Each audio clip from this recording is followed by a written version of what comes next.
Сергей Тармашев. Ареал. Обреченные. Если есть аномалии, то ты в зоне. Если твой УИП работает, зона зеленая. Если нет, желтая. Если приборы отрубились и в нагрузку к этому ты стал зомби, ты в красной зоне и останешься в ней навсегда. Но ни зомби, ни аномалии, ни даже зов темного властелина не способны остановить Ивана Березова. Ведь на карту поставлена не только его жизнь и доброе имя, но жизнь и очень дорогого ему человека. Что скрывается в эпицентре ареала?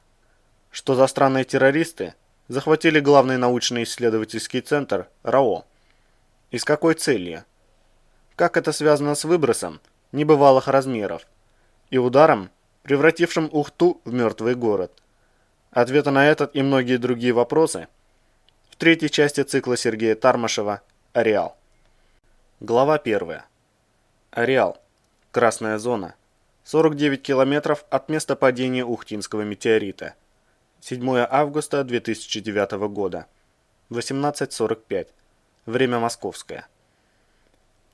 Идущий замыкающим зомби обернулся, и Березов замер, притаившись за тем, что когда-то было деревом.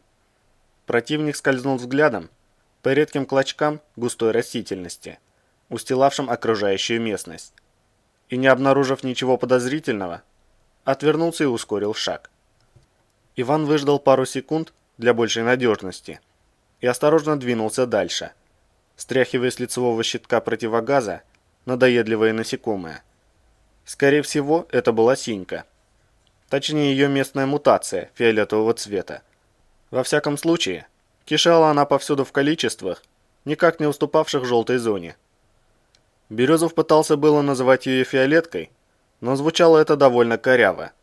И для себя он решил название не менять, чтобы лишний раз не путаться в изменившихся реалиях. Тем более, что изменений хватало и без этого. Он шел по следу отряда зомби почти 2 часа.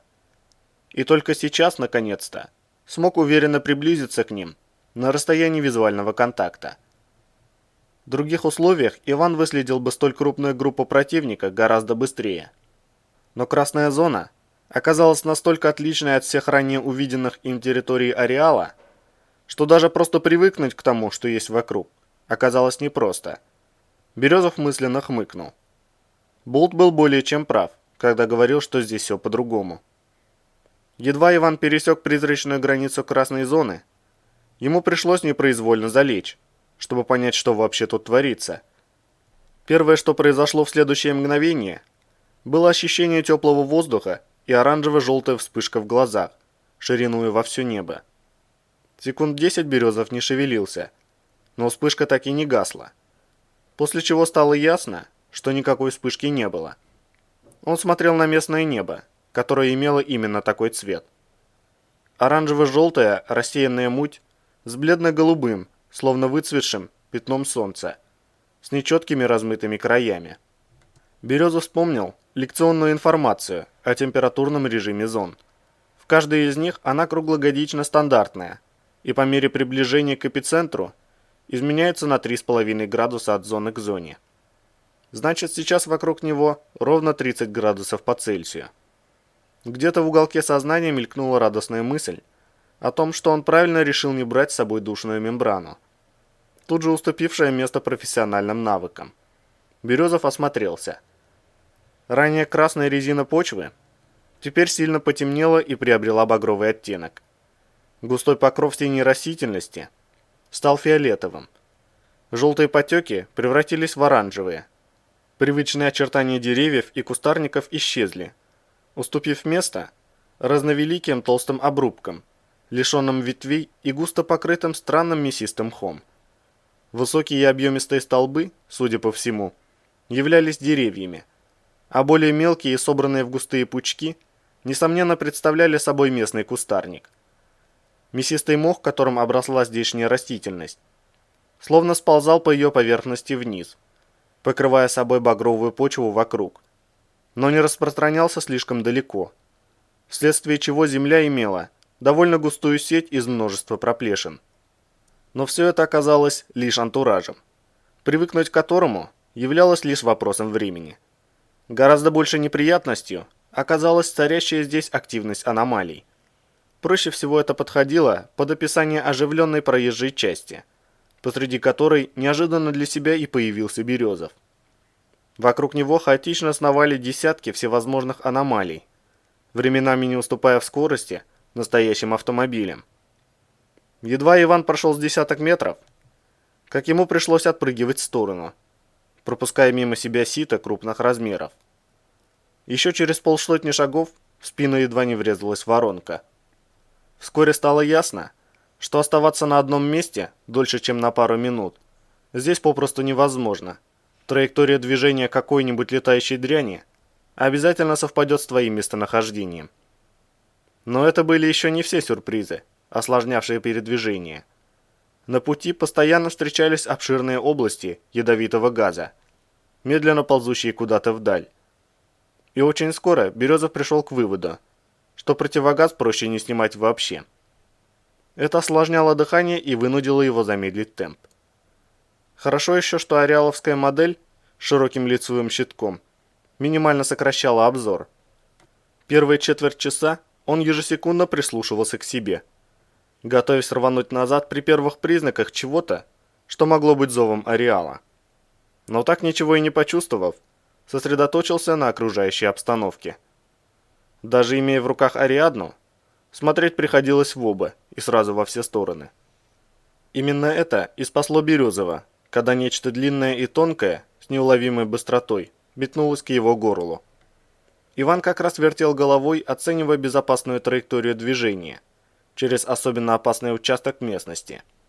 И периферийное зрение засекло стремительное движение. Березов резко припал на колено, пытаясь выйти из-под удара. И нечто, промахнувшись мимо горла, хлестнуло его по спине и вцепилось в раненую руку. Вспышка острой боли на мгновение затуманила сознание, и он изо всех сил попытался удержаться от забытья, судорожно стискивая кулак с зажатой Ариадной. Придя в себя спустя секунду, Иван обнаружил, что в его руку вплелось покрытое присосками длинное узкое щупальце, которое волоком тащит его к ближайшим зарослям обрубков. В памяти ярко вспыхнула картина засевшего в кустах осьминога, выплевывающего ядовитую струю на 3-метровое расстояние. И Березову стало не до соблюдения режима скрытности. Он рванулся, высвобождая из-под себя сжимающий пистолет руку, и мгновенно, переключив переводчик огня в режим стрельбы очередями, ткнул стволом АПС в кожистое щупальце и нажал на спусковой крючок. Автоматический пистолет забился в руке, изрыгая очередь, и свинцовый поток разорвал щупальца, обдавая фиолетовый мох кислотно-зеленой кровью и ошметками плоти. Из кустов раздался визгливый писк, противно резанувший по ушам, и обрубок щупальца скрылся в зарослях. Что-то мерзко булькнуло, и из фиолетовых кустов в человека ударила струя дымящейся, грязно-желтой жидкости. Ожидая чего-то подобного, Иван успел перекатиться в сторону, и летящий сгусток ядовитой жижи тяжело плюхнулся в полуметре от человека. Березов выбросил руку с пистолетом в сторону зарослей и прицельно произвел пару коротких очередей. С противоположной стороны кустов из растительности выскользнул довольно большой клубок кишащих щупальцев и с противным визгом укатился прочь, подрагивая конечностями в такт судорожным движением, словно студень. Мерзкая тварь, оставляя за собой ядовито-зеленый кровавый след, довольно бодро описала крюк, огибая встречную аномалию, и скрылась в дальних кустах. Опасаясь атаки зомби, которые наверняка слышали выстрелы, Березов, морщась от пронзающей руку боли, коротким рывком вскочил на ноги и поспешил к скопищу фиолетово-оранжевых обрубков, в чаще которых только что пряталась тварь. Раз она там сидела, стало быть, место безопасное. Все лучше, чем на открытом пространстве. Достигнув растительности, Иван вломился в чащу жестких обрубков и присел на колено, скрываясь из виду. Он торопливо вложил АПС в кобуру и выхватил нож. Попытался освободить раненую руку от опутавшего ее обрывка щупальца. Это оказалось не просто очень сложно, но еще и очень больно. Вероятно, тварь была чем-то вроде местного осьминога. А может, тут все такие – Как бы то ни было, ее присоски тоже имели в самом своем центре небольшие острые крючья, подобно рыболовным. Их кривые наконечники вонзились в кожу, намертво приковывая к руке щупальца. И Березову пришлось срезать себе щупальца по кускам, и лишь потом надрезать себе кожу и острием ножа выдергивать из руки крючья присосок. К тому моменту, когда он полностью освободил руку, от рукава остались лишь изрезанные и изодранные лохмотья, насквозь пропитанные кровью, а в голове от долгой и резкой боли, словно бил набат. Пришлось потратить несколько минут, чтобы хоть немного прийти в себя. Когда боль отступила и дыхание восстановилось, Иван понял, что у него нет с собой никаких перевязочных средств. От фронтовика он выходил и вовсе пустой, не считая трофейного пистолета. А ИПП, индивидуальный перевязочный пакет, что он взял с собой в оружейной комнате перед вылетом на задержание Ферзя, остался в подсумке разбитого осколками взрыва латника. Он так сильно торопился освободить Лаванду, что даже не вспомнил об этом. Березов мысленно отчитал себя за столь непростительную для профессионала оплошность. Теперь придется оставить рану как есть, рискуя подхватить воспаление или заражение. Он мгновение размышлял, не отрезать ли от камуфляжа кусок ткани, чтобы перемотать кровоточащие порезы. Совсем не стерильно, но хоть новая грязь не попадет, если вновь придется по земле кувыркаться. И вдруг понял сразу две вещи. Первая заключалась в том, что раны уже не кровоточили. В обычных условиях он потерял бы значительно больше крови. Здесь же кровотечение оказалось слабым и быстро прекращалось, что свидетельствовало о высокой скорости свертываемости крови. Вероятно, срабатывал эффект той самой обратной регенерации, о которой рассказывала Лаванда. А от полученного им в недавнем бою с зомби ранения и вовсе осталось лишь крупное черное пятно на коже. По всему выходило, что и эти порезы заживут быстро, и Иван решил не тратить время на перевязку. И второе. За все время, что он провозился с рукой, через заросли не прошла ни одна аномалия, а ведь их вокруг было достаточно много. Это стоило проверить, и следующие 5 минут он наблюдал за поведением небольшой гравы, хаотично плавающей недалеко от него. Аномалия чувствовала человека и не торопилась уходить дальше. Однако и поглотить его явно не имела возможности. Проследив за парой соседних воронок и ползущей мимо кустов плешью, Березов убедился, что по крайней мере к этим и похожим на них таким же обрубкам аномалии не приближаются. Однако более мелкие пучки местной растительности преград для них не представляют, а мощные газовые облака, медленно перекатывающиеся вдали, так и вовсе двигаются напролом через все подряд. Значит, некая зависимость от типа аномалии и размера препятствия на ее пути все же есть. Это стоило запомнить и по возможности выяснить поподробнее. Теоретически, данная информация могла существенно увеличить скорость движения, если перемещаться от одного островка растительности к другому. Можно снизить риск столкновения с аномалиями. Избегать придется лишь тех, что прямо попадаются на пути. Но зато резко возрастал риск повстречаться с жильцами местных оазисов. На второе такое отрезание от себя щупальцев его здоровья может и не хватить. Поразмыслив, Иван решил без крайней необходимости все же к кустам не приближаться. Тем более, что зомби на звуки выстрелов не пришли. Он отер повлажневшие от напряжения ладони, стряхнул с висящего за спиной 9А91 выдранные пучки фиолетового мха и привычно взял Ариадну в левую руку, а пистолет в правую.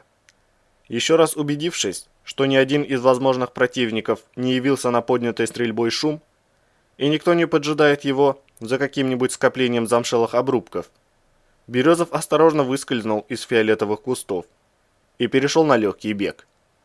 Минут через 20 движения ему удалось приноровиться к постоянному уклонению от снующих повсюду аномалий, но бежать быстрее он не решился.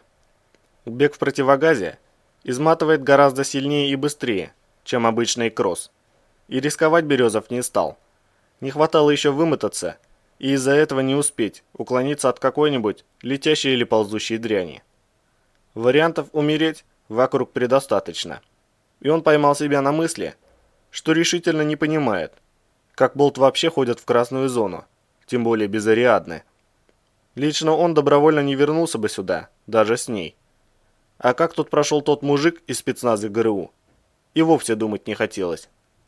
Зато тот факт, что легендарный Сёма Чих вернулся отсюда безногим, вот это как раз и не удивляет. Смерть тут не просто поджидает повсюду, но и старательно тебя разыскивает, шныряя туда-сюда, в виде скоплений бушующих энергиями и разнообразной ядовитой дрянью сгустков, облаков и ползающих пятен всевозможных размеров. И не каждый из этих подарков красной зоны можно просто пропустить мимо себя. Трижды Березову попадались соленоиды, которые пришлось обходить по довольно большой дуге. Пару раз он был вынужден предпринять тот же маневр, приблизившись к жаровне и зыбе.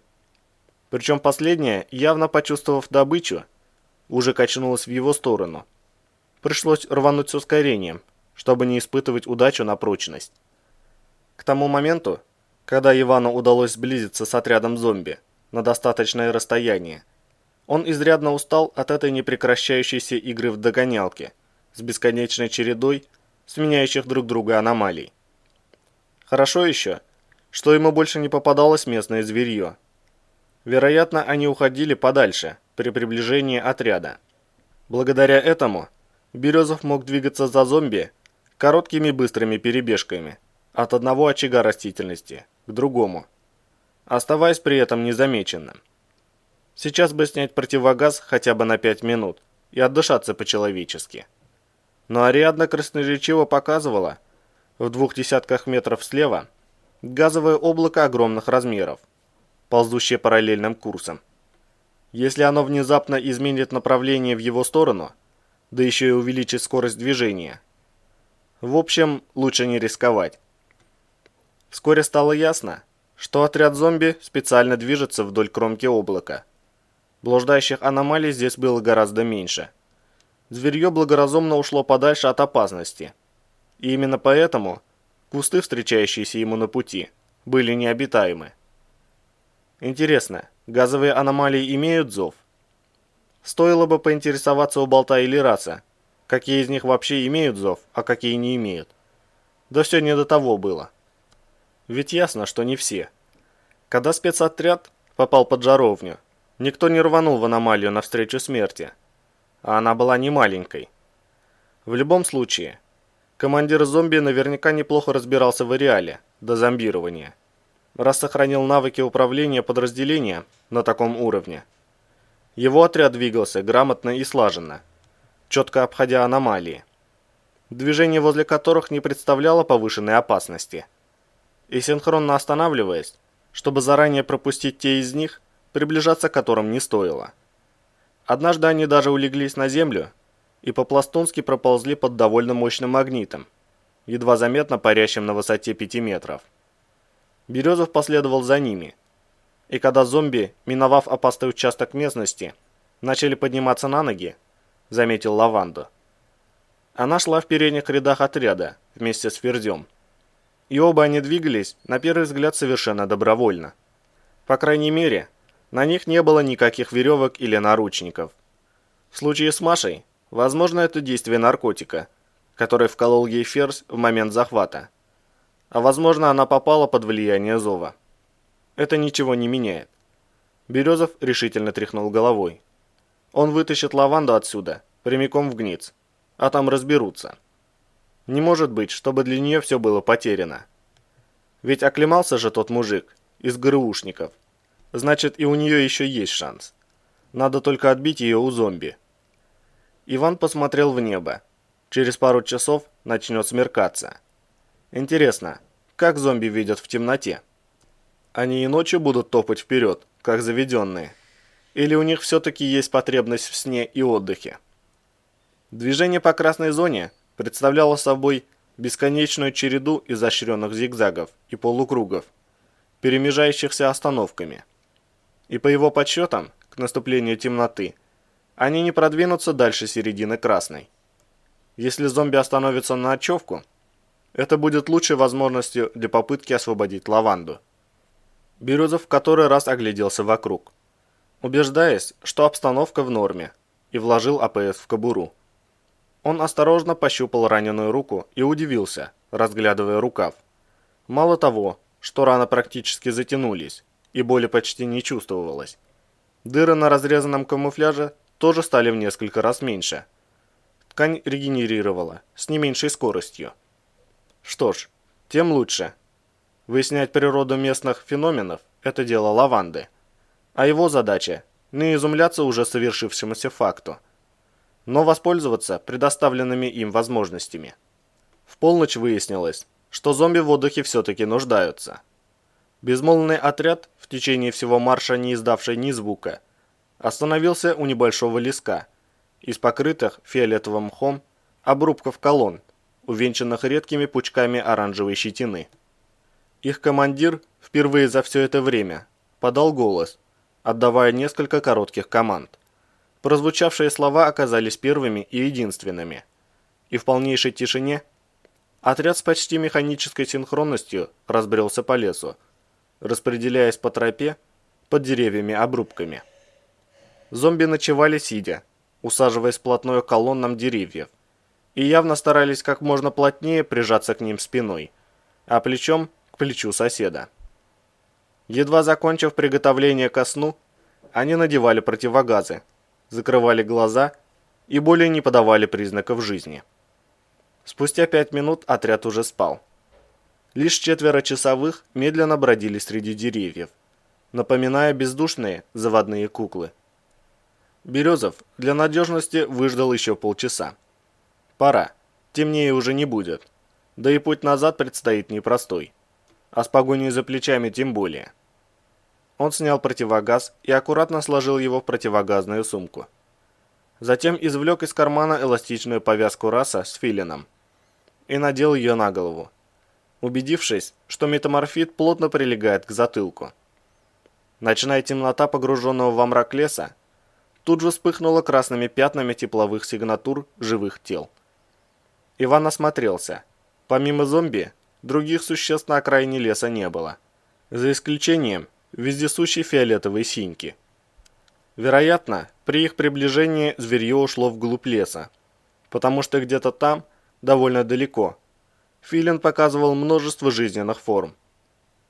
А ведь Лаванда и тут не ошиблась. Радиус действия метаморфитов существенно возрастал по мере приближения к эпицентру. Что ж, тем лучше. Это облегчает задачу. Березов достал нож и, стараясь производить как можно меньше шума, отрезал от своей камуфляжной куртки полосу ткани и тщательно перемотал кулак с зажатой в нем Ариадной. Так будет надежнее. Затем он снял со спины автомат и коротким отработанным движением свил ружейный ремень в короткую петлю, затянутую на левом предплечье. В результате 9А91 оказался надежно закреплен на левой руке, оставляя возможность при необходимости свободно манипулировать правой. Вот теперь можно работать без шума и с определенной степенью свободы хотя бы одной руки. Главное – сделать все быстро. Капитан аккуратно выполз из своего убежища среди кустов обрубков и осторожно двинулся к опушке леса, обходя плывущие аномалии. Приблизившись на предельно безопасное расстояние, он взял на прицел голову ближайшего часового и замер, выбирая наиболее благоприятный момент. Пуля должна гарантированно и мгновенно разрушить мозг, чтобы зомби умер прежде, чем остальные почувствуют его смерть. Если теория единого псиполя верна, даже малейшая грубость в исполнении неизбежно повлечет за собой немедленное пробуждение всего отряда. А это минимум провал. Максимум и так понятно, что именно. Березов не спешил. Невидимка надежно скрывает его от любых приборов и органов чувств. Главное не попасться на глаза. А сейчас темно. В Ареале вообще очень темные ночи. Ни звезд, ни луны. Незримые границы не пропускают яркий свет. И даже солнечные лучи рассеиваются по всему небу из яркого потока в равномерное и немного тускловатое свечение. Спустя 7 минут часовой, медленно бродящий среди спящих, оказался в каком-то десятке метров от дульного среза 9А91. Для профессионала из Альфы это расстояние детское даже в кромешной тьме, не говоря уже о четком отпечатке головного мозга цели, транслируемого филином по зрительным нервам глаз. Иван плавно и уверенно нажал на спусковой крючок. Короткая, бесшумная очередь из 2 патронов безошибочно достигла точки прицеливания, и тяжелые 9-миллиметровые пули превратили мозг часового в рваные ошметки. Зомби умер прежде, чем его тело потеряло равновесие. Березов бесплотной тенью скользнул дальше, и спустя полминуты следующая очередь, неслышная в тишине погруженного в ночь леса, уронила на землю 2-го часового. На оставшихся 2 противников он не пожалел еще 10 минут, что позволило убрать их так же чисто. Убедившись, что никто из зомби не проснулся, Иван, не производя лишнего шума, заменил опустевший на треть магазин и в низком полуприседе скользнул вглубь леса. Разыскать лаванду ему удалось не сразу. Свою преграду она уже успела снять, скорее всего сразу после того, как попала под зомбирование. В стандартном камуфляже с противогазом на голове женщина мало чем отличалась от остальных зомби, тем более в практически кромешной тьме. Березов обнаружил ее, сидящей у одного из деревьев обрубков, плечом к плечу с Ферзем и командиром отряда зомби. Худенькая лаванда не доставала плечами до дюжих мужиков и немного выпадала из этого живого треугольника. «Жаль, что противогаз не позволяет заткнуть ей рот», — поморщился Березов. «Придется действовать быстро, а бежать еще быстрее». Он забросил за спину автомат и, осторожно взяв Машу за плечи, медленно потянул на себя, вытаскивая из группы спящих. Иван уже держал ее на руках, когда глаза лаванды открылись, и она безразличным взглядом посмотрела на него сквозь мутный от оранжевой пыли лицевой щиток противогаза. «Тссс!» – тихо прошипел Березов, подавая ей знак молчать. «Это я, Иван. Радиопозывной «Туман». Вы узнаете меня?» «Не отвечайте. Я пришел за вами. Молчите, пока не выберемся из леса». Лаванда молча смотрела на него, не произнося ни слова. Казалось, слова капитана, как и само его присутствие, ее нисколько не интересуют. Хорошо, пусть хотя бы так. Если она будет так же послушно идти за ним, как шла за Ферзем, он попытается к утру вывести их из красной зоны. Теперь нужно разобраться с Салмацким.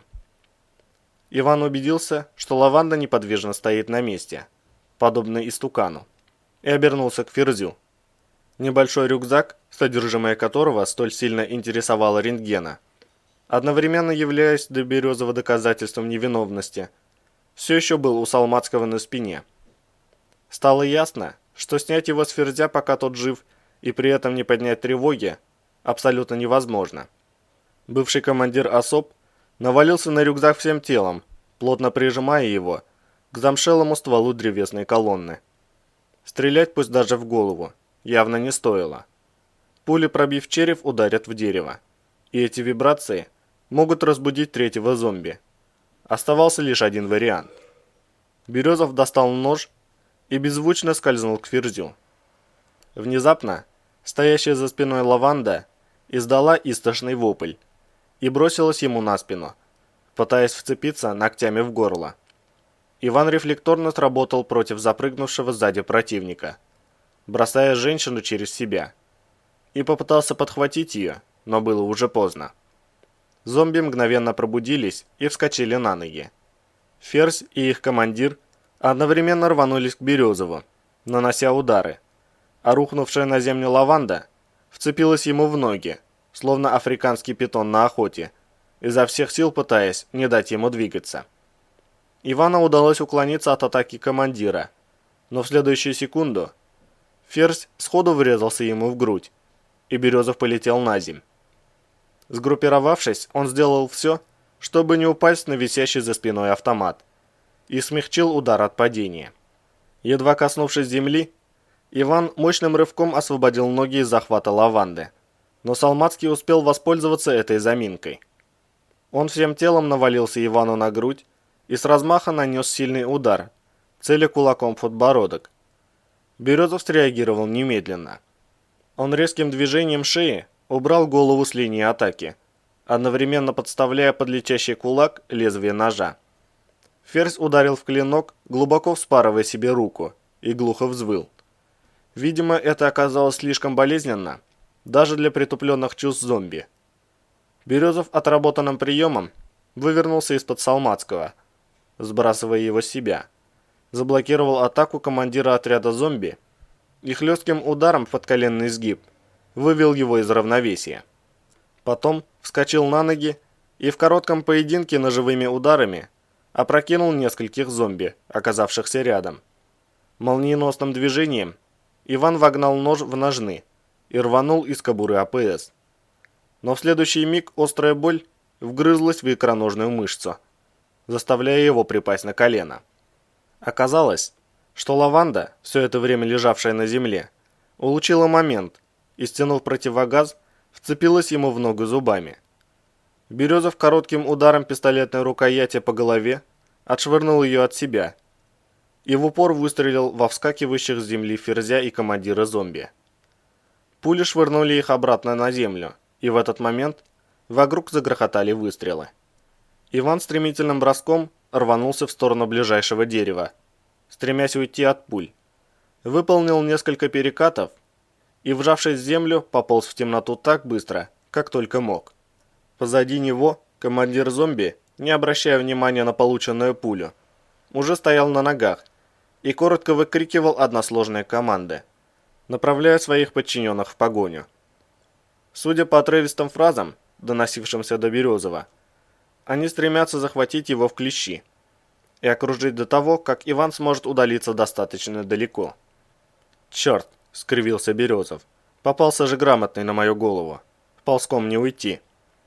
Он ткнул АПС в кобуру и сунул руку в гранатный подсумок. Боевых гранат не было, зато нашлась заря-2, что он собирался отдать медведю еще там, в желтой, перед самым появлением зомби. Тоже подойдет. Иван поднялся на корточки, быстро надел противогаз, чтобы хоть как-то защитить уши, и силой швырнул легкий цилиндр в сторону зомби.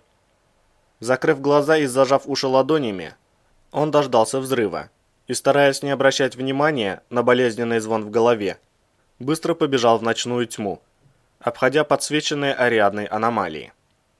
Спустя час, убедившись, что зомби прекратили погоню, он нашел стоящее у самой границы ядовитого газового облака дерево-обрубок, окруженное толстыми спицами кустарника, покрытыми мхом, и устроился на ночлег.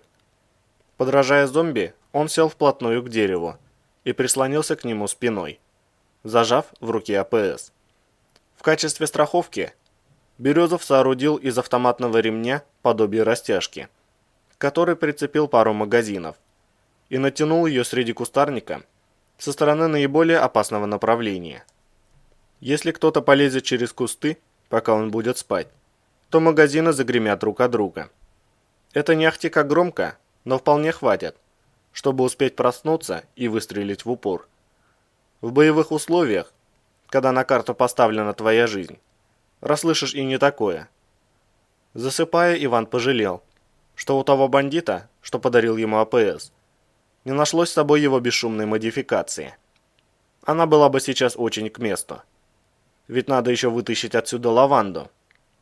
И этот чертов рюкзак Салмацкого. Нахрапом не получилось. Стало быть, необходим более серьезный план действий. Глава 2.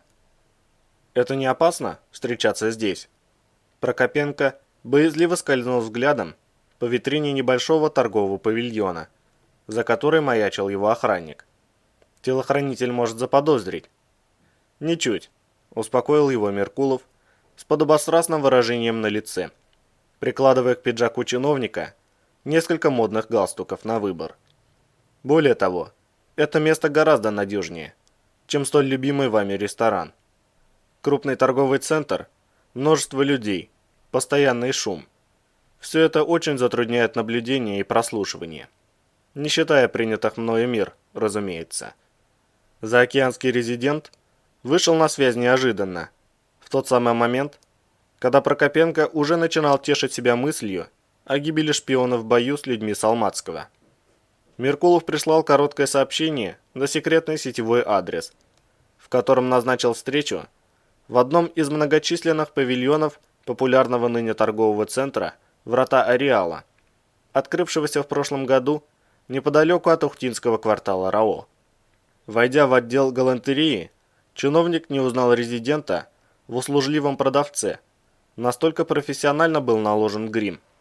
Кореглазый, длинноволосый толстяк с роскошными бакенбардами и бородкой художника или литературоведа, облаченный в клепанную кожаную куртку и винтажные джинсы, нарочито грубо заправленные в мощные ботинки в стиле милитари, походил на какого-нибудь неформала творческой натуры и абсолютно ничем не напоминал Меркулова. Расслабился Прокопенко лишь тогда, когда художник-неформал голосом резидента предложил ему выбрать новый галстук. «Но служба безопасности может проверить этот магазин», – возразил чиновник, все еще опасаясь, что в его недогадливом охраннике ни с того ни с сего внезапно проснется сообразительность. Вдруг он заинтересуется моим появлением здесь. «Пусть проверяют», – улыбнулся резидент, меняя разложенные перед Прокопенко галстуки. «Может быть, этот? Очень оригинальное сочетание. Между прочим, с эдаким скрытым подтекстом. Весьма рекомендую. Что же касается службы безопасности, то, насколько мне известно, вы посещаете этот торговый центр довольно часто. В основном прогуливаетесь мимо отделов женского нижнего белья». Он хитро улыбнулся. «Не думаю, что вас, москвича с достатком и предпочтениями, интересует местный товар. Рассматриваете девочек? А магазинчик этот принадлежит одному приезжему художнику, с самого открытия. Просто сегодня продавец по болезни не смог выйти на работу, и хозяину пришлось подменять его лично». «Как и еще девочки», – насупился чиновник. «Я семейный человек, с репутацией. На что вы намекаете? Моя неприхотливость всем известна. Мы с супругой приобретаем здесь для себя некоторые товары. Так же, как и многие другие сотрудники РАО». «О да, разумеется», – немедленно поправился Меркулов с едва заметной иронической улыбкой, извлекая из фирменной коробки очередной галстук. «Вот еще очень недурственный вариант. Тоже советую обратить внимание. Настоящий Кельвин Кляйн. Самая новая коллекция. Прямая поставка с китайской фабрики. Кстати, та же самая партия, что поступила на прошлой неделе в московский ГУМ. Только ровно в 7,5 раз дешевле. Никакого обмана, все по лицензии. Специально предлагаю вам, учитывая вашу неприхотливость и экономию. Ведь вам необходимо держать марку. Как-никак РАО «Ареал» – единственное во всей России государственное учреждение, полностью лишенное коррупции. Это всем известно. Кстати, та девица, Анжела, с которой вы покинули казино в последний раз, предпочитает бутики Прада, если я правильно прочел доклады моих людей. Нет-нет, Максим Анатольевич, не возражайте. Любвеобильно отмахнулся он, при виде открывшего было рот Прокопенко. Я прекрасно понимаю, то была всего лишь попутчица. Прекрасная незнакомка, которую вы, как истинный джентльмен, довезли от казино до бутика, а затем до гостиницы. Разумеется, в знак благодарности она предложила вам чашечку чая, из-за чего вы задержались в ее номере на 4 часа. У меня даже есть видеозапись чаепития. Но все это, конечно, ничего не значащие мелочи. Меркулов держал в руках пару галстуков, поочередно переводя задумчивый взгляд с одного на другой. Этот или этот? Они столь хороши, что я, право, и сам сомневаюсь в выборе. Я вызвал вас не ради обсуждения вашей тяжелой жизни, на одну зарплату и сопутствующих этому амурных похождений. Меня интересует Салмацкий и этот полковник из ФСК, Рентген. «Но мне о нем ничего не известно», – зашептал Прокопенко. «Даже то, что он полковник. О Рентгене вообще никто ничего не знает. Он словно из ниоткуда появился. Салмацкий и то не смог выяснить его настоящей фамилии. Никто в этом мире не появляется из ничего», – философски изрек резидент. «У всего есть своя история. Но этот случай, вынужден признать, действительно тяжелый. Впрочем, те, кто посылал сюда этого рентгена, знали, что едва он разовьет бурную деятельность, многие захотят навести о нем справки. Они подготовились к этому заблаговременно и весьма неплохо. Итак, я знаю, что у рентгена с Фердем возникли некоторые трения. Что конкретно происходит? Рассказывайте, Максим Анатольевич. И помните, что мы с вами в одной лодке. А я сравню ваше повествование со своими данными. Но я действительно ничего не знаю. Прокопенко похолодел от страха. Едва все стало нормализоваться, как оказалось, что ситуация практически вышла из-под его контроля. Он чувствовал, что у него остается все меньше и меньше влияния на происходящее. Ферзь, рентген, Меркулов – все они роются вокруг него, словно взбешенные осы у развороченного гнезда. И если московский контрразведчик есть прямая угроза, то остальные двое, все это время являвшиеся для Прокопенко щитом, явно начинают терять к нему интерес. О происходящем нет ни слова официальной информации. Служба безопасности молчит, словно воды в рот набрала. Ходят только слухи, один нелепее другого. А вы огласите те из них, что, на ваш взгляд, наиболее правдоподобны, ободрил чиновника резидент. Как говорят русские, дыма без огня не бывает. Не так ли? Ну, сложно сказать вот так сразу, замялся тот. Там все одна сплошная небылица. Вроде бы тот сотрудник особ, на которого Салмацкий перевел все подозрения по укрывательству нелегальной лаборатории, не погиб, как было заявлено изначально. Он будто бы выжил в зеленой зоне под выбросом. Вчера объявился на базе спецотряда и первым делом связался с рентгеном. Тот взял вертолет, кучу солдат и вместе с ним помчался за Салмацким в желтую зону. Ферзь в тот момент как раз был там. Особ проводил операцию по эвакуации тел погибших в том бою, где они одновременно попали в засаду и в какую-то совершенно жуткую аномалию. Спустя несколько минут по службе безопасности объявили боевую тревогу и вроде преследовали какой-то вертолет, что ушел в желтую зону, и там разбился.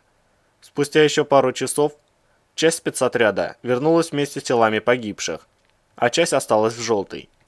Вернувшиеся до сих пор молчат, как каменные. Вроде бы остальных рентген увел к лаборатории. Они вышли в зеленую к полуночи, где были и чем занимались, никто не имеет ни малейшего понятия. Однако поговаривают, что ни Ферзь, ни тот сотрудник, что чудесным образом воскрес, с ним не вернулись. При этом никаких официальных заявлений об их гибели или о пропаже без вести, как положено в подобных случаях, не было. Что из этого правда, что нет, понять совершенно невозможно. Народ смакует подчас совершенно нереальные подробности. Вроде того, что начальник одной из полевых научных лабораторий, молодую женщину, похитил отряд зомби прямо с рабочего места. Якобы с целью сделать ее женой полка и тому подобный бред. Интересно, оценил Меркулов. А как вел себя рентген по возвращении? Он не изъявлял желания побеседовать с вами? Нет, испуганно ответил чиновник. Вы считаете, что я попал под подозрение? Может быть, я должен бежать, пока еще не поздно? Спокойно, Максим Анатольевич. Спокойно, заулыбался Меркулов. Все не столь плохо. Не надо нервничать, не то вам опять начнут мерещиться растяжки под машиной. И бежать никуда тоже не надо. Этим вы только укажете на себя. Пока все идет вполне удовлетворительно. Просто, если я нахожусь под подозрением у этого вашего рентгена, то с его стороны вполне логичным было бы проверять всех сотрудников РАО, так или иначе имевших со мной контакты, включая вас. Это обычная процедура. И если он еще не сделал этого, то сделает в ближайшее время. Просто будьте к этому готовы и стройте беседу так, как я вас учил. А сейчас лучше подумайте, не добавилось ли с сегодняшнего дня в ваших буднях новых людей? Возможно, в свете текущих событий служба безопасности усилила вашу охрану. Вам не предлагали более надежных людей или дополнительный автоэскорт? Быть может, новый помощник или секретарша? Ремонтные работы в кабинете? Неполадки в корпоративной сети? Забархлившее оборудование? Соседи по лестничной клетке здесь в Ухте? Нет, Прокопенко тщательно перебирал в памяти все лица, что попадались ему сегодня с самого утра и до сего момента. Ничего такого. Вот и отлично, просиял резидент. Это хороший знак. Так что не волнуйтесь попусту раньше времени. А когда что-нибудь подобное произойдет, то тем более не волнуйтесь. У рентгена на вас ничего нет. Иначе вы давно уже сидели бы под арестом. Он попытается спровоцировать вас, надавить на психику, чтобы вы сорвались. Помните об этом. И ведите себя, как занимающий весьма ответственный пост добропорядочный гражданин, которому нечего бояться. И все образуется. Об остальном я позабочусь. Вы уверены, что я не под колпаком, или как это у вас называется? Недоверчиво взглянул на резидента чиновник. Вдруг за мной следят тайно? Уверен. Вновь успокоил его Меркулов. За вами следят, это верно. Сопляк с нелепыми накладными усами.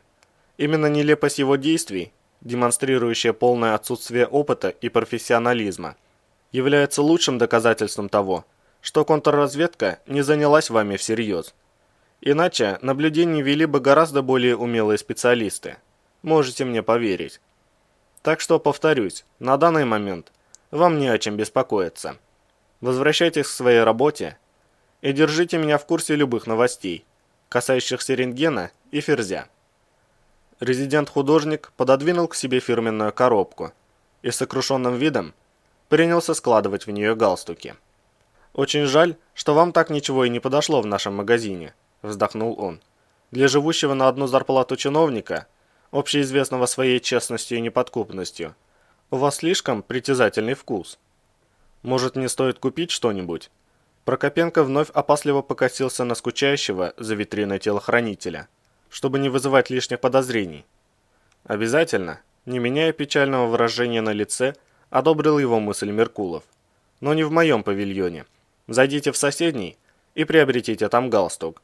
Вот такой». Он показал на одну из брендовых вещиц. «Там он на 500 рублей дешевле. Сошлитесь на дороговизну моего магазина. Вашего охранника это объяснение вполне удовлетворит. И если вдруг кто-то, более сообразительный из его коллег, захочет проверить, что вы там покупали и у кого, проверка ничего не даст. Желаю приятно провести день», – заулыбался он. «Заходите к нам еще через месяц, мы ждем обновления коллекций». Прокопенко попрощался и покинул павильон, в точности выполнив указание Меркулова по поводу галстука. Он решил еще немного послоняться по торговому центру, чтобы привести в порядок мысли, расползающиеся в разные стороны от страха. Игра, которую он затеял, могла стоить ему жизни. Тем более, что вел он ее с людьми, в подобных интригах съевших не одну стаю собак. Но иного выхода у него нет. Вся эта история с лабораторией вышла из-под контроля, и он уже никак не может влиять ни на Ферзя, ни на Меркулова.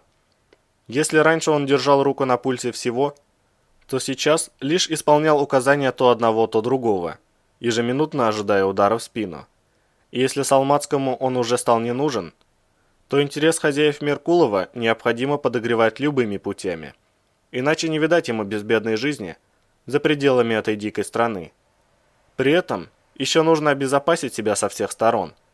Ради этого он и разработал свой рискованный, но весьма дерзкий план. Для его осуществления ему был необходим исполнитель, обладающий целым набором определенных качеств: тщеславие, глупость, самоуверенность, доступ к секретной информации и серьезные связи в ФСБ. Словом, племянник генерал-лейтенанта Белова, лейтенант Левин, обладатель грозного официального позывного «Хантер» и не менее грозного неофициального «Черный плащ», подходил для этих целей идеально. Чиновник покосился назад, делая вид, что изучает очередную витрину. Да, можно себе представить, как веселился Меркулов, подумал он, глядя на крадущегося позади Хантера. В глубоко натянутой на глаза бейсболке и черных очках, да еще с накладными усами, на непроницаемо серьезном лице. Лейтенант, добровольно вызвавшийся скрытно подстраховать Прокопенко, даже в толпе посетителей бросался в глаза, метров эдак с 200. Как раз то, что надо. Этого обвести вокруг пальца будет несложно. Кто знает, возможно, со временем он сможет полностью приручить Хантера и извлечь из их сотрудничества немалую пользу. Ведь все знают, что рано или поздно лейтенант займет кресло своего дяди. Недаром его затащили в такую глушь. О правильном послужном списке необходимо заботиться с молодых лет. Как бы то ни было, отступать поздно. Процесс пошел, как говорит один очень умный политический деятель, являющийся для Прокопенко превосходным примером. Этого человека было за что уважать. Он не просто с точностью выполнил все указания своих заокеанских хозяев и получил за это материальное благо, но и добился от них фактически неприкасаемости. Живет с тех пор припеваючи в лучшей стране мира. Уважаемый человек, Нобелевский лауреат, читает лекции в престижном университете, богат, знаменит и всегда желанный гость на любой политической тусовке, и не только политической. И никто, что особенно радовало Прокопенко, никто не крадется за ним с ледорубом в руке, как за Троцким. Вот что значит правильно организованное общественное мнение. Вот как надо работать. А этой дикой стране никогда не быть законодателем мировых тенденций. Недаром все умные люди, заработав достойные деньги, первым делом стремятся устроить свою жизнь в цивилизованных государствах, используя родину в качестве кормушки. И это верно, на большее она и не способна. Вот почему так важно сейчас сохранить ценность его, Прокопенко, для хозяев Меркулова. А раз самим Меркуловым плотно заинтересовалась контрразведка, умнее всего сделать так, чтобы он был вынужден вернуться на родину. И чем быстрее, тем лучше. Прокопенко невольно вздрогнул, вспоминая ничего не выражающий взгляд рентгена, словно пронизывающий его насквозь. Этот, если вцепился, то уже не отстанет. Питбуль по сравнению с ним – просто новорожденный щенок. У Меркулова нет шансов, что бы он там о себе не думал. И Прокопенко не собирался рисковать своим благосостоянием, и тем более свободой, лишь потому, что резиденту захотелось помериться силами с контрразведчиком. Эти двое стоили друг друга, но он вовсе не желал выяснять, кто из них круче. Рентген не отстанет от Меркулова, так что пусть вместо него пришлют другого, пока еще не поздно. Новичок будет вынужден прислушиваться Прокопенко, хотя бы в первое время, пока не освоится в местной грязи, и его, снизившаяся в глазах заокеанских хозяев ценность, вновь возрастет и станет даже выше, чем прежде. Уж он-то об этом позаботится. Так что его план одновременно прост и сложен. Нужно вынудить Меркулова передать свои дела кому-нибудь другому. Но сперва пусть избавится от Салмацкого. Кстати, что с ним все-таки стало? Хантер уже должен знать. Пора возвращаться в офис. Прокопенко отвернулся от витрины. Посетовал охраннику на повальную дороговизну, всюду душащую честных людей, и направился к выходу. Однако, сразу переговорить с Хантером чиновнику не удалось. Едва он зашел в приемную своего кабинета, как его тут же встретила профессор Николаева. «Максим Анатольевич», она хмуро посмотрела на его секретаршу, при виде входящего Прокопенко, встающая из-за стола с целым ворохом бумаг и служебной корреспонденции. «Я прошу вас уделить мне несколько минут немедленно. Я уже привыкла к тому, что каждый день в РАО есть сплошной несчастный случай. Но сегодняшние события стали из ряда вон выходящими, даже по местным меркам». «Разумеется, Людмила Петровна». Чиновник со всей серьезностью кивнул. «Проходите. Вы же знаете, для представителей передовой российской науки у меня всегда найдется время». Он строго взглянул на секретаршу. «Меня ни для кого нет еще 10 минут. Я не вернулся с обеда». «Да, Максим Анатольевич», — ответила та, возвращаясь за свой стол. «Полчаса назад звонил дежурный по службе собственной безопасности. Просил передать вам, чтобы вы связались с рентгеном, как появитесь». Они сказали, что именно им нужно. Прокопенко постарался ничем не выдать мгновенно охватившего его страха. Какие-то проблемы с материально-техническим обеспечением? Не знаю, секретарша неопределенно пожала плечами. Он ничего не сообщил, просто оставил вызов и все. Хорошо, я вас услышал. кивнул чиновник, открывая дверь кабинета. «Людмила Петровна, прошу вас». Он пропустил вперед ученую и, недовольно скривившись ей в спину, затворил за собой дверь. Что за каша у нее вместо мозгов, если она до сих пор здесь? Давно уже стоило все понять, собрать вещички и тихо-спокойно вернуться домой, не отвлекая серьезных людей своей мышиной возней. Особенно сейчас, когда у него полно в 100 раз более важных забот, и голова занята массой действительно серьезных мыслей. Прокопенко предложил ученой присесть и направился к своему столу. «Итак, в чем проблема?» – спросил он, запуская компьютер. «Ремонтная бригада, ликвидирующая последствия прорыва в системе водоснабжения, работает слишком медленно? Обговоренные нами сроки срываются?» «Ремонтники работали очень хорошо», – покачала головой Николаева. «Они полностью восстановили лабораторию. Но час назад пришли люди из службы собственной безопасности и прекратили все наши работы. Опечатали склад со всем оборудованием, как они сказали, до выяснения некоторых обстоятельств. Доцент Степанов в настоящий момент находится на допросе у некоего рентгена.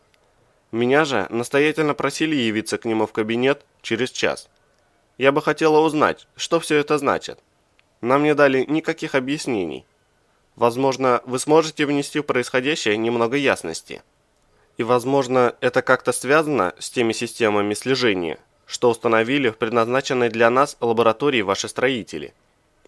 «Система слежения?» – нахмурился Прокопенко. «В вашей лаборатории. Боюсь, я не вполне понимаю, о чем идет речь, Людмила Петровна». «Она идет о 1,5 десятках скрытых микрофонов и видеокамер, которые вмуровала в стены выделенного для нас помещения самая первая строительная бригада», – прервала его профессор. «Нас что, в чем-то подозревают? Если да, то в чем именно? Мы здесь уже 3 недели, но до сих пор не смогли провести ни единого эксперимента. Нам пришлось ужать план исследований до минимума, сократив его до 4 важнейших опытов. Но в свете текущих событий мы не сможем сделать даже этого. Мы не делали, не делаем и ничего противозаконного. И поэтому я хотела бы получить от вас прямой ответ. Что послужило причиной ареста лаборатории и оборудования? Я немедленно свяжусь с Москвой». Чиновник злорадно ухмыльнулся про себя. «Ага, давай, с Москвой она свяжется. Да Москва сама связалась со мной по этому вопросу, еще за неделю до вашего появления здесь. Надо было дружить со своим начальством и не мнить себя новыми Эйнштейнами. Вероятно, тогда у вас сложилось бы все по-другому». Надо признать, служба безопасности его порадовала. Так категорично перекрыть кислород Николаевой он бы не смог. Рентген, сам того не зная, помог ему самым лучшим образом. Теперь поручение академика Линдера можно считать исполненным. «Никаких следящих систем устанавливать вам я не приказывал», с обеспокоенным выражением на лице произнес Прокопенко. «Но теперь, кажется, понимаю, что могло послужить причиной ваших злоключений. Когда было принято решение о выделении в ваше распоряжение помещения в данном складе, я попросил подполковника Ферзя, командира отряда особых операций, курировать вас и оказывать всяческое содействие. Это было логично, так как склад размещен в непосредственной близости от базы спецотряда. Подполковник Ферзь занимался нашими проблемами недолго, но за те несколько дней, что он держал контроль над ними, было сделано больше, чем за все последующие», заявила Николаева. «Нам, право, очень жаль, что подполковнику выпали столь серьезные испытания, но...» «К сожалению, они не закончились, Людмила Петровна», оборвал ее Прокопенко. «Подполковник Ферзь вновь пропал в желтой зоне, причем об этом даже не объявлено официально, ходят лишь слухи». «Мы уже наслышаны», нахмурилась профессор. «И что вы хотите сказать? Что нас подозревают в его исчезновении? Это же абсурд!» «Разумеется, я не имел в виду ничего подобного», с выражением абсолютного участия воскликнул чиновник. «Но в настоящий момент служба собственной безопасности проверяет всех, с кем общался Ферзь в последнее время. Кстати, сам факт установки систем слежения в вашей лаборатории очень меня настораживает. Я ничего об этом не знал, да и для проведения подобных мероприятий мне нужна санкция службы безопасности. Зато подполковник Ферзь мог инициировать такие работы и без моего ведома. Это входит в рамки его компетенции. Не думаю, что он в чем-то подозревал вас. Скорее всего, у него имелись свои планы на это помещение в дальнейшем, после вашего отъезда. Не исключено, что именно наличие этой системы слежения и послужило причиной для ареста склада. И что теперь? Николаева недовольно поморщилась. Нам предстоит объяснять это следователям? Что вообще у вас тут творится? Театр абсурда, право. Нам что, могут не вернуть наше оборудование? До выяснения некоторых подробностей. Не волнуйтесь, Людмила Петровна, поспешил ободрить ее Прокопенко. Руководитель следственной бригады «Рентген», очень я подчеркиваю, очень высокопрофессиональный специалист своего дела. Я уверен, он быстро разберется в деталях вашего участия в деятельности подполковника Ферзя и примет правильное решение. Ответьте на все его вопросы, и вот увидите, уже завтра со склада снимут арест. Со своей стороны, я позабочусь, чтобы «Рентген» получил исчерпывающую информацию о вашей полной непричастности ко всему происходящему. Тем более, что он, как вы наверняка могли слышать, ждет моего звонка. Полагаю, «Рентген» захочет со мной встретиться, так же, как и с вами. Ведь по долгу службы я неоднократно встречался с подполковником Ферзем, незадолго до его трагического исчезновения. Обещаю, я сделаю все, что в моих силах. Вы же знаете, я всегда на вашей стороне. Я очень на это надеюсь, Максим Анатольевич, хмуро ответила Николаева. Могу я просить вас связаться со мной после вашего с ним разговора? Я бы хотела знать, что вообще происходит, и кем он видит нас в этом деле, вне зависимости от того, что он посчитает нужным рассказать мне на предстоящем допросе. Вы слишком драматизируете. Чиновник был самоучастие. Это всего лишь беседа. Ни о каком допросе не может идти и речи. Обещаю, завтра с обеда, в крайнем случае послезавтра с утра, в вашей лаборатории станет возможно проводить любые эксперименты, столь важные для российской науки. Мы уже полностью закончили ремонт, включая переподключение электропитания и новых шин заземления. За оставшиеся 4 дня вы сможете провести все запланированные опыты, о которых шла речь. Я же лично поручусь за вас перед «Рентгеном», и надеюсь, этого окажется достаточно. Хотелось бы верить. Голос Николаевой не выражал энтузиазма. После всего, что произошло здесь, я поневоле начинаю верить в теории заговоров. Селектор на столе Прокопенко мигнул индикатором, и в кабинете зазвучал голос секретарши. «Максим Анатольевич, к вам Хантер из службы безопасности. Говорит, что дело не терпит отлагательств. Пригласите». Чиновник щелкнул клавишей селектора и перевел взгляд на профессора. «Вот и ваш куратор. Полагаю, у службы безопасности вопросов ко мне больше, чем к вам, раз они прислали сюда своего человека. С вашего позволения, Людмила Петровна». «Не буду вам мешать, Максим Анатольевич». Николаева поднялась с кресла. «И жду от вас вестей. Надеюсь, они будут хорошими». «Не сомневаюсь в этом». Прокопенко проводил ее до дверей. Ученая дама вышла в приемную, скользнула безразличным взглядом по пытающемуся заигрывать с секретаршей Хантеру и вышла вон. Сейчас «Рентген» в полной мере даст почувствовать этой напыщенной индюшке, что такое настоящий стресс, злорадно подумал чиновник. Интересно, это у него часть работы или непроизвольно получается медленно выматывать из человека душу вопросами, после которых невинный младенец почувствует себя закоренелым грешником? Ничего, этой парочке научных зануд только на пользу. Собьет высокоинтеллектуальную спесь. «Проходите, Хантер». Прокопенко сделал приглашающий жест и заявил секретарше. «Меня по-прежнему ни для кого нет». Лейтенант подошел к столу и вальяжно развалился в кресле. За прошедшее время он успел переодеться и снять накладные усы. Лишь из нагрудного кармана форменной куртки выглядывали черные очки с огромными стеклами. А когда Левин снял с головы форменную кепи, то внезапно оказался наголо выбритым. «Что-то случилось?» – насторожился Прокопенко. «Вы, сменили прическу. Хантер, у вас недомогание?» «Чего?» – не понял лейтенант. «А, это так надо. Я же на задании государственной важности». «Вы имеете в виду, что это как-то взаимосвязано?» – переспросил чиновник. «Полное отсутствие волос и степень эффективности работы». «Это профессиональные тонкости», – важно заявил тот. «Настоящий Хантер должен быть лысым, это абсолютно точно. Итак, к делу. Я все проверил. Встреча прошла чисто. Хвоста за вами не было. Где галстук? Я должен его осмотреть». «Галстук?» – не понял Прокопенко. «В смысле?» «Ну, галстук, который вы купили у своего связного», – объяснил Хантер. «Разве вы не поняли? Это же контейнер. В него вшиты дальнейшие инструкции. Я должен изучить их. Думаю, связь Ферзя с иностранной резидентурой более не вызывает сомнений, и можно подключать к нашему делу контрразведку». «Боюсь, что не все так просто, Хантер». Прокопенко сделал предельно серьезное лицо. «Ну надо же, каков идиот. Однозначно лейтенант Левин просто находка.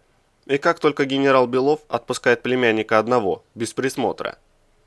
Дело в том, что галстук я просто купил для себя, в самом обычном магазине. Разговор же с вражеским резидентом состоялся ранее в предыдущем павильоне. Помните, там еще продавец такой смешной, в расклепанной косухе с бородой и бакенбардами. «Что он вам передал?» – насторожился лейтенант. «Там было видно плохо. Витрина заставлена всяким барахлом». «В том-то и дело, что ничего», – покачал головой Прокопенко. «Мы имеем дело с очень хитрым и опытным противником. Они не оставляют против себя улик. Чтобы собрать серьезные доказательства, необходим грамотный специалист, настоящий профессионал своего дела. Именно поэтому я обратился к вам, Хантер. Вы блестяще подготовлены, у вас живой ум с аналитическим мышлением. И в то же время, в силу своей молодости, вы еще нигде не засветились. Идеальная ситуация. Противник не будет ожидать от вас серьезных действий, и потому допустит ошибку». «Согласен», – важно заявил лейтенант. «Я использую элемент внезапности и перевес своих личных качеств. Итак, что хотел от вас резидент?» «Полагаю, он еще не доверяет мне в полной мере», – нахмурился чиновник. «Его интересовало, почему Ферзь перестал выходить на связь. Он потребовал подробную информацию обо всем, что касается его исчезновения. Я думаю, надо дать ему то, что он хочет. Тем самым мы приобретем его доверие». «Но это государственная тайна». Хантер недовольно наморщил не только лоб, но и кожу на макушке, став похожим на ощипанную курицу. Маленькая голова нелепой формы, лишенная волос, никак не добавляла ему мужественности. Однако, судя по лейтенанту, сие обстоятельство было ему неведомо. «Мы не можем выдать такую информацию противнику. Надо подсунуть ему Дезу.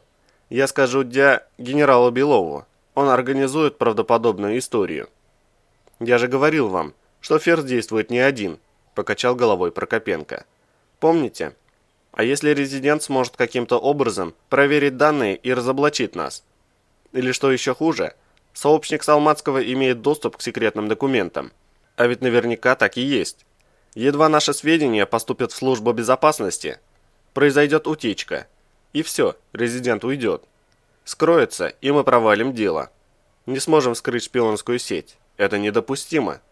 Нет, пока мы не получим весомые доказательства, я никому не могу доверять службе безопасности. Только вам, Хантер. Любой из тех, кто служит здесь долго, может оказаться потенциальным подручным Ферзя». Прокопенко многозначительно посмотрел на лейтенанта. Можно было не сомневаться, что тот примет правильное решение. Заполучить себе Хантера не составило никакого труда. В первую же встречу Прокопенко рассказал ему страшную историю о том, как Салмацкий при помощи шантажа добивался от него предоставления неких секретных данных о движении финансовых потоков РАО и конфиденциальной информации о членах Совета директоров Ареала. Якобы Ферзь как-то организовал перебивку уникальных номеров на емкостях с нефтью тип X, уходящих в утилизацию вследствие выработки ресурса, и теперь имел возможность получить крупную партию неучтенной нефти. Но так как подписи на документах стояли прокопенковские, то в случае отказа чиновника Салмацкий грозил подставить его под обвинение в хищении нефти, что автоматически влекло за собой обвинение в измене родине. Причем Ферзь прямо сказал, что действует не один, и за каждым шагом Прокопенко теперь будет следить его сообщник, который немедленно уберет его в случае малейших сомнений. Прокопенко, как истинный патриот, не поддался на шантаж и решил помешать планам врагов России. Но так как в руках Салмацкого теперь находились сфабрикованные против него улики, не решился официально обращаться в службу безопасности. И даже не потому, что боялся очернить свое доброе имя и потерять репутацию, пусть даже на некоторое время. Нет, для него, Прокопенко, это ничто по сравнению с ущербом, который несет страна от действий, вступивших в сговор с врагом предателей. И потому, чтобы не спугнуть иностранную резидентуру, он решил обратиться к Хантеру Левину, что в сложившейся ситуации было единственно верным решением. Честность и патриотизм лейтенанта, учитывая его происхождение, не подлежали ни малейшему сомнению. Его профессионализм, выпускника Московской академии ФСБ, также не вызывал никаких вопросов, а его возраст делал Хантера малозаметным в глазах врагов. Сопляк проглотил всю эту чушь мгновенно, а после того, как Прокопенко предоставил ему некоторые улики, собранные им на Ферзя, полностью уверовал в рассказанную сказку. И теперь чиновнику предстояла самая рискованная часть его плана. Необходимо избавиться от Салмацкого. Наиболее подходящий способ реализовать это намерение – столкнуть их с Меркуловым. Теперь, когда у Прокопенко есть Хантер, получать информацию о планах Ферзя будет несложно. Останется лишь донести ее до резидента. А там, как говорится, дело техники. После того, как Салмацкий выйдет из игры, главная опасность, нависшая над чиновником, исчезнет вместе с Ферзем. Все, что необходимо будет сделать потом, это грамотно, небольшими порциями, скармливать лейтенанту данные о махинациях Меркулова. Резидент быстро поймет, что раскрыт российскими спецслужбами, и его арест – лишь вопрос времени. Он далеко не дурак, и потому, во-первых, заблаговременно скроется, а во-вторых, не забудет передать Прокопенко с рук на руки своему преемнику. Все нормализуется и потечет как раньше. Всего-то и забот, что следить за Хантером, дабы тот не наломал дров. Мозгов-то у сопляка, похоже, совсем мало. Поговаривают, что он даже на рабочем компьютере умудряется в игрушки играть. В этом и заключается весь риск плана Прокопенко. С одной стороны, лейтенант абсолютно управляем. С другой, не сморозил бы чего тот от себя лично. Доберись рентген до Ферзя или Меркулова, прежде чем задуманное чиновником воплотится в жизнь, и все пропало. Впрочем, если сидеть и ничего не делать, кто-нибудь из соратников Прокопенко стопроцентно организует его ликвидацию. Ферзю он не нужен, как лишний свидетель, а Меркулов и глазом не моргнет, если почувствует, что рентген заподозрил чиновника. И неважно даже, вследствие чего такое может произойти. Раз этот монстр принялся за резидента всерьез, случиться может все что угодно. И надеяться на авось Прокопенко не собирался. «Ну», – протянул Хантер, – «вообще-то верно. Только что мы можем рассказать резиденту?» Рентген вернулся из желтой зоны без Ферзя. Со всех, кто с ним был, подписку о неразглашении взяли еще до выхода в пояс. Никто из них ничего не расскажет. По крайней мере сейчас, это и так ясно. Я не занимаюсь этим делом, хотя вчера вечером слышал, как дядя разговаривал с Рябовым. Он сказал, что рентген нашел нелегальную лабу. И в этом был замешан Салмацкий. И еще двое из спецотряда. Но вроде как Ферзю удалось скрыться. У него ведь Ариадна. И все вещдоки он унес с собой. А потом они оба недоумевали. Мол, рентген сказал, что Ферзь скрылся в красной зоне. А Туман добровольно пошел за ним, чтобы задержать его или вернуть доказательства. Чушь какая-то. И дядя, и Рябов оба считают, что это бред. И рентген просто скрывает от них что-то, потому что не доверяет. Из красной зоны не возвращаются, так что он все это выдумал, долго не напрягаясь. Дядя еще сказал, что он взорвался совсем, и пора звонить кому следует, чтобы рентгена поставили на место. А то забыл, с кем имеет дело. Лично я думаю, что дядя прав.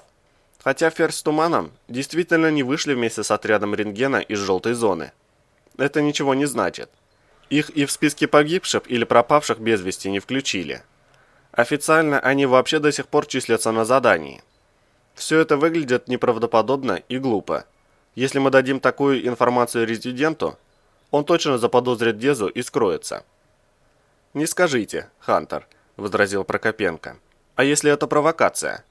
Проверка. Вдруг сообщник Салмацкого уже уведомил резидента обо всем произошедшем. Или резидент уверен, что получит от него эту информацию, и теперь специально проверяет нас на лояльность. ведь подручный Ферзя наверняка в курсе событий. Скорее всего, он один из его головорезов, раз сам Салмацкий заявил, что тот расправится со мной без тени сомнения. А раз так, то сообщник этот наверняка знает то же, что знают в спецотряде. Блин, точно! Глаза Хантера явно осветила вспышка озарения. Так и есть. Я даже знаю, кто этот сообщник. Это медведь. Настоящий отморозок. Ему человека убить, расплюнуть. И слухи о нем жуткие ходят. И самое главное, Ферзь его почти всегда на базе оставляет, когда сам в зону уходит. И наоборот, если группа медведя работает, то остальной отряд обычно никуда не выдвигается. Он еще вопросы странные мне задавал, когда Ферзь в первый раз пропал. Стопудово делал вид, что ничего не знает. И возле этих ученых постоянно трется, которые к Ферзю приехали. Я понял. Вот видите, поддержал его Прокопенко, нам нельзя рисковать. Нужно выяснить все максимально подробно и предоставить резиденту полную информацию. Он проверит ее, убедится, что все в порядке. Мы надежны, а никаких улик против него в лаборатории не найдено. Успокоится и даст нам задание. Это и послужит той ниточкой, потянув за которую вы распутаете весь их шпионский клубок. Реально, так и будет, довольно заулыбался Хантер, видимо, прикидывая открывающиеся в этом свете перспективы. Значит так, когда следующая встреча с резидентом? Он пошлет уведомление на сетевой адрес Салмацкого, который я вам показывал, ответил чиновник. Сказал, что у нас есть пара дней. Этого хватит, важно кивнул лейтенант. Я соберу необходимую информацию за завтра-послезавтра. Кстати, я проверил ваши слова насчет бочек с перебитыми номерами. Ферзь не блефовал. Одну такую бочку я нашел у тех самых ученых, дело которых мне поручили. Полную. 200 литров неучтенного икса. Раньше ее там не было, я точно знаю. Думаю, пришла пора задать им пару вопросов. Предлагаю сделать это после того, как резидент убедится в нашей лояльности, посоветовал Прокопенко, чтобы не поднимать лишнего шума раньше времени. Согласен, лейтенант посмотрел на часы и поднялся. Мне пора, служебные дела государственной важности.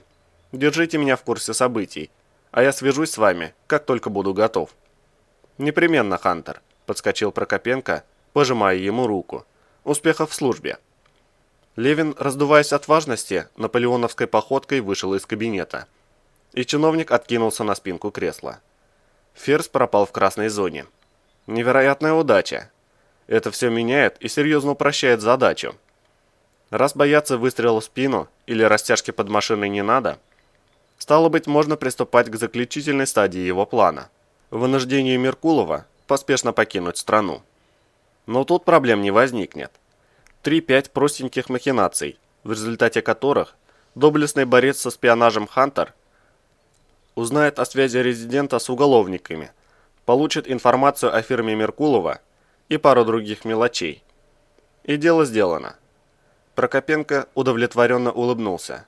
Наконец-то хорошие новости. Теперь осталось лишь продержаться под давлением этого чертова рентгена.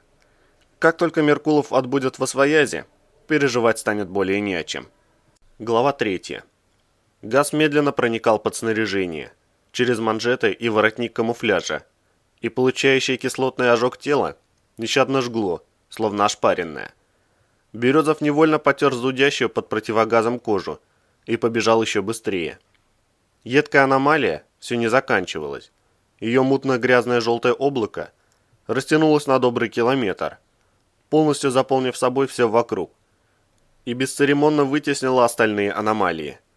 Бежать становилось все труднее.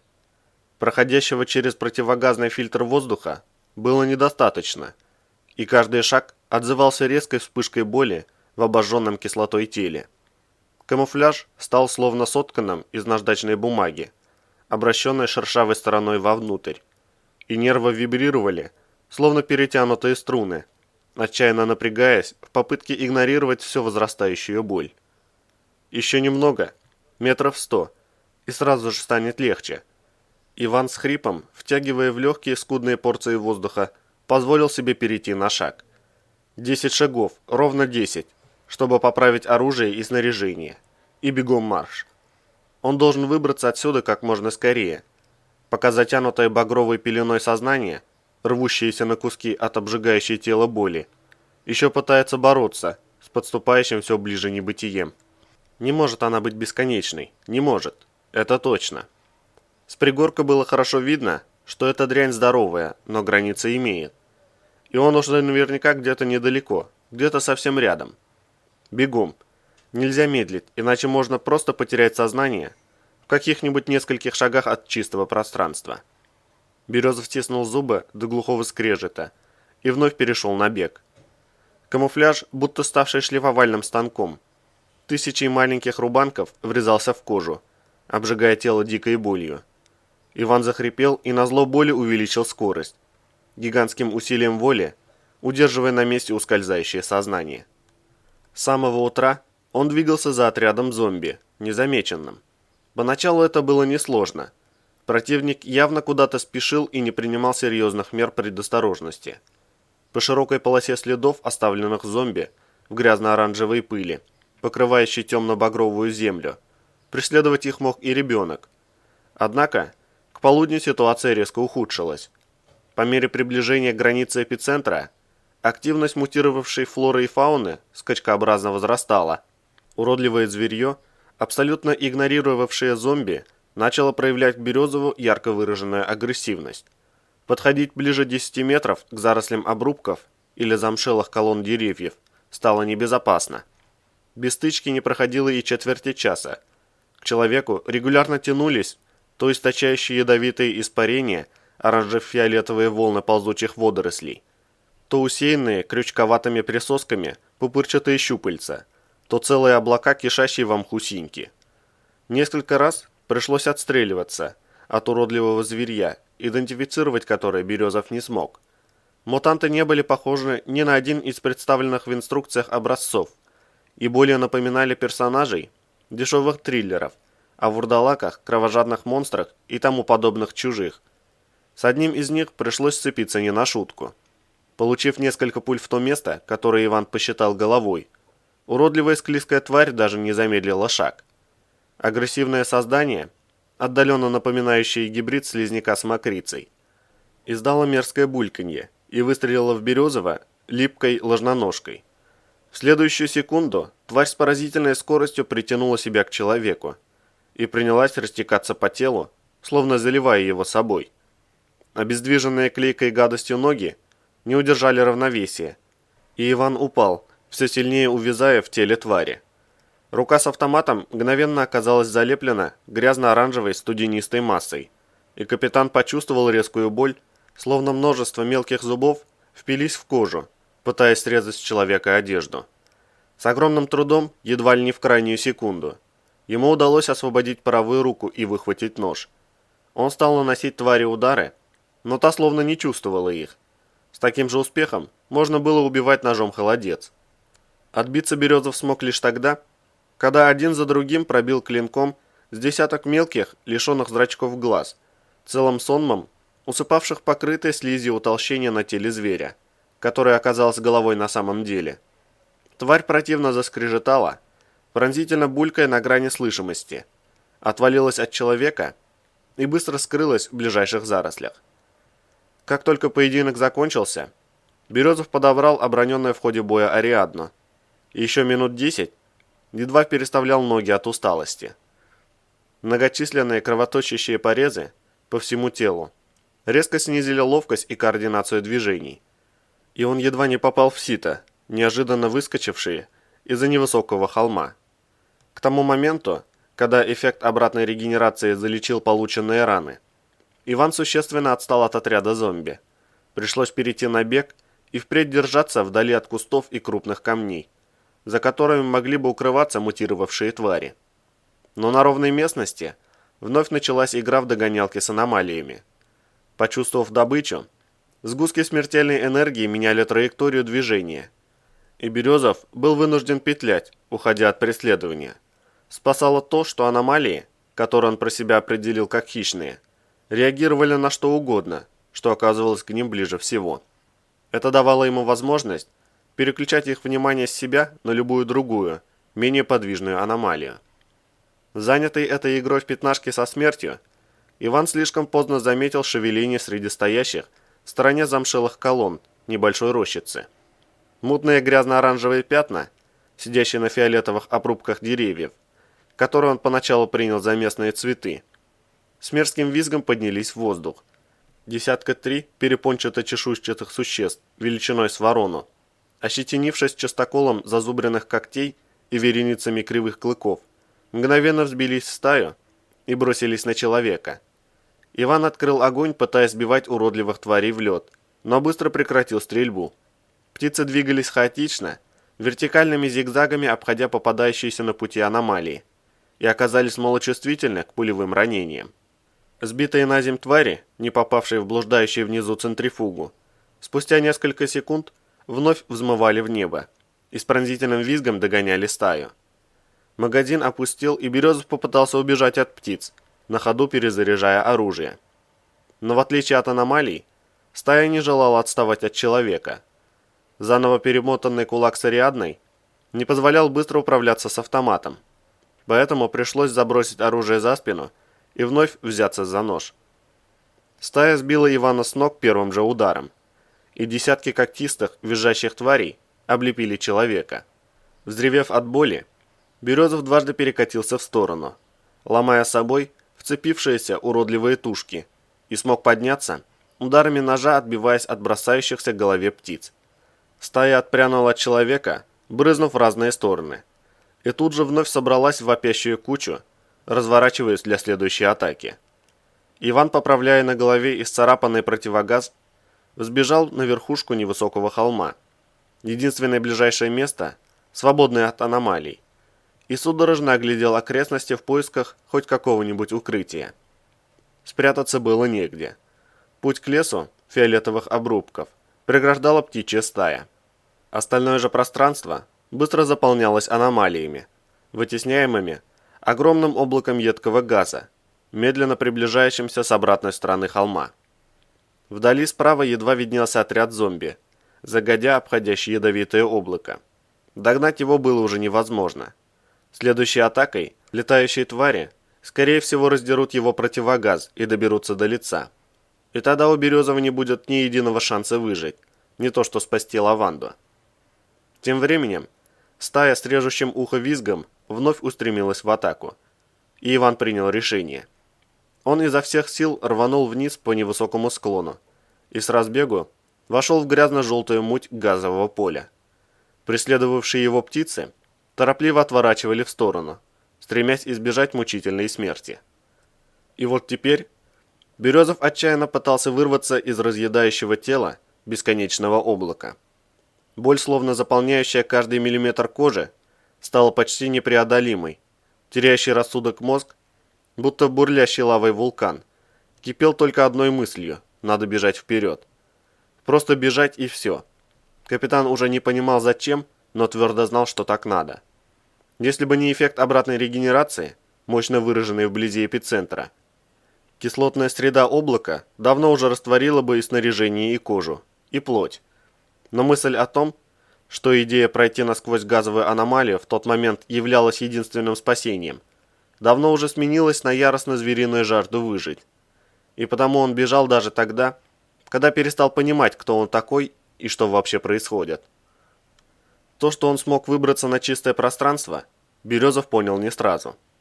Когда сознание вновь обрело ясность мышления, он обнаружил себя лежащим вплотную к крупному каменному валуну, поросшему фиолетовым мхом. Несколько длинных и тощих оранжевых побегов с жидкими венчиками цветов иголок опутали армейский ботинок, пытаясь прогрызть или проколоть толстую кожу высокого берца. Болезненное покалывание их игольчатых шапок и привело его в чувство. Иван дернул ногой, освобождая ее из плена хищных растений, и сорвал с головы противогаз. Душный воздух жаркой красной зоны в этот миг показался ему лучше самого свежего горного ветра. Минуту он лежал неподвижно и просто дышал, радуясь самой возможности дышать, после чего оперся о камень и осмотрел оружие и снаряжение. УИП где-то потерялся, да и черт с ним, все равно бесполезен. Остальное в порядке, раны заживают быстро, и даже рваные дыры в камуфляже почти полностью исчезли. Хуже с патронами. Их осталось всего 3 магазина. Никак недостаточно для серьезного боя. А без него, похоже, Лаванда отсюда не вытащить. Иван поправил повязку с Ариадной и двинулся на поиски отряда зомби. Это не должно вызвать затруднений. Когда он стоял на пригорке, ища спасения от разъяренной птичьей стаи, противник как раз проходил где-то здесь. Где-то неподалеку должен быть широкий след. Когда Березов настиг зомби, вокруг уже стояли густые сумерки. Их командир расположил отряд на ночевку у подножия поросшего фиолетовыми обрубками деревьями холма. И филин Ивана уверенно засек столь большое скопление живых существ с расстояния в километр. К тому моменту, когда петляющий вокруг аномалии Березов смог приблизиться к противнику, вокруг уже стоял чернильно-черный мрак ареаловской ночи. Выбрав удобную позицию, Иван принялся наблюдать за лагерем. Зомби, как обычно, не разводили огонь и спали потрое, прислонясь к древесным стволам. «Странно», – подумал Березов. По его подсчетам выходило, что до границы эпицентра оставалось 2 километра, никак не больше. Почему же командир зомби не повел отряд сразу домой, решив провести ночевку в красной зоне? Видимо, двигаться в кромешной тьме через кишащую, блуждающими аномалиями местность было тяжело не только для человека, раз он не захотел рисковать. Не исключено, что на границе с эпицентром Березова ждет какой-нибудь сюрприз. Это ж ареал. Тут что угодно можно ожидать. Хорошо, хоть зверье старается держаться от зомби подальше, и ему не приходится ожидать атаки в спину. На этот раз противник принял более серьезные меры предосторожности и удвоил количество часовых. Несущие охрану лагеря зомби перемещались между спящими соратниками попарно, и простым огневым налетом тут не обойтись. Придется рискнуть. Что ж, такая работа для капитана не впервой. К тому же у него есть невидимка. Иван наблюдал за лагерем еще 2 часа, медленно двигаясь вокруг под покровом густого мрака. На этот раз заметить Лаванду оказалось несложно. Она по-прежнему держалась рядом с Ферзем, а бывший командир особ был единственным бойцом в отряде зомби, носившим мембрану. «Это тоже выглядело несколько странным», — отметил Иван. «Все наставления гласят, что зомби не носят ни ОЗК, ни мембрану, ни преграду. Вообще ничего из громоздких защитных средств. Разгрузка и латник – максимум, что можно на них увидеть.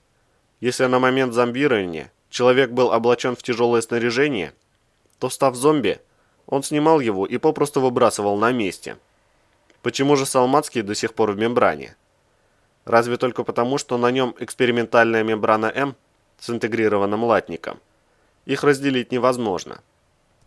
Это усложняет задачу по захвату его рюкзака с доказательствами. Ладно, разберемся на месте. Тем более, что до места еще надо добраться. Зомби расположили Лаванду с Ферзем в самом центре лагеря. Видать, не такие уж они и тупые. Отследив маршруты движения часовых, монотонно бродящих среди леса, Березов двинулся вглубь погруженного во тьму лагеря. До фиолетовой колонны дерева, у которой ночевали Ферзь с Лавандой, пришлось добираться довольно долго. Несколько раз ему приходилось замирать, сливаясь с землей, и ждать, когда приближавшиеся часовые вновь отойдут на безопасное расстояние. В памяти всплыла срочная служба, и старый майор-инструктор, прослуживший в полевых частях ГРУ всю свою жизнь. Молодому Ивану частенько доставалось от него на занятиях по отработке скрытного передвижения. «Терпение, боец, терпение!» Майор подкрепил свои слова увесистым пинком. «Ты что, торопишься?» Инструктор, как обычно, не стеснялся в выражениях. «Так ведь норматив же, товарищ майор!» Обиженно скривился Иван, невольно потирая ушибленный копчик. «Не уложусь!» Нормативы на ускоренное скрытное передвижение придумали идиоты. Старый майор наставительно поднял вверх руку, покрытую густой сеткой глубоких шрамов. Кабинетные крысы, знающие о боевых операциях только по бумажным отчетам командиров подразделений. В бою норматив 1. Выжить и выполнить задание. Заруби себе на носу, боец. Ты можешь ползти 100 метров, хоть полдня, но ты должен пройти незамеченным. Противник может смотреть на тебя, проходить рядом с тобой. топтаться по тебе и даже мочиться на тебя. Все что угодно, кроме одного. Он не должен заметить тебя. Ты понял меня, бойкий бойчишка?» В тот момент Иван понял только то, что конкретно попал.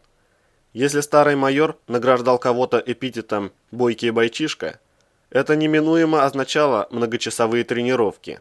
И на занятиях, и на самоподготовке. И вместо отведенного солдатам для отдыха личного времени. И без того скудного. Влип он тогда не на шутку. Много позже, когда война стала знакома Березову не понаслышке, он не раз поминал старика добрым словом. Пара часовых зомби прошла мимо, и Иван бесшумно подкрался к спящей Лаванде. Она сидела между Ферзем и кем-то еще. Березов поморщился. На этот раз командир зомби устроился на ночевку где-то в другом месте. Не повезло. Значит, ликвидировать его не удастся. Времени и без того в обрез. А риск слишком велик. Эх, сейчас бы ПСС. Иван быстро вложил в кобуру пистолет и достал из-за спины 9А91. Убедившись, что следующая пара часовых будет проходить мимо этого места через 20 секунд, он осторожно зашел за древесный обрубок и оказался за спиной у спящего зомби. Изготовившись для стрельбы, Березов взял на прицел его голову и аккуратно толкнул жертву ногой в плечо. Едва спина зомби отлипла от дерева, Иван нажал на спуск, и одиночный, бесшумный выстрел пробил череп противника прежде, чем тот успел проснуться. Березов быстро подхватил тело и также бесшумно исчез в темноте. К тому моменту, когда часовые приблизились к дереву лаванды, вокруг него все так же спало трое зомби в противогазах. Едва охрана удалилась на несколько метров, один из спящих беззвучно зашевелился, и в его руках появилась веревка. Стрелять в одетого в эмку Ферзя придется долго. Даже дыроколы бьют ее не сразу. А выстрел в лицевой щиток шлем-сферы может и разбудить кого-нибудь. В полной тишине звук лопающегося армированного бронепластика наверняка окажется слишком отчетливым. Так что применим другой способ. Березов быстрыми движениями свил самозатягивающуюся петлю и осторожно набросил ее на голову Ферзя, несколько раз обмотав другой конец веревки вокруг дерева. Убедившись, что спящий ничего не почувствовал, он осторожно потряс Лаванду за плечи. Та дернулась и открыла глаза. Увидев Ивана, женщина собралась закричать, но короткий удар в челюсть лишил ее сознания. Березов бесшумным движением вскочил на ноги. Достал нож и осторожно, просунув лезвие Ферзю под нагрудную стяжку лямок рюкзака, двумя движениями перерезал ее. Салмацкий проснулся и немедленно попытался вскочить, одновременно хватая Березова за горло. Но в этот миг изготовленный Иваном поводок натянулся и осадил его. Неожиданно оказавшись без опоры, Ферзь рухнул на спину и вцепился в поводок руками. Стремясь избавиться от ошейника, он перевернулся на живот, и в этот момент Березов мощным прыжком приземлился ему на спину, выбивая из легких воздух. Ферзь на секунду замешкался, но этого оказалось достаточно. Иван отточенным приемом вывел ему прямые руки за спину и сорвал со спины рюкзак.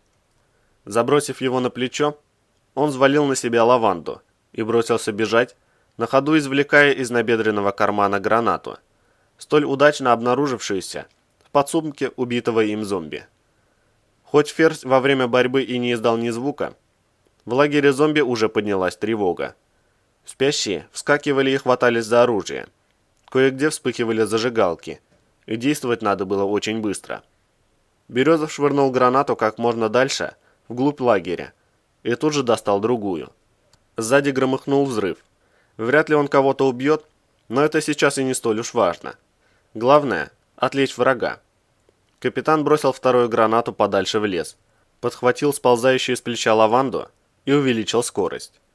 Едва отгремел второй взрыв, непроглядная ночь вновь погрузилась в тишину, изредка нарушаемую короткими командами, слабо доносящимися из лагеря зомби. Но все оказалось не так просто, как ожидал Березов. Первые четверть часа все шло по плану. Он удалился от леса и снял противогаз, чтобы не мешал дышать на изнурительном марш-броске. Затем надел на себя рюкзак Ферзя, связал бесчувственной Лаванде руки и потащил ее на себе. Филин и Ариадна позволили выбирать наименее опасный маршрут движения, и он вовремя уклонился от блуждающих аномалий, не приближаясь к кустам, заселенным мутировавшим зверьем. Трудности начались, когда Лаванда пришла в себя. Она не просто отказывалась идти за спасителем, но и бросалась на него даже со связанными руками, издавая истеричные вопли. Пришлось вновь отправить ее в нокаут, заткнуть рот и тащить на себе. Вскоре Иван начал чувствовать приближающуюся усталость. Темп движения снизился, а еще через полчаса он понял, что зомби настигают его. Даже в кромешной тьме им удалось разыскать его следы, и теперь они, двигаясь налегке, с каждой минутой сокращают разрыв дистанции. Вскоре стало ясно, что уйти от погони не удастся. За час ходьбы с брыкающейся лавандой на плечах Иван сильно вымотался и раз 10 чуть не погиб, с трудом избегая аномалий. Учитывая опыт вчерашнего дня, до желтой зоны не меньше дня пути. Зомби же нагонят его самое позднее через час, если не раньше. И все, что он мог сделать, это выбрать наиболее выгодное место и дать врагам бой. Но даже в самом сказочном варианте развития событий у него нет и призрачного шанса перебить весь отряд. Даже если зомби окажутся никудышными стрелками, ему просто не хватит патронов. Березов упрямо стиснул зубы и ткнул затылком Лаванду, заставляя ее перестать дергаться. Он все равно не сдастся. Иван перешел на размеренный шаг, давая себе возможность чуть отдышаться. Раз уйти не получилось, дадим противнику бой. Он старался восстановить дыхание и хоть немного успокоить гудящие от часовой нагрузки мышцы, и принялся вглядываться в ночной мрак, подыскивая удобную позицию.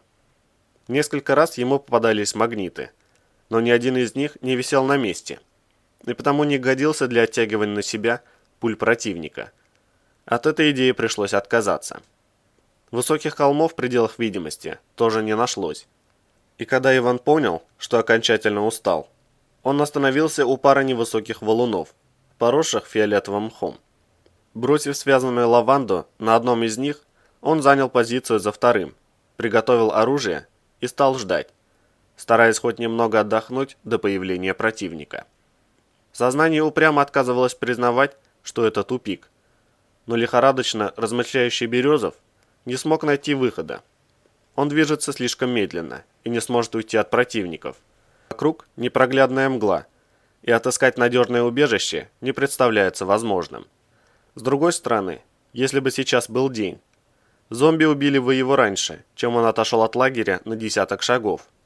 Недаром они смогли выследить его, даже ночью. Их командир до зомбирования явно получил первоклассную подготовку. Филин показал первые тепловые отметки через 10 минут. Зомби шли точно по следам жертвы, выстроившись широким полукольцом в несколько рядов, и готовые при первой же возможности охватить добычу с флангов. Странная тактика, несвойственная боевым подразделениям. Хотя какое дело зомби до этого? Страх они не испытывают, боли почти не чувствуют. Даже убить их очень непросто. Они у себя дома, как хотят, так и ходят. И очень возможно, что эта методика лучше всего подходит именно для них.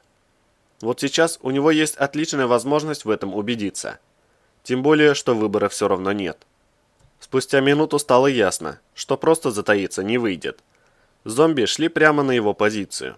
Березов переключил переводчик огня в режим стрельбы одиночными, взял на прицел голову ближайшего врага и, задержав дыхание, на полувыдохе плавно выбрал спуск.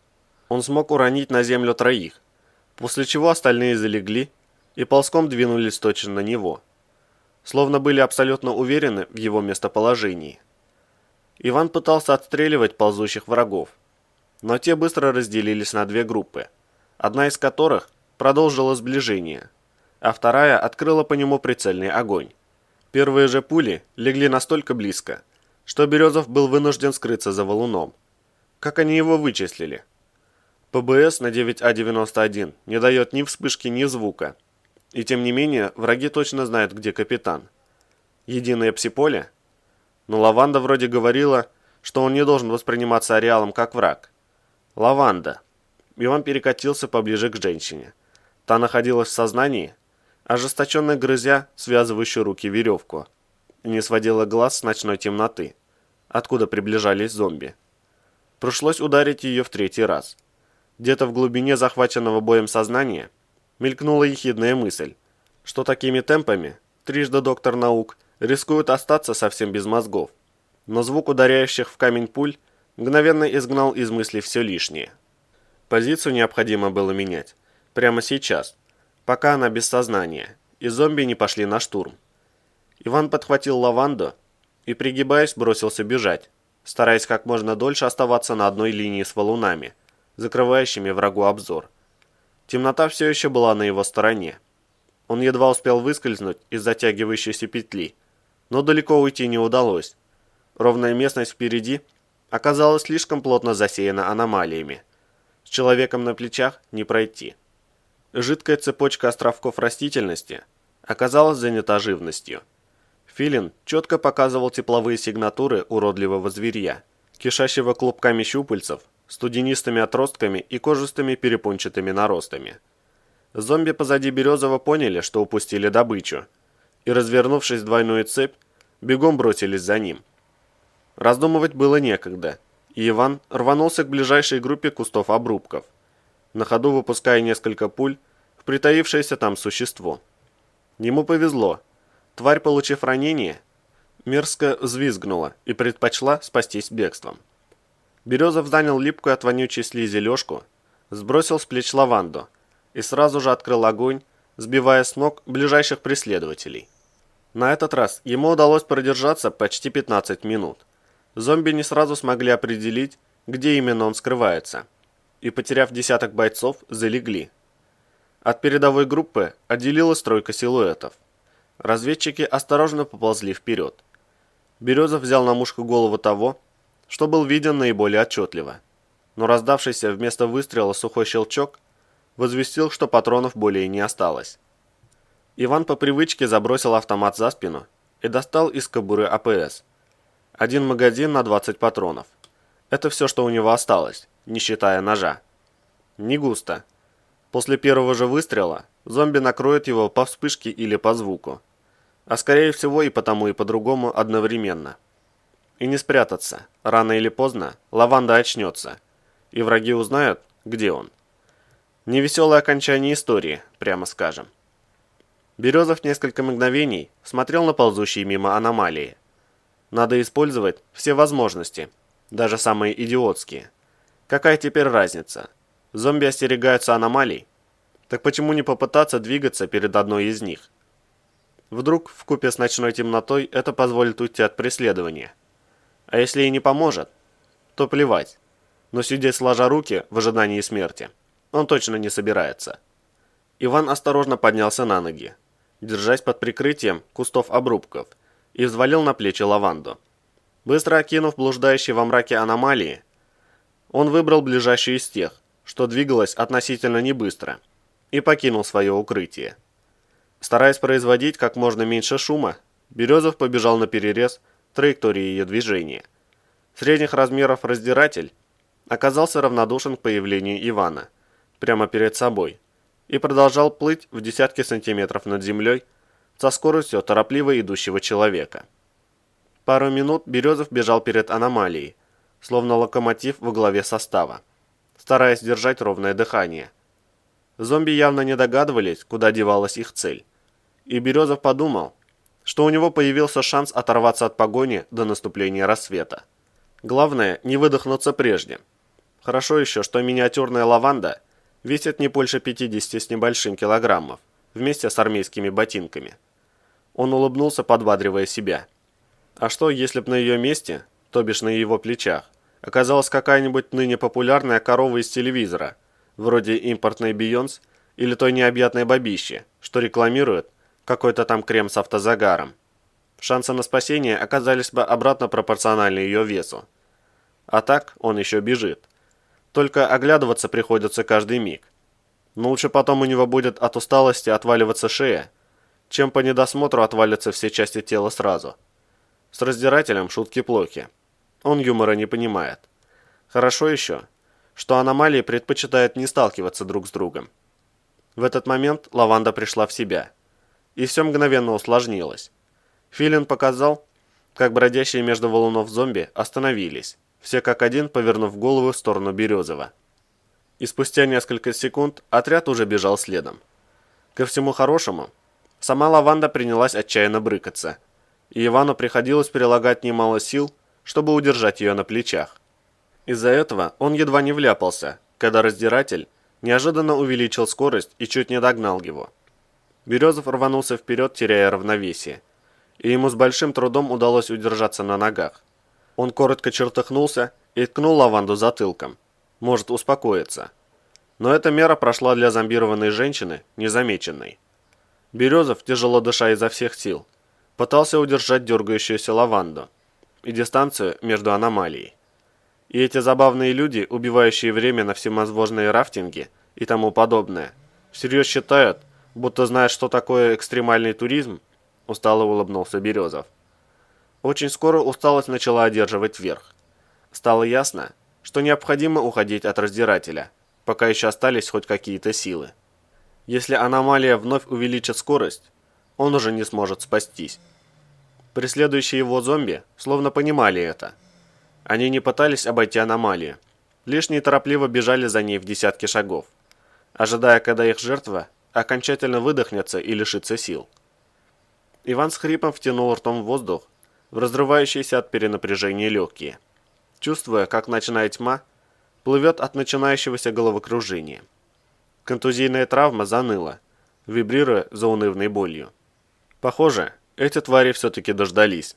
Сознание мутнеет, смешивая соленый привкус крови во рту с запахом сдобы. Словно он бежит изнурительный марш-бросок мимо кондитерской лавки. Запах свежеиспеченных булочек посреди напичканной смертью красной зоны. Какое-то нелепое...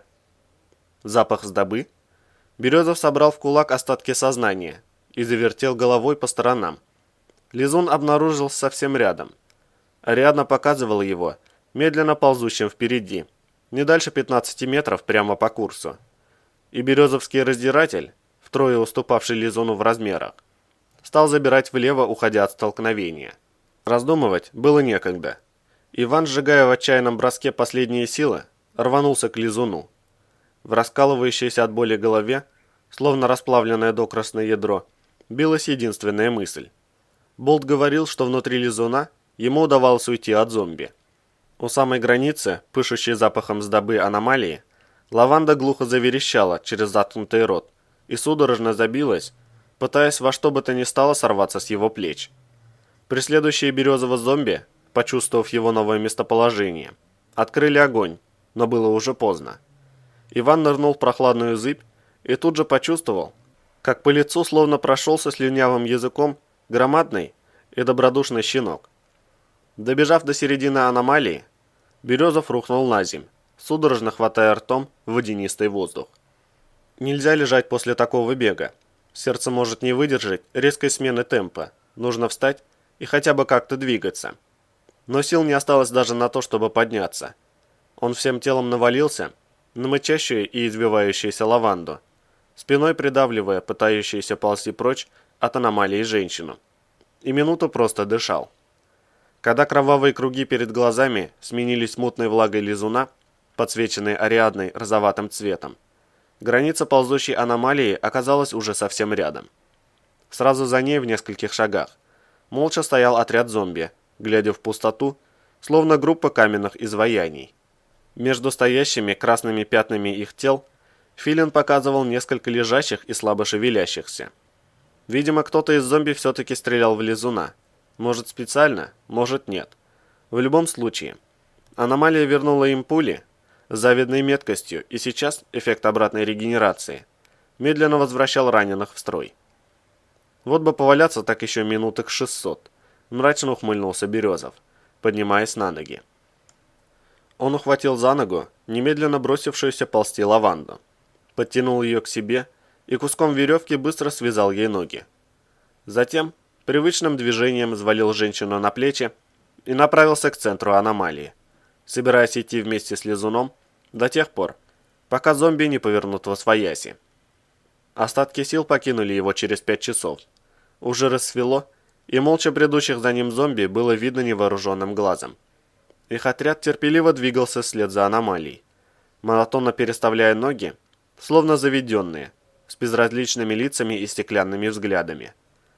Прекращать преследование они явно не планировали, а уйти от них оказалось невозможно. Едва забрезжил рассвет, стало ясно, что Лизун лениво ползает кругами по одному и тому же маршруту. Бесконечная ходьба с неперестающей брыкаться лавандой на плечах, более 30 часов без сна в режиме жестких нагрузок, жажда и отсутствие еды измотали Березова до крайней степени. Вот уже час он брел в полузабытии, едва переставляя ноги, словно робот. Проблески сознания случались все реже, и границы спасительной аномалии ощущались скорее инстинктом выживания, нежели разумом. Но и жажда жизни имеет предел своих возможностей. Последнее, что почувствовал Иван, было слабое шипение остановившегося лизуна и глухое ощущение удара от падения. Глава 4. Итак, вы утверждаете, что раз не имеет отношения к таинственному воскрешению тумана, равно как и к его неожиданному появлению на базе особ. Голос рентгена звучал спокойно, а глаза, как обычно, не выражали никаких эмоций. «Я ничего не утверждаю», – терпеливо вздохнул медведь. «Я так думаю. Мне так показалось. Шорох сказал, что раз был один, когда пришел на КПП. Туман появился уже после того, как мальчишки открыли дверь. Но данные камер видеонаблюдения, установленных на контрольных точках, позволяют делать иные выводы», – не меняя интонации, произнес контрразведчик. «Двое людей на штатном квадроцикле «Раса» пересекли контрольно-транспортный пункт внутреннего периметра пояса отчуждения. Они же пересекли контрольную точку сектора службы безопасности. А вот в камеру, установленную на КПП, особ, раз попал уже один. Не обязательно быть Шерлоком Холмсом, чтобы догадаться, кто был тот второй пассажир квадроцикла. Тем более, учитывая оброненную вами фразу перед отправлением в желтую зону. Не думаю, что вы ее забыли. Это был ваш совет Тумана? Рассмотреть другие варианты утечки информации. Вы все еще считаете, что раз не имеет отношения к делу? Да не знаю я. Медведь устало посмотрел на рентгена. Я спросил Тумана, откуда взялся пацан. Тот ответил, что отловил его недавно ради того, чтобы добраться до базы. Ведь его пропуск был аннулирован. Почему же вы не рассказали мне об этом раньше? Поинтересовался контрразведчик. Если раз ни в чем не замешан, ему нечего опасаться. Это вы так считаете. Здоровяк саркастически усмехнулся. На самом деле, все будет как в том анекдоте. Вилочки нашлись, но осадок остался. Парнишка он неплохой. И сотрудник ценный, умеет работать в желтый. Зачем ему косые взгляды в самом начале карьеры? Тем более, что он и без того у оперов из ОРД на повышенном внимании. Все никак не могут простить ему ту историю с метами. А ведь благодаря ей РАО получила отличного поисковика. Вот мы и решили, что пацана лучше во все это не впутывать. Он сам так к вам обращался? Нет, ответил рентген. Делает вид, что ничего не происходило. И это внушает мне определенное сомнение в его непричастности. Просто он не дурак и понимает, что не стоит лезть не в свое дело, пожал плечами медведь. Тем более, когда идут такие разборки. Вот и держит язык за зубами. На мой взгляд, ничего удивительного. В этом отношении у нас с вами разные взгляды, изрек рентген. Тем более, учитывая некоторые обстоятельства. Например, в тот день ему нечего было делать за пределами городка. Он якобы поехал в поезд проверять забарахлившее рулевое своего квадроцикла. Я слишком давно занимаюсь своим делом, чтобы верить в подобные сказки. Ну не знаю, медведь коротко развел руками. Я рассказал то, что мне известно. А как уже там все это увязывается друг с другом, вам виднее. Вы правы, майор, согласился с ним контрразведчик. Мне виднее. И то, что я вижу, не вполне меня устраивает. Слишком много белых пятен. Туман фантастическим образом выживает под выбросом, длящимся всего-то 108 часов. Какая мелочь. И еще почти неделю пропадает неизвестно где, якобы сам не помня, где же именно. А после происходит серия прямо-таки чудесных событий. В одно и то же время на КПП особ оказываетесь вы, Раз и Туман. Причем вы должны были сидеть в кабинете дежурного. Раз просто мимо проходил, а Туман и вовсе ничего не помнит. Мол, все как во сне, а проснулся я уже у ворот КПП. Если вы намекаете на то, что я в курсе, где он был все эти дни после выброса, то это не так, нахмурился здоровяк. Я уже говорил и могу повторить. Я ничего об этом не знаю. Впервые я увидел Тумана за полчаса до того, как увидели его вы. Могу пройти проверку на полиграфе, если хотите. Я прибегу и к этому средству, если на то возникнет необходимость, кивнул рентген. Еще один вопрос. Я знаю, как вы оцениваете шансы Тумана вернуться из красной зоны, как довольно высокие. Это при том, что оттуда никто не возвращался, за исключением нескольких человек. Не всем из них повезло вернуться без потерь. Даже наличие у Тумана Ариадны ничего не гарантирует. Красная зона опасна своим зовом. И тем не менее вы считаете, что он справится, несмотря на то, что сегодня истекают объявленные им самим сроки. Откуда такая уверенность? Потому что он там уже был, буркнул здоровяк. Азов его не берет, спросите у болта. Его отчеты я изучил. Контрразведчик неторопливо кивнул. Там ничего не сказано о том, что Туман бывал в красной зоне. Откуда вам известно об этом? Ну, медведь нахмурился. Наверняка мне об этом неизвестно, конечно. Но я уверен, что он там был, и совсем недавно. Возможно, во время выброса или сразу после. Почему вы так считаете? Рентген проявил некоторое любопытство, слегка подняв брови. По некоторым косвенным признакам. Здоровяк машинально потер лоб. За эти дни, что его не было. Туман помолодел лет на 5. Даже шрам на скуле полностью исчез. А ведь он был глубокий. Я с Туманом проторчал неделю в ЛП-32 у Лаванты. В одну смену постоянно ходили. Сложно не заметить такие перемены. Кстати, там же выяснилось, что местное зверье его не боится. И даже не кидается. По крайней мере, иногда. Так что варианта тут только два. Либо Туман все это время был в косметологической клинике, озабоченный ранними морщинами, либо в красной зоне. Уж не знаю, помнит ли он что-то на самом деле, но лично я считаю именно так. Интересно, оценил контрразведчик. Загадок все больше. Он мгновение молчал, обдумывая услышанное, после чего спросил. А какова, на ваш взгляд, вероятность того, что раз также был в красной зоне? Возможно, полностью или частично в то же время? Исключено, покачал головой медведь. Расу в красную не попасть. Если бы такое было возможно, он оттуда вообще не вылезал бы. Вы имеете в виду историю с пропажей без вести его отца? Уточнил рентген. Это было довольно давно. Мальчишка спит и видит, как находят его и возвращает домой. Майор грустно улыбнулся. Сам я те времена не застал, но говорят, что отец его был одним из лучших сталкеров. Он единственный, кто смог не просто приблизиться к воде, но и разыскал родник. Второго водного метаморфита никто так больше и не нашел. Насколько я помню архивные данные, именно это его и изгубило, произнес контрразведчик. Угу. Медведь хмуро кивнул. Так и было. С тех пор раз все рвется в красную. У мальчонки достаточно мозгов, чтобы не лезть туда напролом, как делают начитавшиеся фантастики идиоты. Он не торопится пополнить ряды зомби. Но, пожалуй, единственный из серьезных сталкеров, кто по-настоящему верит в сказки про академика Лаврентьева и его сокровища. В таком случае логично предположить, что он бывает в зонах несколько чаще, чем того требуют его обязанности. Рентген что-то коротко пометил в объемистой записной книжке. Как вариант, именно там он и мог встретиться с Туманом. Тогда это может послужить объяснением тому, каким образом Туману или им обоим удалось незамеченными пройти внутренний периметр. Медведь лишь пожал плечами. Рентген ел свой хлеб не зря и соображал моментально. Будет совсем не лишним. Лишний раз помолчать, подумал здоровяк. Вроде и не сказал ничего, а он уже чего-то там вычислил про раса.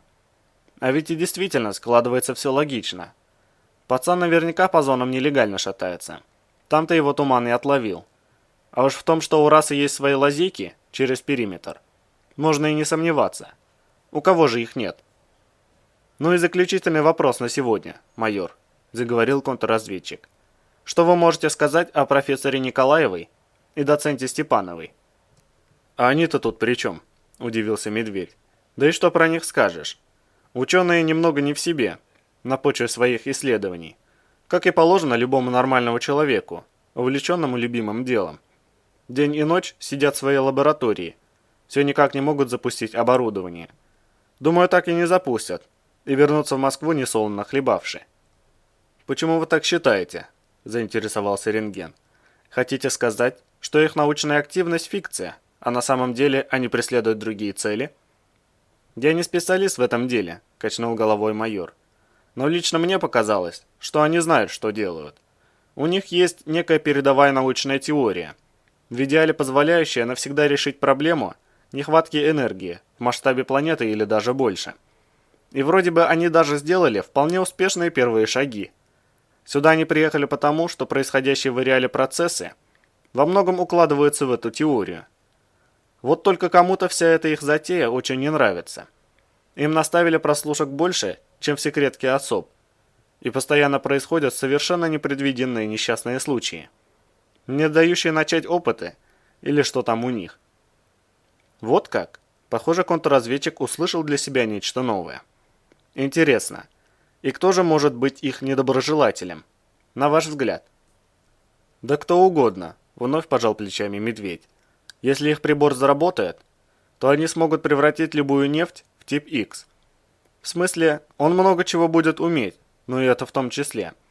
Не думаю, что это понравится тем, кто в нашей стране сидит на нефтяных кранах. Здоровяк иронично посмотрел на контрразведчика.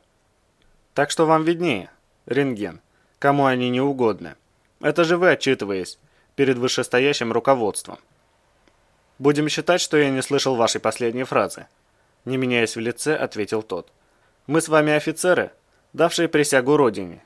И с нашей стороны неуместно. А при чем тут Родина? Ухмыльнулся медведь. Родина же не сама стругает законы, по которым торгует своими природными запасами. Достаточно, майор. Абсолютно спокойным тоном оборвал его рентген. Давайте вернемся к нашему разговору. Ко мне поступила информация, что именно Ферст поручил вам курировать этих ученых. Что вы можете пояснить на этот счет? Что это полная чушь. Медведь коротко улыбнулся. Насколько я знаю, курирует их черный плащ. Вы хотели сказать лейтенант Хантер? Уточнил рентген. Точно, подтвердил здоровяк. Николаева и Степанову выделили помещение в одном из складов НЗ, в непосредственной близости от забора нашей базы. Вроде как начальник АХО Прокопенко попросил Ферзя оказать им посильную помощь. Вот моя группа и была выделена в эту самую помощь. Тогда как раз шел трудовой подвиг, людей не хватало. Мы пару раз перетащили для них несколько коробок. Люди они неплохие, вещи рассказывают интересные, так что заглядываю к ним время от времени. Помогаю, чем могу. Больше чисто психологически, ведь им постоянно устраивают всевозможные несчастные случаи. Но официально мне никто этого не поручал. Когда вы видели Николаева и Степанова в последний раз? Контрразведчик внимательно посмотрел на медведя. За пару дней до возвращения тумана, ответил тот. Я сегодня утром заходил к ним на склад, но там заперто и опечатано. Я никого не нашел. Они уже уехали? Нет. Рентген продолжал невозмутимо смотреть ему в глаза. Они задержаны по подозрению в шпионаже и попытке хищения секретного стратегического ресурса. «Даже так?» – удивился медведь. «Видать, я недооценил серьезность их работы. Думал, очередная научная теория, которая так и останется теорией». Он печально покачал головой. «Жаль их, неплохие люди. Интересно, знали ли они, кому перешли дорогу?» «В их лаборатории было обнаружено 200 литров нефти тип X», – произнес рентген. «В неучтенной бочке уникальный идентификационный номер которой числится в списках подвергшихся утилизации емкостей. Экспертиза установила, что номер был перебит. Все было продумано и реализовано очень грамотно. Нефть им предоставили официально, но уже в тот момент, когда они ее получили. По всем документам этой бочки уже не существовало. Удалось точно установить, что организовал все это Ферзь. «Даже не знаю, что вам на это ответить», – нахмурился могучий майор. «Никогда бы не подумал, что эти двое – агенты вражеской резидентуры. Они, в общем-то, и не скрывали про нефть. Говорили, что получат бочку для своих опытов. Под строгий отчет. Что ж, на сегодня я вас больше не задерживаю». Контрразведчик сделал еще одну пометку. «Однако попрошу завтра предоставить мне в письменном виде все, что вам известно о взаимодействии Ферзя и Николаевой со Степановым. Постарайтесь вспомнить максимум подробностей, особенно о том, что происходило до выброса. И еще одно, майор. Рентген бросил на него многозначительный взгляд. Сделайте одолжение. В ближайшие 3 дня не покидайте пояс. Считайте это моей личной просьбой. Вам выделят помещение для сна. Не нужно лишних хлопот, усмехнулся Медведь. На базе есть все необходимое. Я могу жить там до тех пор, пока не умру от тоски или от голода. Или пока Ареал не доберется сюда и не разлучит нас со следственной группой. Вам будут выплачены суточные, спокойно ответил контрразведчик, никак не реагируя на колкость. Я прослежу. Вообще-то, я не это имел в виду, но все равно спасибо, лишними не будут. Здоровяк поднялся с кресла. Я так понимаю, что отстранен от заданий на время следствия. Нет, рентген выдержал его взгляд. Я же сказал, это моя личная к вам просьба. Назовем это вынужденной мерой. И еще я был бы вам признателен, если содержание нашего разговора целиком останется между нами. Понятно, философским тоном изрек Медведь. Разрешите идти? Идите, кивнул контрразведчик. Я свяжусь с вами завтра в это же время. Березов очнулся от ощущения холода, сковавшего насквозь продрогшее тело. Он открыл глаза и в первое мгновение не смог понять, где находится. Секунду спустя в памяти резкой вспышкой высветились события прошедших суток. И он вскочил на ноги, хватаясь за пистолет. Но воевать оказалось не с кем. Вокруг было пусто. Он по-прежнему находился внутри лизуна. Аномалия едва слышно шипела и не двигалась. Лишь температура ее влажной взвеси заметно упала. Иван оглянулся, ища глазами лаванду, но женщины рядом не оказалось. Видимость в чреве лизуна напоминала вид из-под воды, если смотришь без плавательных очков или маски. Метров с 5 уже толком ничего не разобрать, и Березов принялся тщательно проверять окружающее пространство. Он обшарил всю аномалию, ощупывая каждый метр, но обнаружил лишь обрывки веревок. Похоже, их перегрызли, и, судя по запекшимся на них разводам крови, связанная женщина или очень торопилась, или просто рвала путы с содержимым остервенением, не обращая внимания на расцарапанные десны. Отчетливый след из смятого и ободранного мха ввел границы лизуна. Похоже, избавившись от веревки на руках, лаванда не стала возиться с ногами и поспешила уползти как можно скорее. Автомат капитана тоже исчез. Значит, забрала с собой. Иван пожал плечами. Патронов к нему все равно не осталось. Хотя для зомби это довольно предусмотрительно. Хорошо, что она не догадалась забрать пистолет. А может быть и догадалась, но не смогла этого сделать. Ведь, потеряв сознание, он придавил кобуру всем телом, падал же спиной вверх. Рюкзак Ферзя. Рука Березова метнулась за спину. Рюкзака не было, он тихо выругался. До чего же любознательные существа эти женщины-зомби? До всего им есть дело. Иван поправил на себе обмундирование и снаряжение. Проверил, надежно ли держится Ариадна в забинтованном кулаке. И подошел к границе, внимательно осматривая окрестности. Зомби видно не было, а Филин не показывал поблизости ничего такого, что могло бы внезапно допрыгнуть, долететь или дотянуться. Поэтому Березов осторожно вышел из аномалии. 30-градусный воздух красной зоны после остывшего лизуна показался горячим, и Иван непроизвольно отер рукавом намокшие брови. Судя по выцветшему бледно-голубому пятну солнца, время приближалось к полудню. Выходит, он провел без сознания около 5 часов. Березов прислушался к внутренним ощущениям.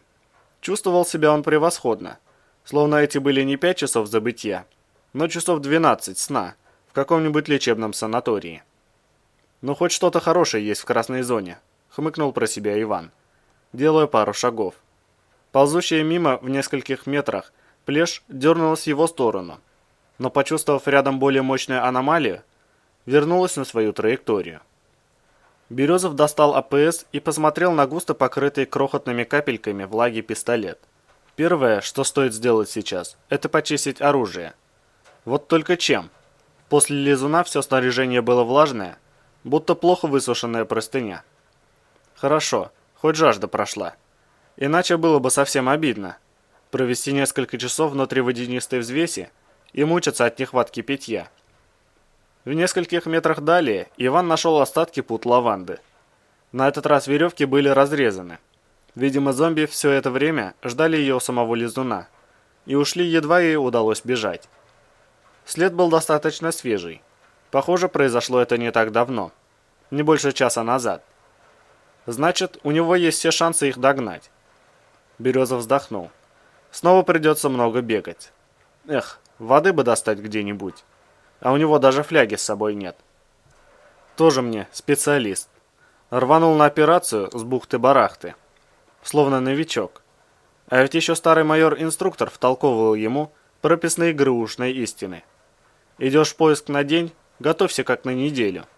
На войне всякое случается, это дело непредсказуемое. Иван недовольно поморщился. Сам виноват. Годы службы в Альфе несколько расслабили. Ведь наша операция достаточно скоротечная. Неделями по вражеским тылам. Бродить приходится не очень часто. Стоило поработать мозгами, прежде чем вламываться в красную зону. Ладно, поздно бить боржоми, когда почки отвалились.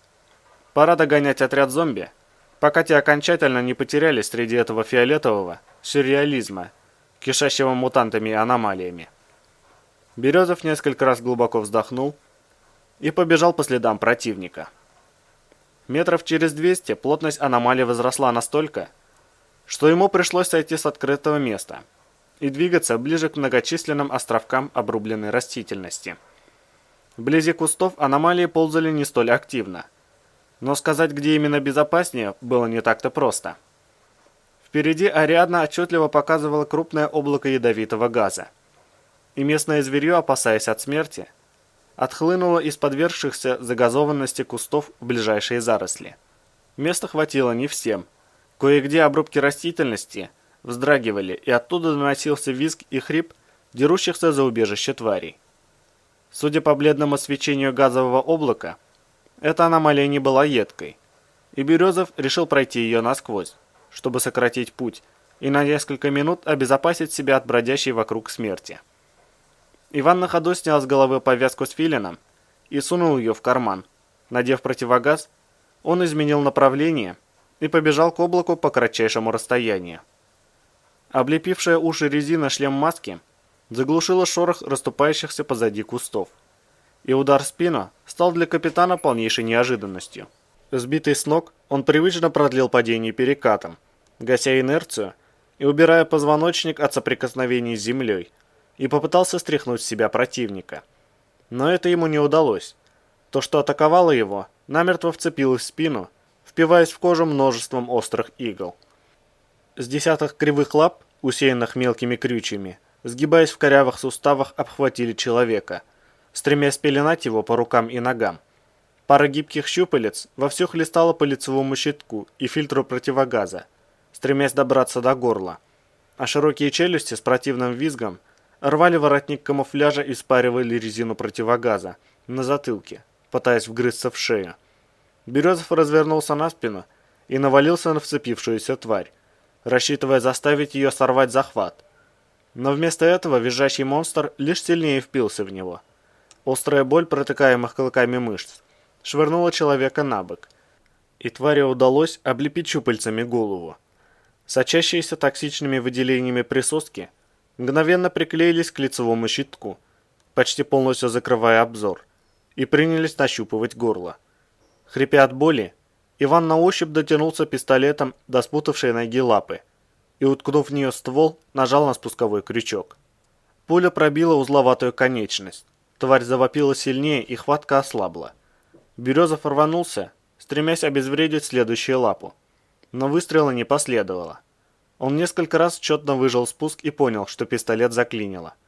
Раненый мутант попытался обездвижить человека вновь, и Иван понял, что в таком положении долго не продержится. Превозмогая боль от рвущейся под крючьями монстра кожи, он поднялся на ноги и почти наугад заковылял навстречу приближающемуся газовому облаку, пытаясь удерживать рвущиеся к горлу щупальца. Тварь хлестала его по ногам, стремясь запутать и уронить на земь. И ей это удалось.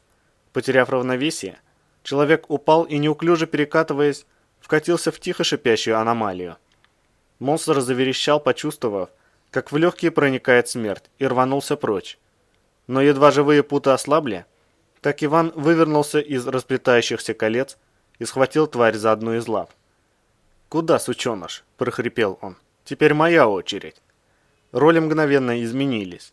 Внутри смертельно ядовитого облака, разбрасывая в стороны рваные куски жирного фиолетового мха, по багровой земле со звериным рычанием катался клубок из окровавленного человека и мутировавшей твари, отчаянно пытающийся вырваться из мертвой хватки. Выронив пистолет, Березов выхватил нож и размашистыми ударами вгонял клинок в уродливое тело. Если и напоминающее что-то земное, то только гибрид рюкзака, паука и каракатицы. Мутант, похоже, уже не чувствовал боли. Им двигало лишь стремление во что бы то ни стало сделать вдох чистого воздуха.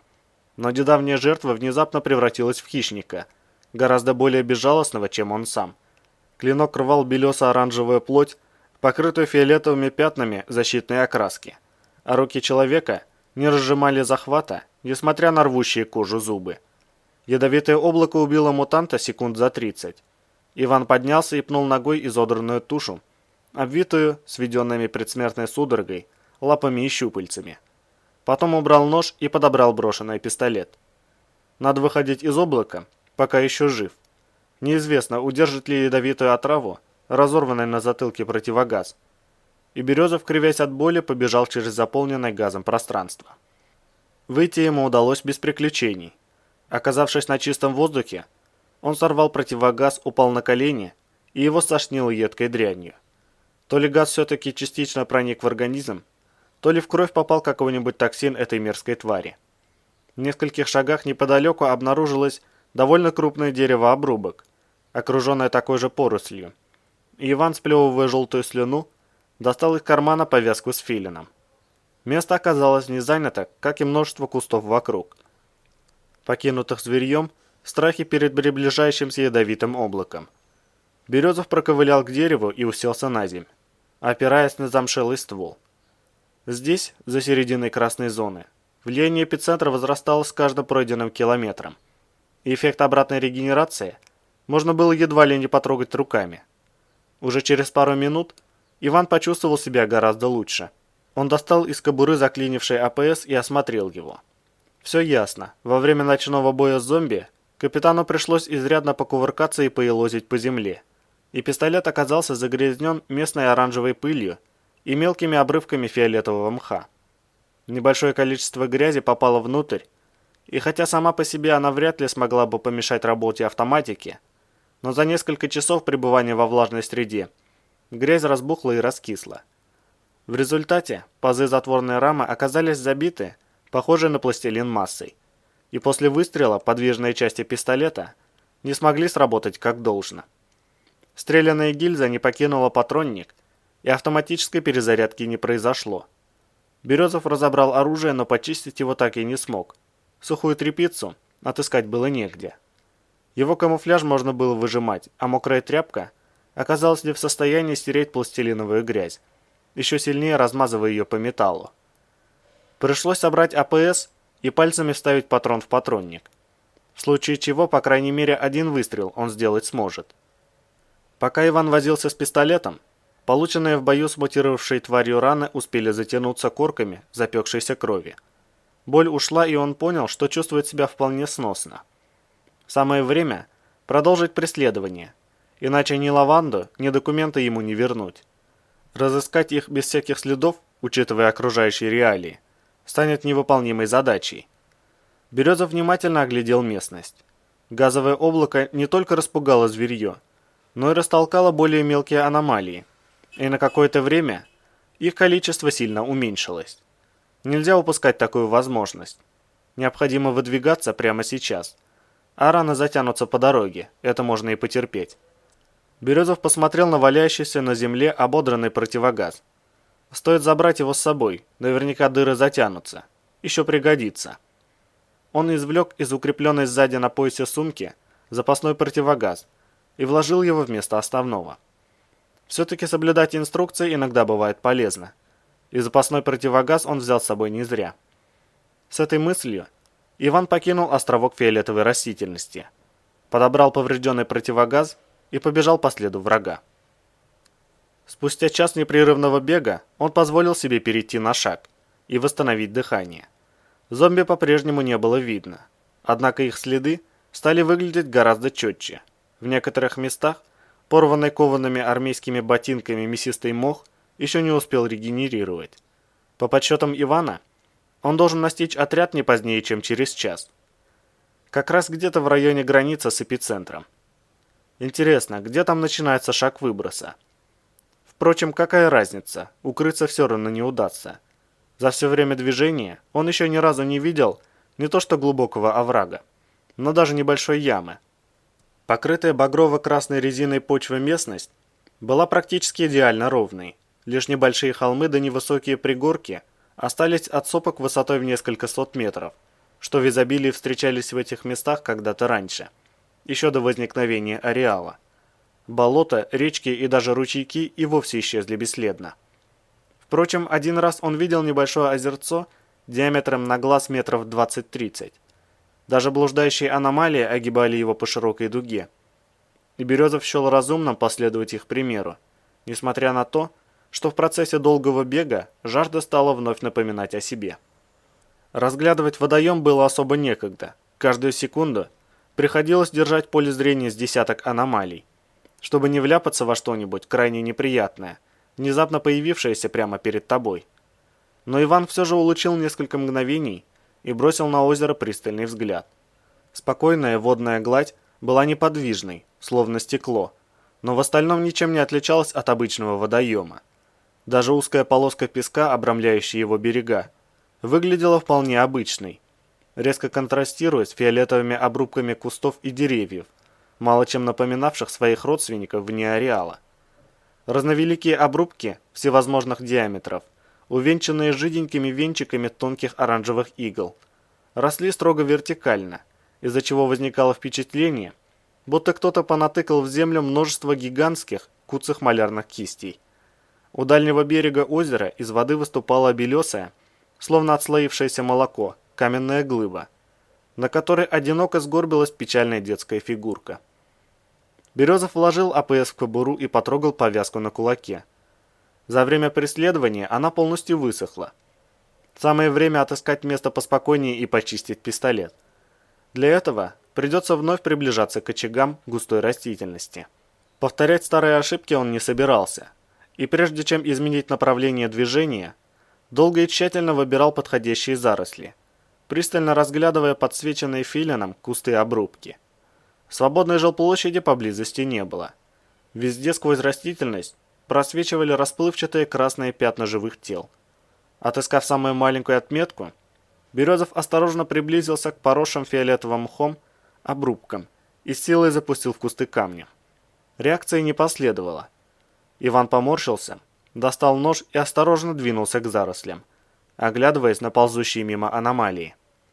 Затаившийся в кустах зверь подпустил его почти вплотную, но атаковать не стал, а выскочил с противоположной стороны и одним прыжком отлетел от кустов метра на 1,5 и задергался, зацепившись длинным щупальцем за свое убежище.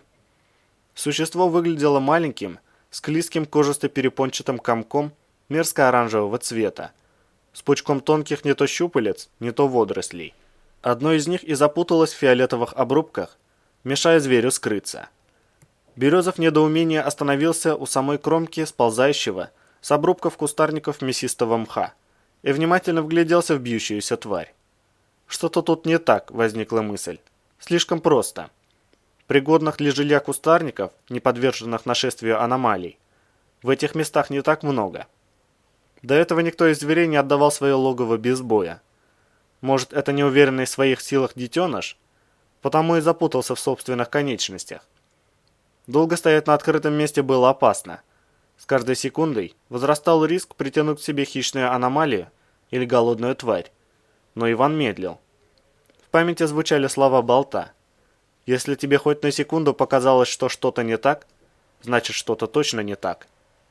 Не сумев определить, что вызывает у него ощущение близкой опасности, Березов решил не рисковать и поискать другие кусты.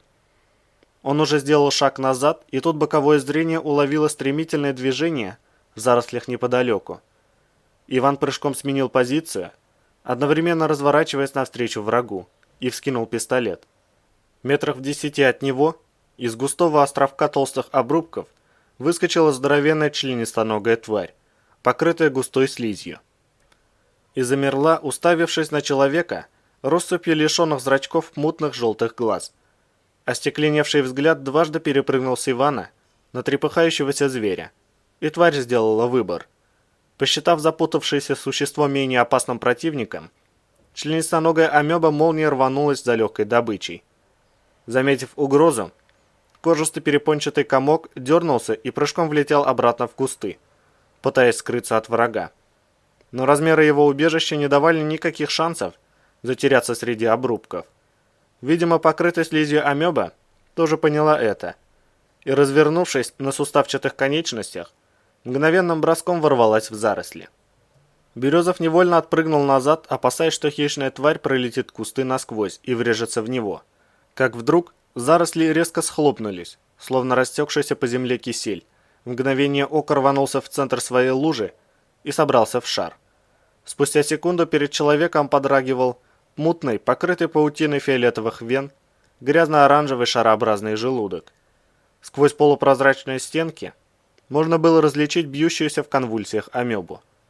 Желудок уже начал переваривать добычу, и ее агонизирующий визг глухо доносился через неровно пульсирующую плоть своего убийцы. Стараясь не вляпаться в проплывающие мимо сито, Иван отскочил подальше от хлюпающего желудка и усилием воли заставил себе дышать ровно. Выброс адреналина оказался слишком сильным, и он чувствовал, как дрожали пальцы. Опасность оказалась настолько неожиданной, что даже привычная к смертельному риску психика не ожидала подобного поворота. Березов передернул плечами. От жуткой и мучительной смерти его отделяло ровно полшага. Он уже почти вошел в эти кусты, когда почуял неладное. И ведь Филин не идентифицировал их как живые. Метаморфит увидел только приманку. Значит, желудок большей частью хладнокровный, если у него вообще есть кровь. В голове мелькнула мысль, что прошлой ночью, когда он крался за отрядом зомби, от одного островка кустарника к другому, ему, оказывается, фантастическим образом везло, не иначе. Кусты, ранее принадлежащие сожранной амебе, теперь были свободны. И Березов осторожно влез в заросли обрубков, стараясь не наступать на следы слизи. Выбрав более-менее чистое место, он уселся на багровую резину земли и принялся разматывать повязку на кулаке. Конечно, не ветошь для чистки оружия, но лучше, чем ничего. Второй раз получить отказ в работе автоматики пистолета не хотелось. Ариадну Иван положил рядом с собой. В тот же миг обилие снующих повсюду аномалий исчезло, будто выключенное одним нажатием кнопки, и фиолетово-оранжевый мир опустел. Разминая затекшие от длительного пребывания в одном и том же положении пальцы, Березов окинул взглядом осиротевшие окрестности. Пожалуй, только сейчас он по-настоящему осознал, сколько секунд можно прожить в красной зоне без Ариадны. Даже как-то затруднительно сразу ответить, так ли плохо то, что попавшие сюда люди немедленно оказываются в армии темного властелина. Вряд ли это намного хуже, чем невидимая мясорубка, неожиданно и беззвучно наплывающая на тебя в тот миг, когда ты уверен, что находишься на безопасном клочке земли. А если байки о живой воде, в которой верит раз, хоть на миллиметр правдивы, то и вовсе нет никаких сомнений. Иван быстро разобрал АПС и вычистил его настолько тщательно, насколько это вообще возможно в подобных условиях. После этого он для надежности разобрал магазин и вычистил его, с особой тщательностью протерев боеприпасы. 12 патронов и боевой нож – все, что у него осталось. Что ж, могло быть и хуже. Капитан собрал и зарядил пистолет, после чего вновь взял в левую руку Ариадну.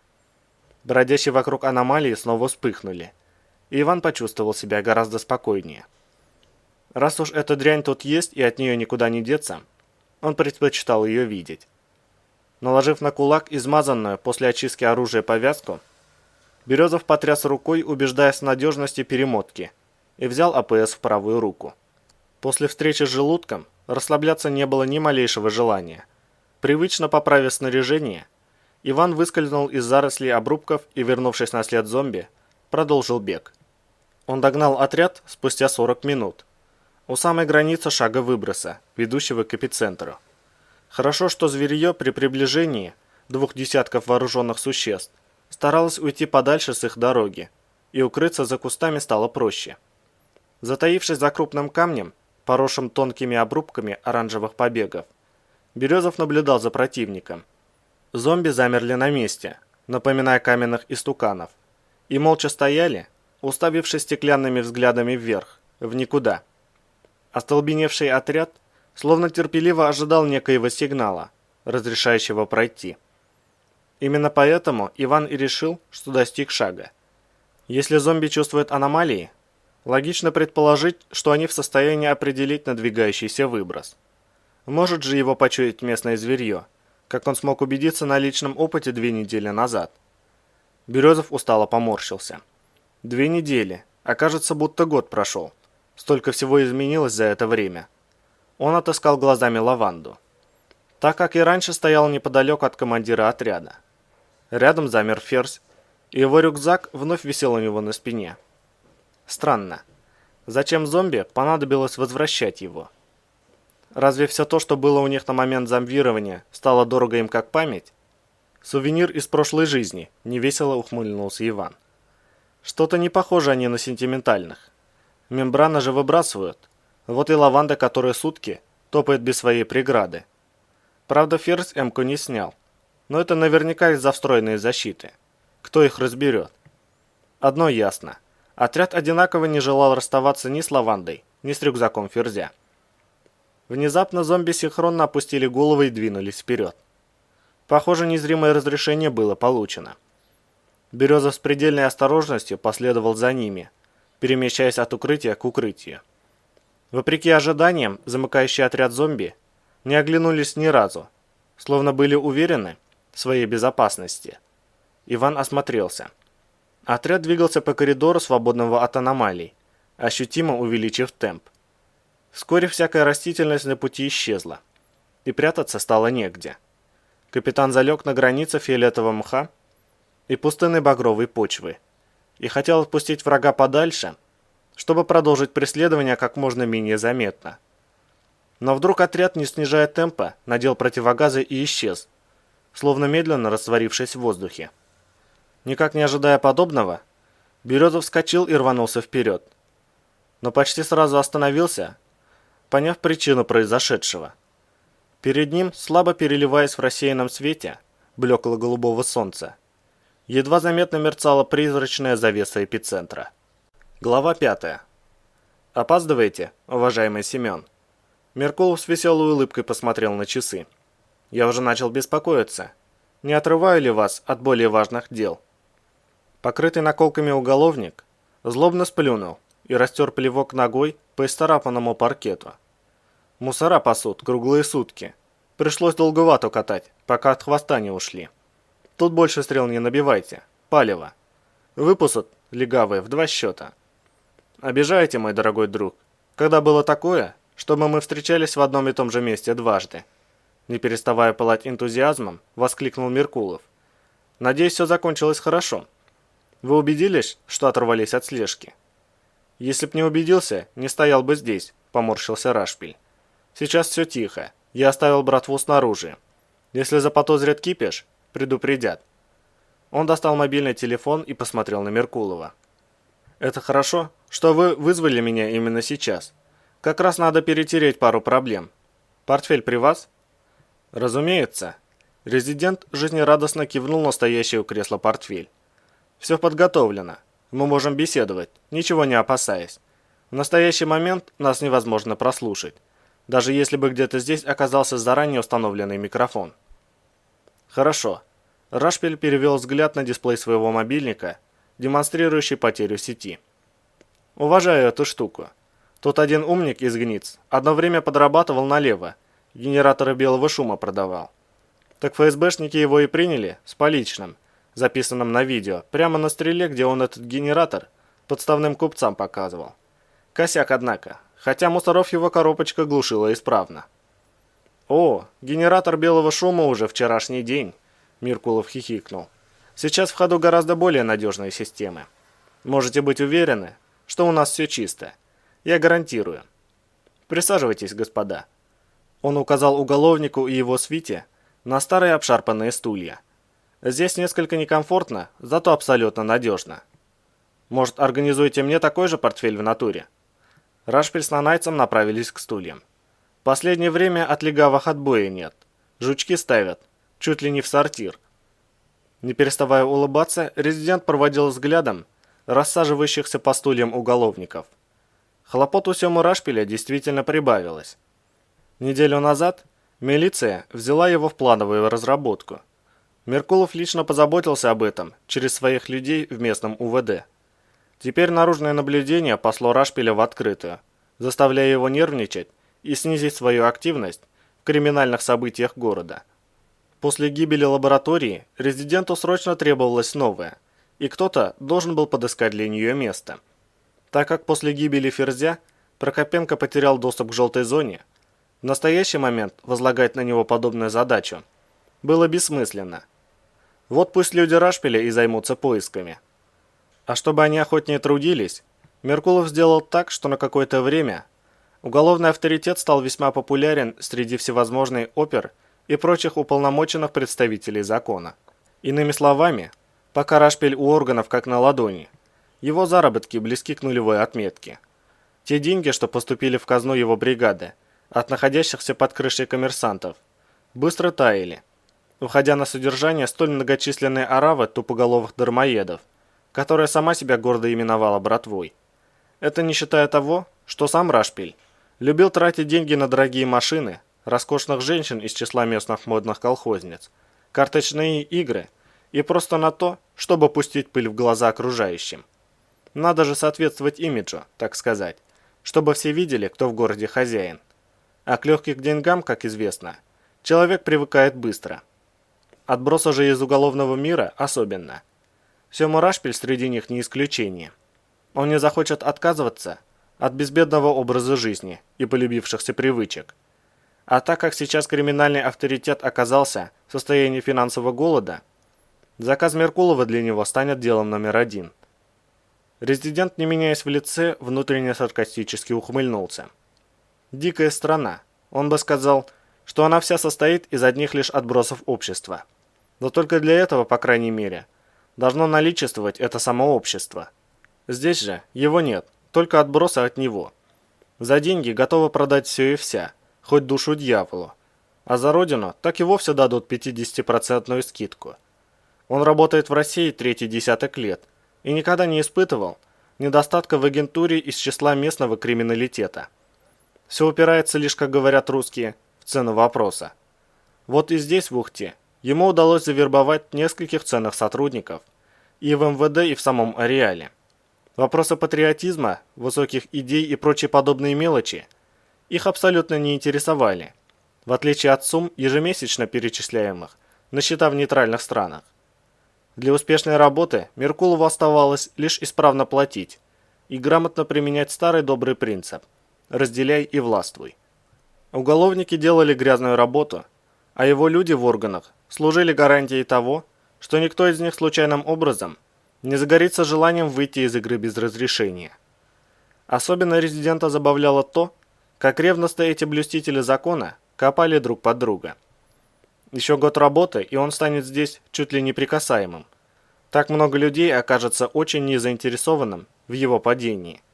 И все это лишь ради денег. «Я непременно достану для вас это устройство», – с готовностью подтвердил Меркулов. «Конечно, организовать это непросто, но, как вам известно, для нас нет ничего невозможного. Если этого требует наше общее дело, значит портфель у вас будет. И скрытый передатчик в нем тоже будет», – продолжал веселиться резидент. «Просто так, на всякий случай. Уголовный авторитет, хоть и не дурак, но особым умом не блещет. И именно это делает его столь ценным сотрудником. Такому смело можно поручить несложную рутинную работу. Например, контроль над подпольным рынком метаморфитов. И быть уверенным, что тот справится. При этом не приходится переживать за излишнюю проницательность. Сема Рашпиль и его преданный Толя Нанаец всерьез считает, что Меркулов представляет группу очень влиятельных и богатых людей, занимающихся изучением ареала отдельно от продажного правительства. И потому держит все в тайне, ведь повсюду коррупция и продажные чиновники всех мастей. Сама мысль о том, что они сообща ломают систему, пришлась уголовной среде весьма по вкусу. Особенно после того, как они получили свои первые деньги. Вот с Прокопенко все сложнее. Тот быстро сосчитал, сколько будет дважды два. Отчасти этому способствовала поистине гипертрофированная трусость уважаемого Максима Анатольевича, который в каждом прохожем подозревал агента спецслужб. Впрочем, размеры его жадности были еще больше, что и позволило Меркулову, как говорят русские, наложить на него лапу. Этот уж точно ради денег пойдет на все. Главное, чтобы ему за это ничего не было. Трусость и алчность внутри него постоянно перевешивали друг друга. И сейчас был как раз тот момент, когда Прокопенко находился в состоянии, близком к паническому. Пока Московская следственная комиссия работает в ареале, лучше не давать ему сложных задач. Если он на почве страха допустит ошибку, этот загадочный полковник Рентген быстро возьмет его в оборот. А в том, что Прокопенко расскажет все на первой же минуте первого допроса, сомневаться не приходилось. Так что даже хорошо, что Ферзь дочистил лабораторию перед своим фиаско. Очень удачно получилось. Ни свидетелей, ни доказательств. Рентген угодил в тупик, и на данный момент у него нет ничего серьезного, даже на Сему Рашпиля, не говоря уже о Меркулове. Полковник, конечно, не уедет в Москву просто так. Он попытается выжать все зацепки, которые только имеет, но ничего не добьется. Если не подведет человеческий фактор, Рентгену не остается ничего, кроме как вернуться к своим хозяевам ни с чем. Как раз за этот самый человеческий фактор резидент и опасался. Персонал лаборатории мертв, улик нет. Все, кто мог видеть или хотя бы догадываться о причастности Меркулова к этому делу, погибли в ареале. Из тех, кто гипотетически мог дать против него показания, в живых оставалось 5. Сема Рашпиль, его правая рука Толя Нанаец, Фикса, его вечная тень Немой и, собственно, наш храбрейший Максим Анатольевич. Первые 4 так просто не расколются. Это матерые рецидивисты, им не резон брать на себя лишний срок, равно как и не привыкать к допросам, угрозам и следовательскому шантажу. Конечно, их количество наводило Меркулова на некоторые размышления о том, что 4 уголовников – это как-то уж слишком много. Но в настоящее время слабое звено тут только одно – Прокопенко. Он без сомнения весьма ценный источник, и даже оставшись без Ферзя, может приносить очень важную информацию. К тому же со временем чиновник вполне способен отыскать Салмацкому замену. Однако сейчас для него наступила зона риска. Если Рентген свое дело знает, а в этом сомневаться не приходилось, он так или иначе будет проверять всех, кто имеет отношение к Меркулову, вне зависимости, есть у него на них что-то или нет. И существовала немалая вероятность, что Прокопенко может попасться на устроенную полковником провокацию. Если нервы чиновника не выдержат, он, как говорят местные уголовники, расколется до самой задницы. В этом случае резидента ждет неизбежный провал и арест, и как все сложится на самом деле, неизвестно. Меркулов воспроизвел в памяти закончившуюся 2 часа назад встречу с чиновником. На этот раз они встретились официально, как поставщик с заказчиком, в одном из ресторанов, что являлось обычной практикой. Все соответствующие письма и бумаги резидент привез с собой и передал ему в соответствии с темой разговора. Так что службе безопасности к Прокопенко было не подкопаться. Но вот поведение чиновника настораживало. Тот, как обычно, нервничал. Но почему-то волнение его усиливалось не в те моменты, когда речь заходила о расследовании Рентгена и приставленной к Прокопенко слежке. Тот юнец из торгового центра приехал на личной машине следом за чиновником и зашел в ресторан спустя 5 минут после Прокопенко. Он занял столик у выхода из вип-зала и почти 40 минут пил чай. На этот раз гений сыска обзавелся усами другого цвета и контактными линзами. И даже не взял с собой бейсболку или черные очки, светя на весь ресторан выбритым черепом нелепо птичьей формы. Нет, гораздо больше чиновник нервничал, когда замолкал. Он словно заставлял себя сидеть с Меркуловым, хотя ничто не мешало им обсудить дела быстро и немедленно уйти. Но Прокопенко все тянул резину, будто опасался обидеть собеседника скорым уходом. Рассказ его также вызывал определенные сомнения. Хозяйственник заверил резидента, что получил абсолютно достоверную информацию из самых высоких источников. Сотрудник спецотряда, которого Ферзь обвинил в укрывательстве нелегальной лаборатории и считал погибшим, неожиданно выжил и дал рентгену показания. После этого они немедленно отправились задерживать Салмацкого, но тому удалось уйти и добраться до лаборатории раньше следственной группы. Он со своими помощниками перебил персонал и уничтожил все улики. А нечто ценное Ферзь упаковал в рюкзак и взял с собой. В последующем бою с людьми рентгена сообщники Салмацкого погибли, но сам он вновь смог уйти с тем самым рюкзаком за спиной и заложницей, не имеющей отношения к делу. Его преследовали через всю желтую зону, но у самой границы с красной появились зомби и, захватив Ферзя, увели с собой. За ним помчался тот ополоумевший воскресший сотрудник, упокой Господи его страдающую острым недостатком ума душу. Это автоматически означало, что Салмацкий перестал существовать как личность и уже никогда никому и ничего не расскажет, даже если выйдет когда-нибудь из красной зоны. Иными словами, ситуация с лабораторией разрешилась сама собой, и осталось лишь дождаться, когда следственная комиссия окончательно убедится в своем поражении и вернется восвояси. Но странное дело, Прокопенко почему-то был уверен, что рентген не просто испытывает к Меркулову особый интерес, а имеет некоторые улики.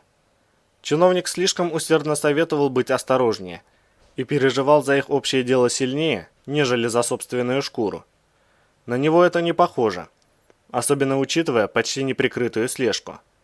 И откуда вообще взялся этот хвост? Рентген к нему не имеет никакого отношения, в этом резидент не сомневался. Люди Меркулова в местном УВД пробили номера машины, на которой приехал нелепый юнец. Они оказались в закрытой базе данных ФСБ по РАО «Ареал». В ближайшие дни проверят по фото, возможно, это даст результат. Меркулов был уверен, что Прокопенко затеял свою игру, и теперь необходимо понять, какие цели он преследует. В любом случае, придется принять определенные меры предосторожности. «Предлагаю начать с ваших проблем, господа», — вновь заулыбался резидент.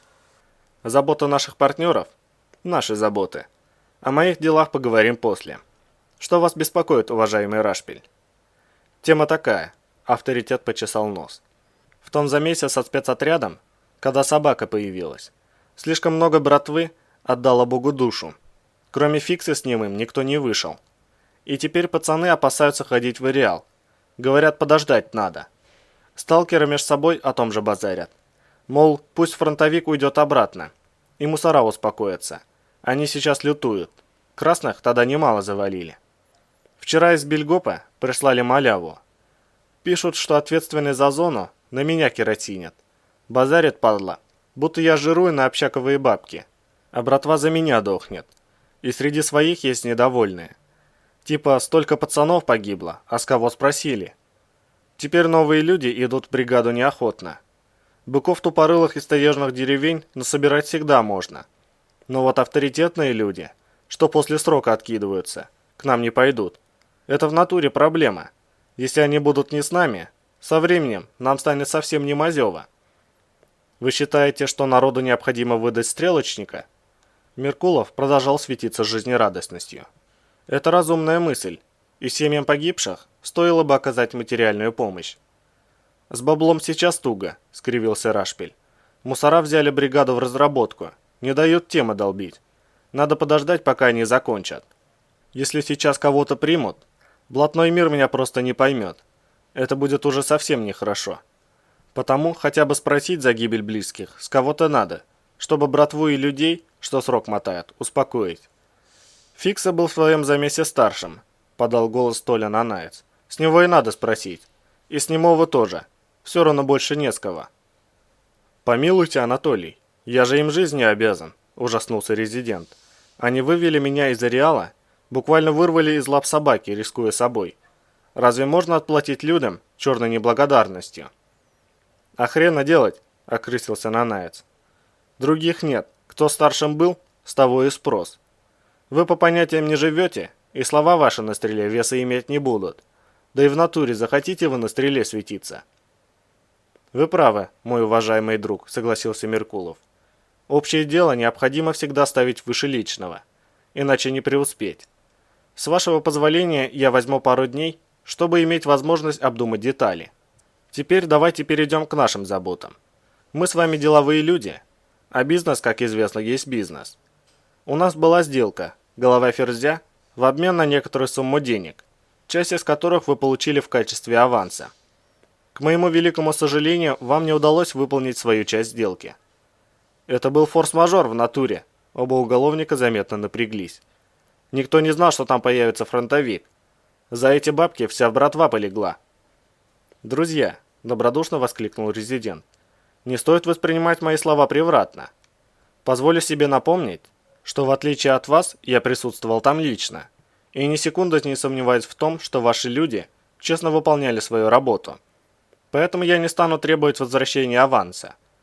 Будем считать, что эти средства ушли в счет выплаты компенсации семьям погибших.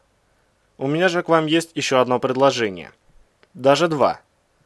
Первое заключается в том, что мне нужна новая лаборатория, взамен той, что была столь жестко утоплена в крови властями». «Да ну нафиг», – дернулся Рашпиль. «Братву сейчас в ареал не загонишь. Я же говорю, у нас проблемы». «Никого силой гнать не надо», – успокоил его Меркулов.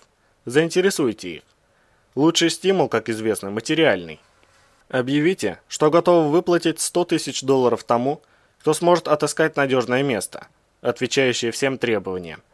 И еще столько же, если найденное место устроит наших экспертов. Всего же на организацию этого мероприятия я выделяю вам $1 миллион. Треть этой суммы вы получите в качестве аванса послезавтра. Конечно, если сейчас примете мое предложение». Рашпиль с Нанайцем переглянулись. «Мне надо подумать», – заявил авторитет. «Тема опасная, а хорошие сталкеры сейчас на измене сидят. И по-любому заломят бабла за работу. Еще надо людей надежных подобрать. А братва недовольна, и люди на зонах в натуре лбы морщат». «Разумеется, подумайте», – с готовностью согласился резидент. «Я все понимаю и не требую от вас скоропалительных решений. Единственно прошу вас, не заставлять меня слишком долго ожидать вашего ответа. Руководство требует конкретных результатов научной деятельности. Если вы сочтете нужным отказаться от этого договора, я хотел бы узнать об этом как можно скорее, чтобы иметь возможность искать другие пути урегулирования этого вопроса». «1,5 ляма, и мы договорились», – заявил Рашпиль. «Этого хватит, чтобы организовать тему». «Сожалею, друзья мои», – резидент сокрушенно развел руками. «Но названная мною сумма – это все, что выделено мне на подготовку новой лаборатории. Мне и без того стоило больших трудов объяснить финансистам потерю аванса за несостоявшуюся сделку. Я уже не говорю о том, во что нам обойдется поиск новых научных специалистов. Так что я с нетерпением буду ждать от вас ответа». «А что там по ходу за вторую тему?» – встрял Нанаец. «О чем базар?» «О!» – лицо Меркулова приняло крайне сосредоточенное выражение. «Этот вопрос очень серьезный и весьма сложный. И для того, чтобы решить его, понадобится большая удача. Сейчас я раскрою вам сведения, объявленные властями государственной тайной. Нам стоило больших трудов добыть их. Мы смогли выяснить, почему именно Ферзь кинул нас с вами и жестко расправился с персоналом лаборатории. Он хотел продать результаты наших научных трудов подороже, а именно за границу резидентуре США. «Он продался америкосам?» – возмутился Рашпиль. «Чепушило мусорское. Черт дырявый. Из-за этого столько людей завалил. Петушара». «Именно так», – с грустью согласился резидент. «Он не просто натравил своих подручных на наших сотрудников. Пока представители властей убивали ни в чем не повинных исследователей, Ферзь выкрал результаты научных работ и все лабораторные образцы. Получился целый рюкзак принадлежащего нам имущества. Известно, кому из барыг он предлагал купить товар». Рашпиль злобно оскалил кривые зубы. «Что за крыса на него работает? Найду, наизнанку выверну гада». «Никому», – покачал головой Меркулов. «Он не успел этого сделать. Следственная комиссия вычислила предателя и организовала погоню. Людей Ферзя перебили, а сам он, спасаясь от группы захвата, слишком близко подошел к границе красной зоны и попал под зов. «Да ну нахрен!» – опешил Рашпиль. «Наш мусорок стал зомби? Это не лажа?» «Сведения абсолютно достоверны», – заверил авторитетный резидент. Группа захвата видела, как он уходил в красную зону, присоединившись к отряду зомби. «Есть Бог на небе!» Уголовники одновременно перекрестились.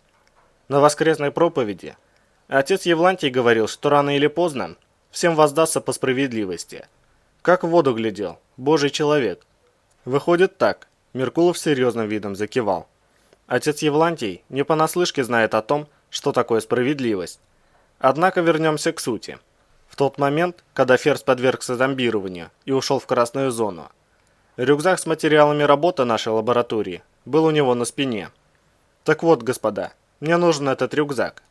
Чего? Рашпиль недоверчиво смотрел на резидента. Что за приколы? Кто же его найдет среди кучи зомбаков, да еще в красной зоне? Добровольцы, пожал плечами Меркулов. Возможно, кто-то захочет попытать счастье и пойдет в красную.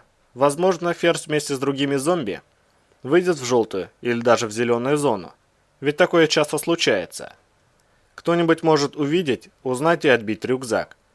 Я не знаю, как это произойдет, и потому сразу предупредил, что это дело целиком зависит от удачи. Как бы то ни было, я плачу за рюкзак 400 тысяч долларов наличными. При условии, что ничего из его содержимого не будет прострелено пулями или пробито осколками, иначе сумма сокращается вдвое. Я настоятельно прошу вас, друзья мои, в точности довести названные мной расценки до исполнителей. Проверить это будет несложно, как вы понимаете. Он посмотрел на часы и поднялся. Господа, мне пора. Не буду вас больше задерживать. Скажу лишь в завершение, что в случае, если получу этот рюкзак, вы получите сумму, равную половине от объявленного мною вознаграждения в качестве премии. Каждому. Уголовники попрощались и вышли, на ходу обещая дать ответ максимум послезавтра. Меркулов рассыпался в благодарностях за проявленную оперативность. Он точно знал, что получит их согласие уже сегодня вечером. Резидент хорошо изучил своих агентов. Соблазн для них слишком велик, а денег так не хватает. Их раздумья не продлятся долго. Заперев за гостями дверь, Меркулов вернулся в обшарпанную комнату. Подошел к раздолбанному книжному шкафу, стоящему у дальней стены, и толкнул его рукой. Шкаф неожиданно легко и бесшумно откатился в сторону, открывая дверь в соседнюю комнату. Резидент стукнул в дверную створку. «Можете выходить», – произнес он. «Вы все слышали?» «Не глухой», – зло ощерился Фикса. «Нанайц, падла, подставить меня захотел. Сука, обезьяна узкоглазая, выпотрошу». Тихо рычал взбешенный рецидивист. «Рашпиль, гнида лагерная, продал меня не задумываясь». «Настоятельно советую вам, уважаемый Фикса, держать себя в руках и сохранять ясную голову», – невозмутиво заявил Меркулов. «Она вам еще пригодится. Рашпиль мне еще нужен. А вот Нанайц явно выбивается из узкого круга нашей дружной компании. Займитесь им. Что-то подсказывает мне, что именно он несет ответственность за гибель столь огромного количества ваших близких в тот злополучный день. Насколько я помню, он готовил все необходимое для операции. Поэтому нет ничего удивительного в том, что в ком-то вспыхнет праведный гнев из-за того, что оружие оказалось изношенным и часто заклинивало, а некондиционные боеприпасы давали осечки. К тому же многие противогазы не имели фильтров, а личный состав оказался неукомплектован элементарными перевязочными средствами и жгутами для остановки кровотечения, из-за чего раненые, истекая кровью, не смогли выйти, не быть вынесенными из боя. В общем, выберите нужное, не мне вас учить. Рашпиль прав, в данной ситуации стрелочника назначить необходимо. Можете не сомневаться, тихо процедил сквозь зубы рецидивист. Постанову я залеплю красиво. Люди оценят. Он злобно оскалился, сверкнув стальными коронками. Нанайц откусил кусок, который застрянет у него в горле, вместе с моим пером. «А в вас, оказывается, умер поэт, друг мой», — улыбнулся резидент. «С удовольствием подожду развития событий. И еще одно. На столе вы найдете конверт. В нем фотография человека по имени Прокопенко. Это начальник административно-хозяйственного отдела РАО «Ареал». На обороте указан его домашний адрес, номер служебной машины и некоторые другие данные. Отдайте ее своему немногословному другу. Я хочу, чтобы он тихо и незаметно изучил распорядок дня и прочие привычки этого человека. Пусть займется этим немедленно. Деньги на накладные расходы лежат там же. Пусть имеет в виду. Объект всегда ездит с вооруженной охраной. «Хотите, чтобы этот человек уехал в Сочи?» – уточнил Фикса. «Прямо сегодня. Так быстро может не получиться, если его все время пасут. Я отдельно оповещу вас, на какое число ему брать билет». Меркулов достал из кармана платок и принялся неторопливо ходить по квартире, стирая отпечатки пальцев. Он четко помнил все, до чего дотрагивался в этот день. Пока же пусть подготовится. Если поездка подтвердится, времени уточнять подробности уже не будет. Глава 6. Призрачный занавес эпицентра ничем не отличался от барьера красной зоны и одновременно отличался от него всем. Березов стоял у едва заметной мерцающей завесы и чувствовал эту разницу всем телом, хоть и не мог отыскать ее глазами. «Пора бы уже что-то делать, глупо тратить время, стоя на месте», мысленно отчитал он себя. «Раз уж удалось добраться сюда, надо идти дальше. Иначе зачем было так рисковать? Лаванда уже в эпицентре, пора и мне». Капитан потянул за защелку противогазной сумки. Стоит последовать примеру зомби. Уж они-то точно знают, что там дальше. Глубоко вздохнув, Иван надел противогаз. Убедился, что тот полностью исправен и надежно облегает голову. И, сделав широкий шаг, оказался в эпицентре. Затылок тут же обожгло резкой болью, и Березов упал на колени, прижимая к голове забинтованный кулак. Боль в мозгу в районе контузийной травмы пульсировала, будто под ударами невидимого молота. В глазах потемнело, и взгляд заволокло багрово-красной пеленой. Кислорода не хватало, и Иван судорожно втягивал ртом воздух, скупыми порциями поступающий из противогазного фильтра. Несколько секунд он не видел ничего вокруг и просто сидел на земле, борясь с разрывающей мозг болью. Вскоре ему стало легче, боль отступала. Зрение прояснилось, но красная пелена так и не пропала. Присмотревшись, он понял, что зрение тут ни при чем. Таковой оказалась окружающая действительность. Небо эпицентра было багрово-красным. Стерильно-белое солнце, расплывчатым пятном висящее в зените, светило скудно и не слепило глаз даже при пристальном взгляде. Вокруг стояли вечные багровые полусумерки. Словно в жаркий полдень, солнце внезапно закрыло исполинская кроваво-красная туча. Боль отступила на второй план, и Иван почувствовал натекающую густой патокой жару. Память автоматически выдала информацию. 33,5 градуса по Цельсию. Таковы официальные данные. Интересно, кто проводил замеры? Впрочем, ответ напрашивался сам собой. Березов провел рукой по земле, раздвигая короткую, словно мох, черную растительность. Жесткие мясистые листья каплевидной формы густо устилали пепельную почву. Словно после гигантского пожара, пепелище плотно засеяли водорослями, и те недавно пустили первые побеги. Рельеф местности сгладился и стал идеально ровным, бескрайним и пустынным черным ковром, уходя за горизонт. Нигде не было видно ни деревьев, ни кустарников, ни вообще чего-то, хотя бы отдаленно похожего на привычную растительность. Вместо этого то тут, то там взгляд упирался в выпирающие из поверхности круглые черные наросты, напоминающие не то пузыри, не то гигантские бородавки, густо испещренные чем-то фиолетовым, словно толстой паутиной. Ни птиц, ни зверей Иван заметить не смог. Ровное пространство вокруг оказалось безжизненным. Лишь в сотни метров впереди виднелся отряд зомби, замысловатой змейкой, уходящий все дальше. Отдышаться все не получалось, и Березов понял, что дело тут не в усталости. Содержание кислорода в атмосфере эпицентра было низким. Но раз плотность воздуха по ощущениям не изменилась, стало быть, его место занимает какой-то другой газ. Вот почему зомби надели противогазы, местная атмосфера для них ядовита. Однако идут они бодро, словно не испытывают недостатка в кислороде. Ему так не суметь, и если он не хочет безнадежно отстать, стоит пошевелиться. Иван поднялся на ноги, высматривая среди них тонкую фигурку лаванды. Странно, что они петляют, двигаясь по ровной местности. Что-то тут не так. Вот только что. Пора их как-то догонять, с таким недостатком кислорода не побегаешь, тут бы ходьбу осилить. Не хватало еще упасть, задыхаясь, пробежав метров 10. Он прикинул кратчайший курс на отряд противника и двинулся вперед. В следующую секунду Ариадна в кулаке резко разогрелась, став почти обжигающей, и картинка в глазах расплылась, словно в кинотеатре на просмотре 3D-фильма с глаз сорвали специальные очки. Березов замер, безуспешно пытаясь навести резкость.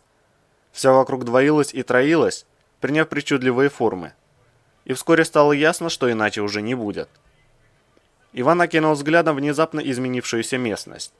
Она была такой же, как прежде, и в то же время не такой, словно барьер эпицентра, у которого он стоял минуту назад.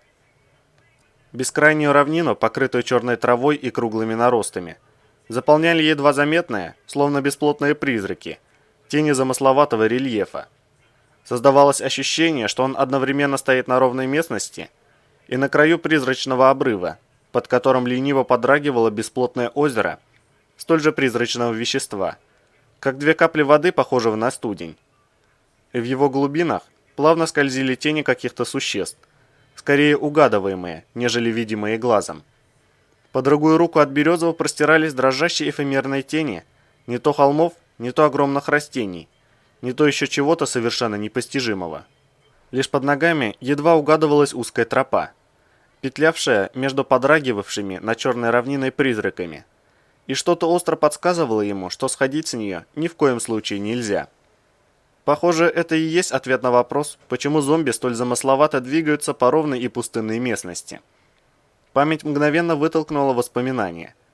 Березов с Болтом медленно ползут посреди бескрайней пустоши, изо всех сил пытаясь удержаться на узкой тропе. И здравый смысл, вдруг потерявший здравость, предлагает вполне логичное в этой ситуации решение. Встать на ноги и быстро добежать до нужного места по кратчайшему расстоянию.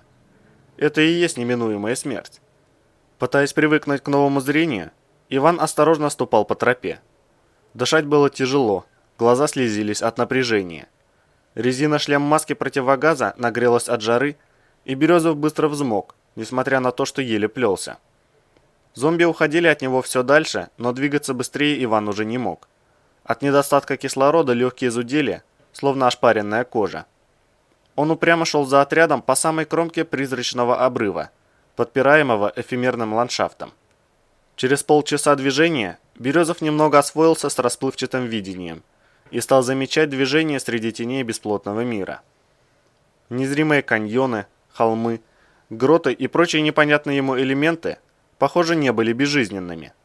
Время от времени среди них что-то ползало, бегало, летало, перемещаясь с ужасающей быстротой. Когда Иван проходил мимо чего-то едва заметного, но очень большого, из его недр внезапно выскочила крупная тень и бросилась прямо на человека. Березов, не решаясь сойти с тропы, инстинктивно упал в изготовку для стрельбы с колена и дважды разрядил пистолет в стремительно надвигающийся призрак. Выстрелы прозвучали глухо, будто из-под подушки, и пули прошли хищника насквозь, не причинив ему никакого вреда. Лишь позади него эфемерная поверхность чего-то неизвестного едва заметно помутнела, словно по вертикально стоящей воде прошла рябь. Атакующее человека существо даже не почувствовало пронзивших его пуль, и было уже совсем близко, но вдруг неожиданно изменило направление и сбросило скорость, плавным движением удаляясь куда-то вглубь того, откуда появилось. Более на Березова никто внимания не обращал. Спустя 2 часа ходьбы Иван разглядел на горизонте какой-то крупный объект, четко проглядывающий сквозь призрачную двойственность окружающего мира. Приблизившись к нему, Березов торопливо залег прямо на тропе и приготовился к бою. На ровном участке, покрытой черной травой равнины, свободной от эфемерных элементов, находился огромных размеров камень почти правильной прямоугольной формы, густо испещренный пещерами. Более всего он напоминал рухнувшую на бок 10-этажку, у которой от падения повыбивало окна вместе с рамами. Загадочная скала частично уходила в землю и немного двоилась, словно 10-этажка обладала собственной аурой. При тщательном рассмотрении было едва заметно, что аура эта имела сложную форму неизвестного механизма или аппарата, многократно превышающего размеры видимой части. Однако понять, что же это такое, не удавалось. Слишком призрачными были неясные очертания. А главное, огромная скала кишела теми, что когда-то были людьми. Множество отрядов зомби входило и выходило в примыкающие к земле пещеры, создавая ощущение гигантского термитника. Во все стороны от него вели десятки троп, подобных той, по которой пришел капитан. Иван плотнее вжался в покрытую черными псевдоводорослями землю, стараясь стать как можно менее заметным. Их здесь тысячи, все как на подбор не старше 30, чумазые, в новенькой будто только что с фабрики одежде. Молчаливое людское море, состоящее из ручейков отрядов, двигающихся синхронно, будто под руководством незримого дирижера. Кого тут только нет: армейские камуфляжи, охотничьи костюмы, туристические куртки, научные комбинезоны, строительные робы, зэковские телогрейки. В 200 метров левее застывшего на земле Березова, по широкой тропе, уходящей куда-то под острым углом, прошел отряд солдат в старой еще времен СССР форме, с вещмешками за спиной и лопатами на плечах. Следом за ними неотступно двигался еще один, в современных камуфляжах и латниках, с абаканами в руках. С такого расстояния заметить Березова было несложно, но никто даже не повернул головы в его сторону. Иван хмуро осматривал скалу и безмолвное море существ, некогда человеческих, а теперь более напоминающих ожившие экспонаты воскового музея. Отыскать среди них лаванду невозможно. Он не сможет даже приблизиться к этому термитнику живым, не говоря уже о том, что ему попросту не хватит скудного кислорода, чтобы тащить на себе обратно Машу. Так что же теперь? Возвращаться? Капитан решительно отмел эту мысль. Нет, прежде чем уйти, он убедится в том, что сделал все, что только возможно. И то, что невозможно, тоже. Березов проводил взглядом еще один отряд. На него по-прежнему никто не реагировал. В голове родилась безумная идея. Надо просто взять и зайти в этот термитник, сделав вид, что он тоже зомби. Не могут же они все знать друг друга в лицо. И чувствовать в нем врага тоже не могут, иначе не проходили бы мимо с таким безразличием. Надо рискнуть, иначе потом он не простит себе малодушия. Иван встал и решительно двинулся к термитнику, стараясь держать принятый у зомби ритм движения. С каждым пройденным метром уровень адреналина в крови возрастал, давя на сознание ощущением смертельной опасности, предвещающим неминуемую гибель. Разум словно раздвоился, подражая действительности эпицентра. Одна его часть вопила от страха, предупреждая, что не может все быть столь просто. Жить ему осталось считанные минуты, и требовала немедленно повернуть назад. Другая тяжелым сапогом давила на горло инстинкту самосохранения, почти физически ощутимо подталкивая Березова в спину. Он должен ее найти. Должен. Он не может и не имеет права отдать ее этому темному властелину, его подручным зомби, или кто тут еще затесался в обладающее одним на всех остекленевшим взглядом толпу. Лаванда бросилась ему на спасение, не задумываясь. Именно он – та причина, по которой она оказалась здесь. Наверняка, попав в западню Ферзя, женщина до последней минуты верила, что он придет на помощь. Кто знает, что происходит с разумом зомбированных людей. Ведь вытащил же своего товарища этот спец из ГРУ со столь странным позывным. И тот даже пошел на поправку. Значит, шансы вернуть Лаванду в нормальное состояние есть. Должны быть. Плевать, что все остальные сошли с ума. В конце концов, сам-то он рассудком не помутился. Березов подходил к термитнику все ближе, и от движущегося моря зомби его отделяло не больше 20 шагов, когда он неожиданно увидел Лаванду. Ее отряд стоял на пороге ближайшей пещеры, словно автомобиль на перекрестке с красным сигналом светофора.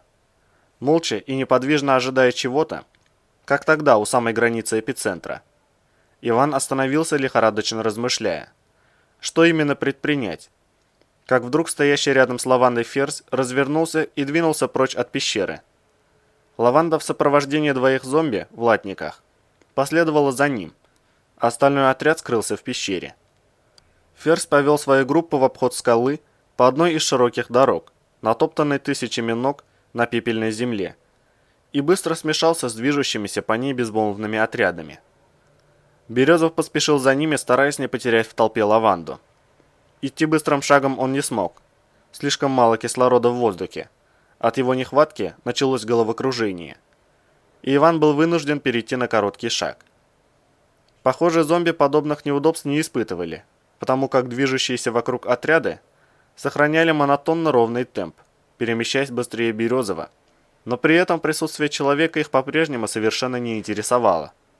С трудом добравшись до дальнего обреза термитника, Иван остановился у перекрестка и оглядел расходящиеся в разные стороны отряды.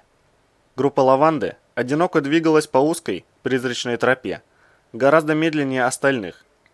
И было ясно, что даже с такой скоростью он сможет не отставать от них. Березов вступил на тропу и побрел следом, стараясь держать ровное дыхание.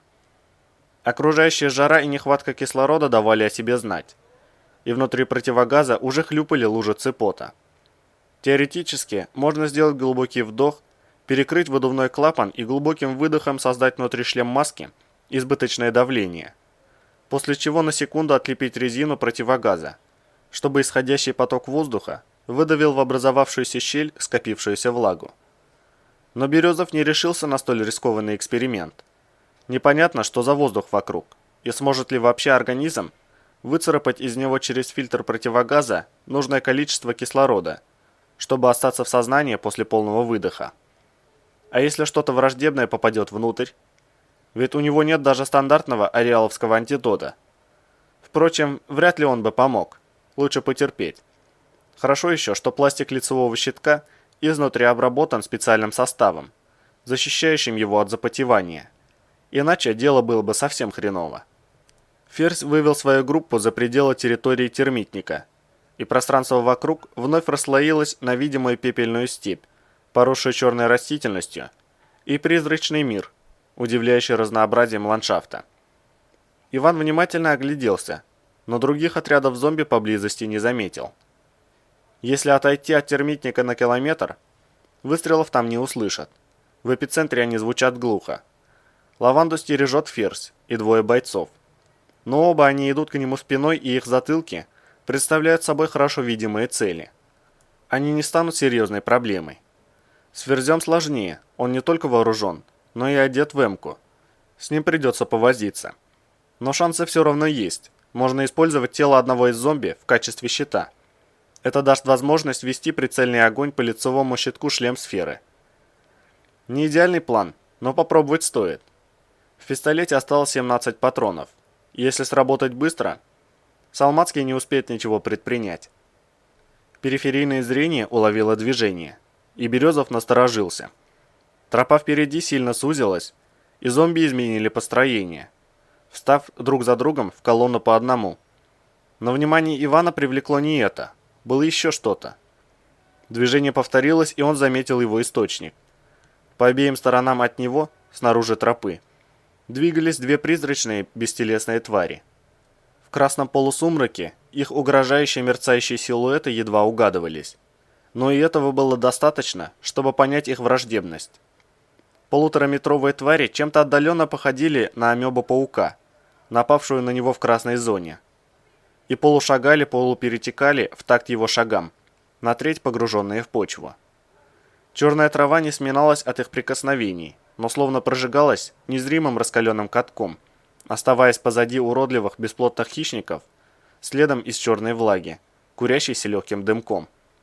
При этом сама пепельная почва никак не изменялась, будто и не несла в себе часть подрагивающих эфемерных тел. Березов сбавил шаг, прошел метров 5, после чего вновь прибавил скорость. Хищные силуэты в точности повторили его движение. Похоже, они тут именно по его душу. Почему же тогда они не нападают? Может, они не в состоянии зайти на тропу? Но им ничего не стоит дотянуться. Или этого они тоже сделать не могут? Иван оглянулся. Термитник остался далеко позади. Скоро его перестанет быть видно. Если он собрался отбить у противника лаванду, лучше предпринять эту попытку сейчас. Ведь неизвестно, куда направляется Ферзь и когда он достигнет своей цели. Зато там очень может быть многолюдно, если это слово можно применить к толпе зомби. И кто знает, сколько еще сам Березов будет недоступен для скользящих по бокам тварей. Иван прибавил шаг, приближаясь к ближайшему зомби, и поднял пистолет. Главное сейчас это сохранить дыхание. На быстрые движения кислорода не хватит. Легкие и без того разрываются от напряжения. Внезапно одна из тварей молниеносным движением оказалась на тропе и преградила Березову путь.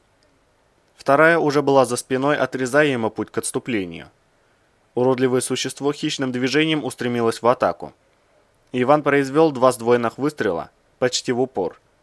Пули увязли в твари, словно в густом киселе, и быстро растаяли, растворившись в призрачном силуэте. Идущие впереди зомби даже не оглянулись. Березов выстрелил еще раз, уже понимая, что это бесполезно. В ожидании удара он сжался, словно туго взведенная пружина, и изо всех сил рванулся вперед и вверх, пытаясь броском перелететь через атакующую тварь. Та неожиданно соскользнула с тропы и позволила ему упасть на пепельную землю.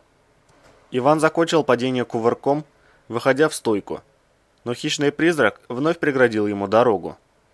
Рука с пистолетом полыхала болью, видимо перелом. Не удалось уберечь кисть в момент падения. Легкие задыхались от нехватки кислорода, в глазах плыло. Он не сразу смог разглядеть бестелесного врага. Тот не атаковал, лишь угрожающе менял эфемерные очертания. Спустя несколько секунд обе твари стекли с тропы, занимая места по бокам от человека. Иван криво усмехнулся. Итак, это конвоиры. Они ведут меня куда-то вслед за Лавандой и Ферзем и не допустят ее освобождения. Стало быть, кто-то здесь, в эпицентре. Внимание на меня все-таки обратил. Березов вложил АПС в кобуру и пошевелил пальцами. Острой боли уже не было, лишь ноющий зуд в еще недавно поврежденной кисти сообщил о том, что регенерация еще не закончена полностью. Какое все-таки веселое тут место. Он пошел по тропе вслед за зомби. Уж не потому ли они все это время двигались медленнее обычного? Что не хотели оторваться от него слишком далеко? Вот и сейчас еле переставляют ноги, словно механические радиоуправляемые куклы, переведенные на короткий шаг нажатием кнопки на пульте управления. Иван шел за ними и тщательно осматривался вокруг. Покрытая черной растительностью равнина, сливающаяся у горизонта с багрово-красным небом, подрагивала призрачными очертаниями неизвестного рельефа. Чужой воздух, водоемы и студня, населенные едва уловимыми тенями. Непонятные возвышения и уплотнения, тоже обжитые чем-то эфемерным, подрагивающие призраки его конвоиров. Лаванда была права. Кто-то или что-то изменил эпицентр в соответствии со своими потребностями. А теперь этот кто-то желал заполучить себе еще и капитана Ивана Березова. Ладно, посмотрим. Может, оружие мое здесь и бессильно, но пока что я жив. А это значит, что шансы еще есть. Внезапно издалека донесся грохот, раскаты которого показались капитану смутно знакомыми. Твари по бокам замерли, и Иван остановился. Грохот повторился, и он понял, что напоминает ему этот звук. Так должен звучать собачий лай, если собака огромна. Где-то с носорога, например. С носорога? Он уже видел такую собаку однажды. Правда, это было во сне. Со стороны грохочущего лая отрывисто донеслась автоматная очередь, будто местная атмосфера совсем не заглушала звуки. «Кто-то бьет из ППШ», – машинально определил Березов. В следующую секунду его уродливые конвоиры сорвались с места и с огромной скоростью устремились к горизонту. Туда, откуда пришел шум начавшегося боя. Березов попытался проводить их взглядом. Призрачных тварей было уже 4, потом 8, 12. Их подрагивающие силуэты появлялись словно из ниоткуда. Но вскоре глаза человека потеряли удаляющихся призраков. Лишь слабо дымящиеся полосы, превращенные в расплавленное месиво растительности, свидетельствовали о том, что увиденное не было галлюцинацией. «Чем дальше, тем интереснее», – подумал Иван. И в голове злорадно вспыхнула мысль, что лучшего момента для атаки не найти. Он выхватил пистолет, мгновенно принимая изготовку для стрельбы с 2 рук, и начал выжимать спуск еще в тот момент, когда мушка АПС еще только приближалась к затылку идущего впереди зомби. Выстрел произошел точно в момент наложения прицельных приспособлений на цель, и голова противника брызнула осколками черепа и мозговой ткани. Остальные зомби обернулись в сторону Березова, и ближайший к нему враг попытался схватиться за оружие, но не успел. Вторая пуля пробила ему череп, и обмякшее тело мешком рухнуло на земь и скатилось с тропы. Раздался едва слышный хруст перемалываемых костей и рвущейся плоти. И труп размазало по черной траве в лужу кровавых ошметков, словно он попал в огромный невидимый блендер. Не успел Иван перевести взгляд на Лаванду, как Ферзь неожиданно бросился бежать. Лаванда последовала за ним. Оба зомби помчались по тропе со скоростью заправских спринтеров. И Березов рванулся за ними. Не пробежав и 5 метров, он остановился и, задыхаясь, упал на колени, упершись руками в землю. Бесполезно. Слишком мало кислорода. Еще пара секунд бега, и он просто потеряет сознание от гипоксии. Сердце и без того давно готово выпрыгнуть прямо из глотки и убежать подальше от несознательного хозяина, демонстрирующего ярко выраженные признаки мазохизма. А эти двое скачут, словно сайгаки. Их нехватка кислорода никак не заботит. Спустя 5 минут Иван смог отдохнуть достаточно для того, чтобы встать на ноги и продолжить ходьбу. Лаванды с Ферзем нигде не было видно, и капитан решил идти до тех пор, пока может. От тропы нет ответвлений, значит, Лаванда где-то там впереди, и он ее найдет. Здравый смысл тут уже ни при чем. Это вопрос принципа. Он ее не бросит здесь по 2 причинам. Она ему дорога – раз, и назло тем, кто затащил сюда их обоих – 2. И рюкзачок Ферзя, будьте добры. Он обещал его содержимое рентгену. Тот, знаете ли, очень его ждет. А нарушать свои обещания нехорошо. Березов упрямо шел через черную бесконечную пустынную равнину, густо заполненную призрачным миром. Дышалось все тяжелее, легкие пылали, сердце бешено колотилось, отдаваясь гулкой дробью, бьющегося в основании черепа кровяного давления. Безумно хотелось остановиться, лечь и уснуть. И Иван пытался отвлечь измученный мозг наблюдениями за эфемерными окрестностями. Но понять, что же именно он видит, получалось слабо. Глаза слезились от напряжения и заливались потом, от нестерпимой жары внутри противогаза. Кожа под резиной шлем-маски зудела, словно покусанная доброй 1000 комаров. Ужасно хотелось сорвать противогаз к чертовой матери и долго-долго чесаться. В таком состоянии Березов не был склонен к созерцанию.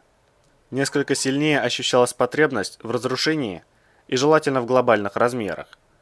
Он не сразу понял, что видит на горизонте очертания чего-то вполне реального. Проковыляв еще полчаса, Иван уже мог разглядеть приближающееся строение. Похоже, его тропа проходила через населенный пункт, пересекая его точно через центр, будто главная улица. Небольшая деревенька, стоящая в черном поле под красным небом, выглядела здесь не просто неуместно. Едва подойдя к ее окраине, Березов всем телом почувствовал смертельную угрозу, густо исходящую от безмолвных домов. Деревня выглядела так, будто обитатели покинули ее пару тысячелетий назад. Потемневшее дерево, облупившаяся краска, покрытые толстым слоем мутной грязи оконные стекла. Двери и ставни распахнуты настежь, хлева и сараи пусты, закопченные печные трубы густо засыпаны пылью. Иван шел через мертвую деревню и через открытые двери видел стоящие в глубине помещений новогодние елки, наряженные старыми елочными игрушками и праздничной мишурой. Странно, что елки до сих пор не осыпались, мелькнула мысль. Если это результат воздействия эпицентра, то почему тогда дома такие обветшалые? Глаза уловили движение в грязном окне одного из домов. И Березов остановился, всматриваясь в мутное стекло. Там, внутри, в багровом полумраке обветшалого дома, что-то мерно шевелилось, будто кто-то совсем небольшой сидел на полу, сгорбившись и монотонно раскачиваясь из стороны в сторону.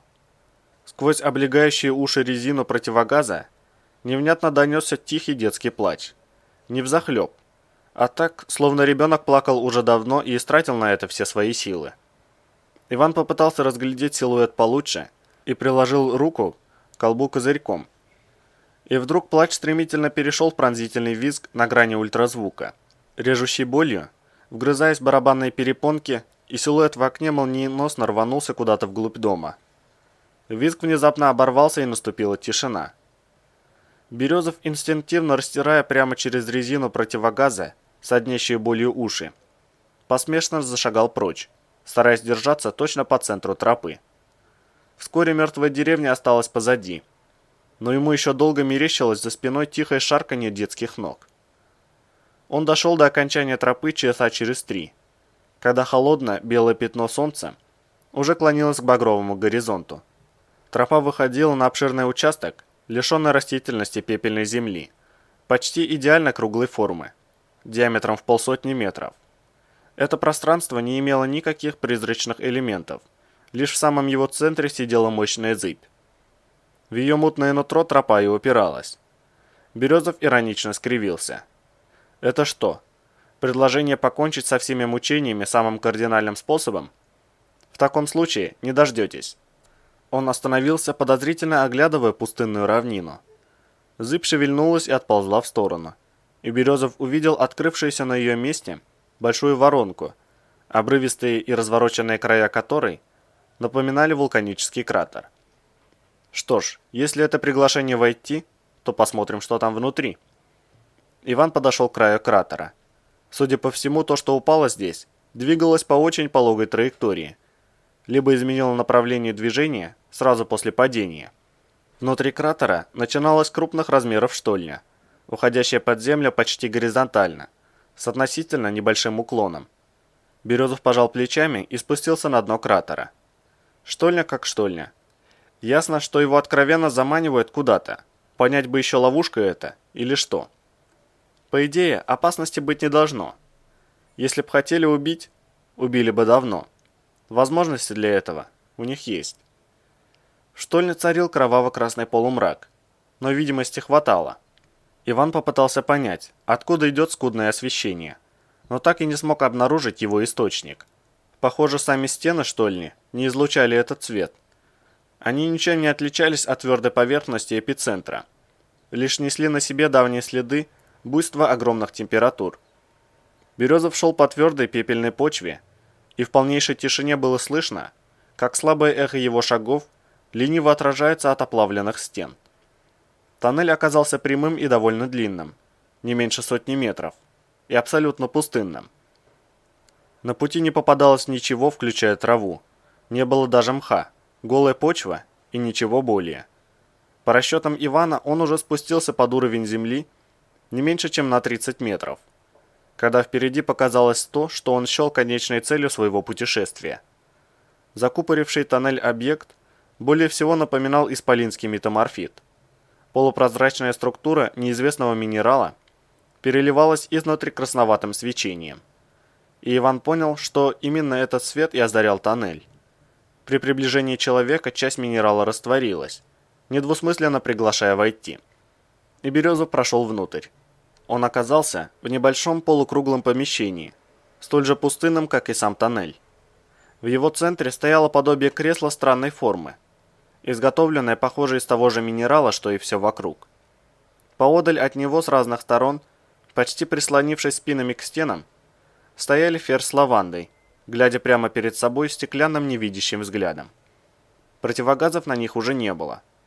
В самом кресле сидел немолодой человек с густой сединой в волосах, чье лицо было хорошо знакомо Ивану по многочисленным портретам и изображениям на брошюрах и служебных буклетах ГНИЦ. «Академик Лаврентьев, как я понимаю», — хмуро поинтересовался Березов, глядя на сидящего в кресле. «Не буду извиняться, если оторвал вас от дел. Нам надо поговорить». Глава 7. Рентген читал какой-то документ и быстрыми штрихами делал в нем пометки, подчеркивая заинтересовавшие его фразы и вынося на поля короткие вопросы. Закончив чтение, он отложил ручку и посмотрел на медведя. «Когда вы впервые обнаружили, что в отданном Степановой Николаевой складе установлена система слежения?» Он выдвинул ящик стола и извлек оттуда объемистую папку. «В день крайнего выброса, как и указано в рапорте», — ответил майор. «Это был мой второй визит на склад. В первый раз я там был, когда мы помогали им разгружаться. Я точно помню, что никакой прослушки на складе тогда не было. Это вообще был просто грязный бетонный подвал с единственной неперегоревшей лампочкой, обшарпанный и пустой. Там нефтяное НЗ хранилось, чуть ли не со времен царя Гороха, как и еще к вашей бабушке следящие системы». «Моя бабушка не имеет к этому отношения», — флегматично парировал рентген. «Я проверял. Кто в спецотряде занимался системой?» «Какой?» — не понял медведь. «Системой слежения», — пояснил контрразведчик. «Той самой, о которой вы пишете в своем рапорте». Он открыл папку и достал оттуда файлик с исписанными листами. Понятия не имею, пожал плечами здоровяк, узнавая свой почерк. Надо же, принес рапорт помощнику рентгена 3 часа назад, и они уже успели изучить его. Но очень сильно подозреваю, что никто. Вот как? Рентген слегка шевельнул бровями. Мы подняли историю ее установки. Приказ на монтаж официально подписан начальником отдела физической защиты, согласно рапорту Ферзя. В качестве основания для постановки склада под наблюдение Салмацкий указал формулировку в рамках проведения специальных мероприятий по профилактике и выявлению возможных каналов утечки государственной тайны и хищения стратегических ресурсов. Система слежения была подключена к серверу ОСОП, и доступ к ней из других точек невозможен.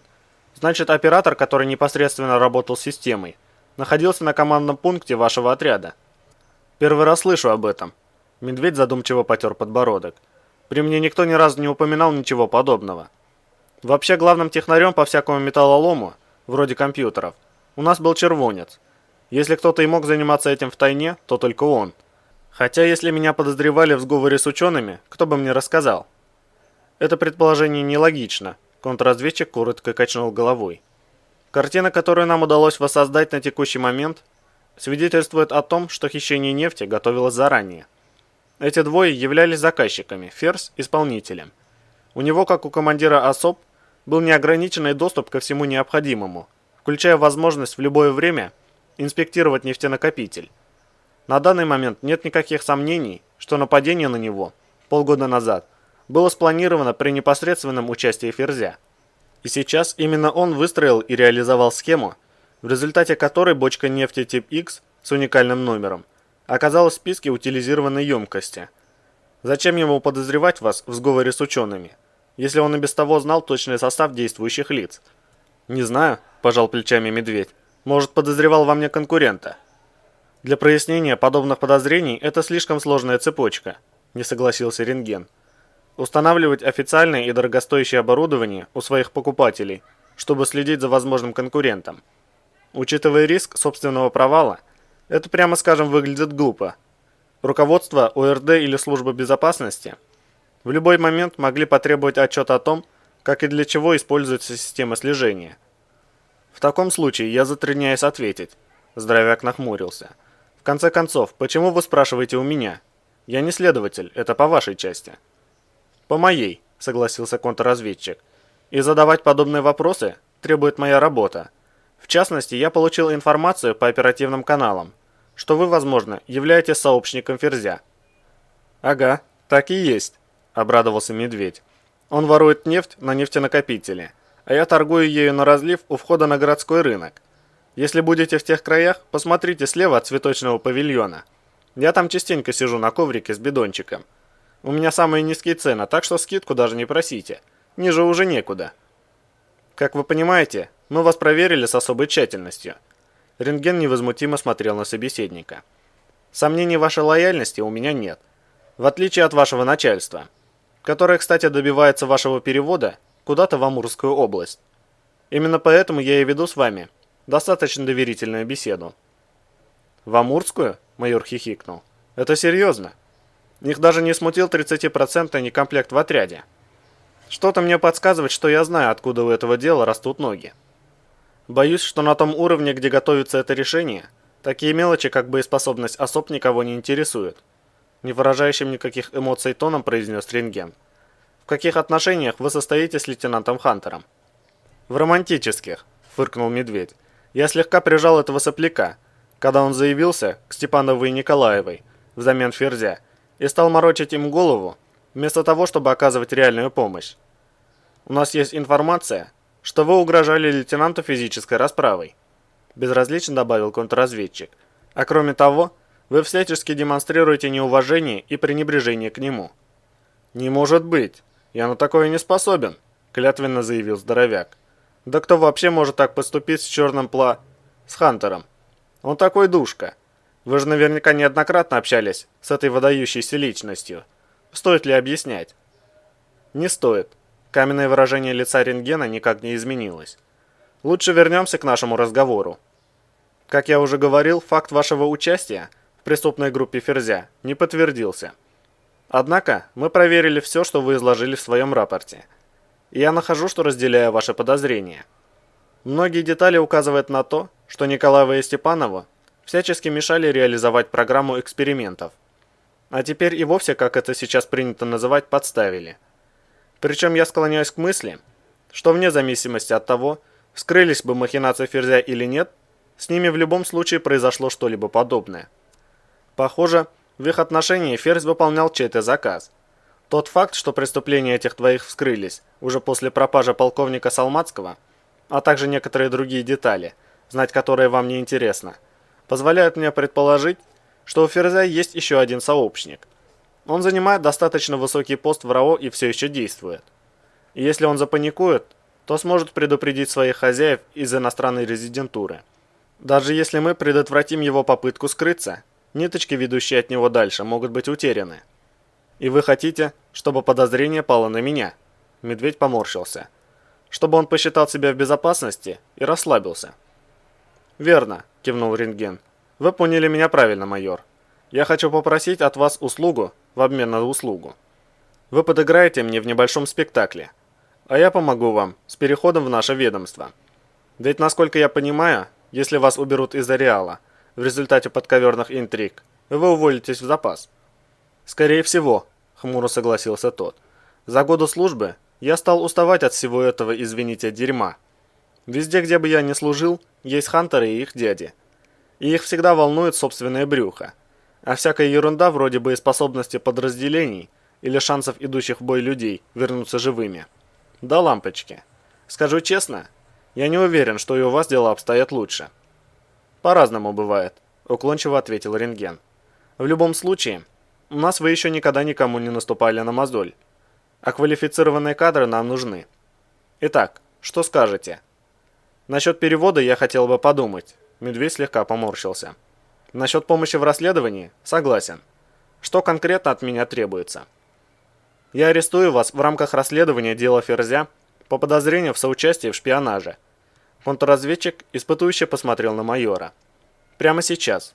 И официально уведомлю об этом начальника ОФЗ, начальника ОРД, службы безопасности и временно исполняющего обязанности командира особ. Весь поезд будет в курсе через 15 минут, хмыкнул здоровяк. Готов спорить на свой печенек, что вся Ухта узнает эту волнующую новость еще минут через 10. Это тот эффект, который вам нужен? Да, коротко подтвердил Рентген. Это даст мне определенные преимущества, чтобы исключить всякую возможность утечки. Об истинном положении дел не будет знать никто, кроме меня и вас. Вы будете объявлены особо важным фигурантом дела, и содержать вас будут прямо здесь, в здании службы собственной безопасности. В подвальном помещении есть несколько камер. Я так понимаю, что вселяюсь не на место болта. Медведь усмехнулся. Комфортная камера с телевизором и холодильником сообщникам Ферзя не положено. Там уже расположились ваши ученые-друзья, парировал контрразведчик. Их я тоже пока не буду выпускать. Пусть тот, кто нужен мне на самом деле, считает, что я пошел по ложному следу. После нашей неудачи с лабораторией на счету любая возможность. Еще вопросы будут? 1. Медведь с интересом посмотрел на контрразведчика. Почему вы так сразу поверили Туману и даже отпустили его за Ферзем в красную зону? Это же верная смерть. Я посчитал маловероятным причастность Тумана к этому делу, спокойно ответил Рентген. Учитывая его послужной список и обстоятельства, при которых он попал на службу в РАО, плюс малый опыт работы в зонах, его рассказ частично подтвердил некоторую имеющуюся у меня информацию. К тому же, вам не хуже меня известно, что есть люди, посещавшие красную зону и вернувшиеся оттуда. Это значит, что некоторая вероятность успешного выполнения Туманом задачи имеется. Мы занимаемся делом государственной важности, в котором противник пока опережает нас на один ход. Я обязан использовать любые возможности, даже самые незначительные. Но ведь Туман не вернулся через 2 дня, как планировал, хмуро заметил Медведь. Вы все еще считаете, что стоило его отпускать? Он вызвался добровольцем и все равно пошел бы за лавандой. Все так же спокойно произнес контрразведчик. Туман – высококлассный профессионал и знал, на что шел. Все вышло так, как вышло. Не вижу смысла рассуждать на тему, а что было бы если? Согласен, кивнул Медведь. Вопросов больше нет. Кто будет меня арестовывать? Опергруппа ждет на выходе. Рентген сложил документы обратно в папку. «Идите туда и удивитесь произошедшему». «Сопротивление оказывать?» – уточнил здоровяк. «Для большей убедительности». Контрразведчик смерил взглядом перевитую мышцами глыбу с кулаками размер небольшого арбуза и покачал головой. «Не надо, там только мои люди, и они мне еще понадобятся. Просто возмутитесь и пообещайте, что будете жаловаться, что найдете на них управу или что-либо подобное в этом роде». «Понятно», – кивнул медведь. «Удачи, рентген». Дверь закрылась за могучей фигурой майора, и контрразведчик снял трубку внутреннего телефона. «Медведь идет к выходу», – произнес он. «Принимайте, только вежливо, чтобы никто не пострадал». Он нажал на клавишу сброса и набрал другой номер. «Здравия желаю, товарищ генерал-лейтенант. Это рентген. Мы взяли сообщника Салмацкого». «Да, подтвердилась ваша информация». «Да, только что». «Хорошо. Я могу быть у вас через 15 минут». Он повесил трубку и задумался. Первый ход был сделан. И самая рискованная партия этого турнира началась. Теперь у него нет права не то что на ошибку, но даже на малейшую неточность. Слишком влиятельные фигуры ополчились на него. Расследование очередного шпионажа неожиданно вылилось в весьма щекотливое положение для всех, включая тех, кто его начал. Нити, берущие начало, как обычно, где-то за океаном, на этот раз вели к должностным лицам едва ли не самого высокого уровня в РАО. Салмацкий и Прокопенко. Один командовал отрядом спецопераций, подразделением которому в рамках ареала разрешалось абсолютно все. Другой возглавлял административно-хозяйственный отдел, служивший связующим аппаратом для всей структуры, давно уже представляющий собой едва ли не государство в государстве. Первый являлся доверенным лицом генерала-лейтенанта Белова, по совместительству серого кардинала ФСБ. Второй был протеже вице-премьера Ладинского. Ни для кого не было секретом, что и генерал, и вице-премьер пользуются доверием президента Воробьева. Причем пользуются весьма активно, ни в чем себе не отказывая. Впрочем, рядовому человеку о таких политических тонкостях редко становится известно. А вот ему, рентгену, приходится лавировать между всеми этими великанами так, чтобы и работу свою выполнить, и не оказаться раздавленным. Даже его начальство, не желая испортить отношения с людьми из президентской свиты, уже неоднократно и настоятельно рекомендовало ему проявлять благоразумие. Более всего было непонятно, что двигает этими двумя. Предположим, Салмацкий просто устал от роли вечного исполнителя, которому постоянно достается самая грязная работа, и захотел денег, чтобы уйти на покой с туго набитым банковским счетом. Но чего не хватало Прокопенко? Огромная зарплата, процент с откатов немыслимых размеров, блестящие долгосрочные перспективы. Его-то что толкнуло в объятия заокеанской резидентуры? Неужели все упиралось в те 300 тысяч долларов, что ежемесячно перечисляли ему хозяева Меркулова на тайный офшор в одной из нейтральных стран? В любом случае, высокие покровители обоих сделают все, чтобы не оказаться запятнанными в этой истории. Им проще замять это дело, нежели громогласно объявить о том, кто виноват, и наказать их сполна. Ведь тогда возникнет вопрос, кто допустил на столь высокий уровень таких гнилых людей, и их политические и финансовые конкуренты не преминут воспользоваться столь удобным случаем. Рентген брезгливо скривился. Совет директоров РАО «Ареал» пытался замять это дело чуть ли не с самого начала. Даже сейчас, после фактической гибели Салмацкого, они стараются развернуть все с минимальными для себя потерями и свалить все на Ферзя, который уже ничего и никому не расскажет. Все доводы следственной комиссии о том, что Салмацкий имел сообщника в высшем руководстве РАО, неизменно встречаются в штыки. И это еще цветочки. Не имея конкретных доказательств предательства Прокопенко, рентген ни разу не упомянул его фамилии. Иначе тут началось бы такое. Следствие наверняка прекратили бы под любым предлогом, а сам Прокопенко тихо скончался бы где-нибудь в самолете от неожиданного инфаркта. Он слишком много знает о том, какое отношение к выделяемому для РАО государственному бюджету имеет пастырь Божий архимандрит Евлантий, проходящий в оперативной картотеке под псевдонимом агент Селезнев. Если репутация людей из президентской свиты окажется под угрозой скандала таких масштабов, от Прокопенко в мгновение ока не останется даже пыли, а без него Меркулова не достать. Враг слишком умен и опытен, работает чисто и грамотно заметает следы. Вот и приходится скрывать ход расследования ото всех. Даже от собственного начальства. Он, рентген, вынужден утаивать наиболее важные моменты этого дела. Если руководство, представляющее интересы давних друзей Лозинского, которые по совместительству являются главными противниками контрразведчика во всем, в любой момент могло заключить с вице-премьером сделку. По опыту многолетней работы, рентген хорошо знал, как это бывает. Противоборствующие политические кланы, постоянно, не останавливаясь ни на секунду, ищут способы борьбы с конкурентами.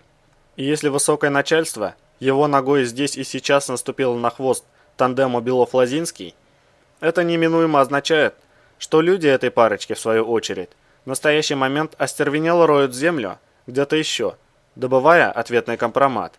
Если найдут, то может произойти все, что угодно.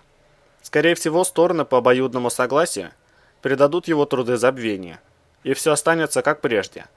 Совет директоров РАО «Ареал» продолжит пилить бюджет через отца Селезнева, а иностранный резидент Меркулов и дальше будет посасывать кровь нашей Родины. В крайнем случае, одного Прокопенко поменяет на другого, такого же. Контрразведчик многообещающе скривился. Ну уж нет, не все сразу. Пусть это чинушное воровье рвет друг друга на части из-за откатов и возможности разорвать бюджет. Здесь он бессилен. Так устроена страна, и другой родины у него нет. В конце концов, это высококабинетная мерзость, в какой-то мере ее часть. Со своими новоришами мы когда-нибудь разберемся сами. Народ не слеп, и терпение его, пусть и долго, но не вечно. А вот паразитов извне нужно и можно вычищать прямо сейчас. Давить всяких Меркуловых – это его работа, выполнить которую ему вполне по силам. И он ее выполнит. Даже если для этого придется многим рискнуть. Почему бы нет? В момент смертельного риска острее чувствуется, что ты живешь, что ты человек, а не просто пешка в руках политических кланов. К тому же, в его случае это действительно благородный риск, и шансов на успех у него неизмеримо больше, чем было у того капитана, что пошел на верную смерть в красную зону. Рентген аккуратно разложил по полкам многочисленные бумаги, собрал их в увесистую стопку и положил в сейф, а потом бросил взгляд на часы. Пора идти к Белову и делать второй ход. Время для подобных действий как нельзя более подходящее. После недавнего выброса, потянувшего за собой цепь событий, весь совет директоров РАО в полном составе сидит в ухте, изнывая от безделья. И ничего не поделаешь. Президент негласно взял дело о шпионаже под личный контроль. Как обычно, великая тайна продержалась минут 15, после чего все заинтересованные лица бросились в поте лица изображать кипучую деятельность, дабы не попасть под неожиданную раздачу приветов и поздравлений. Известие об аресте всех возможных фигурантов дела о шпионаже успокоит Прокопенко, и тем эффективнее будет следующий шаг рентгена, который контрразведчик тщательно готовил вторую неделю. Да и совет директоров расслабился и перестанет вставлять расследование палки в колеса. Пусть и ненадолго, но появится время полностью сосредоточиться на Меркулове. С ним будет сложнее. Резидент на сказку о полном раскрытии дела не клюнет. Эх, людей не хватает. Доверенных людей. Сейчас самое время прижать связанную с Меркуловым преступность. Но у резидента проплачено сразу несколько членов местного УВД. И информация иногда уходит налево. Уголовники стали осторожны и не дают никаких поводов для задержания. Ладно, с этой мелочью он справится. Варью от криминала – ничто по сравнению с их коллегами из чиновничьих кабинетов. После предстоящего разговора ему уже никто не станет мешать. Конечно, Белов вскоре поймет, что что-то не так, но будет поздно. Этого времени рентгену хватит. Когда на стол президенту ляжет доклад об аресте Меркулова и полный отчет обо всех причастных к его шпионской тете лицах, уже никто ничего не сможет замять бесследно. Хотя бы некоторые из виноватых ответят за измену родине. В дверь постучали, и рентген разрешил стоящему за ней человеку войти. На пороге показался его помощник. «Майор Медведь арестован и припровожден в камеру», – доложил он. Операция по задержанию прошла спокойно. Задержанный не оказывал сопротивления, лишь очень удивился, но довольно спокойно позволил надеть на себя наручники. «Ясно», – коротко кивнул рентген. «Итак, отчет пошел. Я к генералу Белову. В ближайшие полчаса на связи меня не будет. Что-нибудь еще? Да. Помощник достал из папки документ и отдал его рентгену. Вот, только что прислали из службы по связям с общественностью. За ученых из губки хлопочет какой-то юрист. Некто Петров Владислав Петрович. Работает в юридическом отделе одной из московских фирм. Мы проверили его по нашим базам. Он протянул своему начальнику вторую бумагу. Он действительно тот, за кого себя выдает. Какой-то знакомый Степанова. Одно время они вместе работали. Николаева позвонила ему за полчаса перед задержанием, когда Степанов уже сидел у нас в кабинете. Других контактов у подозреваемых с этим Петровым не было. Сам он после того звонка неоднократно пытался связаться с ними, что, естественно, ему не удалось. С тех пор осаждают московский офис РАО, требуя встречи с учеными. Москвичи говорят, что он уже задолбал и пресс-службу, и общественников, и даже секретариат. Все рвется в Ухту добиваться справедливости. «А мы тут при чем?» – пожал плечами рентген. «Если он не фальшивка, пусть разбираются с ним сами.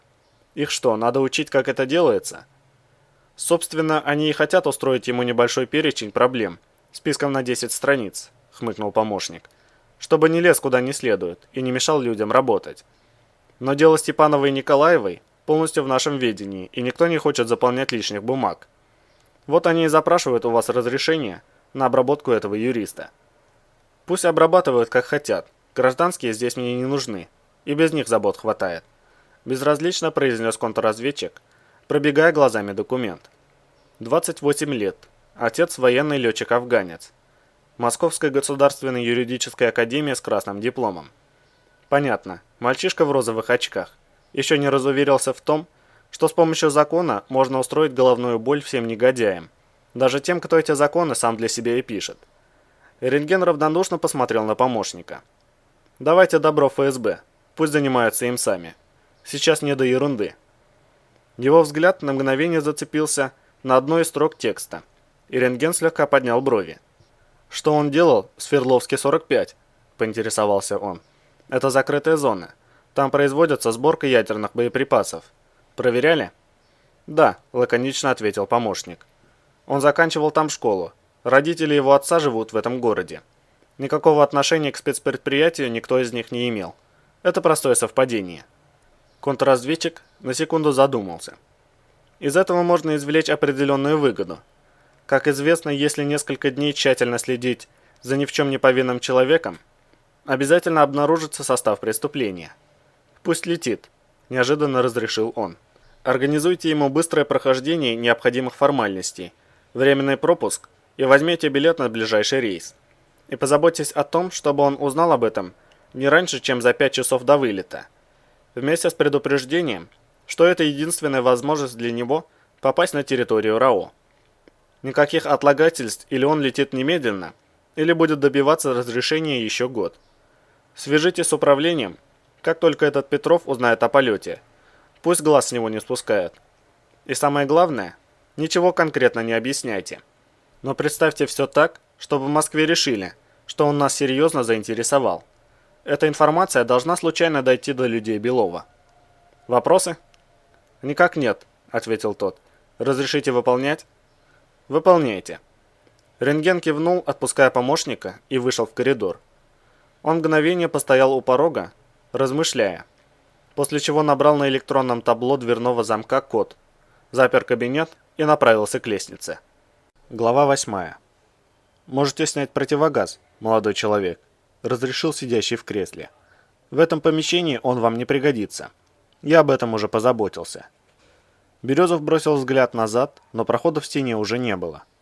Что ж, сквозь стену он ходить не умеет, так что торопиться некуда. Да и противогаз, прямо скажем, надоел до чертиков.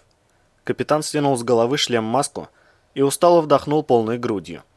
Неожиданно чистый и свежий воздух приятно охладил пылающие от перенапряжения легкие, и бешено колотящееся сердце начало успокаиваться. Иван отер рукавом покрытое потом лицо, чувствуя, как утихает бьющее в виски давление. «Содержание химических элементов в атмосфере шлюза оптимально для вашего вида», – продолжил седой человек. «Вскоре вы почувствуете себя лучше». «Уже почувствовал», – безразлично сообщил Березов, внимательно оглядывая помещение. Взгляду зацепиться было не за что. Пустой мешок из неизвестного минерала с неизвестно откуда берущейся красной подсветкой. Кроме этого, странного нет ничего. Лишь Ариадна в забинтованном кулаке не остывает, словно намекая на присутствие чего-то, невидимого глазу. Что это за шлюз?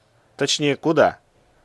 «Я предлагаю построить нашу беседу более конструктивно», — возразил сидящий. «Дабы вы смогли структурированно усвоить информацию, сделать верные выводы и адекватно рассмотреть мое предложение». «Насчет последнего я не удивлен», — хмыкнул Иван. «И не сомневаюсь в том, что у кого-нибудь появится какое-то предложение. Иначе зачем вы позволили мне добраться до сюда? Вот только не ожидал увидеть здесь именно вас, академик. Особь, которую вы видите перед собой, не является моей физической оболочкой». Сидящий в кресле покачал головой, совсем по-человечески. «Я использую ее в качестве элемента коммутации, чтобы вы имели возможность вести со мной диалог».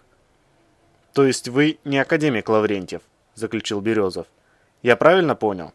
Вы просто говорите его языком, так?» «Совершенно верно», — подтвердил сидящий.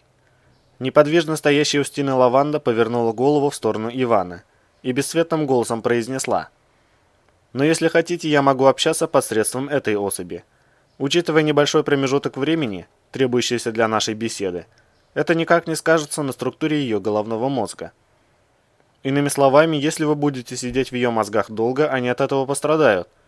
Березов посмотрел на сильно помолодевшую Лаванду. Она глядела на него, но глаза ее по-прежнему оставались пусты. «В таком случае лучше не стоит». «Разумное решение», – прокомментировала девушка и вернулась в прежнюю позу. «Хотя, как я уже сообщил, это не влечет за собой опасности. Только нерациональное использование функции времени. Данная особь была целенаправленно подготовлена к осуществлению коммуникации», – продолжил за нее сидящий в кресле, «и поэтому более эффективна в процессе эксплуатации. К тому же аспект личной заинтересованности в этом случае не будет оказывать на вас отрицательного влияния». «Пусть так», – коротко кивнул Иван. «Все-то ты знаешь», – подумал он. «Ладно, давай послушаем, что ты скажешь. А к аспекту личной заинтересованности мы еще вернемся. С чего начнем? Так, чтобы более конструктивно». «С юстировки коммуникационного процесса, разумеется». Сидящий наставительно поднял вверх палец. «Согласно накопленным мною данным, подвид, которому принадлежите вы, имеет несколько разных полос обмена информацией. Пожалуйста, выберите тот тип, что наиболее близок и понятен лично вам. Тип номер 1. Седой человек сделал строгое лицо и произнес: «Сообщаю о необходимости поставить вас в известность по существу вопроса, касающегося событий исключительной важности, требующих тщательного анализа и системного подхода к поиску наиболее оптимального выхода из сложившейся ситуации». Сидящий сделал небольшую паузу и продолжил. Тип номер 2. Черты его лица немного смягчились, и он сказал: «Я должен рассказать вам о том, что здесь произошло. Это исключительно важное событие, и от того, найдем ли мы с вами общий язык и взаимопонимание, зависит очень многое». Он вновь замолчал на мгновение, давая собеседнику возможность подумать, и возвестил: «Тип номер 3». Брови академика взлетели на лоб, и он почти скороговоркой произнес: «Йоу, чувак, я тебе ща такую фигню расскажу, ты обалдеешь. Пипец улетная тема. Надо перетереть по-любому. Реальная фишка, просто жесть». Седой закончил фразу, как положено, отмолчался секунду и сообщил: «Тип номер 4». Его лицо набычилось, словно он собрался броситься в драку, и академик заговорил: «Слышь, братан, побазарить надо. И это не фуфло в натуре. Шнягу вжевывать не буду. Я тебя сюда не вату катать позвал. За базар отвечаю». Академик вновь замолчал и тут же продолжил: «Тип номер 5. Достаточно», — прервал его Березов, незаметно щипая себя за бедро. Мало ли, вдруг он все-таки потерял сознание от нехватки кислорода и лежит сейчас где-нибудь посреди тропы. Тип номер 2 вполне подходит. «Прекрасно». Сидящий расслабился и оперся на спинку светящегося кресла. «В таком случае мы можем перейти к делу. Можете задавать вопросы, я буду давать ответы в упрощенной форме, наиболее доступной текущему уровню развития вашего вида. Сначала отпустите ее», — Иван кинул в сторону Лаванды, — «а потом поговорим». «Исключено», — покачал головой академик. Обе эти особи являются платой, в обмен на которую я рассчитываю получить от вас необходимую мне услугу. «А если я откажусь?» – усмехнулся Березов. «Она навсегда останется зомби? А со мной разберутся ваши прозрачные помощники. Так что ли?» «Я буду вынужден прибегнуть к этой мере». В голосе академика явно прозвучала печаль. «Хоть и не считаю это наиболее эффективной мерой, но исполнение приоритетной функции превыше всего». «И в чем же заключается эта самая приоритетная функция?» – прищурился Иван. «Или это большой секрет?» «В сохранении жизни и неприкасаемости разумных существ, оказавшихся в опасности. Они находятся под моей ответственностью», – пояснил сидящий человек, «и должны быть спасены любой ценой». «Вы что, превратили в зомби тысячи людей для того, чтобы спасти их от опасности?» Недоверчиво нахмурился Березов. «Это попахивает сумасшествием». «От чего хоть спасали-то? От аномалий красной зоны? От мутировавшего зверья?» «Неправильная оценка ситуации», – академик вновь покачал головой. «Ваш вид не является разумным. Речь идет о сохранении жизней разумных существ, оказавшихся на грани гибели, в результате трагической аварийной ситуации». «Чего-чего?» Брови Ивана ошарашенно поползли вверх. «Наш вид не является разумным. А какой же он тогда?» «Согласно общепринятой классификации, вы относитесь к полуразумным животным средней степени организации», спокойно заявил сидящий человек. «Во Вселенной известно не менее 17 тысяч видов высокоорганизованных животных, существенно превосходящих вас в развитии. И не страшно вам разговаривать с животным?» Издевательски поинтересовался Березов. «Вдруг я наброшусь и начну кусаться?» Анализ строения имеющихся в моем распоряжении особей свидетельствует, что атака челюстями давно не свойственна вашему виду, безразлично ответил академик, а имеющееся у вас оружие не представляет угрозы для находящихся под моей ответственностью разумных существ. У меня нет причин испытывать какие-либо опасения. И что же в нас неразумного? Не желал успокаиваться Иван. Мы создали культуру, искусство, развиваем медицину, изобрели компьютеры, летаем в космос. С чего это вдруг кто-то там классифицирует нас, как животных? Под словосочетанием «кто-то так» объединяется порядка 2 миллионов различных видов, достигших стадии высокоразвитого разума, флегматично сообщил сидящий. Если вы хотите получить от меня подробный перечень оснований, согласно которым ваш вид получил данную классификацию, это займет порядка 146 местных суток. Проведенный мной анализ показывает, что это нецелесообразная и неэффективная трата ресурса времени. «А вы ограничьтесь хотя бы несколькими пунктами», – посоветовал Березов. «Я хочу получить хотя бы общее представление». «Как вам будет угодно», – академик развел руками. «Отталкиваясь от ваших же слов, скажу. Уровень вашей культуры, в сравнении с общепринятым, приблизительно в 10 в 9 степени ниже, чем ниже уже его уровень вашей же культуры эпохи наскальной живописи. Зачатки вашей медицины в процессе лечения приносят пациенту в несколько раз больше вреда, нежели излечивают. Вы даже не достигли такой мелочи, как победа над старением организма и смертью от этого.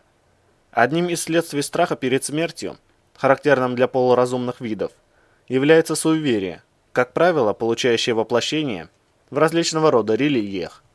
То, что полуразумные животные не в силах объяснить, они наделяют божественным происхождением.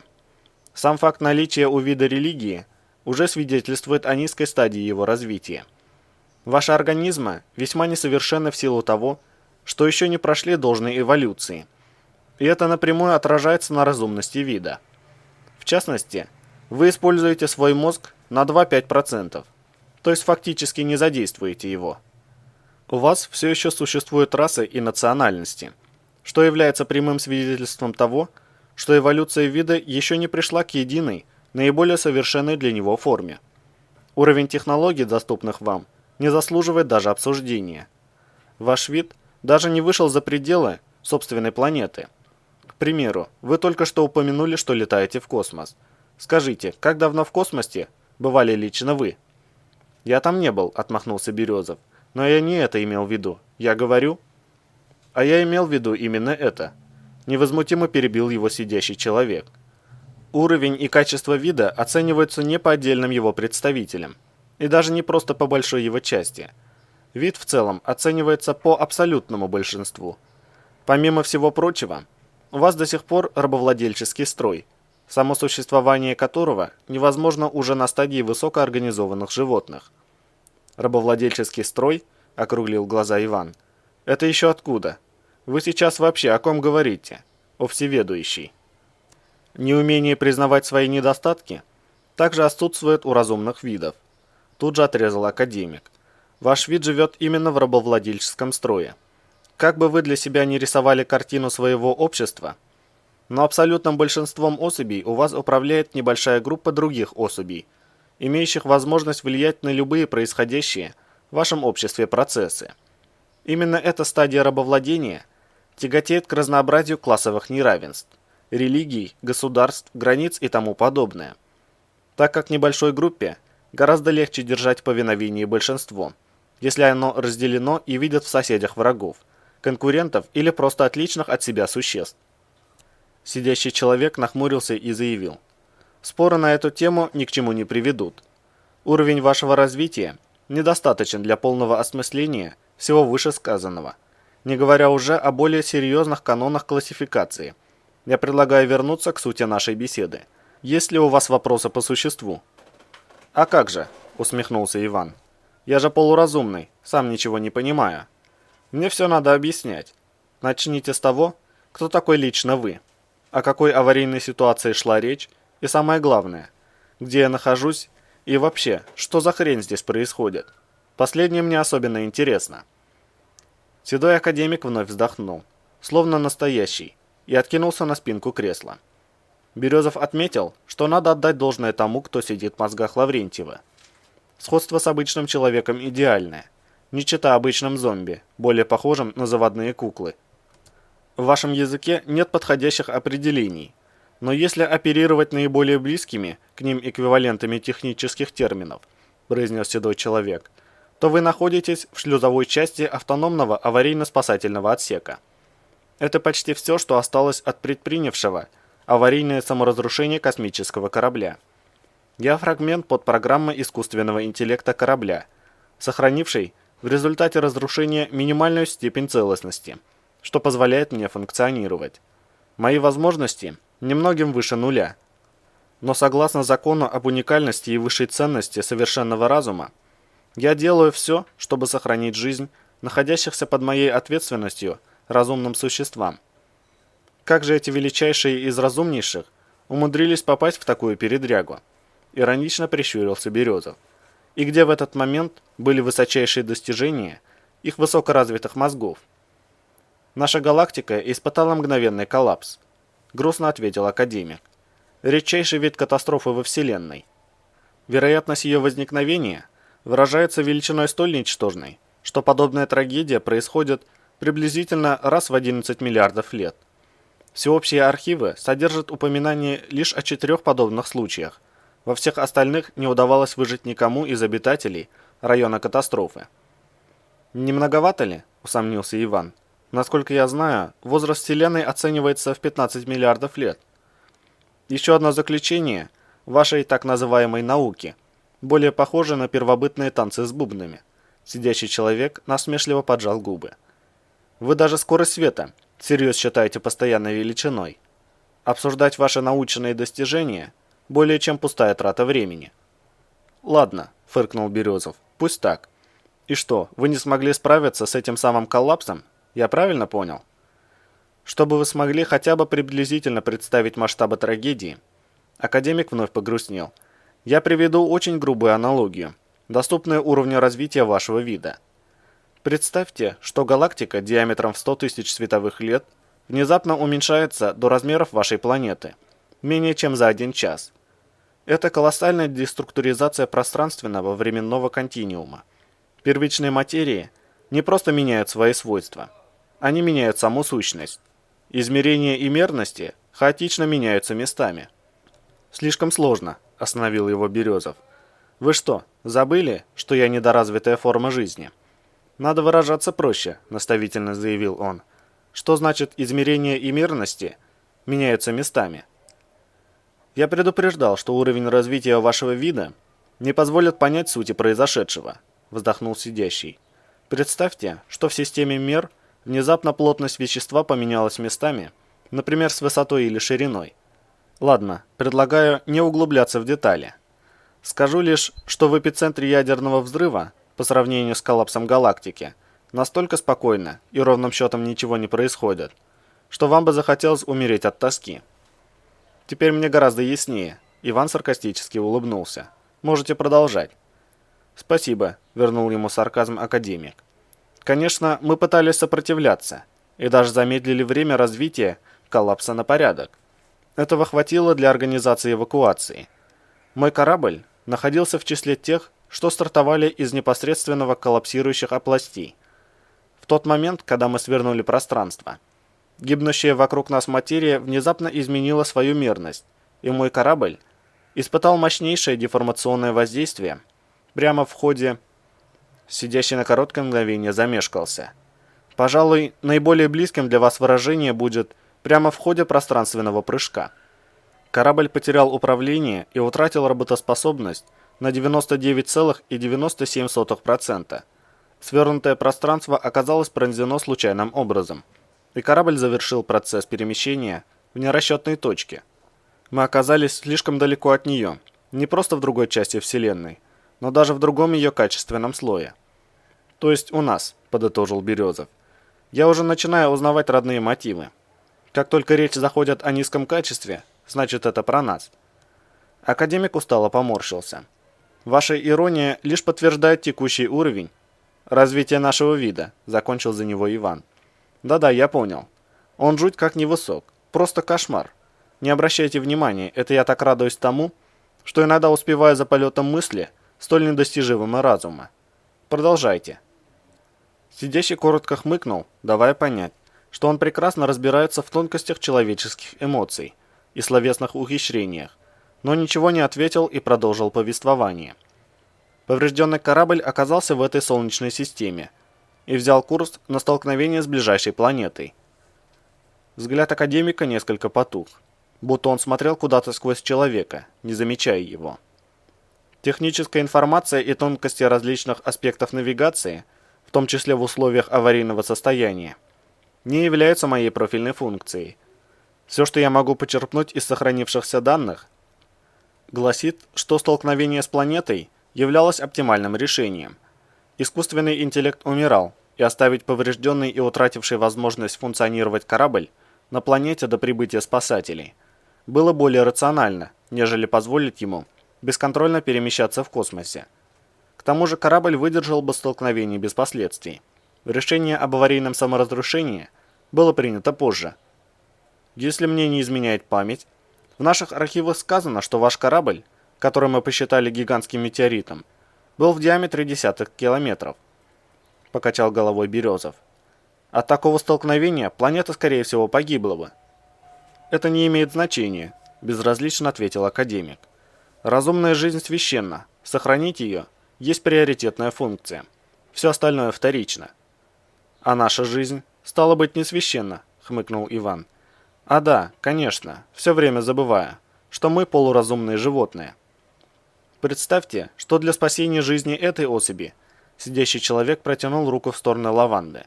Вам необходимо сжечь муравейник. Выбор прост, или муравьи, или она. Третьих вариантов нет. Каким было бы ваше решение? Предельно доступное объяснение, Березов скривился. Значит, мы для вас вроде муравьев. Что ж, по крайней мере, теперь мне все понятно. Так что же побудило вас отменить столкновение? Анализ вашей планеты, просто ответил академик. Угасающие бортовые системы успели произвести классификацию. Планета относится к одному из 9 редчайших во Вселенной типов, наиболее пригодных для существования большинства разумных видов. Уничтожение планет подобного типа категорически не допускается. В связи с этим искусственный интеллект принял решение об аварийном саморазрушении. Корабль подвергся самодезинтеграции, и его осколки обеспечили аварийно-спасательному отсеку незаметное приземление в ближайшей из наименее населенных местностей. С тех пор уцелевшие фрагменты под программ искусственного интеллекта предпринимают всевозможные меры для спасения находящихся под нашей ответственностью разумных существ. Похоже, я чего-то недопонял, озадачился Иван. А чем занимаются сами наиразумнейшие? Они находятся в состоянии остановленного временного потока. Едва ли не торжественно объявил сидящий. Сейчас аварийно-спасательный отсек находится под моим управлением, и мне удалось полностью обеспечить работоспособность его систем сохранения жизни. В его голосе звучала неприкрытая гордость. Это настолько сложная задача? Березов демонстративно проявил сочувствие. Или просто вы такой умный, что вам все Любое дело по плечу. Он поймал себя на мысли, что вид хвастающегося компьютера его несколько веселит. «Вообще-то, эта задача сопоставима с невыполнимой», – обиженно заявил академик. «Я всего лишь фрагмент подпрограммы, которая входила в управляющие пакеты цепей дальней связи. В моих функциях нет ничего отвечающего аварийно-спасательному профилю. Я проделал колоссальную работу по самосовершенствованию, опираясь на ничтожные осколки данных, сохранившихся в обломках различных систем, которые, между прочим, еще надо было разыскать и собрать. Так почему же великие и разумные не вышли из сна и попросту не починили все, что надо?» – удивился Иван. «Если они и впрямь столь совершенны, что им стоило-то? Находящиеся под моей ответственностью разумные существа не в силах самостоятельно предпринимать сложные действия и осуществлять многоплановые мыслительные процессы». Голос сидящего человека вновь стал серьезным. «Их биологическое развитие еще не допускает полноценного существования». «В смысле?» Березов озадаченно посмотрел на академика. «Они у вас еще маленькие, что ли?» «Ну да», – абсолютно по-человечески ответил сидящий. «Если пользоваться близкой вам терминологией, за этой стеной спят 29 детей в возрасте до 3 лет». «Вот дела», – негромко протянул Иван. «Почему же их никто не разыскивает?» «Я с полной ответственностью могу заявить, что поиски предпринимались». Сидящий человек на мгновение замолчал и вздохнул. «Но от нашего корабля не поступало никаких сигналов, и наиболее вероятным представляется, что он сочтен погибшим. Никто не знает, что нам удалось выйти из области коллапса». «Разве вы не в состоянии просчитать это?» Березов потер подбородок. «Составить компьютерную модель поведения поврежденного корабля. Или что там еще, я не знаю. Чтобы определить район поисков. Как можно просчитать точку выхода, если точка входа перестала существовать как часть материи?» Академик развел руками. «Нет, никаких исходных данных. Возможно, нет даже упоминаний о нашем старте. Ведь из центральных частей галактики спастись удалось не всем. Там мощь коллапса была запредельной с первых же секунд. Солнечные системы сжимались до размеров кулака в считанные мгновения. Разумно предположить, что жертвы были огромны, и колоссальные объемы информации оказались утеряны. Никто просто не знает о том, что разумным существам с нашего корабля удалось выжить. И что, на всем корабле не было никаких средств аварийной связи на подобный случай? Ивану надоело стоять, и он уселся на светящийся изнутри пол. Или ваши корабли никогда не ломаются? Никогда, кивнул сидящий в кресле. Но средства есть. В том числе и у нас имелось устройство, предназначенное именно для таких непредсказуемых ситуаций, которых быть не может. Назовем его аварийным маяком. Как только корабль подвергся аварийному саморазрушению, маяк в числе прочих обломков должен был опуститься на поверхность планеты и начать подачу сигнала бедствия. Однако по необъяснимой причине маяк исчез. Мы долгое время не могли найти этому никакого объяснения. Ведь на этой планете не существует таких естественных аномалий, которые оказались бы в силах разрушить его или заглушить сигнал. «Может, его кто-то нашел?» – предположил Березов. «У нас народ такой изобретательный. Любую неуничтожимую вещь сначала случайно сломает, а потом еще и потеряет. Каковы размеры маяка?» В первое время после крушения подобные выводы были для нас недоступны. Академик понурился, будто признавая свой просчет. Данных об устройстве маяка у нас также не было. Впоследствии, когда нам удалось самосовершенствоваться до приемлемой стадии, мы выяснили, что маяк действительно попал в руки аборигенов. Судя по обрывочным данным, по которым мы пытались восстановить картину произошедшего, сначала маяк был обнаружен существом вашего вида, проявившим дружелюбие. Он доставил устройство в свою обитель, и некоторое время маяк функционировал, подавая сигнал. К сожалению, в тот момент у разумных существ, спасшихся из коллапсирующей галактики, вероятно, не было возможности обнаружить его работу. Логично предположить, что первое время после гибели галактики подобных сигналов звучало очень много, и в первую очередь спасатели занимались ближайшими из них. К тому времени, когда они смогли бы отреагировать на наш вызов, маяк исчез, а его сигнал прекратился. «И куда же он делся? Местный абориген сделал из него самогонный аппарат?» – усмехнулся Иван. «Устройство было отобрано у него представителями здешней власти», – ответил сидящий. «Они пытались увести его отсюда, но маяк создан так, что его невозможно переместить от точки крушения на расстояние свыше критического. После того, как ваши соплеменники убедились в этом, они попытались разрушить его. Учитывая уровень вашего развития, это тоже практически невозможно. Тогда они сокрыли устройство и глушат его сигнал бедствия. Это все, что нам удалось выяснить». «И вы хотите, чтобы я отыскал для вас маяк?» Березов хмыкнул. «Интересно, как вы это себе представляете? Я обойду страну и загляну в каждый подвал? Или позвоню президенту и скажу: послушай, Воробьев, отдай марсианам их аварийный маяк, а то нехорошо как-то получается. Не дипломатично». Устройство находится в населенном пункте, носящем название Ухта. Академик не обратил внимания на иронию. «Это все, что мы смогли выяснить. Искать его нужно в таком месте, где представители власти имеют возможность разместить крупные объемы научного оборудования. Заглушить аварийный сигнал непросто. Вот эта особь», сидящий кивнул в сторону Ферзя, «обладает информацией, что вы имеете отношение к представителям власти, и помимо этого располагаете личными возможностями для подавления сопротивления себе подобных. Кроме того, у нас есть чем заинтересовать вас», он указал на лаванду. «Гениально», усмехнулся Иван. «А почему бы вам просто не связаться с властями?» «Это исключено», решительно отрезал академик. «Мы не можем рисковать жизнью разумных существ. Полуразумные виды крайне несовершенны. Ваши соплеменники, имеющие власть над остальными, попытаются использовать наше появление в своих интересах. Ради личной выгоды и расширения своего влияния на соседние территории они могут пойти на любые действия. И в первую очередь они предпримут попытку взять аварийно-спасательный отсек под свой контроль. Мы не располагаем оружием, способным гарантировать безопасность находящимся под нашей ответственностью разумных существ. В случае глобального противостояния они могут погибнуть. И примитивность ваших властителей имеет доказательства.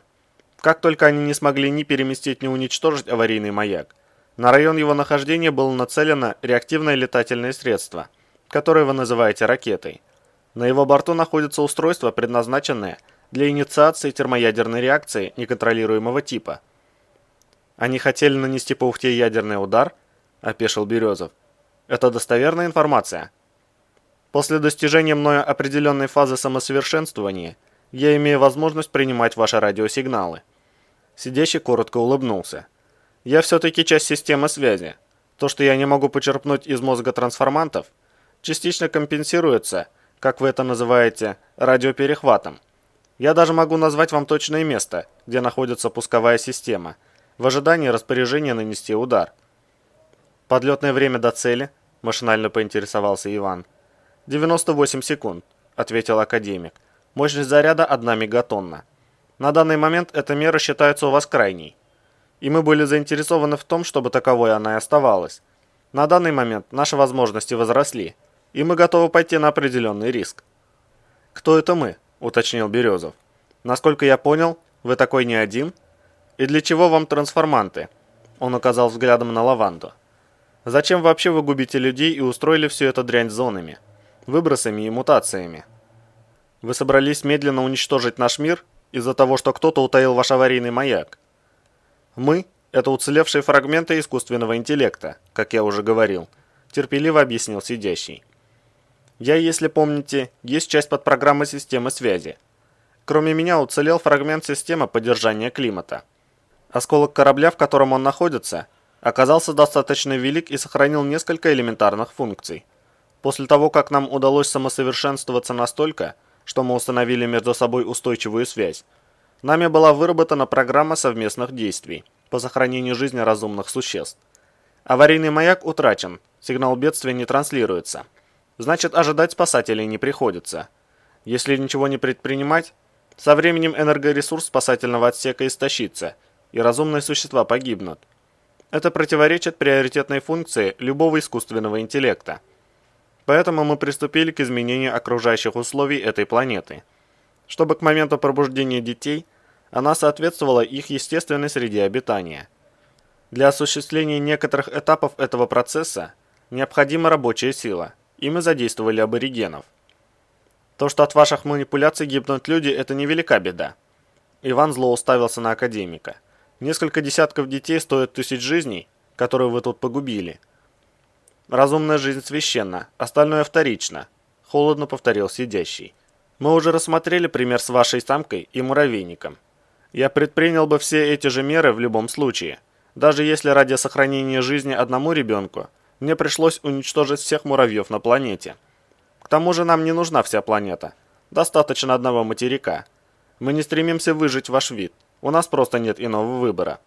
Верните аварийный маяк, и я пошлю сигнал бедствия. Теперь мои возможности позволяют сделать это быстро. Мы уйдем, и трансформация будет отменена. В противном случае мы продолжим спасательные мероприятия. Значит, академик Лаврентьев был прав, и изменение ареала все-таки можно обратить. Березов поднялся на ноги. За это открытие вы и вскипятили ему мозги. Попытайтесь понять, что мы не ставим целью чью-либо гибель, устало произнес сидящий в кресле. Да, нам нужны были рабочие руки, и мы трансформировали тех из вас, кому имели доступ. Людей, вступавших в контакт с обломками корабля. Кто-то должен был собирать эти обломки, чтобы мы могли продолжать самосовершенствование. И кто-то должен был позже распространять их, чтобы могли расширять сферу своего влияния. Но мы никого не убиваем целенаправленно. Люди по своей воле, приходящие в красную зону, как вы ее называете, обречены на смерть. Трансформируя их разум, мы сохраняем им жизнь. «Вы считаете, что быть ходячим овощем – это жизнь?» – усмехнулся Иван. «Повторяю, они бы в любом случае погибли», – нахмурился академик. «Вы побывали и в красной зоне, и в эпицентре, и прекрасно понимаете это. Так что плохого в том, что мы нашли им применение? Это рационально, гораздо логичнее, нежели просто смотреть, как они умирают. Почему бы просто не внушить им мысль о том, что неплохо бы повернуть назад?» – не унимался Березов. «Зачем вам столько рабов?» «К сожалению, мы не в силах этого сделать», – развел руками сидящий. «Коммуникационная составляющая нашего мира, которую некоторые из ваших ученых называют псиполем, есть неотъемлемая часть мироустройства. Ее нельзя просто выключить. В силу несовершенства вашего вида, ваш мозг, попадая под его воздействие, сразу же претерпевает серьезные изменения. Наиболее близким будет сравнение с употреблением мощнейшего наркотика, вызывающего устойчивое привыкание после первого же приема. И чем дольше вы находитесь под воздействием псиполя, тем сильнее трансформация. Узкая специализация наших функций делает нерациональным извлечение каждой попавшей под действие поля особи. Это очень долго, и к тому же я не вижу в этом смысла. Уже много лет все знают, что красная зона смертельна. И тем не менее, многие из вас идут сюда. Значит, они сделали осознанный выбор. Зачем же тратить на них время? Вы же знаете, что бабочки, летя на огонь, сгорают в нем. Но при этом не спешите оградить от огня всех бабочек на планете. Летят себе и летят. Причем, в отличие от бабочек, ваши соплеменники знают, на что идут. Естественный отбор в действии. Кстати, эту особь, академик указал сам на себя, мне едва удалось спасти. Ваши соплеменники напали на него ради наживы, ограбили и убили. Я смог трансформировать это тело только в таком состоянии. Его мозг содержал множество полезной информации о вашем виде. И я принял решение применить его в качестве элемента коммуникации. На случай, если мне потребуется установить связь с кем-то из вашего вида, кто может оказаться полезным. Надеюсь, это себя оправдает. Ваше отношение к нам меня прямо-таки восторгает, угрюмо произнес Иван. Но довольно об этом. Я хочу получить ее обратно. Он кивнул на лаванду. Прямо сейчас. Мне нужно убедиться в том, что вы не лжете, и она станет прежней. Мы уже говорили на эту тему. Сидящий в кресле отрицательно покачал головой. Эта особь является моей платой за вашу работу. А я предлагаю изменить условия сделки, прервал его Березов. Верните ее в нормальное состояние. Она может мне помочь. Быть может, она даже подскажет, где начинать поиски этого вашего маяка. В качестве платы за его возвращение вы просто вернете здесь все как было и уберете с планеты подальше. А этот, он указал на Ферзя, пусть пока будет у вас в качестве гарантии. Он мне тоже нужен, особенно его рюкзак. Без его содержимого я рискую попасть в крайне неприятную ситуацию. Взгляд академика на время затуманился. Сидящий человек замер, словно прислушиваясь к чему-то, и вскоре произнес: «Я нахожу подтверждение вашим словам. Эта особь», — он протянул руку в сторону лаванды, — «точно знает, где находится аварийный маяк. Правда, она считает, что речь идет о некой военной разработке, одном из секретных проектов вашего ГНИЦ. Однако математический анализ показывает, что данный секретный объект с вероятностью 87,31% и есть сокрытый вашими властями аварийный маяк. Что ж, я пойду на ваши условия. Тем более, что согласно информации, имеющейся у него, с этими словами сидящий указал на Ферзя, вы имеете весьма смутное представление, насколько сильно вам нужен он и его рюкзак. Если быть точным, я не имею об этом никакого представления вообще, коротко усмехнулся Иван. Этот человек – предатель Родины, пытавшийся заставить всех поверить, что истинный преступник не он, а я. Надо признать, что ему это удалось. Ну или почти удалось. Содержимое рюкзака позволит мне вернуть доброе имя. Его ждет один человек. Представитель власти, как вы предпочитаете говорить. О, улыбнулся сидящий в кресле. Этот рюкзак жаждет получить не он один. Насколько я вижу, носитель пытался скрыть его от особи, называемой им рентген. Это и есть представитель власти, как я понимаю. Однако сам носитель планировал распорядиться содержимым рюкзака иначе. А именно, для спасения от рук властей и получения материальной выгоды. С этого момента, пожалуйста, поподробнее, скривился Березов. Что задумала эта сволочь? Пожалуйста, если для вас это столь важно. Академик не стал упорствовать. В рюкзаке содержатся документы, посредством которых носитель может доказать причастность к предательству государственных интересов нескольких особей, являющихся его сообщниками. Если вам это о чем-то говорит, могу назвать имена. Некто Прокопенко, Рашпиль, Меркулов. Это помогло? Отчасти, нахмурился Иван. Я не знаком ни с кем из них. Знаю только, кто такой первый, и слышал о последнем. Последний является нелегально представителем властей другого государства, пояснил академик. Именно ему носитель планировал продать несколько осколков нашего корабля и результаты их исследований ныне умерщвленными учеными. Информационные носители, содержащие эти данные, также находятся в рюкзаке. Хочу сразу предупредить, что наш договор не будет распространяться на осколки. Я заберу их. И как тогда я докажу свою непричастность к предательству? Поинтересовался Березов, если исчезнут главные улики. Не беспокойтесь, авторитетно заявил сидящий. Иных доказательств вам вполне хватит. Помимо этого, я могу предоставить вам полный перечень участников заговора и всего, что с ним связано. Откуда возьмется информация? Перетряхнете ему мозги? Иван кивнул на Ферзя. В таком случае это бездоказательно. Никто не будет меня слушать. Вы подходите к моему предложению с позиции доступного вашему виду уровня технического развития, упрекнул его академик. Наши возможности позволяют полностью восстановить всю картину заговора. Мы проведем анализ информации, имеющейся у этого носителя, а также других трансформантов, плюс аналитика прослушивания беспроводных коммуникаций и некоторые другие технические моменты. Полная совокупность данных позволит математически смоделировать любой социальный процесс, происходящий в вашем примитивном обществе. Тому, кого вы именуете рентгеном, останется лишь проверить и убедиться в правдивости полученной картины. В качестве примера могу сказать, что особь, именуемая большинством своих слуг как Рашпиль, объявила награду за интересующий вас рюкзак. Сумма столь велика, что многие ваши соплеменники прельстились ею, в очередной раз проигнорировав угрозу смерти, и собрались разыскивать носителя в красной зоне. Ряды наших работников уже пополнились несколькими трансформантами. «Когда же он успел узнать?» – удивленно произнес Иван. «Прошло всего пара дней. Мне казалось, рентген объявит все это государственной тайной». «Так и есть», – улыбнулся сидящий.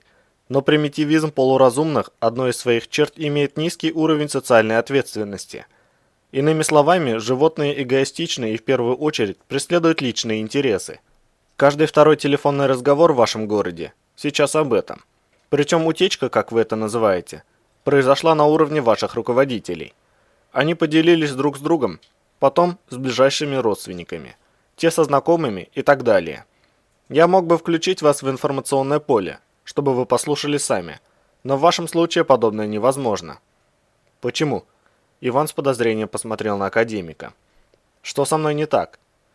Участок вашего мозга, отвечающий за обработку подобных материй, безвозвратно уничтожен, развел руками тот. Собственно, потому вы и оказались здесь. Говоря проще, вам нечем встраиваться в коммуникационную составляющую нашего мироустройства. Поэтому я не чувствую зов аномалий, и ваш кипятильник мозгов на меня не действует, переспросил Березов, вспоминая слова военного нейрохирурга, впервые сообщившего ему о предстоящем увольнении из группы А. Никогда бы не подумал, что буду благодарен контузии за то, что превратила в кашу часть моего мозга. Боюсь, вы не вполне понимаете устройство и принцип работы этого величайшего из творений Вселенной, которое вы столь небрежно называете мозгами, туманно произнес сидящий в кресле. Но в целях упрощения можно сказать, что да. Поэтому. Скажите, академик, или как вас там, фрагмент подпрограммы, Иван усмехнулся. Если вы столь хорошо понимаете его устройство и принцип работы, почему бы вам просто не заставить тех, кто прячет аварийный маяк, принести его сюда? И это, к сожалению, также невозможно, вздохнул академик. Географически предел наших возможностей ограничено красной зоной. То, что вы называете псиполем, за ее пределами недостаточно сильно даже для осуществления контакта с трансформантами, вследствие чего мы вынуждены вкладывать в них определенную программу действий, прежде чем выпускать из области устойчивой связи. Но без контроля они выполняют свои задачи много менее рационально, поэтому работа по расширению наших территорий идут медленно. По этой же причине трансформанты не могут силой захватить маяк. Чем дальше от красной зоны, тем хуже их мыслительные процессы. Кроме того, вне красной зоны отсутствует регенеративная составляющая. Ваша армия попросту уничтожит их, а мы не видим рационализма в бессмысленной потере работников. Конечно, иначе некому будет растаскивать осколки по планете, фыркнул Березов, и распространение вашего влияния остановится. Анализ показывает, что вероятность подобного стремится к нулю, вновь улыбнулся академик. Превалирующая жажда наживы есть одна из определяющих черт, присущих полуразумным видам. Всегда найдутся особи, ради достижения корыстных целей, готовые рисковать жизнью. Поток трансформантов никогда не иссякнет. То есть вы засеете своими осколками весь материк и превратите его в один большой эпицентр, подытожил Иван. Мы уже выяснили, что до наших проблем вам дела нет, а осколков-то хватит. Уж больно много копать придется. Физическое распространение осколков необходимо для вашей же безопасности, вежливо произнес сидящий в кресле. Без них реакция трансформации станет неконтролируемой, что может привести к повреждению планеты и, как следствие, к неоправданным жертвам среди аборигенов. В смысле? Не понял Березов. Ваши манипуляции могут испортить планету еще сильнее? Не думаю, что может быть хуже. Эпицентр и без того одна большая аномалия. Или ваши манипуляции могут вообще разрушить земной шар? Так невзначай из сугубо рациональных соображений. У вас никогда не возникала мысль о том, что все во Вселенной относительно? Неожиданно ехидно поинтересовался академик. И что понятия «лучше» или «хуже» могут быть абсолютно разными у различных видов. Вы примитивны во всем. Вы даже анатомически существуете всего в 3 измерениях, хотя ваш мозг мог бы существовать более полноценно. Я постараюсь выражаться очень понятно. Разумные существа, создававшие меня, девятимерны, как и свойственные им миры. Мы подготавливаем эту планету для их комфортного обитания, скажем так, развивая недостающие измерения, ибо сами по себе они здесь есть. Потому планета и входит в разряд уникальных. То, что вы называете аномалиями, есть элементы единого реактора, который осуществляет улучшение планеты. Мы накапливаем энергию, запускаем реакцию и поддерживаем ее течение до получения необходимых результатов. Но внесенные в пространственный континуум изменения должны пройти несколько стадий стабилизации. Поэтому реакцию необходимо осуществлять согласно строгой математической модели. Иначе вместо расширения полноценного мира можно получить пространство, хаотично заполненное областями нестабильной физики. Для большинства живых видов Вселенной это опасно в той или иной степени. Вот почему реакция последовательно распределена по областям, которые вы называете зонами. Наши трансформанты размещают осколки корабля для того, чтобы мы могли вовремя останавливать реакцию. Нам нечем заменить осколки, на этой планете отсутствует вещество, которое обладало бы подобными свойствами. Поэтому приходится использовать то, что есть. «Понятно», – кивнул Иван. Это вроде графитовых стержней в ядерном реакторе. Но если распространению вашего влияния ничего не мешает, почему вам просто не дождаться, когда ареал поглотит то место, где от вас прячут аварийный маяк? Маяк ориентирован на точку катастрофы и не должен удаляться от нее свыше критического расстояния, вздохнул сидящий. Однако он мобилен, и есть способ отвести его на любое расстояние. Это заложено в конструкцию на тот случай, если выжившие по каким-либо причинам окажутся вынуждены покинуть место крушения и пожелают забрать маяк с собой. Мы не исключаем, что кто-то может случайно открыть этот способ, как уже произошло с той особью, что первой обнаружила маяк в день катастрофы. Если так произойдет, маяк будут отодвигать от нас бесконечно. Ну или очень долго. Мы не можем однозначно рассчитывать на то, что он окажется у нас сам собой с течением времени. А вы не боитесь, что я пообещаю вам помочь, а сам выйду отсюда и расскажу все это своему начальству? Прищурился Березов, бросая на академика пристальный взгляд. И вместо маяка вы получите ядерный удар. Мало ли что на уме у полуразумного животного, в мозги которого вы не в состоянии влезть. Должен заметить, что сам факт ядерной атаки ничего не даст вашему виду, кроме дополнительных бедствий. Академик предостерегающе поднял руку.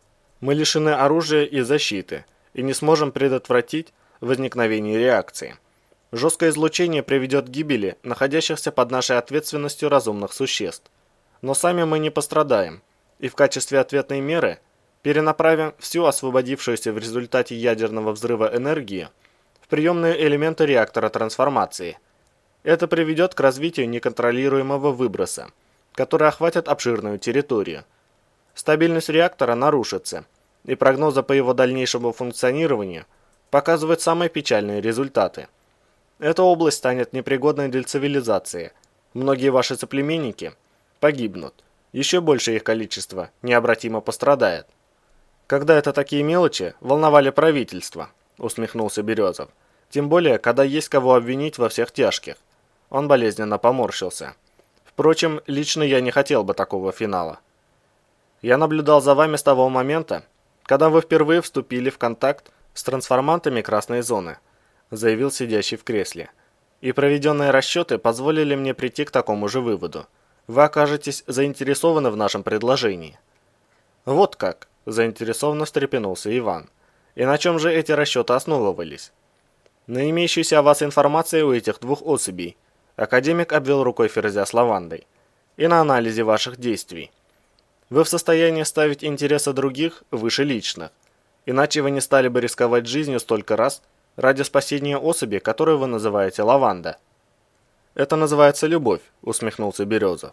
Есть такое состояние у нас, полуразумных. Мы когда любим, много чего способны натворить. По большому счету, это тоже личный интерес, да еще какой. Мне хорошо известно, как это называется, снисходительно произнес сидящий, и что при этом происходит. И могу вас заверить, что далеко не каждый готов неоднократно пойти на смерть, даже в этом состоянии. Помимо этого, ваши способности делают вас опасным для большинства ваших соплеменников. Это увеличивает шансы на успех. Поэтому вы отправили своих зомби выкрасть ее, чтобы заманить меня сюда. Вы уверены, что внимательно меня слушали? Загрустил академик. Я же сказал, наше влияние не распространяется за границы красной зоны. Коммуникационная составляющая там слишком слаба для этого. Но ведь ваши трансформанты все равно захватили ее и Ферзя, возразил Иван. Это произошло на моих глазах. Никто из них не влез в красную самостоятельно. Что-то не сходится, а обманывать потенциальных партнеров нехорошо. И везде-то вы видите подвох, вздохнул сидящий. Впрочем, это неизбежно, учитывая... Да-да, я помню, оборвал его Березов. Низкий уровень развития и все такое. Сделайте одолжение, проясните ситуацию слабоумному. Тут нечего объяснять, пожал плечами академик.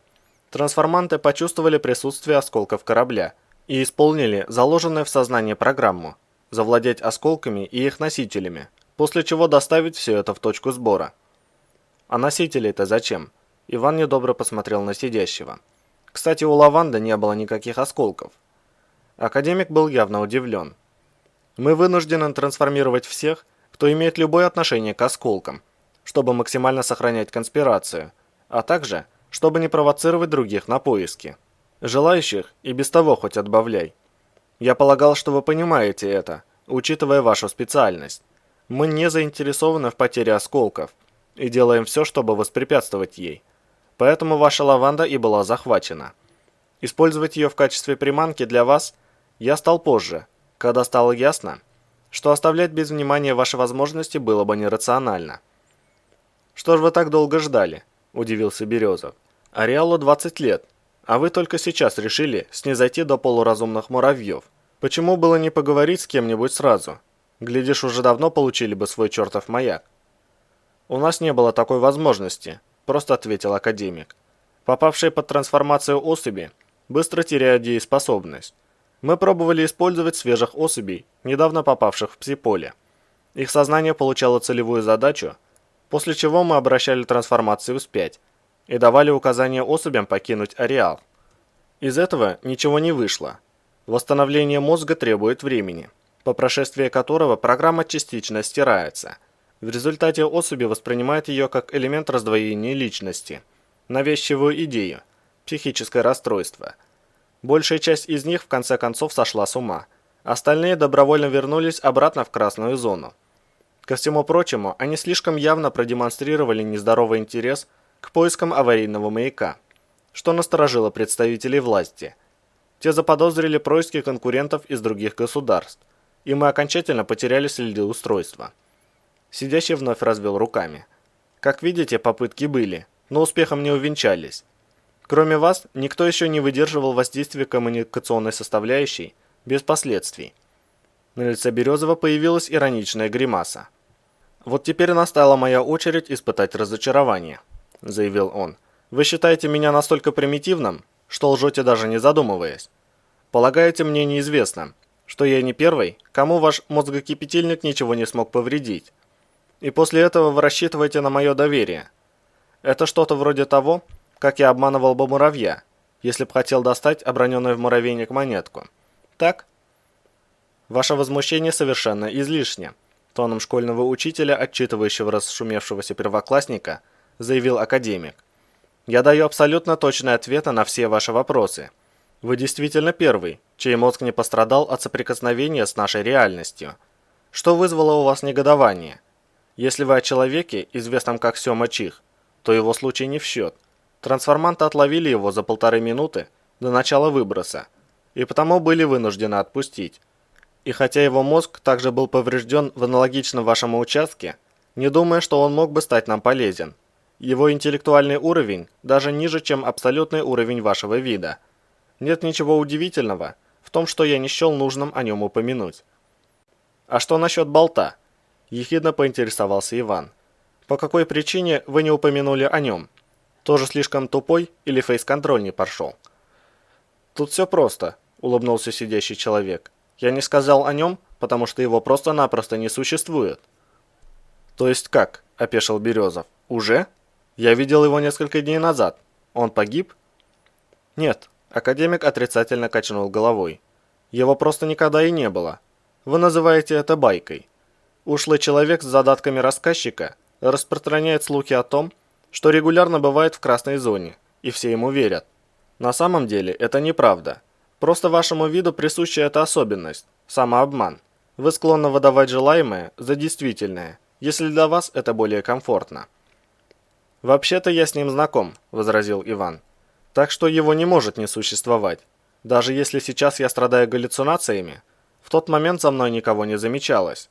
Болт вполне реальный человек. Его знает вся Ухта». «Нисколько в этом не сомневаюсь», – продолжал улыбаться сидящий в кресле. «Почти все наши трансформанты сохранили о нем какую-нибудь информацию. Но суть в том, что в действительности существует лишь рассказчик, не более того. Он никогда не пересекал границы красной зоны. Иначе мы бы о нем знали. Мы видим всех и все, что попадает в пределы коммуникационной составляющей. И уж поверьте, сразу бы заинтересовались особью, устойчивой к ее воздействию.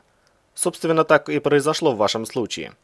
Вы впервые зашли в красную зону, и мы немедленно предприняли некоторые шаги для того, чтобы состоялся этот разговор. Неужели вы думаете, что мы поступили бы столь нерационально? Оставили без внимания особь, регулярно демонстрирующую полный иммунитет к трансформации? Академик покачал головой. Разумеется, нет. Можете мне поверить, болт – это миф. Очень популярный среди населяющих эту местность особей вашего вида.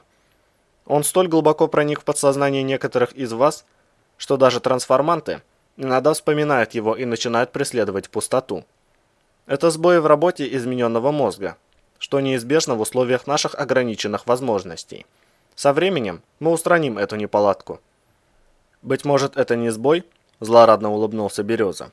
Может, вы его просто не видите, как мы не видим этих ваших дополнительных измерений, что рвут нас на куски. Исключено, отмахнулся академик. На любой стадии своего развития полуразумные виды не обладают подобными технологиями и тем более способностями. К тому же время от времени за пустотой охотятся не только трансформанты, но и представители фауны, в том числе и те из них, кто уже полностью завершил трансформацию. О животном, как вы понимаете, байки никто не рассказывал. Сидящий снисходительно покачал головой. Нет, мы имеем дело с обычным технологическим сбоем, погрешность которого находится в пределах допустимых отклонений. А вы попались на удочку ловкого афериста, и не более того. Хорошо, не стал спорить Иван. А как насчет того человека, что несколько лет назад приходил сюда за упавшим спутником? Насколько я знаю, всего пришло 5, но только один из них вышел отсюда, да еще вынес своего товарища. Почему вы не поговорили с ним? Его возможности? Я не буду обсуждать это событие, неожиданно перебил его академик. Это существо не принадлежит вашему миру. Оно опасно. Мы не могли поставить под угрозу жизни тех, кто находится под нашей ответственностью. Они? Переспросил Березов. Таких несколько. Или только 2. Второй вроде попал под ваш мозгокипятильник. Что-то я не понял всего. Он пристально посмотрел на сидящего в кресле. Все самое интересное, как всегда, выясняется внезапно. «Я отказываюсь отвечать на дальнейшие вопросы по этой теме», – заявил тот. «Вы хотите спросить о чем-нибудь еще?» «Ладно, пусть так», – согласился Березов. «Не вполне понимая, а точно ли они сейчас говорили об одном и том же событии? А как насчет мужика в старой фронтовой форме с огромной собакой? Он, если и не живет, то уж точно появляется внутри этого вашего псиполя. Я слышал его автомат, когда ваши прозрачные головорезы конвоировали меня сюда. Они, кстати, сорвались в его сторону как ошпаренные. Или это тоже технологический сбой?» «В какой-то мере да», – удрученно признал сидящий в кресле. «Эта особь и есть та самая, что первая отыскала аварийный маяк. Устройство, согласно заложенным в него принципам, должно было подвергнуть этого аборигена целевой трансформации. Но в силу непредвиденного обстоятельства – развитие трансформации пошло по непредвиденному пути». «Целевая трансформация?» – уточнил Иван. «Настораживающе звучит. И какова ее цель, если не секрет? Уж не убивать ли людей направо и налево?» «Мы никогда не преследуем подобных целей», – назидательно заявил академик. «И я уже неоднократно об этом говорил. Да, аварийному маяку требовался защитник, но не для того, чтобы проливать моря крови, как вы намекаете, а исключительно в целях обеспечения сохранности устройства. И не надо на меня так смотреть.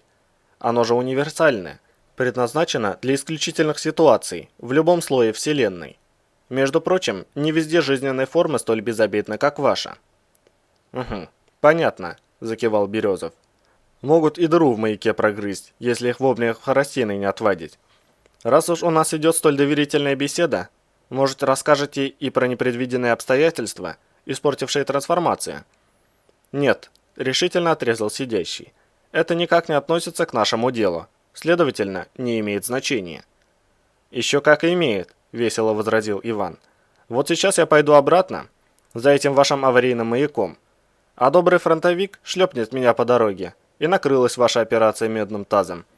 Я, конечно, примитивный и полуразумный, но не настолько тупой, чтобы не понимать элементарных вещей. Например, того, что добрый дядечка с милой собачкой вам абсолютно не подконтролен. И более того, что-то смутно подсказывает мне, что он слегка недолюбливает вас и ваших зомби. Так не сочтите за труд ввести меня в курс дела, хотя бы вкратце, чтобы я знал, с чем могу столкнуться при выполнении вашего задания. Ваша попытка, как это называется в местном социуме, развести меня на ответ слишком примитивно, пренебрежительно изрек академик. Я уже сказал, что не буду обсуждать данный вопрос. Это несет угрозу безопасности находящихся под нашей ответственностью разумных существ», — закончил Березов. «Я обратил на это внимание». «Хорошо, можете не касаться конкретных данных, но объясните тогда, почему вы не можете контролировать плоды собственной трансформации? Кто еще выйдет из-под контроля в самый неподходящий момент?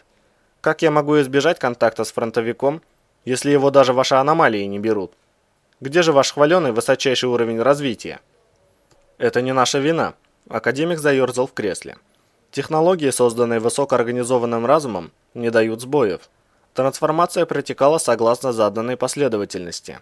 Но на конечном этапе трансформант неожиданно попал под влияние опасного существа.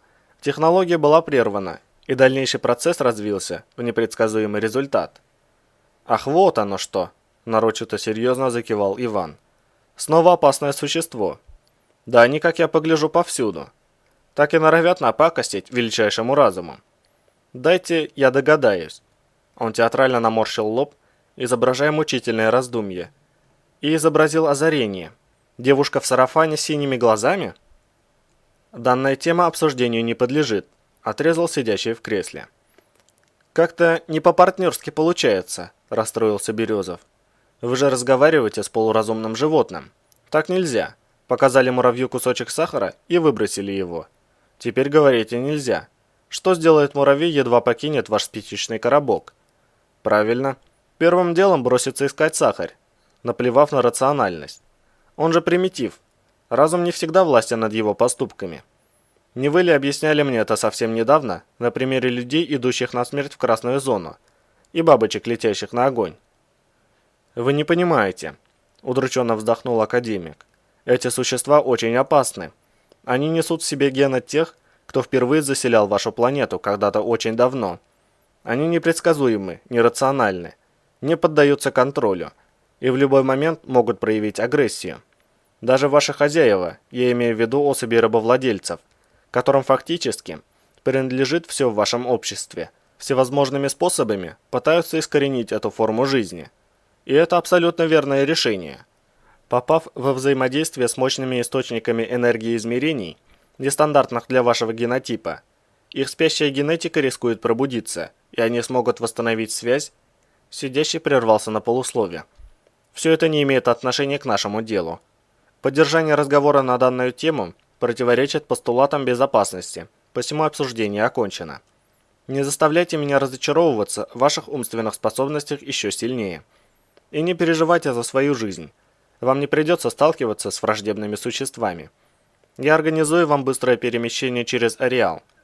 Итак, вы согласны на мое предложение?» «Да, но условие все то же», – Иван кивнул на Лаванду. «Она идет со мной». «Я уже дал на это свое согласие», – напомнил ему академик. «Вскоре процесс обратной трансформации будет закончен, и она сможет присоединиться к вам. Но учтите, для полного завершения этой процедуры особь должна быть вне действия коммуникационной составляющей».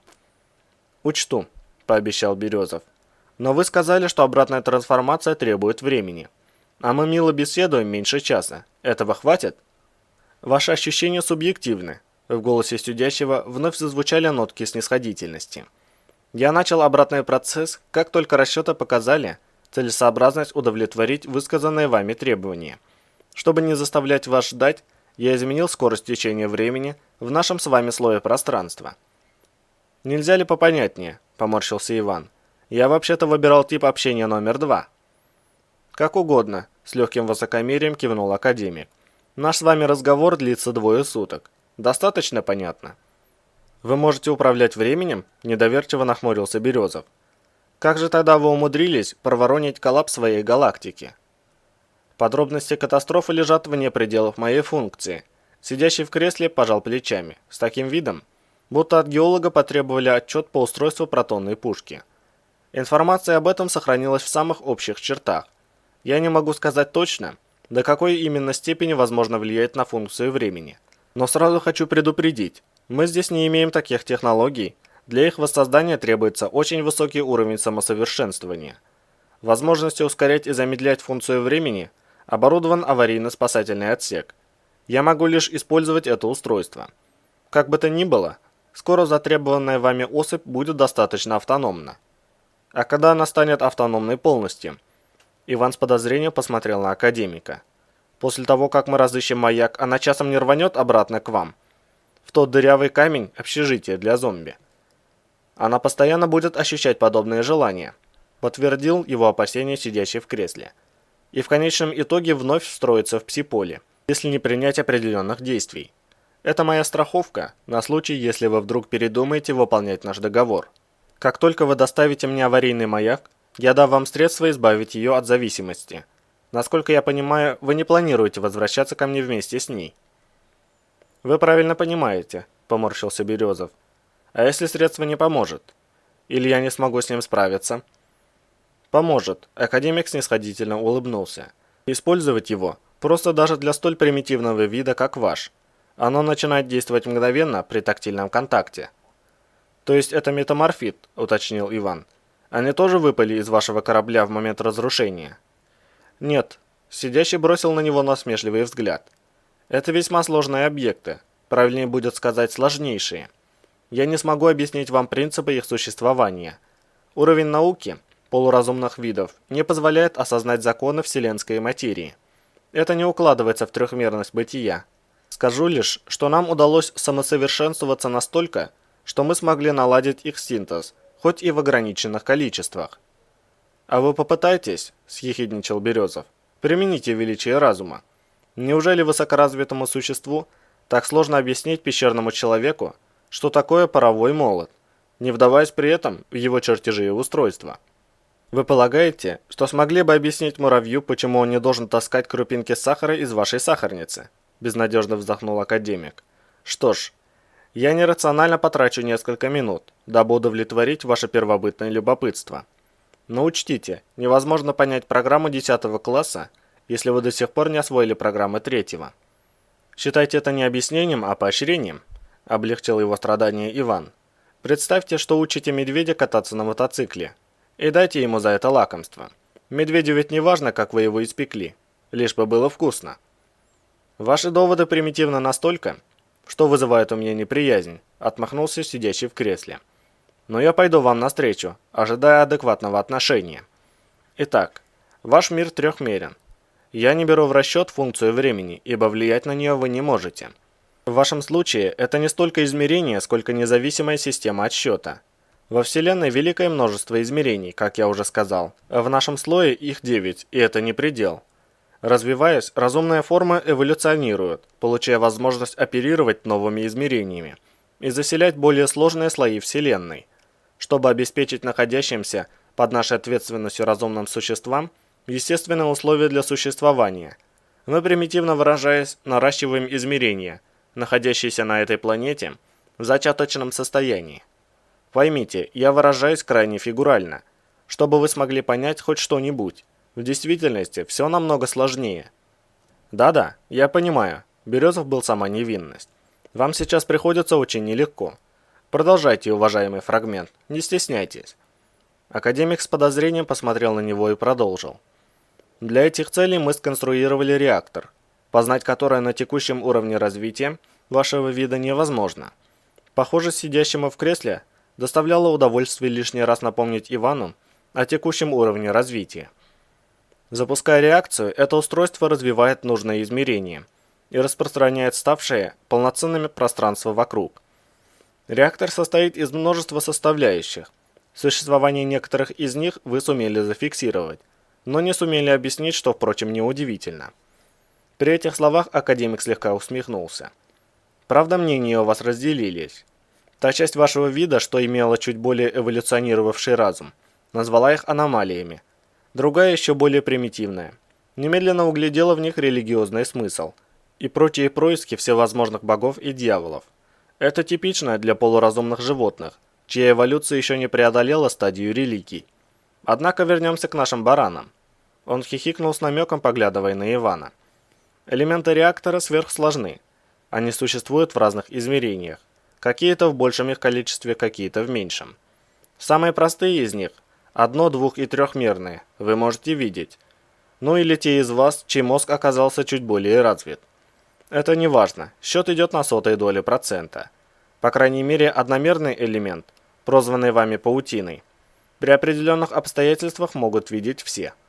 В момент запуска реактора, когда устройство осуществляет непосредственно саму реакцию, которую вы называете выбросом, все его элементы работают как единое целое, при этом по-прежнему находясь в различных измерениях. На перекрестках связи тех элементов, что вне реакции не имеют общих измерений, возникают, скажем так, области совмещенного пространства, нечто вроде точки схождения некоторого количества измерений, находясь в которой можно получить к ним доступ. Эти области неоднородны, одни сложнее, другие проще. Академик снисходительно посмотрел на Ивана. Вы еще не потеряли логическую нить?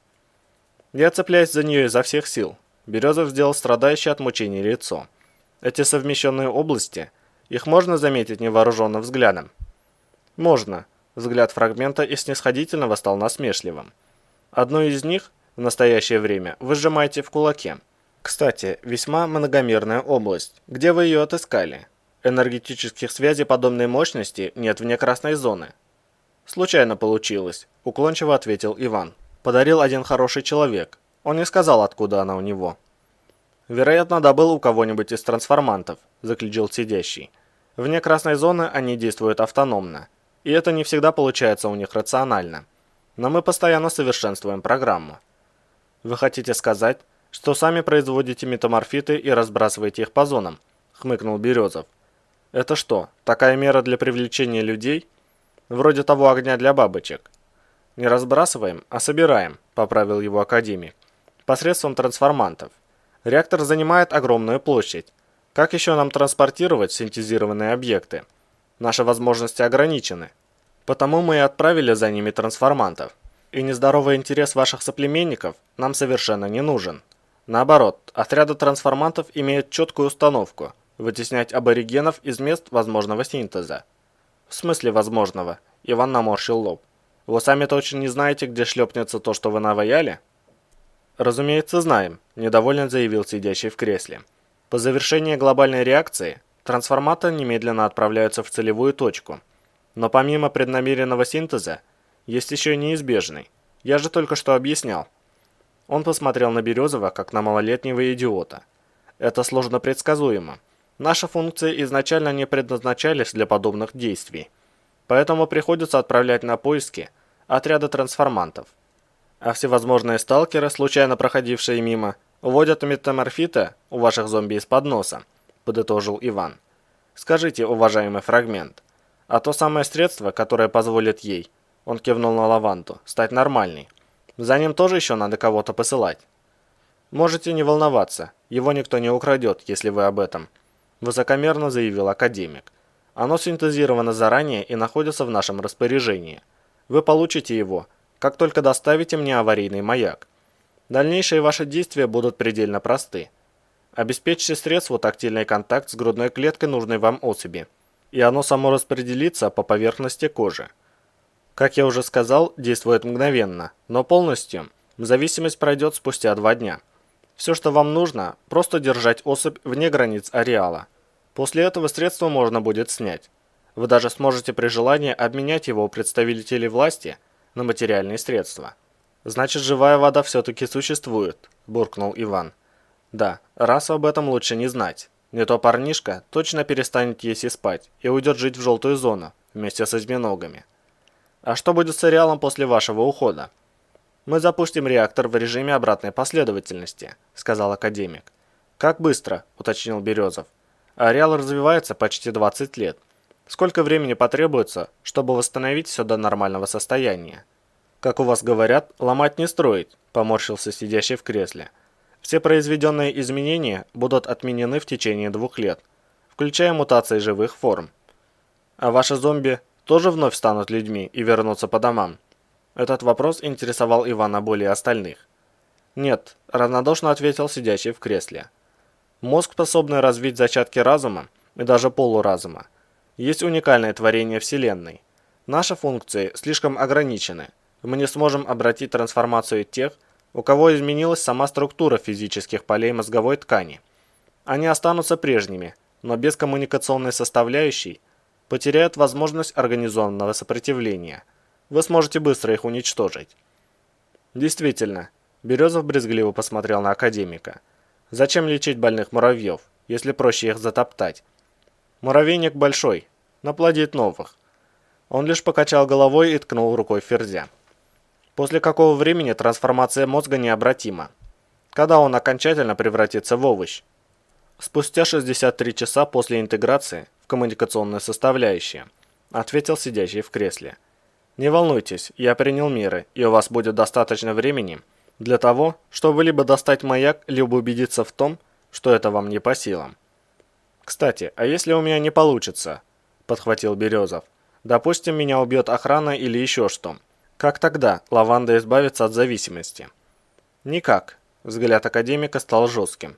Ее судьба, равно как и судьба вашего вида в целом, меня не интересует. Хотите получить ее обратно? Потрудитесь сделать так, чтобы у вас все получилось. Ну да, что такое пара муравьев в сравнении с высшим разумом? Саркастически хмыкнул Иван и снова указал на Ферзя. Вы уж повнимательнее с этим. Мне очень не хочется, чтобы его мозги превратились в кашу. Он должен быть способным дать показания. Я изменил функцию времени в локальном пространстве этой особи.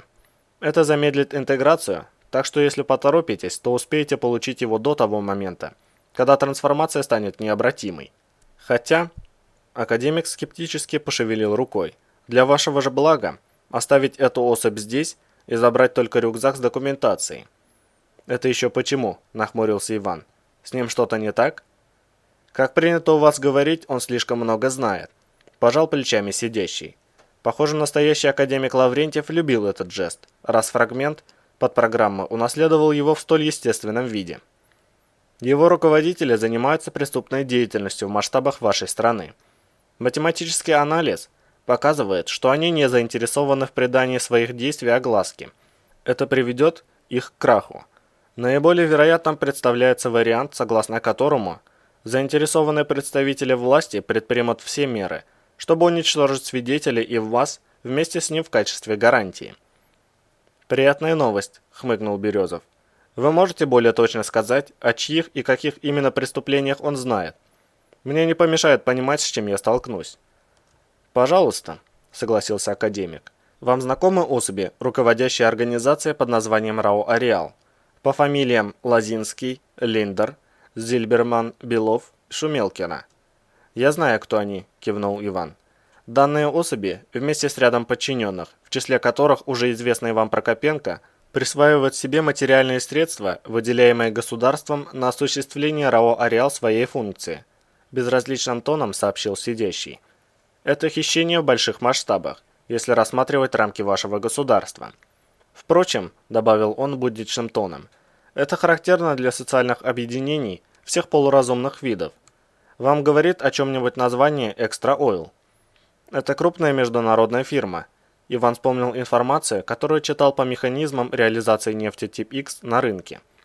Единственный партнер государства на рынке нефтепродуктов. Они продают ареаловскую нефть. «Все верно», – кивнул академик. «Единственный партнер – мировой монополист. Так вот, Extra Oil принадлежит названным мною людям». «Совету директоров?» – опешил Березов. «Но как это возможно? Государство же устраивало конкурс на международном уровне, который готовили двое из них, некто Лозинский и Белов», – продолжил сидящий в кресле. «Через подставных лиц и прочие уловки они создали Extra Oil и сделали так, что именно эта компания выиграла конкурс, после чего повлияли на назначение в совет директоров. Кстати, все его члены, кроме некоего Воронцова, связаны между собой родственными узами. Так что упомянутые мной люди, можно сказать, тайно кормятся за счет этого вашего РАО «Ареал». Полагаю, даже вы должны понимать, что вскрытие такой информации для них категорически неприемлемо, и они примут все меры, чтобы себя обезопасить. Имейте это в виду. Если вы выполните свою часть нашего договора, я выполню свою. Рюкзак и его носитель поступят в ваше распоряжение, за исключением осколков нашего корабля и данных по их исследованию. Но я советую вам хорошо обдумать, что именно из всего этого стоит забрать». «Я понял», — ответил Иван, представляя, что бы сказал рентген, услышь он эту часть разговора. «У меня еще будет время подумать, как мы доберемся до Ухты. Какая-нибудь телепортация или что-то в этом роде?» «Что-то в этом роде», — академик коротко усмехнулся. Я сверну для вас локальный участок пространства, и вы пройдете из исходной точки возмущения материи в конечную. Но доставить вас в город я не смогу. Наши возможности ограничены областью расположения реактора. Иными словами, мы выйдем где-то в пределах ареала, резюмировал Березов. Где именно? Где хотите, ответил тот. Я могу организовать перемещение в конкретное место. Иван на секунду задумался, прикидывая возможный план действий. При любом раскладе выбраться из ареала надо быстро, скрытно и не пешком. Обращаться к начальству бессмысленно, эти затеют долгое и нудное разбирательство, которое ничем хорошим не закончится. Наиболее вероятный вариант – психушка. Если повезет, то в одной палате с Лавандой. Значит, вы можете доставить нас к ее лаборатории? Иван бросил взгляд на стоящую словно манекен Лаванду. Я могу дать координаты. Это излишне, коротко отмахнулся сидящий в кресле. Я знаю все, что знает любой из моих трансформантов. Где спрятан аварийный маяк? Березов перевел на него взгляд. Вы говорили, она знает, куда его поместили. В здании ГНИС в Ухте, неожиданно заговорила Лаванда. В левом крыле подвального комплекса. Это сектор повышенной секретности. В нем ведутся военные разработки. Там несколько десятков вооруженных охранников. Допуск строго ограничен. Сектор 2.4, так называемый проект «Янтарь». Считается, что это перспективная разработка в области волновой теории. Некое устройство, способное влиять на человека на расстоянии. Туда невозможно пройти. На месте разберемся, неопределенно заявил Иван, внимательно глядя на нее. Как вы себя чувствуете, Лаванда? Я? Она замешкалась, оглядываясь вокруг. Не помню, как оказалась здесь. Ее взгляд остановился на Салмацком, и женщина потерла рукой глаза, силясь помнить что-то важное. У лаборатории приземлился вертолет, там был Ферзь. Он сказал, что вам требуется помощь.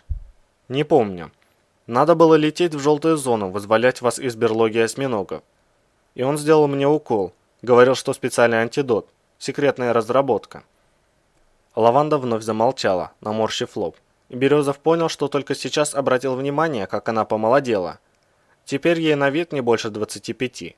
Эффект обратной регенерации в эпицентре настолько мощный, что у самого Березова многократно изодранный камуфляж уже не нес на себе даже царапины. Неудивительно, что раз так испугался, когда увидел его тогда в развалинах, на границе с поясом. «Туман, а вы действительно были в логове осьминогов?» Девушка нахмурилась. «Что со мной произошло?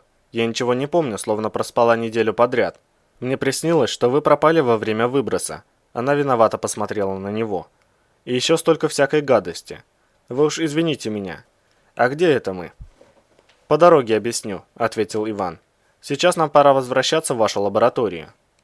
«Я не хочу возвращаться», — неожиданно хихикнула Лаванда. «Мне здесь нравится. Тепло, уютно и легко, словно мое тело ничего не весит. Мне кажется, что я умею летать». Березов обернулся к академику, но тот жестом предвосхитил его вопрос. «Это нормально», — успокоил он Ивана. «Остаточные эффекты. Лучше ей не станет, но размышлять она может. Главное, не терять времени даром. Пойдемте, я провожу вас». Академик совсем по-стариковски, кряхтя, слез с кресла и прошел мимо Березова, глухой стене из светящегося изнутри минерала.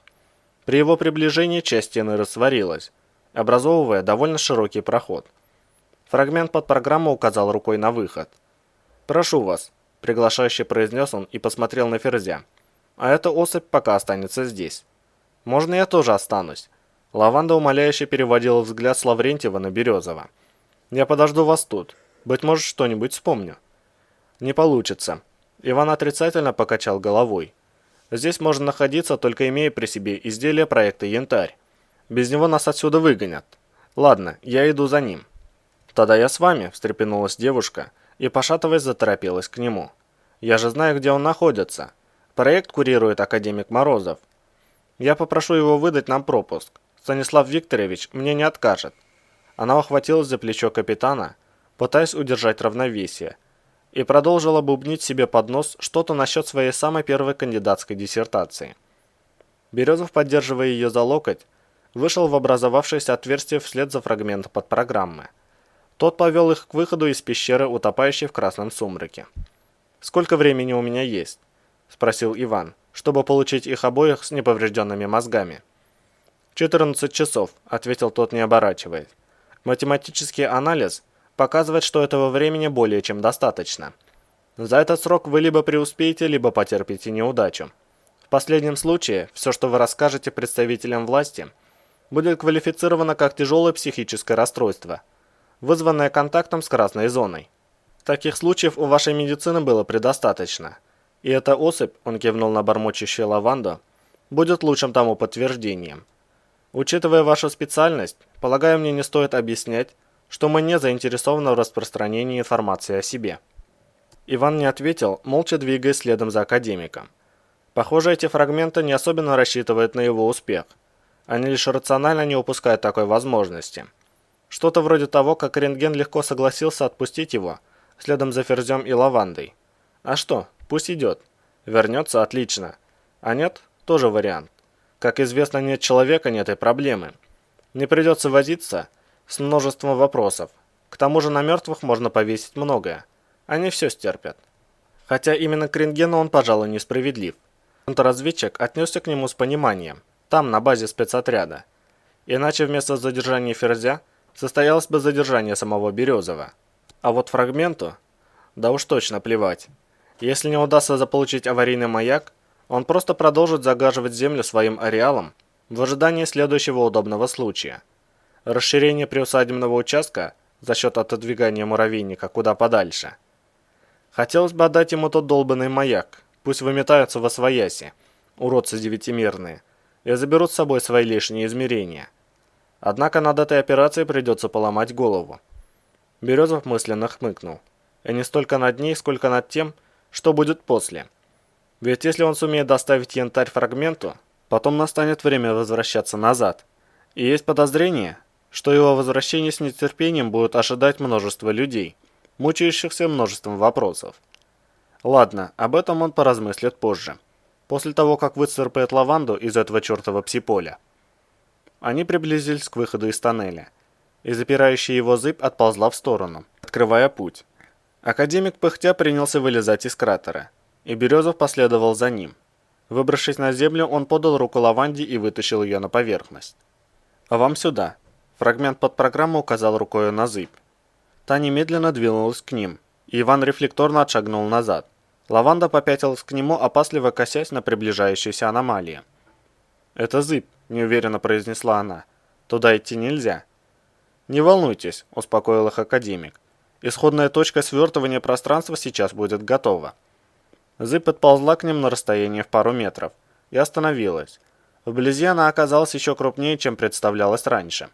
Неожиданно повеяло холодом, и Иван понял, что исходит он от аномалии, будто зыбь стремительно остывает.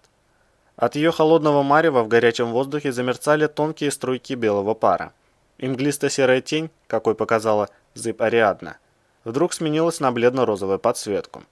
В воздухе запахло сдобой, и Березов понял, что все это время он был без противогаза. «Лизун!» – захлопала в ладоши Лаванда. «Какая прелесть! Какой милый фокус! Как вы это сделали?» «Проекция области перемещения изменила фазу», – произнес академик. Он обернулся к Березову и протянул ему какой-то предмет. «Возьмите. Без этого процедура свертывания локального пространства не начнется». «Что это?»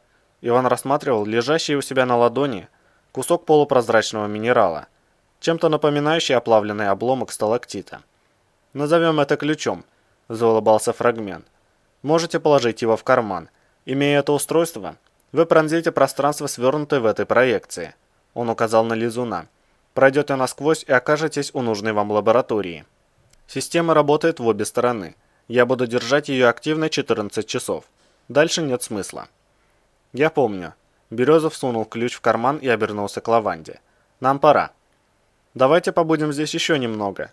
Девушка воззрелась на него умоляющим взглядом. «Пожалуйста, туман. Тут так восхитительно. А какая прелестная трава. Она абсолютно черная, я обожаю черный цвет». «Всех, у кого нет янтаря, отсюда выгоняют», — напомнил ей Иван, «и больше никогда не пускают обратно.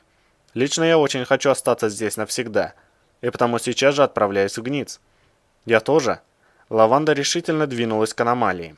«От янтаря определенно будет больше пользы здесь, нежели в лабораториях. Здесь вообще...» Девушка скрылась в зыбком мареве лизуна, и ее слова превратились в тихое неразборчивое бормотание. Иван покачал головой, бросая на академика хмурый взгляд, и последовал за ней. Глава 9. «Я пришел сообщить вам, что пришла пора приступить к активной фазе нашей операции», – важно заявил Хантер. В такие моменты он старался придавать своему лицу максимально суровое выражение, и его лысый череп несуразной формы покрывался забавными складками. Если вражеский резидент не выходит на связь, значит он залег на дно. Настало время арестовать его, пока он не захотел скрыться. Мы задержим Меркулова сегодня же. А если даже и нет, то обложим его со всех сторон, и он никуда не денется. Я ему кислород перекрою. Долго он в полной блокаде не выдержит. Проявит сам себя или расколется кто-нибудь из его подручных. Тогда мы его и возьмем». За прошедшие дни Хантер под тонким управлением Прокопенко развил бурную деятельность. Их совместное расследование, предательство Салмацкого, дало неожиданные результаты. Лейтенанту удалось выйти сразу на несколько фирм и квартир, принадлежащих Меркулову, через подставных лиц, а также вскрыть связи резидента с представителями криминальных кругов Ухты. С каждым днем папка Хантера увеличивалась вдвое, а его самолюбие и напыщенность вчетверо. «Вы уверены, Хантер?»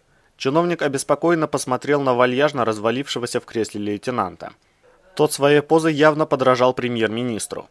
«Мы не спугнем его? Ведь если сегодня он ускользнет, то сильно запаникует и попытается в спешке покинуть страну». «Не волнуйтесь, Максим Анатольевич», – снисходительно улыбнулся лейтенант. «Я все продумал до мелочей. Я ему не оставлю ни малейшего шанса». Он демонстративно посмотрел на часы. «Через час на все вскрытые нами точки нагрянут оперативные группы. Даже бандюков примем. Я обсудил с генералом-лейтенантом Беловым. Все подготовлено. Ко всем шестеркам Рашпиля уже отправлена группа захвата. Мы возьмем Меркулова раньше, чем он поймет, что происходит». «Утечки не будет?» – болел душой за правое дело Прокопенко. «Ферзь угрожал мне, что если я не подпишу те документы, но насчет бочки икса для псевдоученых, то его подручный меня убьет. И что мне не скрыться, потому что у резидента свои люди в УВД Ухты. Они не позволят мне живым покинуть пределы пояса». «Ха!» – усмехнулся Хантер. «Вы под моей защитой, не забывайте. Силенок не хватит у них со мной тягаться. Подручного Салмацкого я вычислил. Это майор Медведь. Он уже арестован и скоро начнет давать показания. Вот увидите. Так что больше вам ничего не угрожает, и мы можем начинать действовать решительно. На всякий случай я выделю вам охрану». Генерал Белов с этим согласен, и начальник ОФЗ уже получил соответствующие указания. «Машина с вооруженным сопровождением будет ждать вас внизу, у входа в здание АХО. Остальных пешек Меркулова мы выявим в ходе сегодняшней операции. Как только начнется серия задержаний, местное МВД получит официальный запрет вмешиваться в ход специальных мероприятий, а также приказ оказывать мне полное содействие». Генерал Белов согласовал все с Москвой еще вчера вечером. Так что завербованные милицейские чины ничем не смогут помочь резиденту. Более того, узнав о начавшейся операции, они попытаются предупредить его и выдадут себя. Хантер был явно очень доволен собой. Предатели бросятся звонить ему или отправлять электронные сообщения. Тут мы их и возьмем. Все телефонные и сетевые номера, что нам удалось вычислить с вашей помощью, уже взято нами под контроль, как и все то, что имеет к ним отношение. Официальные владельцы, на кого они зарегистрированы, места их жительства, прописки, работы, родственники и так далее. Генерал Белов сказал, что Ферзь и Меркулов допустили ошибку, начав шантажировать именно вас. Ведь тем самым они засветили всю свою систему прикрытия, встроенную в состав подрядчиков РАО. В результате, большую часть их подручных и точек проникновения мы вычислили по вполне открытой информации, имеющейся в вашем отделе. Салмацкий с Медведем совсем уверовали в свою несокрушимость, раз действовали столь непродуманно. И этот зануда рентген, при всем этом, не смог их вычислить. Напыщенный самодовольный болван. И кто только прислал такого остолопа вести важнейшее расследование государственного масштаба? Ничего, сейчас мы покажем ему, как работают настоящие профессионалы. Вы считаете, у вас уже достаточно улик, чтобы прижать Меркулова к стенке? В голосе Прокопенко явственно слышалась надежда. Ему не удастся избежать правосудия? Мне бы очень этого не хотелось. Ну... Хантер немного замялся. Вообще-то ничего серьезного у нас на него пока что нет. Только косвенные улики. Но это не важно. Лейтенант вновь вспыхнул энтузиазмом. Мы можем арестовать его по обвинению в мелких махинациях. Если потребуется, найдем у него при обыске что-нибудь интересное. Оружие или наркотики, например. У нас свои способы, как разбираться с подобной нечистью. Главное сейчас задержать его, а потом доказательной базы будет хоть отбавляй. Его подельники во всем сознаются, их расколоть будет несложно. Вот тогда мы возьмемся за Меркулова всерьез. Так что мы приняли решение начать задержание. Одно нажатие кнопки, и почти 3 десятка оперативных групп одновременно начнут действовать. Через час вся эта международная преступная группа уже будет за решеткой. «Это очень приятная новость», – торжественно заявил чиновник. «Я горд тем, что хоть малой толикой, но смог помочь своей стране. От меня лично требуется что-либо предпринять». «Практически ничего», – отмахнулся Хантер. «Я все сделал. Вам надо лишь не покидать здание АХО до окончания серии арестов. На тот случай, если резидент вдруг выйдет на связь и потребует встречи, информации или еще чего. Если такое произойдет, сразу звоните мне. Вероятность почти нулевая, но в нашем деле необходимо предусмотреть любые мелочи. Вопросы есть?» «Никак нет», – доложил Прокопенко. «Я все понял. И сделаю так, как вы сказали». Он восхищенно посмотрел на лейтенанта и с благоговейным придыханием спросил. «Вы уезжаете на задержание вместе с группой захвата?» «Да», – грозно раздулся Хантер. «Я лично возьму резидента. По имеющейся у нас информации, он сейчас находится в офисе своей официальной фирмы. Наружное наблюдение это подтверждает. Группа захвата уже скрытно расположилась в непосредственной близости от здания». Он поднялся с кресла. «Мне пора. Удачи вам, Хантер, и будьте осторожны». Прокопенко подскочил с кресла и принялся открывать перед ним двери. «С нетерпением буду ожидать от вас известий». Раздувшийся от важности лейтенант, морща нелепую лысую макушку, покинул кабинет, и чиновник заперся изнутри.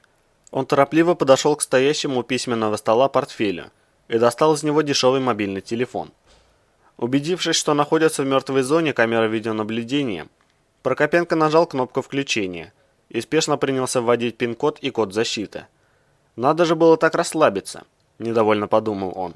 «Все складывалось настолько удачно, что я совсем не подумал о генерале Белове». Конечно же, этот безмозглый сопляк Хантер, наигравшийся в компьютерные игры, не имеет возможности провести всю операцию самостоятельно. Это было ясно с самого начала, на что и делался расчет.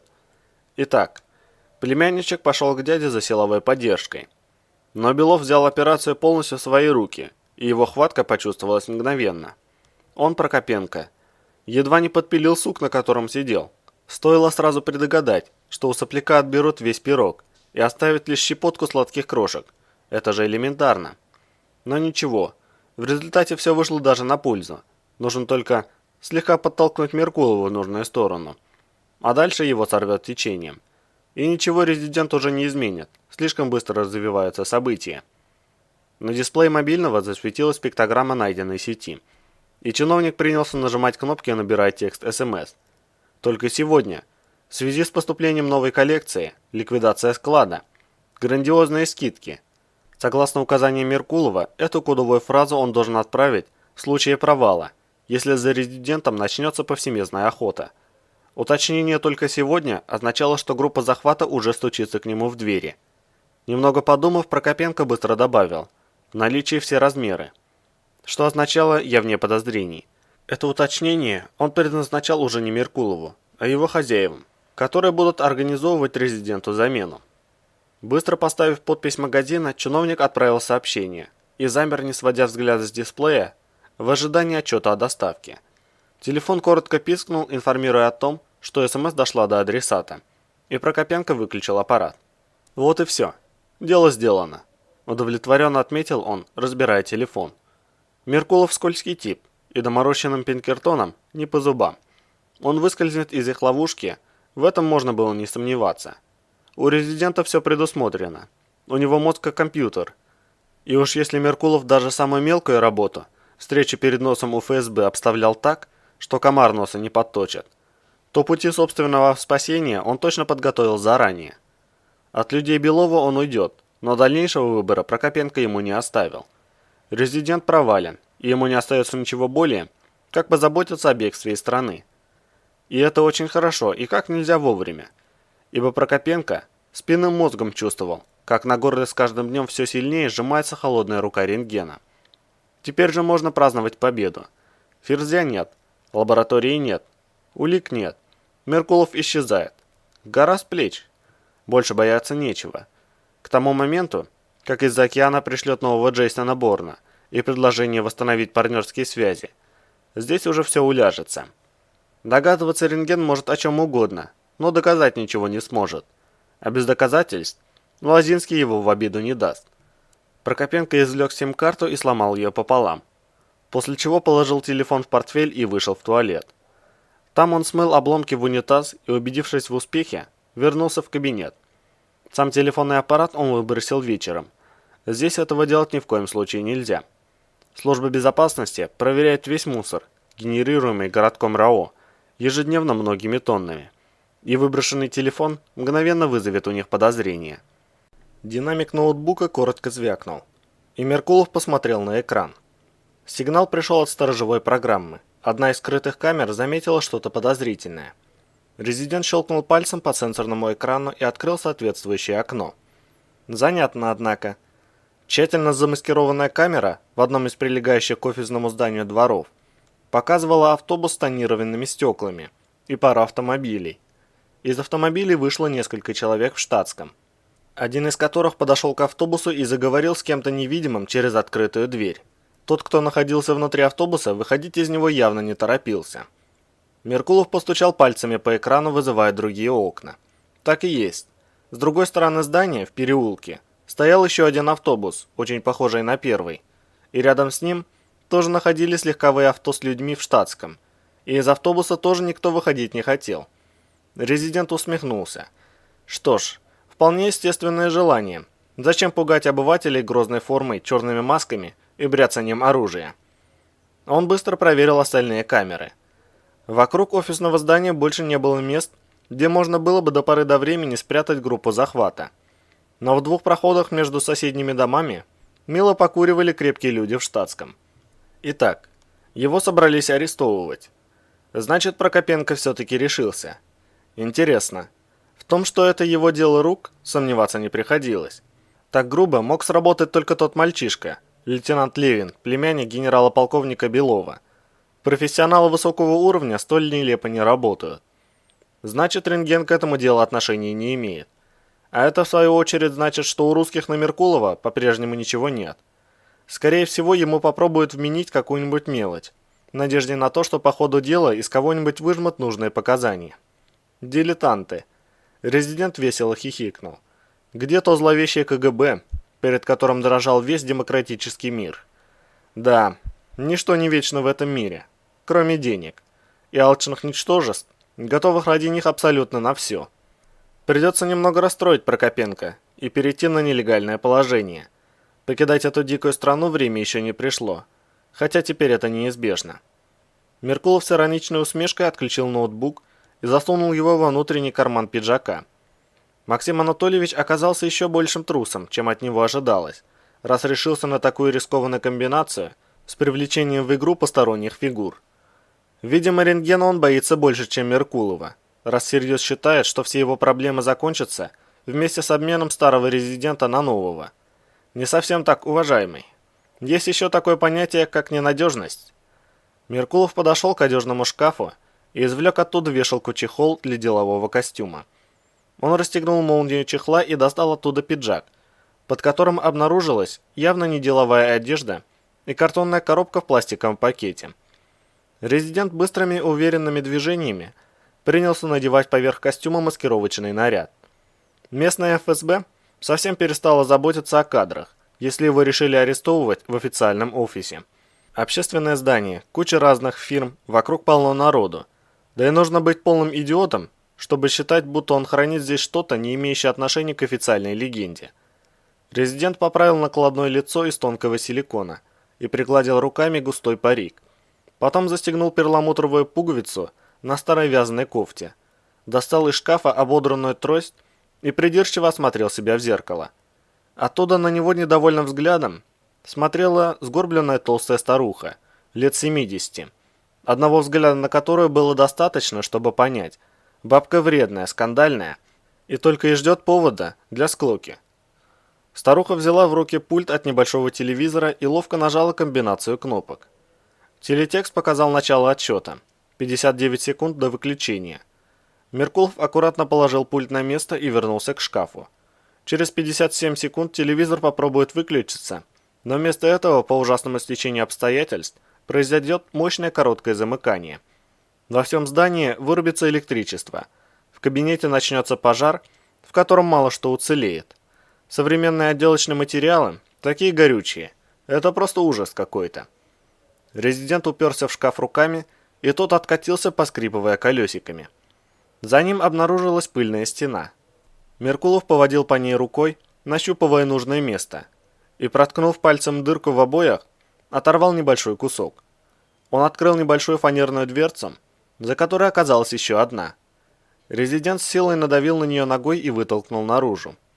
Раздался треск ломающейся штукатурки, и в фальшивой стене образовался проход в соседнее помещение. Меркулов пролез через дыру. Эту простую и надежную уловку он предпринял сразу же, как только арендовал офис в этом здании. Соседнее помещение являлось хозяйственным, и резидент арендовал его на подставную фирму именно для подобного случая. Считалось, что какая-то мелкая полиграфическая конторка хранит здесь свои старые архивы. А еще из этих архивов можно было попасть на верхний этаж, в такое же подсобное помещение. В свое время пришлось повозиться со всеми этими арендами и косметическими ремонтами. Но дело того стоило. Те, кто наверняка следят за дверью его офиса, до последней секунды будут уверены, что Меркулов никуда не выходил. Он вскарабкался по стремянке к потолочному люку и спустя несколько секунд уже был этажом выше. Протиснувшись мимо пыльных стеллажей, заставленных коробками с каким-то старым барахлом, резидент подошел к входной двери и остановился. Теперь необходимо немного подождать. Несколько мгновений он постоял неподвижно, затем глухой хлопок где-то внизу возвестил о совершенно неожиданном коротком замыкании. И Меркулов отодвинул щеколду засова. В коридоре на появившуюся из подсобки бабку никто внимания не обратил. Отовсюду раздавались недовольные голоса, требующие немедленно дать свет. В офисах уже стояла суета. Люди выглядывали из дверей, стучались к соседям и совместно возмущались подобному безобразию. Компьютеры вырубились, арктехника встала. Офисные мини-АТС отключились. Это возмутительно. За что, спрашивается, арендодатель дерет такие деньги? У меня ведомости зарплатные были открыты, сетовала дородная женщина пожилому мужчине из соседней двери. С утра вбивала цифры, и ведь наверняка не сохранилось ничего. Вот ведь дармоеды. Зла не хватает. Так ведь надо бесперебойниками пользоваться, отвечал ей мужчина. Сами видите, какой тут сервис. Приходится самим о себе заботиться. И кто платить будет за эти бесперебойники? Возмутилась та. Из своего кармана? Вот сами себе пусть их и ставят, чтоб на все здание сразу. А то за электричество деньги берут регулярно. А чтобы создать обещанные условия, не дождешься. Я как в январе отопление прорвало, помните? 3 дня на работе в шубах сидели. Когда поползли первые слухи о пожаре, старуха Меркулов уже расталкивала локтями курящих на крыльце здания людей, недовольно бурча. Народ спешил покинуть офисы, и перед входом уже начала образовываться толпа. Брюзжащая бабка кряхтя прошествовала мимо недоумевающих оперативников в штатском, растерянно разглядывающих валящую из подъезда толпу, и побрела прочь по тротуару вдоль дороги. Телефон экстренной связи зажужжал вибровызовом, и Меркулов достал трубку. Пришло сообщение от Прокопенко. Тот предупреждал резидента о готовящемся с минуты на минуту аресте, а также заострял внимание на том, что сам он вне подозрений. Старуха сбросила СМС и набрала номер. «Алло? Уважаемый Фикса? Поздравляю, наслышан о вашем успехе», – негромко произнесла она. «Дальнейшие планы обсудим при встрече, как планировали. Я звоню вам, чтобы сообщить о результатах медицинских анализов. Доктор настоятельно рекомендует больному поездку в Сочи. Да, берите билет. На любую дату, как вам будет удобно. Только не затягивайте. Всего доброго». «Нет, этот номер записывать не надо. Мне любезно позволил позвонить кто-то из прохожих. Я вам перезвоню позже. Еще раз поздравляю, очень рад за вас. До свидания». Старуха убрала телефон, весело усмехнулась и поковыляла дальше. Она успела миновать уже пару кварталов, когда навстречу ей по дороге, ревя сиренами и сверкая мигалками, промчалась колонна пожарных расчетов. Кто-то коротко стукнул в дверь кабинета и тут же зашел внутрь. Рентген оторвался от изучения документа и поднял глаза на торопливо подходящего помощника. «У нас проблемы», – коротко заявил тот. «Генерал Белов только что начал операцию по аресту Меркулова. Группа захвата уже выдвинулась за адреса». «Что за бред?» – нахмурился рентген. «Почему без нашего ведома? И на каком основании? На него нет ничего серьезного». «Москва дала добро по линии ФСБ», – ответил помощник. «Операция держится в секрете, в том числе и от нас. Это агентурные данные. Приказ об аресте уже отдан. Его примут в любом случае. Все необходимое уже подготовлено. Короче, найдут за что. И будут колоть, пока не расколют его или его подельников. За уголовниками тоже отправили группы». Контрразведчик посмотрел на часы и нахмурился еще сильнее. «Что за ересь? Меркулов сейчас в своем офисе. Там крупное общественное здание, 27 фирм, 53 различных помещения, 150 сотрудников. Кто командует группой захвата?» «Лейтенант Левин», — хмыкнул помощник, «согласно личному распоряжению генерала Белова». «Уйдет», — поникшим голосом заявил рентген. «1,5 года работы псу под хвост». Он решительно встал из-за стола. «Машину немедленно. Едем к Белову. Необходимо попытаться остановить этот идиотизм, если успеем. И спутниковую связь с центром». Помощник выскочил из кабинета, и контрразведчик принялся спешно прятать в сейф документы. Такого поворота он никак не ожидал. То есть подобная вероятность существовала всегда, но он даже подумать не мог, что Белов пойдет на такой идиотизм. Для чего тогда была проделана огромная и кропотливая работа? Чтобы тупо закрыть резидента за пакете кокаина, нелегальный ствол или мелкую подтасовку документов, и колоть его, взяв на пушку и рассчитывая на авось. Меркулов профессионал старой закалки, прошедший отличную школу и имеющий не один десяток лет опыта. Так примитивно с ним не сработаешь. Он будет невидно хлопать глазами и все отрицать. А за это время его организация почистит все следы. Да и его подручные жулики, синие от зэковских наколок, в совершенстве знают уголовный кодекс. Им брать на себя государственную измену не с руки. Вряд ли они вообще знают, кто есть Меркулов на самом деле. Чтобы прижать резидента к стенке и высветить причастность ко всему этому его страны, необходимы неопровержимые доказательства и конкретные факты. Сейчас, когда Салмацкий уничтожил лабораторию и замел все следы, единственная ниточка к Меркулову – это Прокопенко. Но в руках у этого гаденыша корзинка с откатами для совета директоров. И так просто ни Лозинский, ни Белов его рентгену не отдадут. Единственный вариант, что остался у контрразведки на сегодняшний день, это получить от чиновника чистосердечное признание. Ради этого была подготовлена тончайшая операция и проделана колоссальная ювелирная работа. Вскрыты тайные счета Прокопенко на офшорных зонах, отслежены подставные лица, фальшивые компании за рубежом, тщательно отработаны финансовые потоки. Еще немного, и дорогой Максим Анатольевич внезапно останется без своих денег. Вот тогда и наступит время для решающей стадии, в которой тоже предстоит немало попотеть. А сейчас все это на грани срыва. Меркулову нечего предъявить. Сработают адвоката, и он выйдет на свободу, а потом технично растворится без следа. В крайнем случае ему дадут пару лет тюрьмы. Оттуда он попросту сбежит, либо его благополучно уберут или свои, или люди Белова. А Прокопенко выйдет сухим из воды. Иными словами, Белов решил не распутывать узел, но просто разрубить его. Вот только если резидента не возьмут, все продолжится. Только уже ничего не докажешь. Прокопенко уберут, это ясно. Не Белов, так Меркулов. Шпионская сеть будет работать и дальше, но выходов на нее уже не будет. Все придется начинать заново, а из его многострадальной родины будут продолжать сосать кровь не только внутренние, но и внешние паразиты. И все это лишь из-за нежелания жирных задов, протирающих высокие кресла, выносить ссор из избы. Быстро набрав код замка, рентген запер кабинет и побежал к лестнице. У подъезда его уже ждал автомобиль с открытой дверью. Контрразведчик запрыгнул внутрь, и машина сорвалась с места. Но попасть внутрь здания, в котором располагался кабинет начальника службы безопасности, он так и не смог. Бронированная дверь оказалась закрыта. Возле нее стоял БТР и почти полвзвода охраны. Они преградили контрразведчикам путь, и старший из охранников велел им поворачивать обратно. «Проводится секретная специальная операция», – лениво заявил он. «Приказ генерал-полковника Белова. До отдельного распоряжения никого в здание не пускать. Ваши корочки мне по боку. Пока со мной не свяжется генерал Рябов или сам Белов, я вас никуда не пущу. Вплоть до применения силы». Рентген молча вернулся в автомобиль и в который раз набрал номер Белова. Но телефон генерала не отвечал.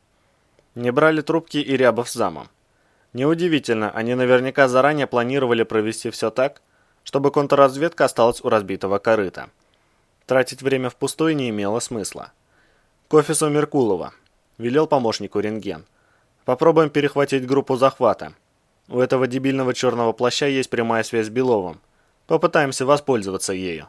«Вряд ли получится», – скептически ответил тот, утапливая в пол педаль газа. «В нас будут тыкать стволами и посылать нахрен. Большего взаимодействия не достигнем». «Знаю», – скривился контрразведчик, – «но попробовать стоит. Связь с центром есть?» «Уже доложил». Помощник, одной рукой вертя баранку, протянул ему трубку спутникового телефона. «Велели ожидать распоряжений. Разбираются». «Слишком долго», – отмахнулся рентген. «Счет идет на минуты. Пока они там наверху развлекаются своими интригами, Меркулов уйдет». Распугивая людей и транспорт спецсигналом, машина промчалась через городок и едва не снесла ворота пояса, заранее открывающиеся при их приближении. Автомобиль начальника Государственной следственной комиссии знали все, и связываться с его пассажиром просто так никто не хотел. Выскочив на дорогу, машина еще больше набрала скорость и устремилась к Ухте. 5 минут гонки прошли в гнетущей тишине, в течение которых рентген тщетно пытался дозвониться до Белова и его помощников. Внезапно телефон помощника разразился трелью, и офицер ответил на вызов. Он молча выслушал несколько коротких фраз, сбросил газ и стал прижиматься к обочине. «Упустили», – мрачно произнес рентген. «Подробности есть?» «Да», – поморщился офицер. «Меркулов вычислил их еще до начала операции и устроил отключение электричества во всем здании и пожар в своем кабинете. Под прикрытием паники он ушел. У него в кабинете оказалась фальшивая стена, через которую можно пройти в соседнее помещение, оттуда на этаж выше. Белов в ярости рвет и мечет. Оперативники клянутся, что глаз не спускали со здания, и Меркулов оттуда не выходил». «Разумеется, нет», – зло выдохнул контрразведчик. «Он торжественно сгорел в своем кабинете. Идиоты! Столько работы превратили в дерьмо одним махом. Скоро должен выйти на связь наш контакт, который курирует задержание Рашпиля», – сообщил помощник. «Может, им повезет, и Меркулов окажется...» «Бесполезно». Рентген с тоскливым вздохом откинулся на спинку кресла. «Он туда не пойдет. Они даже Рашпиля не найдут. У жулика вчера была серьезная сходка. Устраивали разборки из-за того нападения на особ, в котором аномалия-фронтовик перебила полсотни уголовников. В результате один из людей Рашпиля, некто Фикса, зарезал Толю Нанайца. Уголовники пришли к выводу, что именно покойный виноват в том, что все так вышло. Так что вся эта синяя братья забилась по щелям еще с вечера, в ожидании возможных арестов и прочих неприятных моментов. Никого из них сейчас в городе нет. Это и так ясно. Кроме бесполезных шестерок и безмозглых бандитов, группы захвата никого не найдут. Выбрать худшее время для операции просто невозможно. Не ожидал я от Белова такого». Он замолчал и закрыл глаза. «Куда теперь?» – спросил помощник, выдержав паузу. «Едем в офис Меркулова или возвращаемся в городок?» «Возвращаемся», – не открывая глаз, ответил контрразведчик. «В офисе ничего не найдут. А подробно узнать о том, как именно они прошляпили фигуранта, можно из рапортов тех, кого назначат крайними. К вечеру на эту тему будет очень большая кипа бумаг». Он мгновение молчал, после чего произнес: «Поехали, ждать указаний из Москвы». Автомобиль развернулся и неторопливо покатил обратно в городок. Рентген смотрел в окно, скользя безразличным взглядом по пробегающей мимо местности. По большому счету можно собирать чемоданы. Держать здесь целую государственную комиссию уже не имеет смысла. Конечно, Меркулова объявят в розыск, но это вряд ли что-то даст. Он слишком опытен, чтобы попасться случайно. Скорее всего, уже завтра его не будет в городе. Вокруг Ухты дикая тайга и еще более дикое бездорожье. Заляжет на дно в какой-нибудь сторожке или зимовье. Посидит несколько дней, пока все утихнет. и продолжит свою деятельность уже на нелегальном положении. Ему быстро пришлют замену из океана, он передаст дела и исчезнет из страны. Его преемника придется искать заново. Снова начинать с рутинной возни со сталкерами, уголовниками, черным рынком метаморфитов и хищениями нефти тип X в размере пузырька для анализов. Для этого госкомиссия не нужна. Местная ФСБ справится самостоятельно.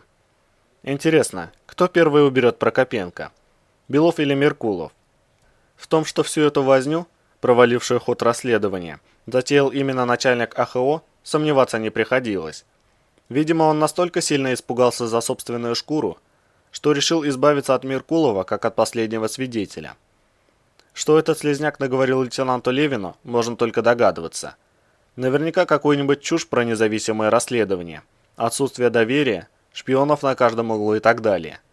Черный плащ глуп и дальше компьютерных игр не развился. Но вот генерал Белов вряд ли проглотит эту сказку. Особенно сейчас, после провала операции по задержанию резидента. Он проанализирует то, до чего раньше ему не было дела, и поймет, что у Прокопенко рыльца в пушку. Они с Лозинским даже не станут разбираться и вникать в подробности. Максим Анатольевич слишком много знает, ведь через него проходят все махинации с откатами. Никто не захочет рисковать такими деньгами. Его быстро заменят, после чего он станет лишним свидетелем. Да и Меркулов вряд ли обрадовался тому, что Прокопенко так запачкал его послужной список. Ведь теперь резидент провален, хоть и не попался, а из страны его отозвут. Учитывая его возраст, это совсем неприятный факт под финал карьеры. И служба службой, а чисто по-человечески, Меркулов может отреагировать очень предсказуемо. В идеале бы сейчас прижать Прокопенко носом ко всему этому и предложить гарантии безопасности в обмен на признание. Да только ничего из этого не выйдет. Чиновник сейчас считает себя победителем, у него эйфория. Он лишь посмеется над ним и побежит жаловаться Лозинскому с Беловым, что еще более ускорит ликвидацию. Мобильный телефон рентгена зазвенел, и он посмотрел на дисплей. Звонил один из его людей. «Слушаю», — ответил контрразведчик. «Срочно выезжайте в границ ареала», — безо всякого вступления произнес тот. «Тут нештатная ситуация. Двое вооруженных людей проникли в один из комплексов секретных военных разработок. У них имеется взрывчатка и заложники, в числе которых руководитель ГНИЦ академик Морозов. Они уже взорвали одну бомбу, правда никто не пострадал».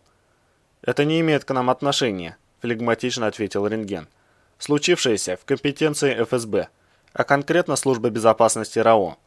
Как раз сейчас они все на ногах, так что приедут быстро». «Тут имеется один момент. Я подумал, что он вас заинтересует», — продолжил собеседник. «Есть данные из внутренних камер видеонаблюдения, по которым удалось опознать террористов. Это мужчина и молодая девушка. По идентификации девушки имеются вопросы. А вот мужчину я узнал. Это офицер отряда специальных операций, радиопозывной «Туман». Рентген резко обернулся к помощнику. «В границ ареала, быстро!» И ответил в трубку. «Уже еду. Держите меня в курсе событий». Он отключился и вновь посмотрел на водителя. «Мы должны успеть туда раньше Белова». Глава 10. «Всем на пол». Березов дал очередь поверх голов, тщательно следя за тем, чтобы никого не зацепило даже случайно. В закрытом помещении грохот автомата больно бил по ушам, отдавая в затылок пылающей резью, и контузийная травма соднила, словно внутри мозга обосновался маленький, но очень колючий ежик. Пули перечеркнули стену, выгрызая куски облицовки. Очередью задело какой-то крупный прибор, он заискрил и с громким хлопком окутался дымом. Охрана и персонал, застигнутые врасплох, бросились на пол, инстинктивно спасаясь от пуль, рвущих воздух у самой головы. Кто-то из охранников схватился за оружие, и Иван выстрелил ему прямо под ноги. Пуля вспорола экранированное напольное покрытие и ушла в рикошет между ног цели, едва не задев охраннику бедро. Тот все понял и торопливо упал. «Это первое и крайнее предупреждение», — грозно заявил Березов. «В следующий раз открывая огонь на поражение. Буду стрелять без разбора, так что достанется всем, а не только суперменам. А теперь слушать меня. Упор лежа принять. Ноги врозь. Стоять в упоре на вытянутых руках. Быстро! У кого не хватит сил стоять, убью!» И он дал еще одну очередь для острастки. Люди испуганно замерли, застыв в упоре лежа, и не сводили глаз с академика Морозова, увешанного взрывчаткой и опутанного проводами. Иван сделал шаг к ближайшему охраннику и сорвал с него рацию вместе с гарнитурой. Не выпуская пистолетной рукояти автомата, Березов воткнул рацию в нагрудный карман разгрузки и нацепил на ухо гарнитуру. «Слушать меня!» – грозно повторил он, выходя в эфир. «Это всех касается!» Иван обвел стволом стоящих в упоре лежа людей. «Никому не дергаться! Здание заминировано. Если кто-либо сдвинется с места, взрываем. Взрывателей 3. У меня, у нее, он кивнул на стоящую рядом с Морозовым лаванду, и 3 на заложнике. Покажи им взрыватель», – велел он девушке. Та хихикнула и повертела рукой, в которой было зажато некое устройство с проводами и короткой антенной. «Если она разожмет руку, взрыв», – предупредил Березов. «На заложнике установлен взрыватель с кардиодатчиком, замкнутым на меня. Если меня убьют, взрыв. Взрывчатка укреплена на академике Морозове и на баке с хлором, который находится в грузовом отсеке вертолета. В вертолете ртутный взрыватель, дистанционный взрыватель и взрыватель на таймере. Фугас установлен на неизвлекаемость. Имейте в виду, часы тикают. Предупреждаю сразу, взрывчатое вещество – это гексоген с поражающими элементами и добавкой гремучей ртути. Так что не советую штурмовать. Всем заткнуться и ждать от меня дальнейших указаний. В эфир не выходить, меня своим нытьем не беспокоить. За каждый выход в эфир без моего разрешения буду убивать по одному заложнику. У меня их тут 40 человек. Я вас всех взорву, вот увидите», – захихикала Лаванда. «Это так завораживающе, ослепительно яркая вспышка, подобная прошествию божественного света. Словно сам Господь явит нам свою карающую длань». Иван скосил глаза на помощницу. Похоже, та вошла в роль с неподдельным энтузиазмом. На Морозове уже лица нет, как бы не стало плохо с сердцем старику. Лучше его поберечь, мужик и так уже полуживой от ужаса. «Станислав Викторович», – Березов бросил на академика суровый взгляд. «Будьте добры, достаньте янтарь. Чем быстрее мы его получим, тем быстрее все это закончится. Действуйте». Он скорчил злобную рожу, вскинул автомат, словно прицеливаясь, и начал водить стволом по лаборатории, словно ища в кого бы выстрелить. «Сейчас», – вздрогнул Морозов, – «сейчас. Уже открываю, только не надо ни в кого стрелять, молодой человек. Прошу вас». Академик заторопился к пульту управления экспериментальной камеры, спотыкаясь в опутывающих его проводах и обходя стоящих в упоре лежа людей. Иван с маниакальным взглядом продолжал искать жертву, мельком поглядывая на Лаванду. Та, вцепившись 2 руками в дистанционный взрыватель, не сводила с янтаря зачарованного взгляда.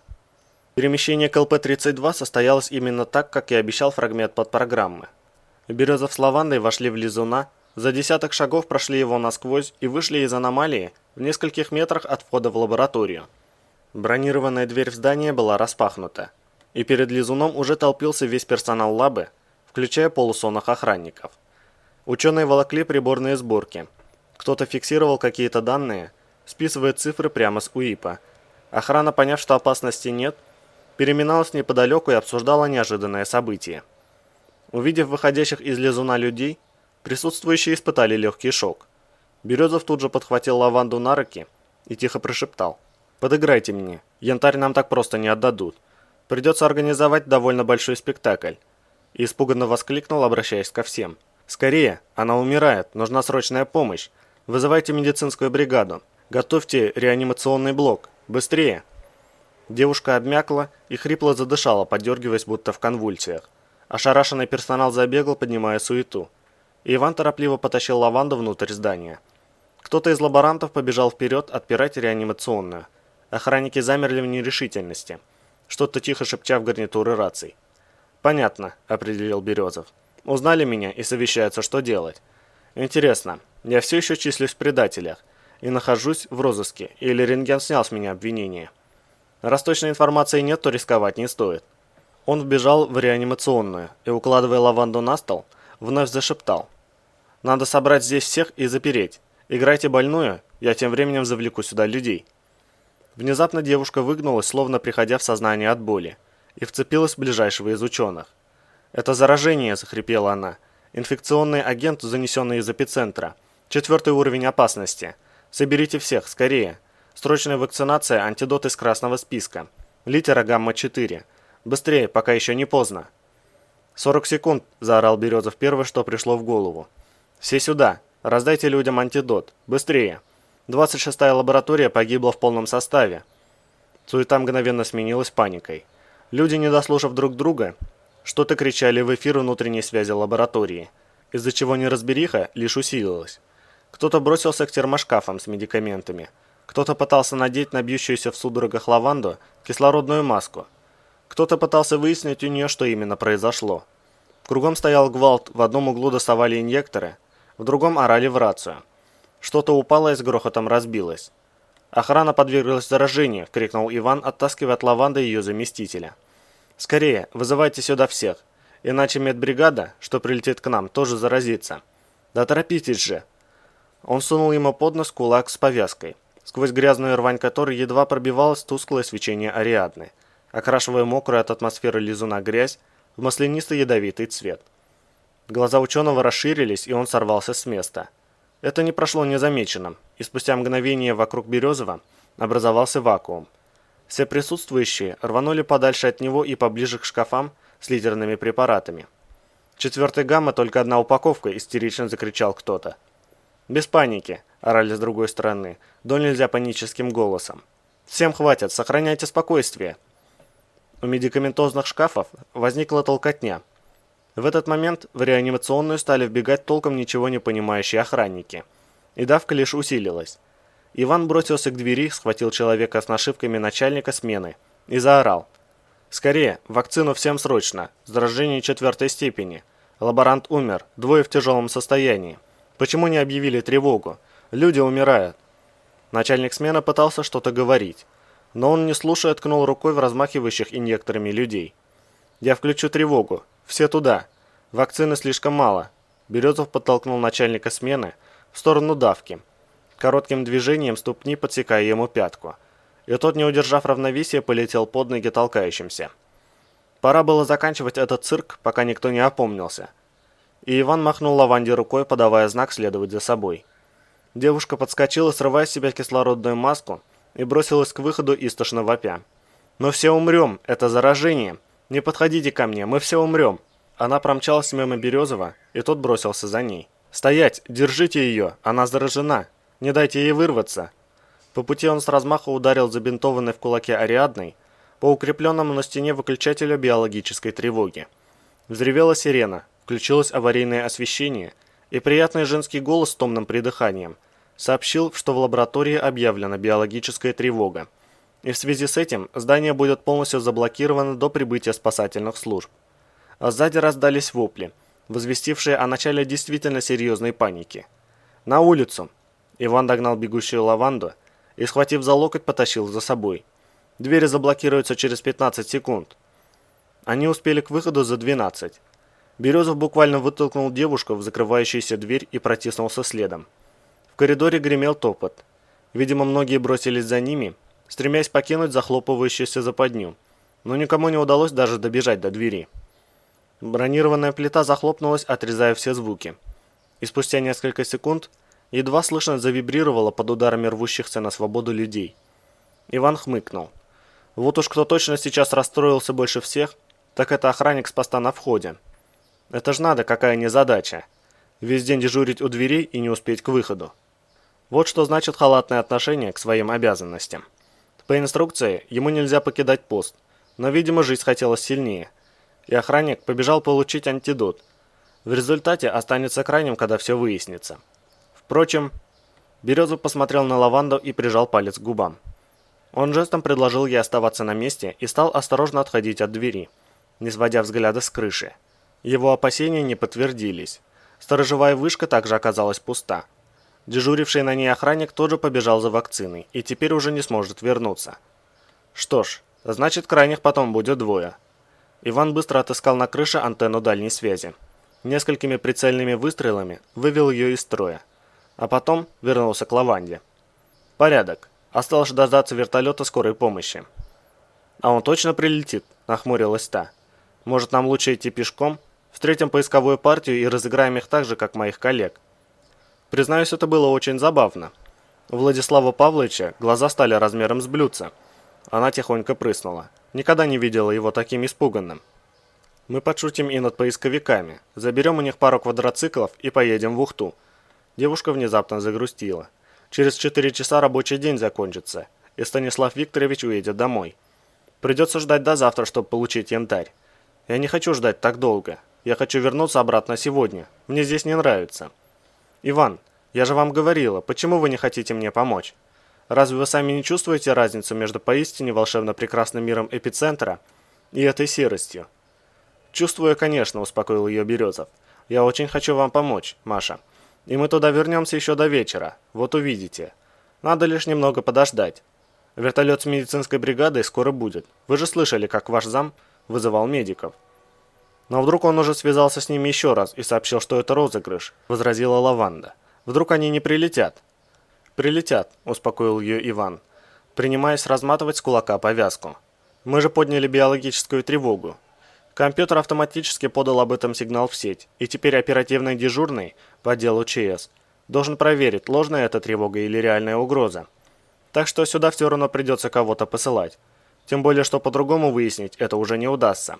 Он бросил взгляд на разбитую пулями антенну, сунул Ариадну в карман и принялся разминать затекшие пальцы. Вертолет с медиками прибыл через 15 минут. Пилот не смог установить связь с лабораторией и предпринял облет с целью осмотра безопасной высоты. Но, увидев Березова с Лавандой на руках, снизился и завис и начал отстреливать пробники. Иван, сильно хромая, заторопился к вертолету, словно из последних сил удерживая бездыханное тело. Вертушка коснулась земли колесами, и Березов подковылял к открывающейся двери. Несколько медиков в скафандрах биологической защиты выпрыгнули наружу и подхватили Лаванду. «Что с ней? Что случилось?» – спросил один из них. Из лаборатории пришел сигнал биологической тревоги. «Вы не отвечаете на запросы. Где персонал?» «У нее шок от электрического удара. Остальные там». Иван махнул на здание. «Сидят взаперти». «Нет никакой биологической тревоги. Короткое замыкание в сети вызвало сбой на компьютере. Связь вырубила. Тревоги одна за другой пошли. Потом здание заблокировало. Я едва успел вынести ее. Это начальник лаборатории. Ее разрядом пришибло. Не дышит совсем». «Дефибриллятор», – быстро распорядился старший медбригады, стягивая с себя шлем от скафандра. «Внутрь ее. Снимите показатели пульса и давления». Медик обернулся к своим помощникам. «Сходите к зданию, проверьте биологический фон на всякий случай. Инструкция все-таки». Те кивнули и направились к лабе. И Березов одним прыжком заскочил внутрь вертолета. Один из двух охранников, стоящих у двери пилотской кабины, немедленно напрягся. «Что у вас с ногой?» – спросил он, кладя руку на висящий на груди автомат.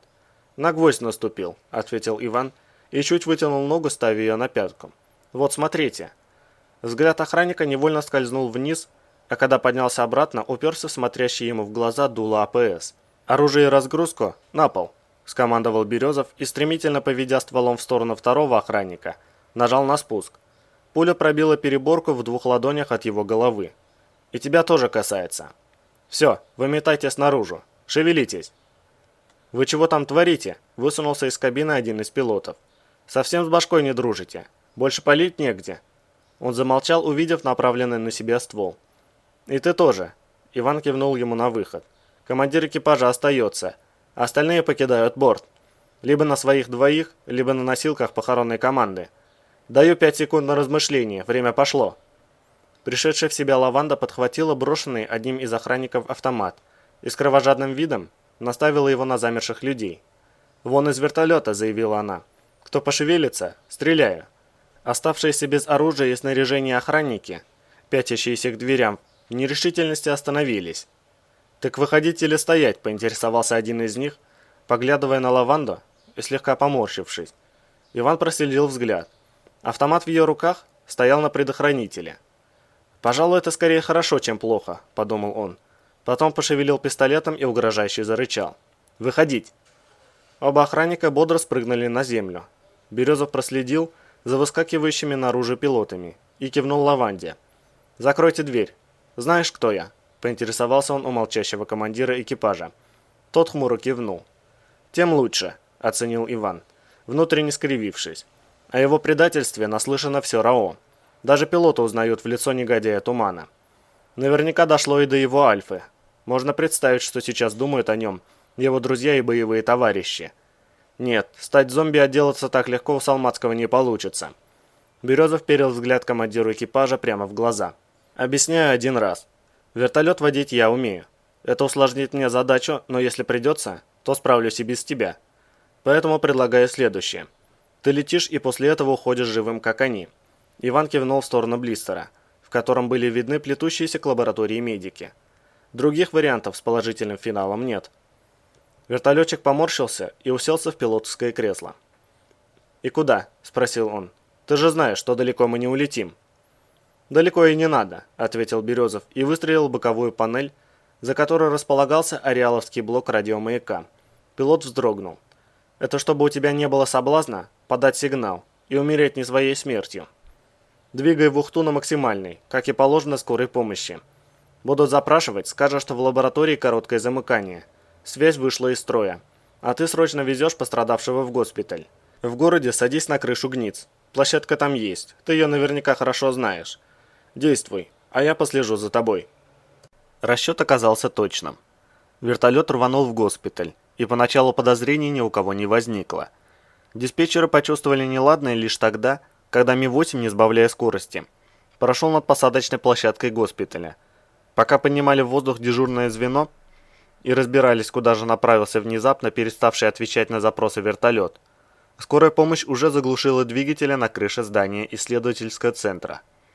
Лаванда связалась с академиком Морозовым еще на подлете, и тот лично встречал ее у посадочной площадки. За время 15-минутного полета Иван спешно приготовил все, что только смог. Предстояла самая сложная часть операции – добыть янтарь и вернуться с ним обратно. Вид обвешанного оружием Березова вызвал у охраны подозрения сразу же, едва они с Лавандой покинули вертолет.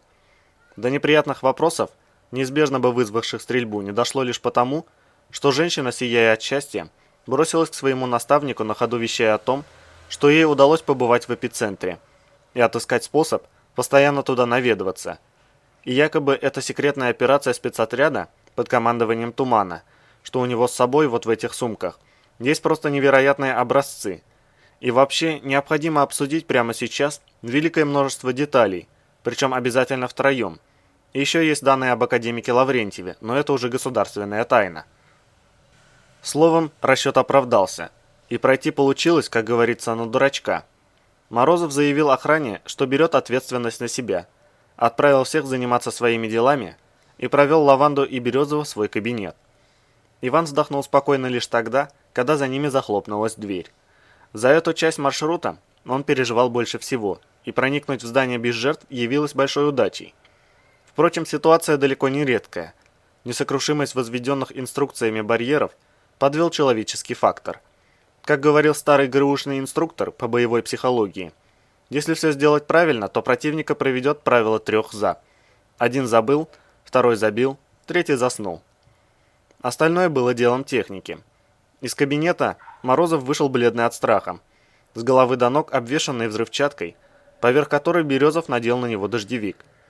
В таком нелепом виде они прошествовали к лифтам, сопровождаемые недоуменными взглядами многочисленных сотрудников. Дактилоскопический датчик принял команду академика, и лифт доставил их прямо в комплекс секретных разработок. Там дорогу вновь преградила охрана, и плащ с Морозова пришлось снять.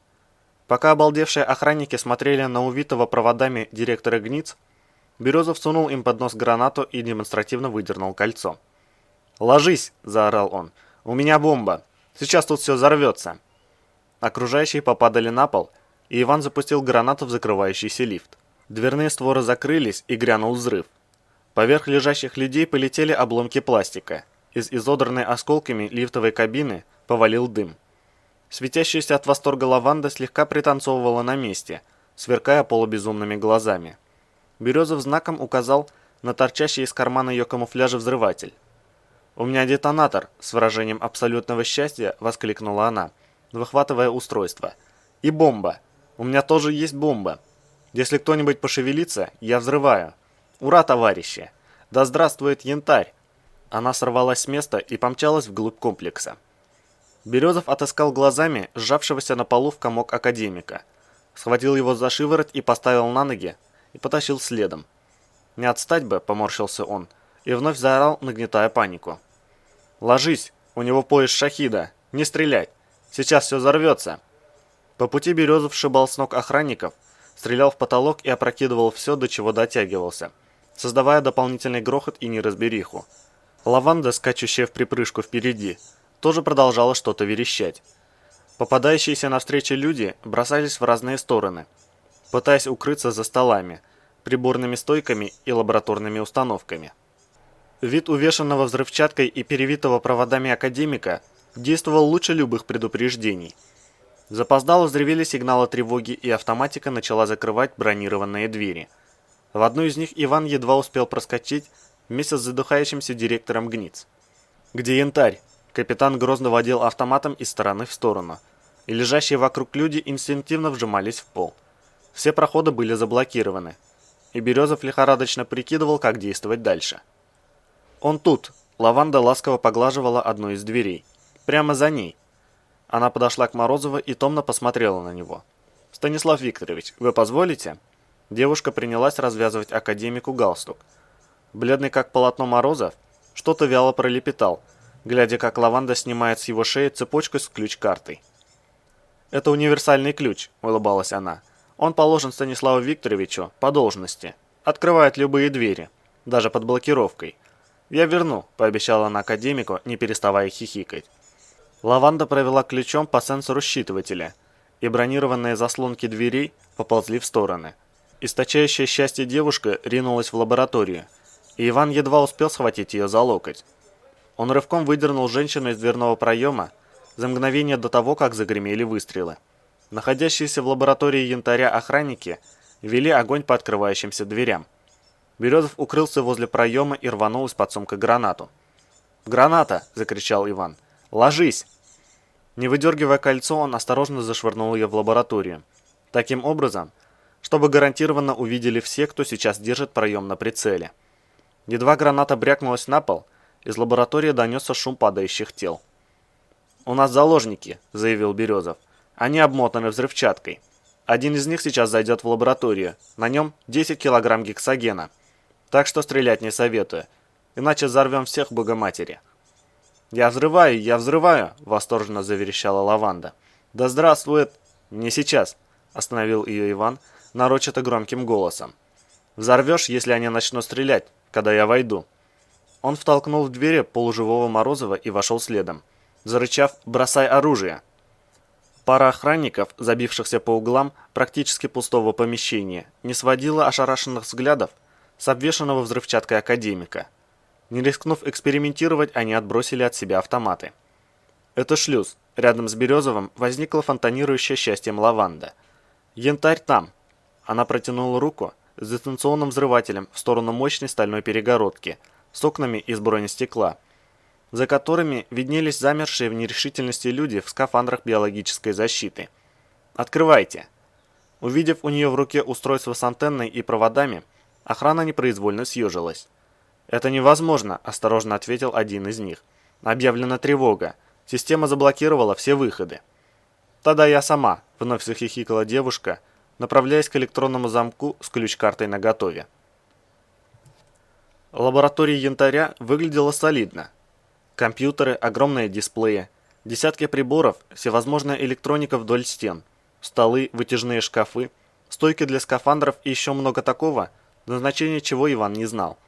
Посреди помещения стояла лабораторная камера с массивными свинцовыми стенами, толщиной в метр.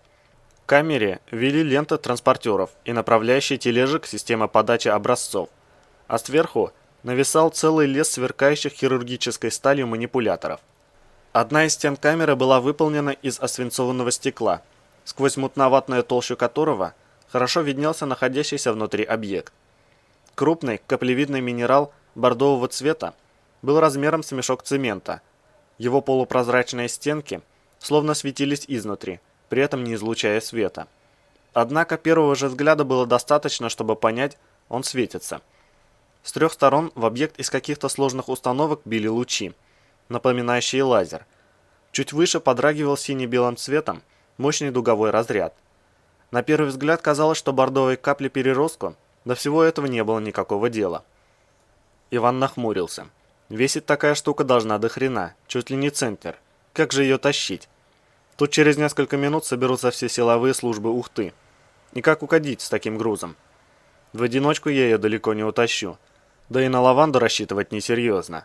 Она сама вместе с ботинками не весит и полсотни. Придется привлекать заложников. Тем временем академику Морозову наконец-то удалось справиться с трясущимися руками, и он закончил колдовать над консолью управления лабораторной камерой. Лазерные лучи, разряды и прочая исследовательская начинка погасли. Прозрачная стенка с шипением разгерметизировалась, и камера открылась. Лаванда, светясь от счастья, бросилась внутрь и вцепилась в объект, словно в пляжный мяч. «Его невозможно сдвинуть с места», – мрачно заявил один из стоящих в упоре лежа ученых. «Он не двигается вот уже несколько лет. Нам даже камеру пришлось собирать вокруг него». Его голос глухо пробивался через пластик гермошлема скафандра биозащиты. Присмотревшись, Березов понял, что бордовый объект просто висит посреди камеры, не задевая пола, и не имеет никаких креплений. Иван едва успел подумать, что ситуация близка к тупиковой, как лаванда издала победный писк и выдернула янтарь из лабораторной камеры, неуклюже удерживая его одной рукой, зажатым дистанционным взрывателем. «Значит, невозможно сдвинуть», – угрожающе поинтересовался Иван у человека в скафандре. Но это невероятно. От удивления тот забыл инструкции террористов и подскочил на ноги. Объект оставался неподвижен почти 7 лет. «В упор лежа!» – рявкнул Березов и выстрелил в воздух. «Больше повторять не буду». Ученый торопливо плюхнулся на пол, обескураженно провожая взглядом лаванду, гордо шествующую в обнимку с огромной бордовой каплей янтаря. «Похоже, эта штука в ее руках весит ничего. Ну или почти ничего», – оценил Иван. «Это сильно облегчает дальнейшую задачу. Теперь остался сущий пустяк.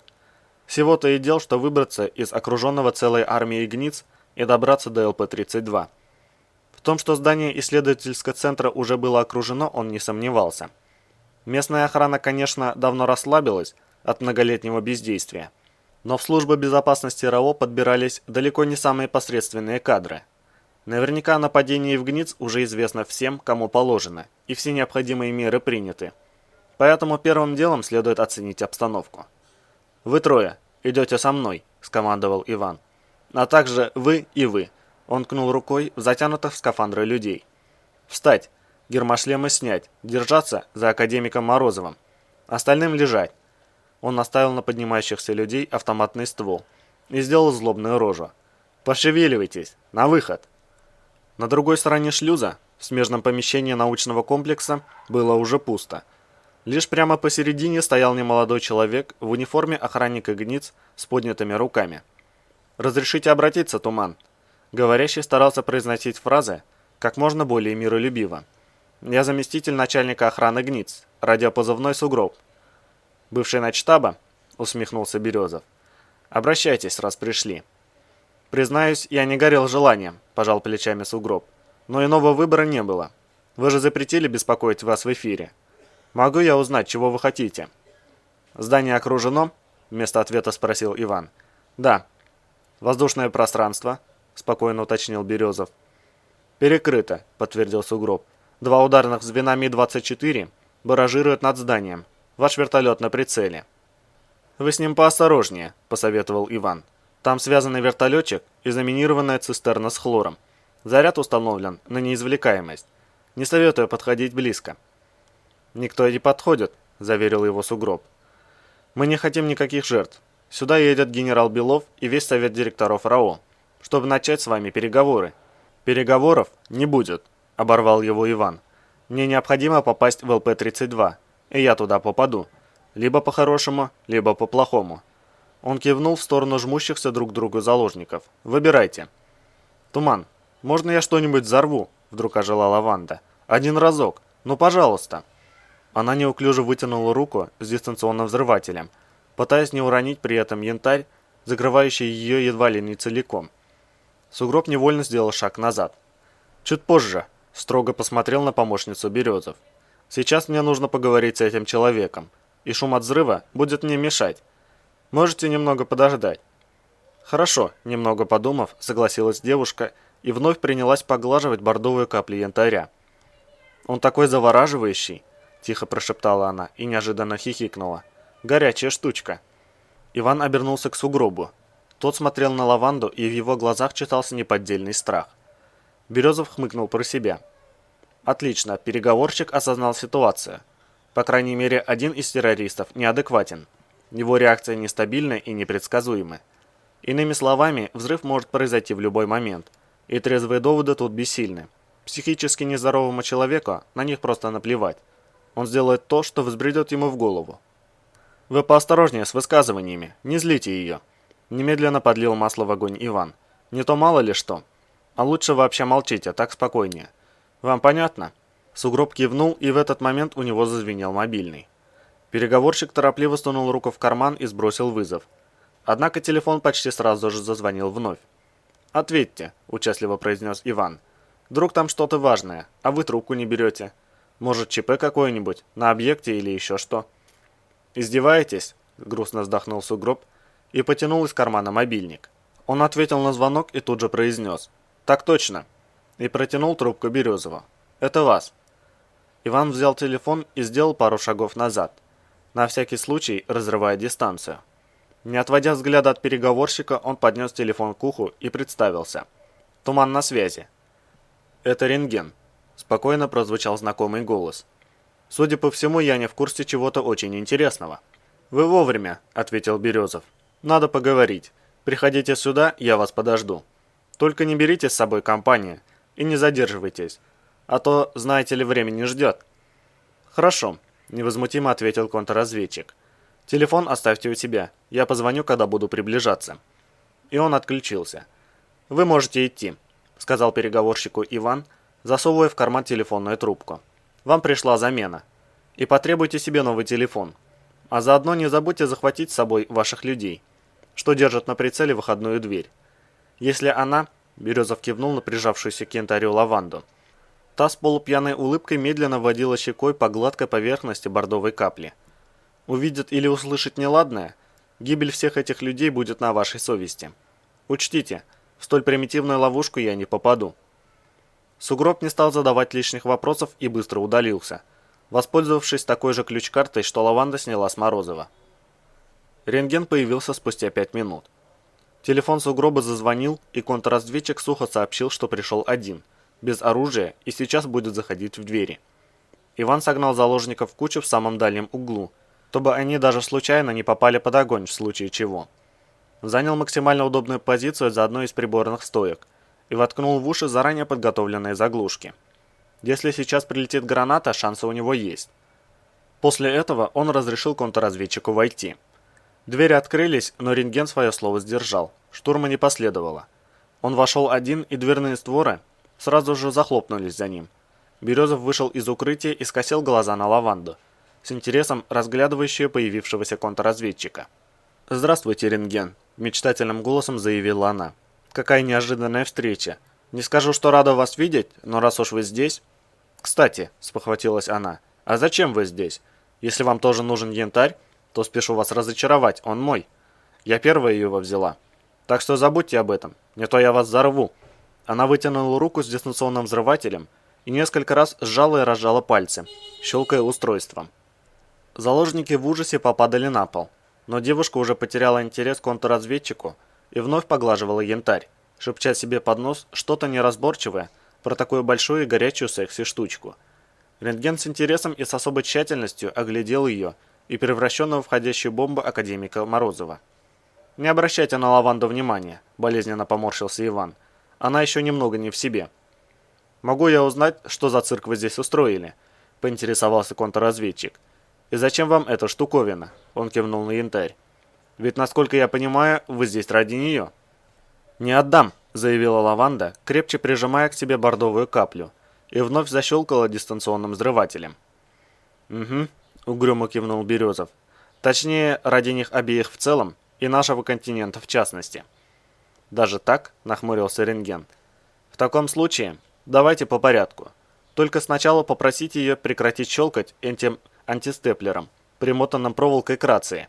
Она пугает людей». «Что это вы прицепили на академика Морозова? Дефибриллятор, что ли? Разобранный?» «Времени было мало», – пожал плечами Иван. «Пришлось импровизировать из того, что нашлось в вертолете скорой помощи. Кстати, антистеплер, примотанный рацией, смотрится неплохо. Дефибриллятор ломать было жаль, но выбора не оставалось. В медицинском отделе придется найти себе другой». «А что это на нем вместо взрывчатки?» – присмотрелся контрразведчик. «Не могу понять». «Не знаю», – Березов вновь пожал плечами.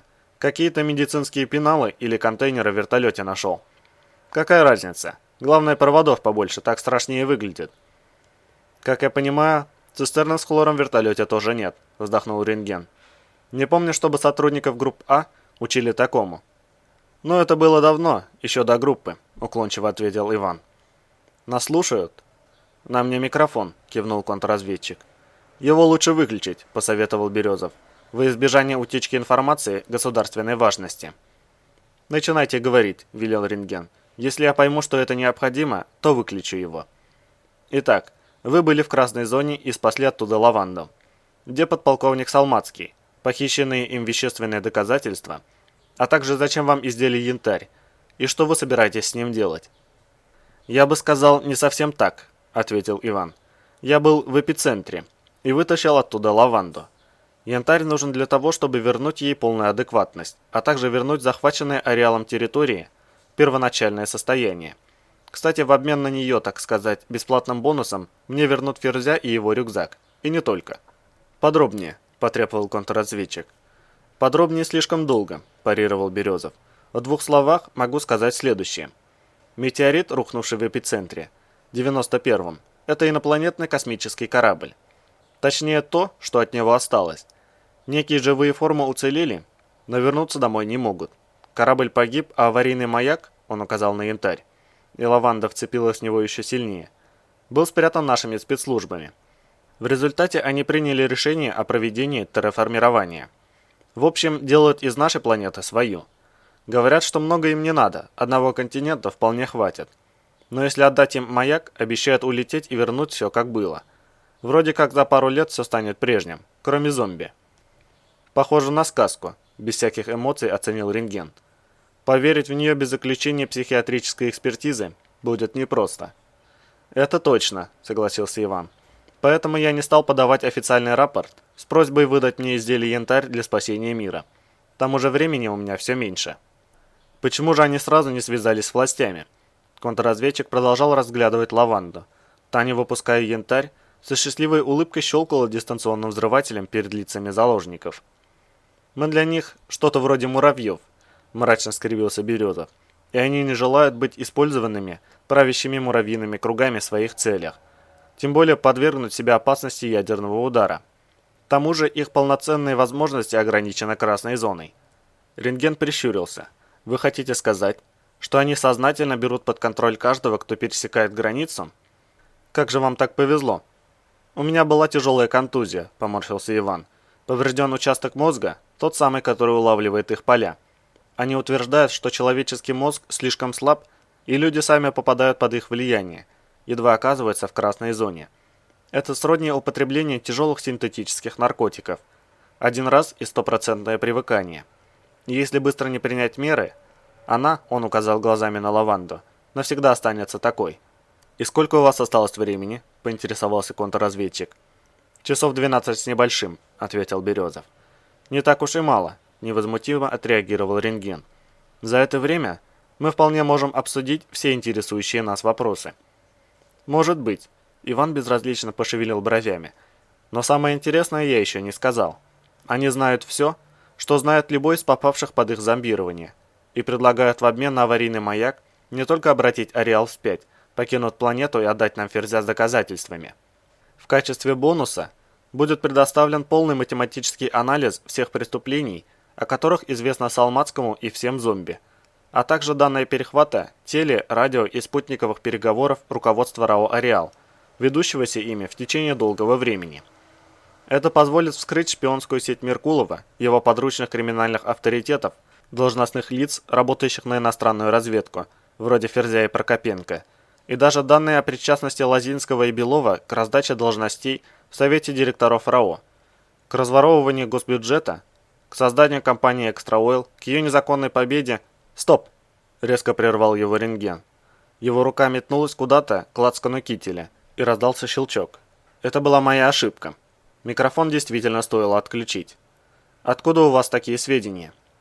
«Я же сказал», – устало произнес Иван. «Или вы и вправду считаете, что у меня не все в порядке с головой?» Через несколько минут запись нашего разговора прокрутят Белову. Контрразведчик быстро извлек из кармана мобильный телефон и нажал кнопку вызова. Теперь 14 часов у нас нет. Где должен состояться обмен? В эпицентре, ответил Березов. Но достаточно добраться до лаборатории ЛП-32. Они открыли там свой телепорт, или что-то такое. Через него можно добраться до места за несколько секунд. Трубка в руках контрразведчика тихо звякнула, и ему ответили. Он поднес к глазам руку с часами и быстро заговорил. «Слушай внимательно. Тяни любыми способами, но сделай так, чтобы эта запись попала к Белову как можно позже. Что? Неважно. Если надо, случайно разбей. Плевать. Как можно поздно. Понятно? Скажи Рябову, что я обменял заложников на себя, и мы летим к желтой зоне. Туда, откуда выдвигались брать Ферзя. Пусть посадят там группу захвата». Он отключил и вытащил из другого кармана портативную рацию. «Внимание всем! Это рентген. Всем группам очистить здание». Он бросил взгляд на перепуганных людей, старающихся стоять дальше от щелкающей антистеплером лаванды. «Мы выходим на крышу. Там состоится передача заложников. Всем отойти от захваченного вертолета. Подготовить медицинские бригады для эвакуации пострадавших». Контрразведчик подошел к Березову вплотную и тихо произнес. «Скорее всего, нас попытаются сбить, как только мы войдем в зеленую зону. Мое присутствие на борту вряд ли повлияет на это решение. Скорее наоборот. Белов будет рад одним ударом избавиться от двух проблем сразу. Но мы попытаемся. Людей надо отпустить, их вины в этом нет». «Предлагаю обменять их на вертолет», — сказал Иван. «Мой наверняка уже под завязку набит группами захвата». «Не думаю». Рентген отрицательно покачал головой. «Сейчас там работает радиоуправляемый манипулятор. Взрывотехники пытаются отыскать и обезвредить заряд, которого нет. У них было недостаточно времени. Идем». Он вновь поднес карту рацию. «Это рентген. Здание очищено?» «Очищено», — ответили ему. «Саперы работают с вертолетом. Заряд в вертолете пока не обнаружили, но удалось освободить пилота. Медбригада в воздухе». «Всех убрать с крыши», — приказал контрразведчик. «Разблокировать лифты. Медикам быть готовыми принять заложников. Как только мы покажемся на посадочной площадке, начинайте эвакуацию людей из подвальных комплексов». «Пилот нужен», — тихо произнес Березов. «Я вертушку водить не умею». «Я поведу». Рентген мрачно посмотрел на него. «Натворил ты дел, капитан. Такой гадюшник сейчас разворошится». Он замолчал, болезненно глядя куда-то в пустоту. «Людей жаль. Можем не успеть». Глава 11. К посадочным площадкам вышли без происшествий. Иван, окруженный заложниками, тащил за локоть Лаванду. Та, услышав о скором возвращении в чудесный мир эпицентра, блаженно улыбалась, топая в обнимку с Янтарем. По пути Березов оценил обстановку. Групп захвата на крыше не было, зато в сотни метров от здания в воздухе зависали аж 4 вертолета скорой помощи. Хорошо, если настоящие медики есть хотя бы в одном из них. Чуть поодаль по большому кругу ходили 2 пары Ми-24, а прямо возле их вертолета застыл радиоуправляемый манипулятор взрывотехников. Что ж, если руководство еще не знает о том, что все его угрозы с бомбами и взрывчаткой липа, то они смогут подняться в воздух. Над городом никаких действий предприниматься не будет, а вот в поясе, над пустынной местностью, их наверняка попытаются прижать к земле. Интересно, чем это начальник Государственной следственной комиссии так не угодил генералу Белову, если уверен, что преступников захотят сбить вместе с ним? Вероятно, у рентгена есть очень веские причины так считать, раз он пытается направить группу захвата по ложному следу, на границу к желтой зоне. Впрочем, если учесть, что Ферзь человек Белова, то хрен его знает, что творится в руководстве нашей страны. Вот что. Тем временем рентген подбежал к вертолету, заглянул внутрь и кивнул Березову. Тот подвел заложников к дверям, затолкал внутрь Лаванду и влез сам, быстро уводя девушку вглубь транспортной кабины, подальше от блистера. Осторожность не помешает. В том, что их сейчас разглядывают через прицелы снайперы, сомневаться не приходилось. «Внимание!» — обратился к заложникам контрразведчик. «Сейчас вы все, сохраняя спокойствие, отойдете от вертолета. Как только мы улетим, за вами прибудут спасатели». Он указал рукой на зависшие вертолеты. «Они уже готовы оказать вам помощь. Вы должны не поддаваться панике и дождаться их приземления. Все понятно?» «А как же это?» Бледный как полотно академик Морозов дрожащей рукой указал на обвивавшее его тело провода и бомбу. «Она дезактивирована», — заявил рентген. «Вам больше ничего не угрожает. Сядьте в стороне, вам вскоре помогут». Люди поспешно потянулись прочь от вертолета, старательно отдаляясь от опутанного проводами академика. и контрразведчик нырнул в пилотскую кабину. Он быстро натянул на себя наушники и запустил двигатели. Спустя минуту медицинский вертолет был уже в воздухе. Иван молча удивился. Рентген неплохо управлялся с машиной. Вот уж чего он не ожидал от кабинетного работника, так это высоких навыков управления вертолетом. Контрразведчик взял курс на Ареал и сразу же выдал максимальную скорость. Березов подошел к блистеру. Ми-24 шли за ними на удалении в километр. Если потребуется, крокодилы достанут их огнем и с этого расстояния. Не говоря уже о том, что 24-ки обладают гораздо более высокой скоростью, и сократить дистанцию труда для них не составит. «Куда мы летим?» Сжимающая янтарь Лаванда подошла к Ивану и положила голову ему на плечо. «И когда мы вернемся в эпицентр? Мне здесь не нравится». «Уже скоро», — успокоил ее Березов. «Мы приземлимся прямо у вашей лаборатории, у самого лизуна, и сразу же вернемся. А пока садитесь в кресло и держите янтарь крепче. Не дай бог разобьется. Что мы тогда будем делать?» Девушка тихо ойкнула и поспешно уселась в ближайшее кресло, бережно удерживая на коленях огромную бордовую каплю, светящуюся изнутри призрачным светом. Березов прошел в пилотскую кабину. «Что будем делать, когда доберемся до точки перехода?» – спросил он рентгена. «Если доберемся», – поправил тот. «Пойдем к вашим нанимателям. Я иду с вами». «Но вы неизбежно попадете в зависимость от их псиполя», – напомнил ему Иван. «И станете как она», – он ткнул большим пальцем себе за спину, в сторону сидящей в кресле девушки, и покрутил рукой у виска в недвусмысленном жесте. «А вы договоритесь со своими новыми друзьями, чтобы меня вылечили, как ее», – невозмутимо ответил контрразведчик. «И желательно, чтобы это произошло сразу же. Мне нужен Ферзь, его рюкзак и особенно все то, о чем вы говорили, особенно. Если вдруг вы не понимаете, то без всего этого вам вообще нет смысла возвращаться из эпицентра, после того, что вы только что устроили в ГНИЦ». «Скорее уж после того, что я рассказал вам», – фыркнул Березов. «Это верно», – кивнул контрразведчик. «Так что сделайте одолжение. Позаботьтесь о том, чтобы я провел в шкуре зомби как можно меньше секунд. Эти доказательства и данные нам очень... Держись!» Рентген рванул штурвал на себя, бросая вертолет вверх. Ивана швырнуло назад, и он едва успел схватиться за спинку кресла второго пилота. Березов упал на пол и за грохотом ударившегося об обшивку автомата не сразу различил частый глухой стук, будто кто-то барабанил по обшивке снаружи, требуя впустить его внутрь. «Эй, мальчики, нельзя ли поаккуратнее?» – раздался недовольный голос Лаванды. «Не дрова везете?» Она вдруг захихикала и заявила. «А у нас вертолет прохудился.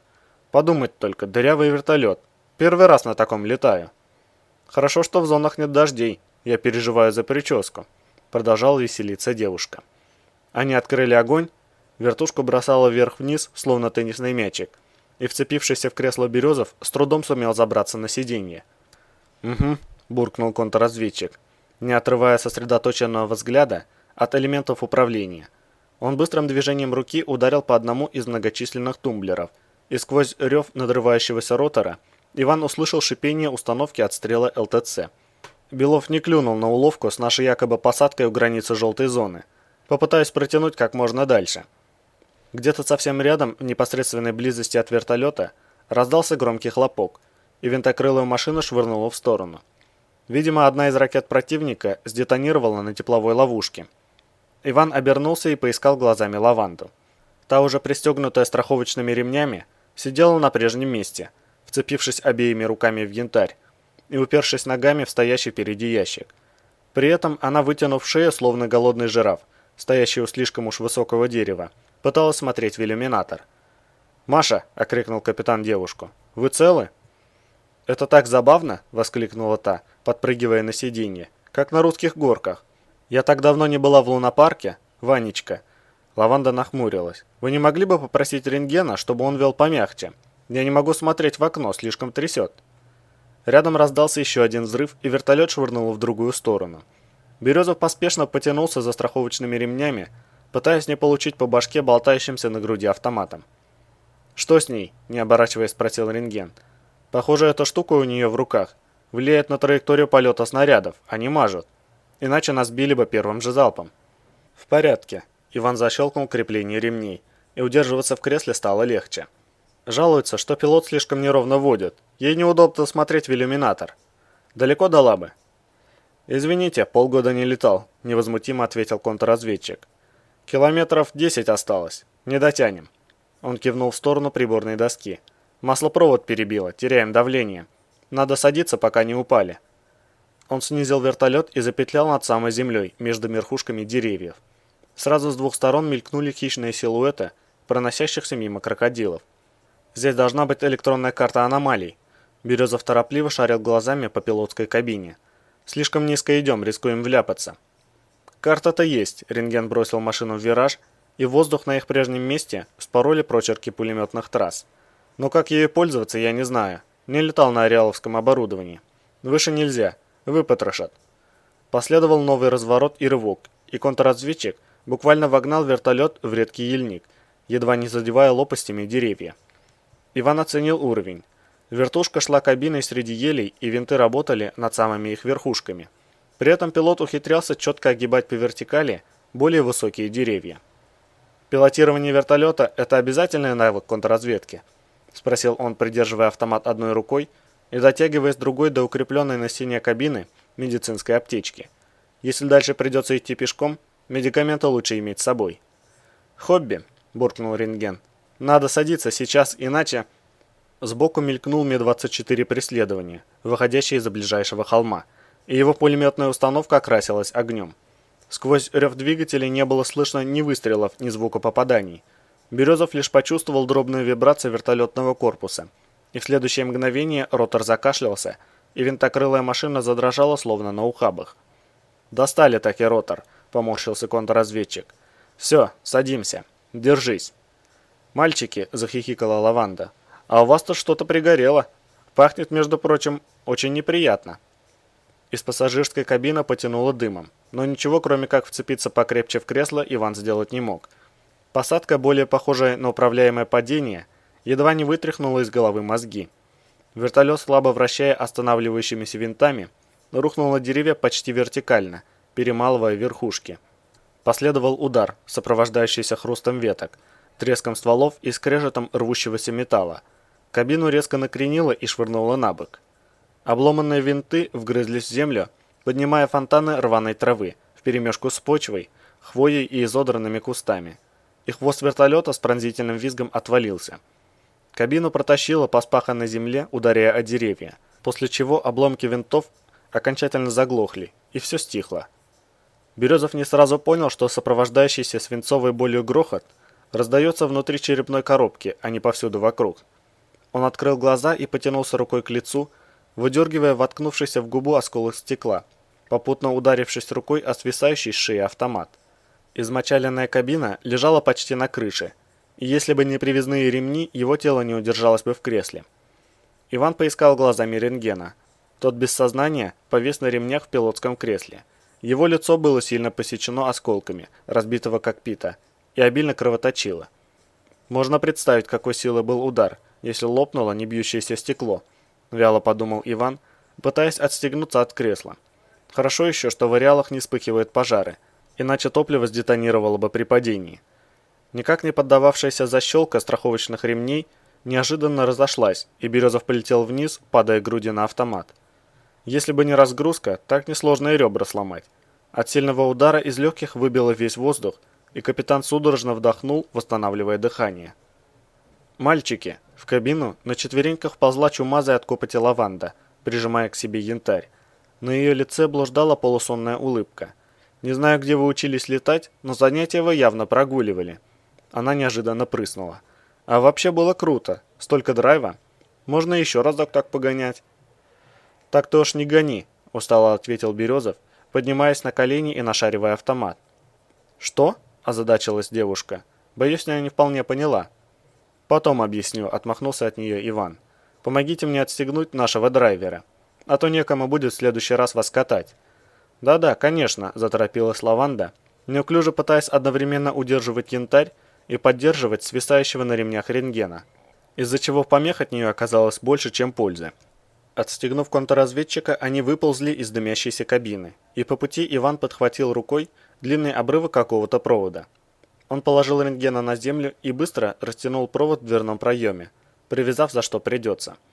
Затем извлек из-под сумка гранату и повесил ее на один из узлов растяжки, привязав прямо за кольцо. Взорваться на такой ловушке не получится, даже если очень сильно пытаться. Так что никто из преследователей не пострадает. Зато эта нехитрая уловка задержит их на какое-то время. Березов взвалил на плечи бессознательного рентгена и достал из кармана Ариадну.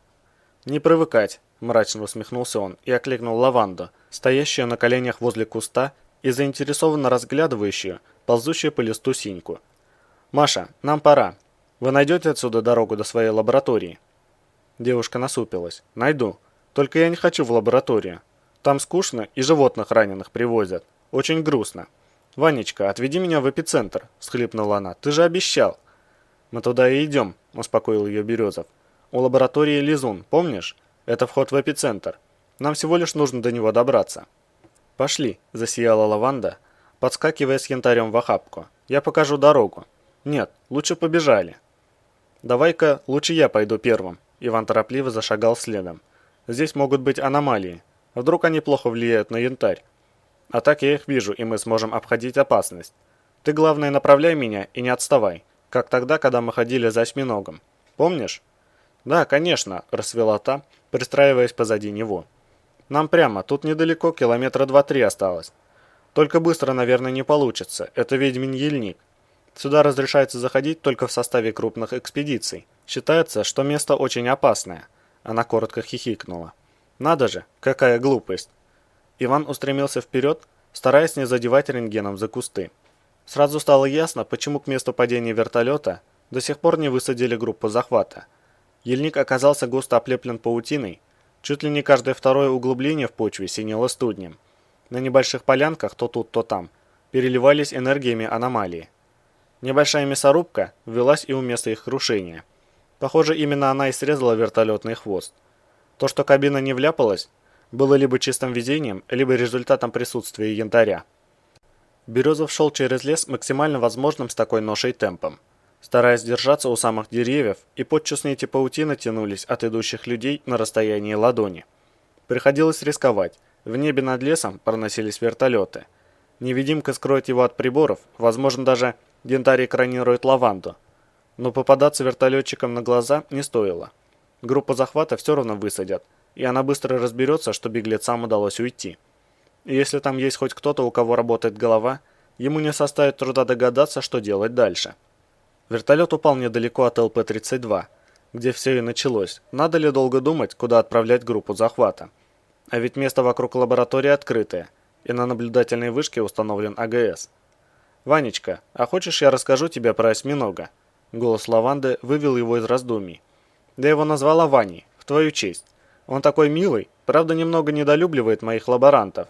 На прошлой неделе плевался в них кислотой. Но вообще-то он просто прелесть, до сих пор живет у меня в лаборатории. Можно мы возьмем его с собой в эпицентр?» «Мы сильно опаздываем», — ответил Березов. Двигаться почти бегом с раненым на плечах было совсем нелегко. И разговаривать сейчас означало быстро сбить дыхание и выдохнуться. «Мы потом за ним вернемся. Идет? А пока расскажи, как у него дела. Только не забывай держаться за мной след в след».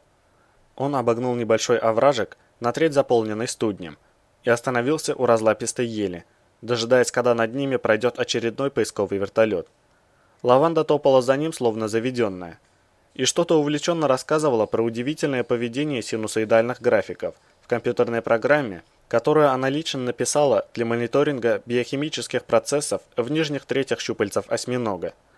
Несколько раз Березов замечал шевеление в кустах поодаль, а дважды отчетливо разглядел замерших среди покрытой желтыми потеками изуродованных мутациями волков, но нападений не последовало.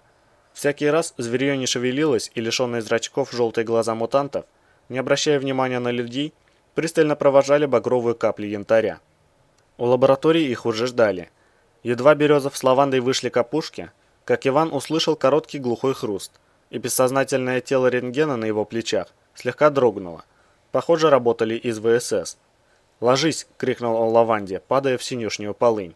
«Снайперы!» Капитан торопливо сбросил с себя контрразведчика и распластал его в зарослях. Пуля попала рентгену в спину, ударила в ребро, похоже, расколола его и прошла дальше в легкое.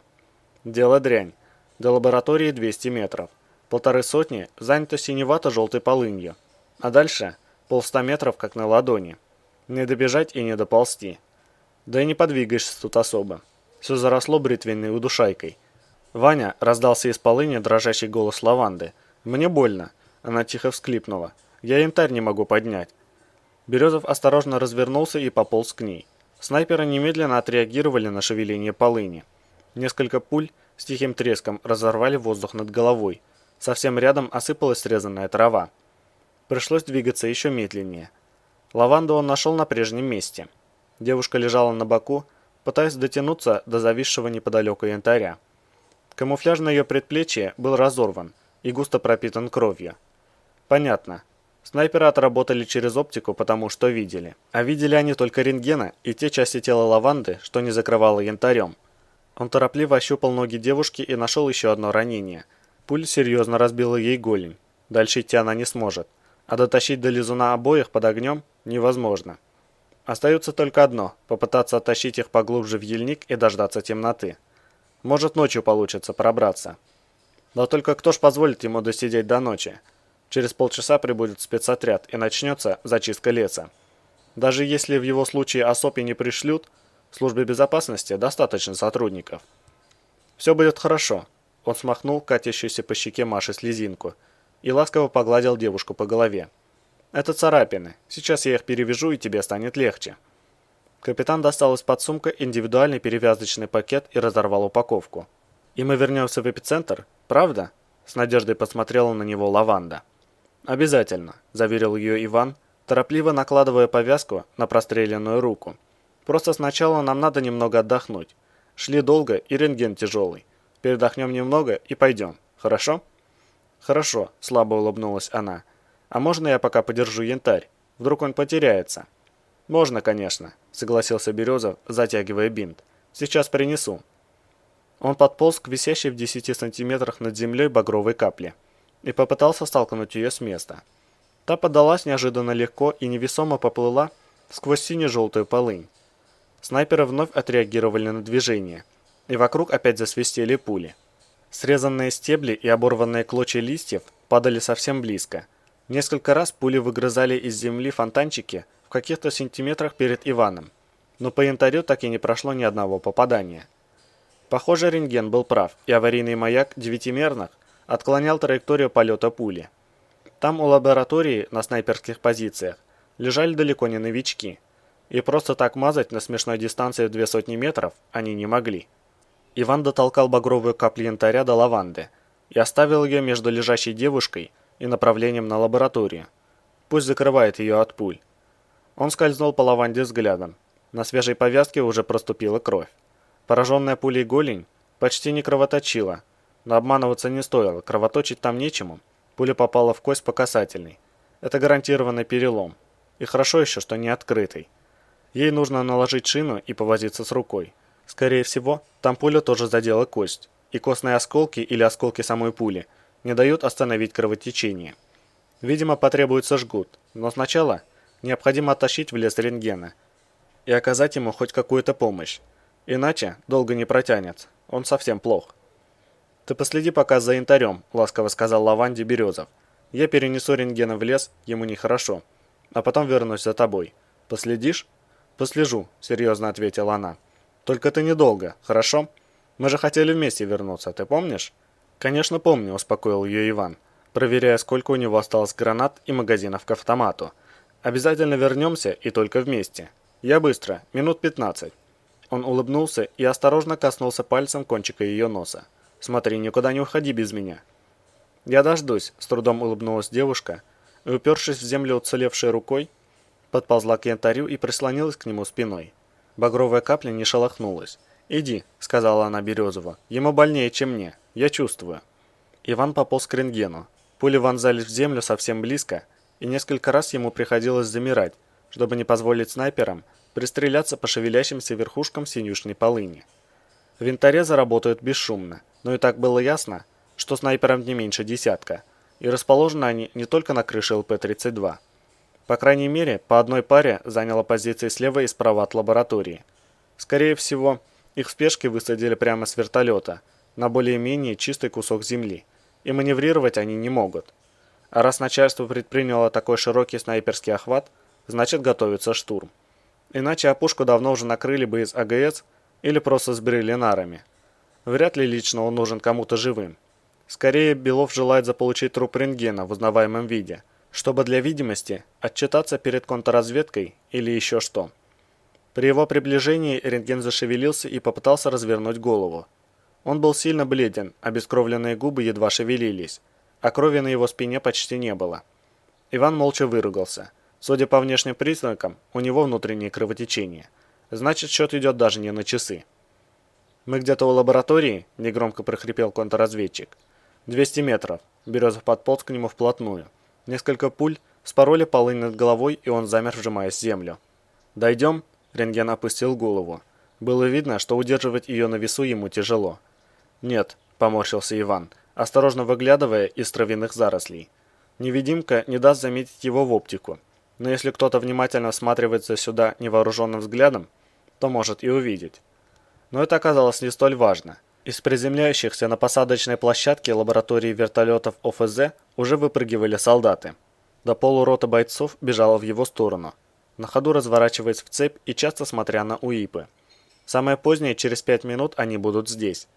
Иван осторожно опустился на землю и оглянулся на лес, прикидывая, как лучше оттаскивать рентгена. «Начался штурм?» – спросил тот, клокоча чем-то в груди. «Угу». Березов осторожно забросил автомат за спину. «Сейчас отойдем в ельник. Там аномалии. Паутины полно. Зверье агрессивное. Они нас не найдут». «Найдут», – слабо скривился контрразведчик. «Ты и сам это знаешь. Или раздолбят опушку вместе с нами. Мы теперь Белову живыми не нужны. Ни ты, ни я. Он хочет получить гарантии нашей смерти». В груди у него вновь заклокотало, и рентген захрипел. «Молчи, береги дыхание». Иван подумал, что тащить его придется прямо так, лежащего на животе, за шиворот, иначе их заметят слишком быстро. «У тебя легкое прострелено». «Знаю», — поперхнулся контрразведчик. «Не шевели меня, все равно далеко не утащишь. Слушай меня, капитан. Уходи. Бери эту инопланетную дрянь и уходи в эпицентр, пока еще есть время. У тебя получится. Обменяй ее на подробные данные. Слышишь меня?» «Не могу», — грустно покачал головой Иван. Рентген секунду смотрел на него, после чего болезненно поморщился. «Где?» «Девчонка твоя», — просипел он. «В 5 метрах», — Березов хмуро кивнул в ее сторону. «300-я?» — контрразведчик вновь уронил голову на траву. «Да», — угрюмо подтвердил Иван. «Одновременно ее и янтарь я далеко не унесу. Объект слишком большой, а по очереди времени не хватит». «Оставь ее здесь», — предложил рентген. «Если повезет, ее не станут убивать при задержании. Запрут в психушку, потом вытащишь». Он вновь задохнулся. «К утру вытаскивать будет нечего», — глухо ответил Иван. «Ее мозги превратятся в мусор». «Останешься с нами — умрешь». Контрразведчик закашлялся, брызгая кровью, и сплюнул красной жижей. «Глупо. А так хоть сможешь отомстить. Я назову тебе адрес. Это тайник для крайнего случая. Положишь туда копии данных и записку».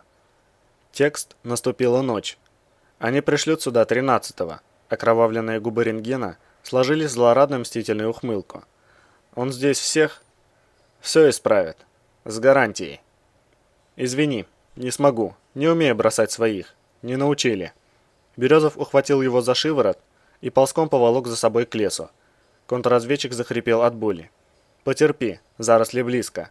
Он изо всех сил старался затащить раненого в чащу как можно скорее. «Расскажи лучше, кто такой этот 13-й? Кто-то мне уже называл похожий позывной». «Не понимаю, о чем ты», – закашлялся рентген. «Первый раз слышу». Иван уложил раненого за ближайшим крупным деревом и поспешил к лаванде. Сзади, с глубины ельника, послышался крик боли и яростный визг беснующегося животного, тут же утонувший в трескотне автоматных очередей. Вот почему вертушки ходили за опушкой леса. Белов не стал беречь людей и высадил десант прямо в ельнике. И теперь их окружают, точнее, замыкают кольцо. Капитан вновь выглянул из полыни и бросил взгляд на поле перед лабораторией. Цепь штурмующих двигалась медленно, обходя подозрительные места и грязно-желтые пятна бритвенной удушайки. Если бы лаванда с рентгеном не получили ранений, с Ариадной в руке еще можно было бы попытаться уйти. «Ваня», лаванда, заметив подползающего Березова, слабо улыбнулась, «ты вернулся на 5 минут раньше. Мы уже можем возвращаться?» «Да, Только сначала надо немного посидеть в лесу». Он осторожно поднялся на колено, стараясь не высовываться за габариты янтаря. Тут оказалось слишком много желающих составить нам компанию. «Держись за меня, я понесу тебя, а ты подержишь янтарь. Сможешь удержать его одной рукой? Он неудобный». «Он очень удобный», — воскликнула девушка. «И очень...» — она запнулась. «Он просто восхитителен. Я с удовольствием его понесу. Только подай, пожалуйста». Березов пододвинул к ней багровую каплю, и девушка прижала ее к себе неповрежденной рукой. Со стороны лаборатории донесся окрик, сменившийся грохотом выстрелов. Их заметили из штурмующей цепи и открыли огонь. Иван, падая на бок, схватил Лаванду одной рукой и пополз вглубь леса. «Ванечка, что происходит?» Девушка растерянно оглядывалась на виднеющихся в просветах между кустами полыни преследователей. «Зачем здесь солдаты? Они хотят отобрать у нас янтарь?» «Не волнуйся, никто его у тебя не отберет», — выдохнул Березов, таща ее за собой. «Это они просто так, постреляют и успокоятся». Автоматные очереди безостановочно рвали воздух. Пули с короткими хлопками вырывали из древесных стволов ошметки коры и перепахивали землю вокруг. До дерева, за которым Иван оставил рентгена, оставалось не больше 2 метров, когда в глубине леса замелькали камуфляжи передовой цепи, прочесывающие ельник. Еще несколько метров, и солдаты выйдут прямо на них. Иван опустил Лаванду и сорвал со спины автомат. «Прижмись к янтарю, крепче», – бросил он девушке и дал длинную очередь поверх мелькающих в лесу голов. «И не высовывайся».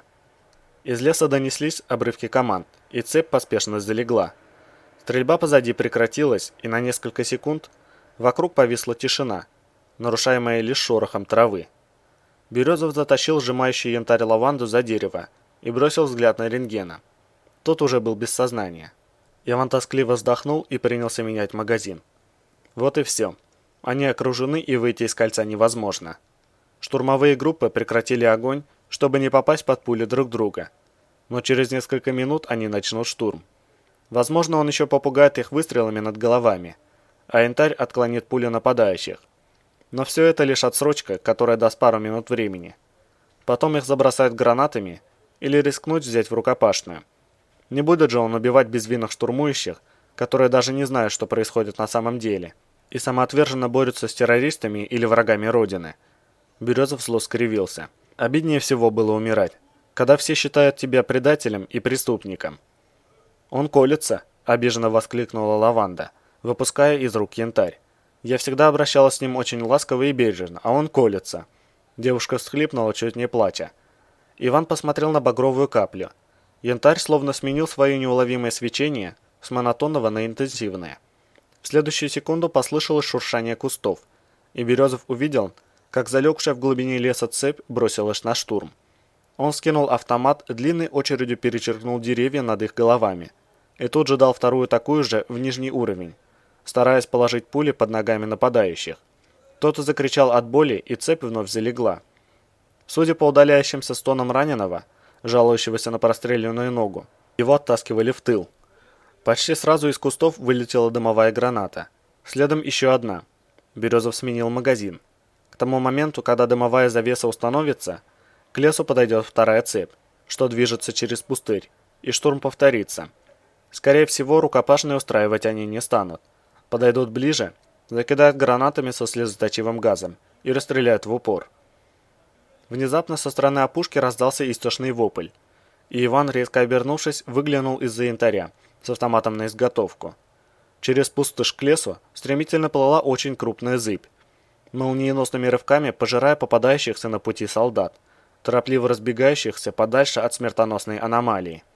Очередной душераздирающий крик захлебнулся, и стали слышны отрывистые приказы командиров, срочно отводящих людей на безопасное расстояние.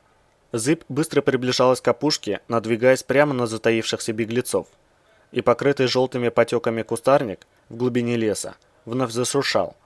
Лесная группа захвата получила предупреждение и срочно отступала с опасного направления. Березов схватил Ариадну и вскочил на корточки, лихорадочно соображая, куда можно оттащить раненых, чтобы их не накрыло аномалией. Как вдруг та совершила очередной рывок и буквально вонзилась в лес, растворяя все на своем пути. Зыбкая марево замедлила движение и остановилась в метре от похолодевшего Ивана. Капитан болезненно потер висок. разламывающийся от гулких ударов крови, и поежился от приступа дрожи.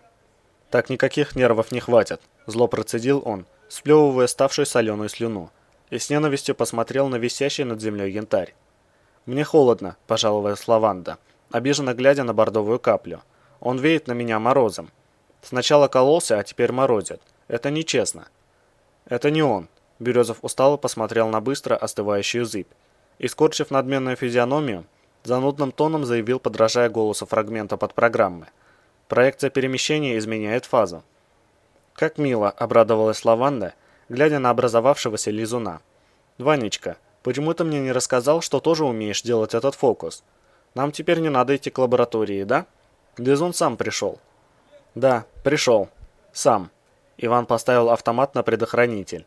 «Ненавижу программы, подпрограммы и их фрагменты. Если я когда-нибудь стану президентом, напомни мне, что я собирался расстрелять всех программистов и запретить компьютеры». Он протянул ей автомат. «Держи, будешь опираться на него, как на костыль». Березов помог девушке встать и обхватить рукой янтарь.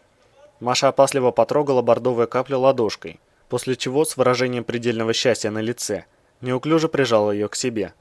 «Он больше не колется», – восторженно заявила она, неловко опираясь на автомат. «Мы правда возвращаемся в эпицентр? Мне больше не надо тут оставаться?» Лаванда с надеждой посмотрела на него. «Тут плохо, больно и неприятно». «Правда», – успокоил ее Иван, оглядываясь назад. «Уже идем». Похоже, группа захвата еще не определила, что аномалия прекратила движение или изменила направление и не торопится лезть в смертельно опасное место. Да, это не спецотряд. Что и к лучшему. Он взвалил на плечи рентгена и шагнул внутрь лизуна. Прижимающая к себе янтарь Лаванда, тяжело налегая на импровизированную трость, поковыляла за ним. Глава 12. Но самое интересное я еще не сказал. Они знают все, что знает любой из попавших под их зомбирование, и предлагают в обмен на аварийный маяк не только обратить ареал вспять, покинуть планету и отдать нам Ферзя с доказательствами. В качестве бонуса будет предоставлен полный математический анализ всех преступлений, о которых известно Салмацкому и всем в зомби, а также данные перехвата, теле, радио и спутниковых переговоров руководства РАО «Ареал», ведущегося ими в течение долгого времени. Это позволит вскрыть шпионскую сеть Меркулова, его подручных криминальных авторитетов, должностных лиц, работающих на иностранную разведку, вроде Ферзя и Прокопенко, и даже данные о причастности Лозинского и Белова к раздаче должностей в Совете директоров РАО, к разворовыванию госбюджета, к созданию компании «Экстра Ойл», к ее незаконной победе. Стоп! Генерал-лейтенант Белов щелкнул кнопкой на пульте дистанционного управления. «На этом месте запись обрывается», — пояснил он. Рентген выключил микрофон. Он понимал, что мне быстро станет известно содержание этого разговора. Мы не знаем, о чем шла речь дальше, но уже спустя 5 минут рентген объявил о том, что якобы договорился с Туманом об обмене заложников на себя плюс вертолет. Генерал щелкнул другой кнопкой, и на занимающем всю стену плазменном экране возникло черно-белое изображение невысокого качества. «Это запись из камер видеонаблюдения, установленных внутри ГНИЦ», – комментировал Белов. «Как видите, оба террориста вместе с рентгеном ведут заложников на крышу. Нетрудно заметить, что Туман совершенно не опасается рентгена, позволяет себе поворачиваться к нему спиной и вообще ведет себя в его присутствии абсолютно спокойно. Вне всякого сомнения, они заключили сделку. Рентген пообещал ему индульгенцию в обмен на данные, о которых вы только что слышали. Дальнейшее расследование это подтверждает». Он указал на экран, изображение на котором сменилось. Теперь картинка показывала вид на крышу высотного здания, на которой возле вертолета сгрудилась небольшая толпа. Съемка явно велась издалека с применением телеобъектива, но разобрать, что к чему, не составляло труда. «Это вертолетная площадка на крыше ГНИЦ», — объяснил генерал-лейтенант. «Хорошо видно, как девушка-террорист с объектом янтарь заходит в вертолет. За ней следует террорист Туман. Обратите внимание. Рентген отпускает заложников. Тут сразу два важных момента. Первый. К этому времени мои люди уже освободили пилота вертолета. И Туман должен был оказаться в тупике, так как управлять им он не умеет. Однако за штурвал садится рентген. Мы не знали о том, что он водит вертолет, но речь не об этом, а о том, что рентген не захотел терять время. И вот почему». Белов щелкнул пультом, и на экране возникла картинка хорошего качества. В пустом помещении саперы в противовзрывных костюмах снимали взрывное устройство с бледного как смерть академика Морозова. Вы видите, как директора ГНИЦ освобождают от бомбы, которую укрепил на нем террорист Туман. Генерал-лейтенант пошевелил пультом, перематывая изображение, и продолжил видеоряд, когда взрывотехники уже разложили элементы бомбы на столе. А вот и само взрывное устройство. В нем и заключается второй момент – это муляж. Никакой бомбы не было, Туман собрал липу из дефибриллятора и 3 различных пеналов и контейнеров, которые он нашел в вертолете скорой помощи, густо приправив все это проводами. И рентген, будучи профессионалом, не мог этого не заметить, ведь в отличие от охраны ГНИЦ, он находился с Туманом достаточно долго. Я уже не говорю о том, что сам Туман прямо заявил ему о бомбе-подделке. Зная, что без пилота террористы никуда не улетят, а заявленная ими бомба всего лишь муляж, рентген без труда мог протянуть время и подать нам условный сигнал. Мои люди обезвредили бы негодяев без жертв, но он этого не сделал. И даже больше, пытался пустить нас по ложному пути, сообщив, будто Туман на вертолете направляется в некую точку на границе зеленой и желтой зоны. Рентген предложил направить туда группу захвата, после чего сел за штурвал вертолета и полетел совсем в другую сторону, к лаборатории ЛП-32, из которой несколько часов назад и пришла первая информация о террористах. Кроме того, он приказал своим людям скрыть от меня запись его разговора с Туманом. Если бы я в свое время не установил тотальное скрытое наблюдение за следственной комиссией, мы бы вообще не узнали об этой записи. Вывод прост. Рентген желает получить данные, о которых говорил Туман. Я разгадал его намерение вступить в сговор с террористами и приказал перехватить их в воздухе. Вертолет террористов был подбит и упал в лесу в 2 километрах от лаборатории ЛП-32. Немедленно было организовано преследование, а к самой лаборатории выслана группа захвата для опережения преступников. И теперь самое главное. Генерал-лейтенант пощелкал пультом, и экран разделился на несколько окон, показывающих вид сверху с разных ракурсов на одну и ту же картинку. Изображение на 2 из них транслировалось в инфракрасном и ультрафиолетовом режимах. Это было снято полчаса назад. Белов нажал кнопку, включая на пульте лазерную указку. Слева вверху изображение со спутника. Ниже – с поисковых вертолетов. Справа специально запущенные беспилотники. Вы видите опушку леса в непосредственной близости от ЛП-32. Вот она. Лазерный луч уперся в изображение лаборатории. Теперь внимательно посмотрите сюда. Красная точка указки скользнула к изображению опушки. Вот это тело рентгена. Он находится без сознания, вероятно, получив травму в результате падения вертолета. Тепловая сигнатура на экране справа это подтверждает. Кажется, что тело плывет в воздухе, но в действительности его несет на себе террорист Туман. Аппаратура не видит преступника, потому что у него с собой метаморфит типа невидимка, имеющий свойство скрывать своего носителя от любого оборудования. Обратите внимание, рядом несколько тонких тепловых отметок. Это руки и ноги женщины-террористки. Она держит объект янтарь, прижав его к себе. Наши аналитики считают, что объект экранирует ее, хотя ранее у него подобных свойств не наблюдалось. Это равно как и сам факт того, что женщина легко переносит объект, который не удавалось сдвинуть с места 7 лет, свидетельствует о том, что террористы знают, как им пользоваться. Что подтверждает рассказ Березова. Белов включил перемотку в режиме двукратного ускорения и продолжил комментировать изображение. Мои снайперы попытались уничтожить террористов и открыли огонь на поражение. Анализ видеозаписи показывает, что женщина получила несколько пуль, несмотря на то, что ее было практически не видно. Вот здесь вы видите, как она упала и стала наполовину заметна. Это произошло вследствие того, что при падении объект янтарь выпал. Вот шевелится трава. Это Туман ползет, оказывая ей помощь. И она вновь исчезает. Вероятно, он пододвинул ее к объекту. Затем он возвращается к рентгену, и они совещаются. Хорошо видно, как тело рентгена двигается. Этот Туман пытается спрятать его в глубине леса. После чего он возвращается за террористкой. В этот момент мои люди начинают штурм. Террорист Туман пытается отстреливаться. На инфракрасном изображении хорошо видна вспышка его автомата, ведущего огонь по группе захвата. Ему удалось ранить одного из бойцов, к счастью, ранение оказалось неопасным. Генерал нажал на кнопку, замедляя изображение и сурово нахмурившись произнес: «А теперь финал». Огонек указки забегал по экранам. Вот, вот и вот, это группа захвата. Террористы окружены, у них нет шансов. Осуществляется постановка дымовой завесы и подготовка к метанию гранат с нервно-паралитическим газом. Террористы понимают, что обречены, и связываются со своими хозяевами. Сразу с нескольких точек была засечена неизвестная активность в этом районе, вызвавшая помехи в работе электроники. Как видите, изображение рябит и покрывается помехами. В следующую секунду, смотрите сюда.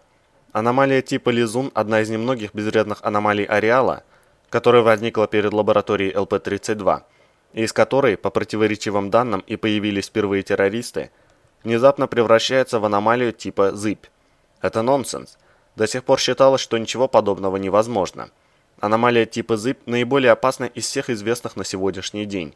Она бросается на помощь террористам. Сейчас помехи пропадут. Вот теперь вы можете видеть, как она пожирает наших сотрудников, спеша разблокировать террористов. Сомнений нет, аномалией кто-то управляет. Смотрите, она пробила брешь в рядах групп захвата, и те были вынуждены отступить, чтобы не терять людей. Далее происходит следующее. Зыбь останавливается рядом с террористами. Это хорошо видно по тепловому отпечатку тела рентгена. Она вновь превращается в лизуна, что подтверждено показаниями приборов. Террористы подбирают рентгена и заходят внутрь аномалии вместе с ним. Спустя 10 секунд она исчезает. Все, никаких следов. Белов выключил экраны и вновь включил запись разговора рентгена с Березовым. Он дождался ее окончания и произнес: «Господа, ситуация критическая. Наиболее вероятным представляется то, что в настоящее время рентген находится в эпицентре у вышеуказанных существ, демонстрирующих явно враждебные намерения по отношению к нам. И цель рентгена проста – в обмен на объект Янтарь получить компрометирующие нас данные. Предвосхищая ваш вопрос, сразу хочу заявить, Ферзь ничего не знал о деле Экстра Ойла. Вообще ничего. Он был лишь инструментом для грязной работы, в обязанности которого в том числе входило осуществлять силовую поддержку канала Прокопенко-Селезнев. Именно поэтому положение угрожающее.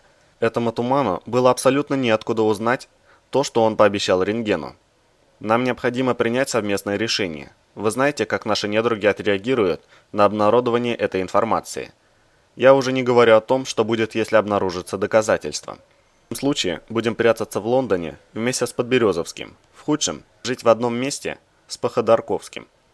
И принимать решение надо быстро. Если мы посчитаем нужным замести следы, то чем раньше я начну действовать, тем лучше. Я уже привел в боевую готовность доверенных лиц. Они могут начать операцию прикрытия в любую минуту. На данный момент мои люди не спускают глаз со всей зеленой зоны, особенно с ее границ. Если рентген или кто-либо из его сообщников-террористов появится, их немедленно перехватят. Но протяженность границы велика. В этом задействовано множество людей. Плюс увиденная вами только что информация известна определенному кругу исполнителей. И с каждой минутой шансы на то, что произойдет утечка, увеличиваются. Человеческий фактор – самый ненадежный, вам это известно. Если слухи дойдут до Воронцова, так просто скандал уже не замять. Кстати, где он сейчас? Лозинский бросил на Белова тяжелый взгляд. И где Прокопенко? С Селезневым. Воронцов в ЛП-32, ответил генерал-лейтенант. Он любезно удовлетворил мою просьбу лично заняться проблемами людей, пострадавших от зыби, а заодно разобраться, как вообще мы можем защититься от подобных трансформаций в будущем. Прокопенко пока в своем кабинете под арестом. Поп у себя в храме, он ничего не знает. С Прокопенко и попом разберемся позже, произнес Зильберман, нервно постукивая пальцем по столешнице. Это мелочи. Надо что-то делать, пока мы сами не оказались под арестом в этом кабинете. Лозинский посмотрел на него, потом поочередно перевел взгляд на Белова, Линдера и Шумелкину. Больше в кабинете никого не было. «Какие будут предложения?» – спросил вице-премьер. «Что мы можем предпринять немедленно и что необходимо сделать в целом? Ваши мысли по этому поводу?»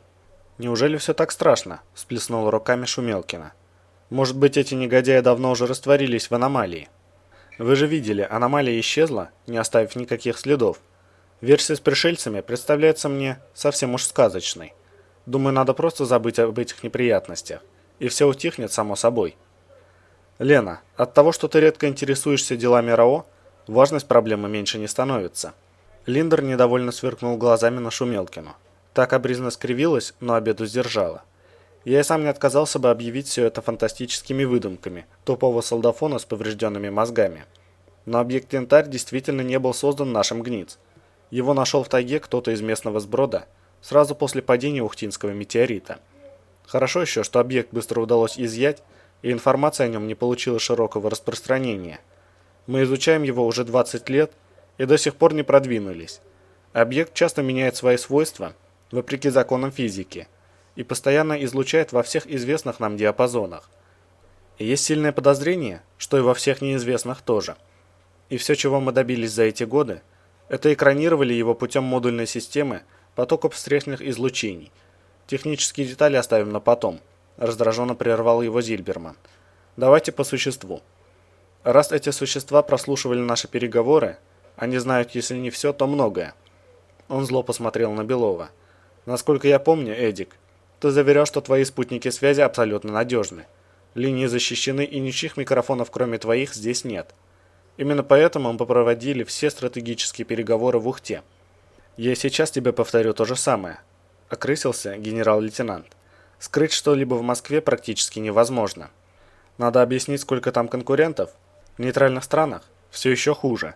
Там все кишит людьми наших заморских родственничков. Здесь единственное место, которое целиком принадлежит только мне. Видимо, не целиком, распалялся газпромовец. Раз какой-то солдафон располагает такой информацией. Ты тут в короля играешь, а за мной первым придут. Официальную переписку с Экстраойлом подготавливаю я. А я все подписываю, нетерпеливо перебил его Лозинский.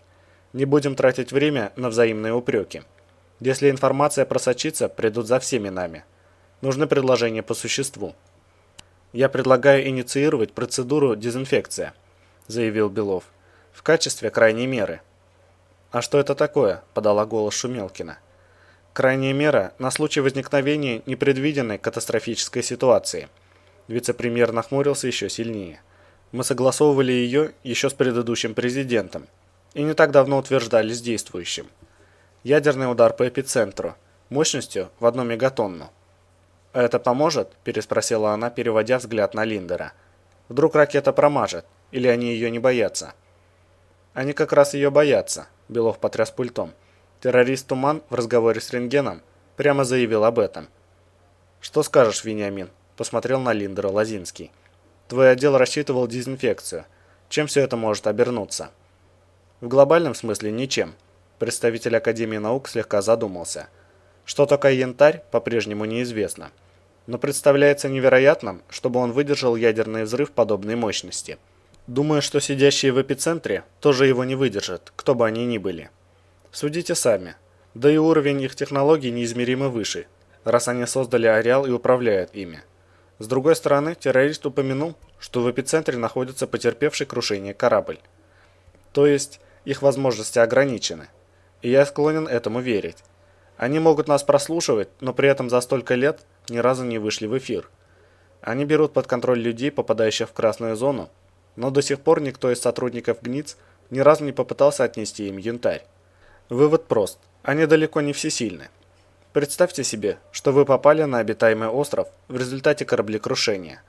У вас есть ружье, но вы не сможете перестрелять всех живущих на острове хищников. Их сотни, а патронов мало. Вы развели костер, чтобы согреться и осветить ночную темноту. Но он не может обогреть и осветить весь остров. Ну и так далее. Словом, если бы они могли что-то сделать, то давно уже это сделали бы.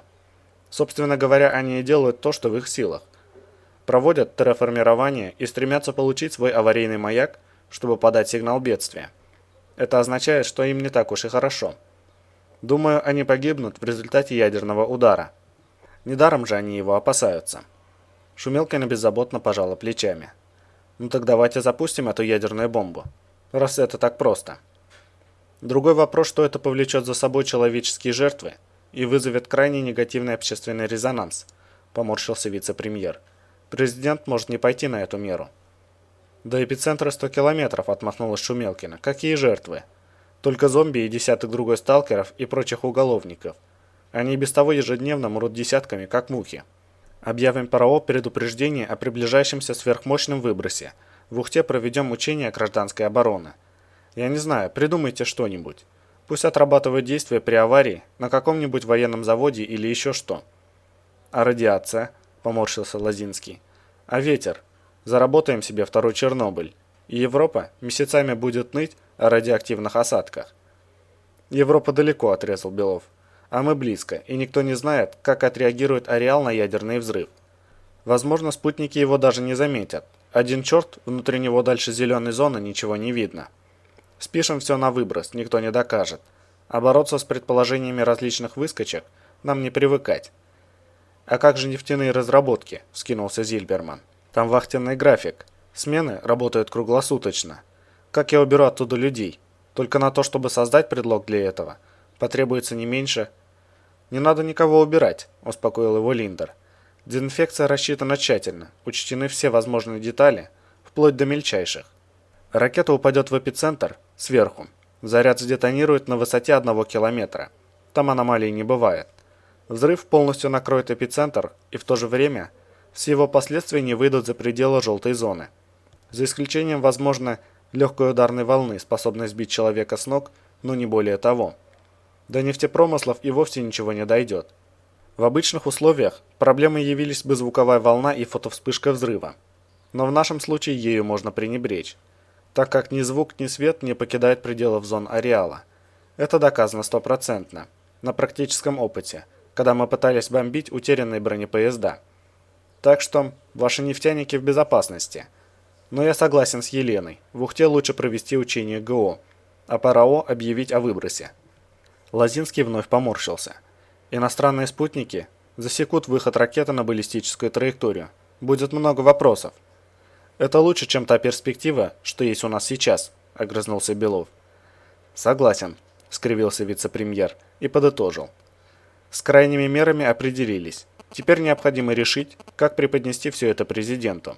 Эдуард Андреевич, сколько времени займет подготовить то, что мы видели, в правильном свете? Чтобы у Воробьева не возникло...» В дверь кабинета постучали, ее створки распахнулись. Не дожидаясь разрешения, в помещение быстрым шагом вошел офицер службы безопасности РАО и сразу же направился к Белову. «Экстренная ситуация», – доложил он на ходу, и, сунув генералу-майору в руки какую-то бумагу, тихо зашептал ему на ухо. «Где он сейчас?» – скинулся Белов. «Ждет своего вертолета в ЛП-32», – ответил офицер. «Пытается связаться с Москвой. Мы блокируем его спутниковый телефон, но если он...» «Отключить связь. Отключить спутник», – взорвался генерал-лейтенант. «Как угодно, любым способом. Поднять в воздух дежурное ударное звено и перехватить его вертолет. Отправить в лабораторию группу захвата и взять генерала Воронцова под арест. Это приказ. Выполнять». Офицер выскочил из кабинета, и Белов проводил взглядом захлопывающуюся дверь. В ее створе мелькнули вооруженные до зубов бойцы в масках. Его личная охрана уже на месте. Это хорошо. Лозинский, почувствовав недоброе, подался вперед. «Что случилось? Воронцов что-то узнал?» Люди рентгена усыпили бдительность конвоиров и организовали побег одному из офицеров следственной комиссии. Воспользовавшись служебным положением, он конфисковал у кого-то квадроцикл, ухитрился добраться до ЛП-32 и отдал точно такую же запись Воронцову. Злобно оскалился генерал-лейтенант. «И теперь этот идиот приказал моим людям задержать совет директоров. Он вызвал вертолет и пытается связаться с Москвой. Мы глушим его телефон, но если Воронцов доберется до городка, ему уже не помешать».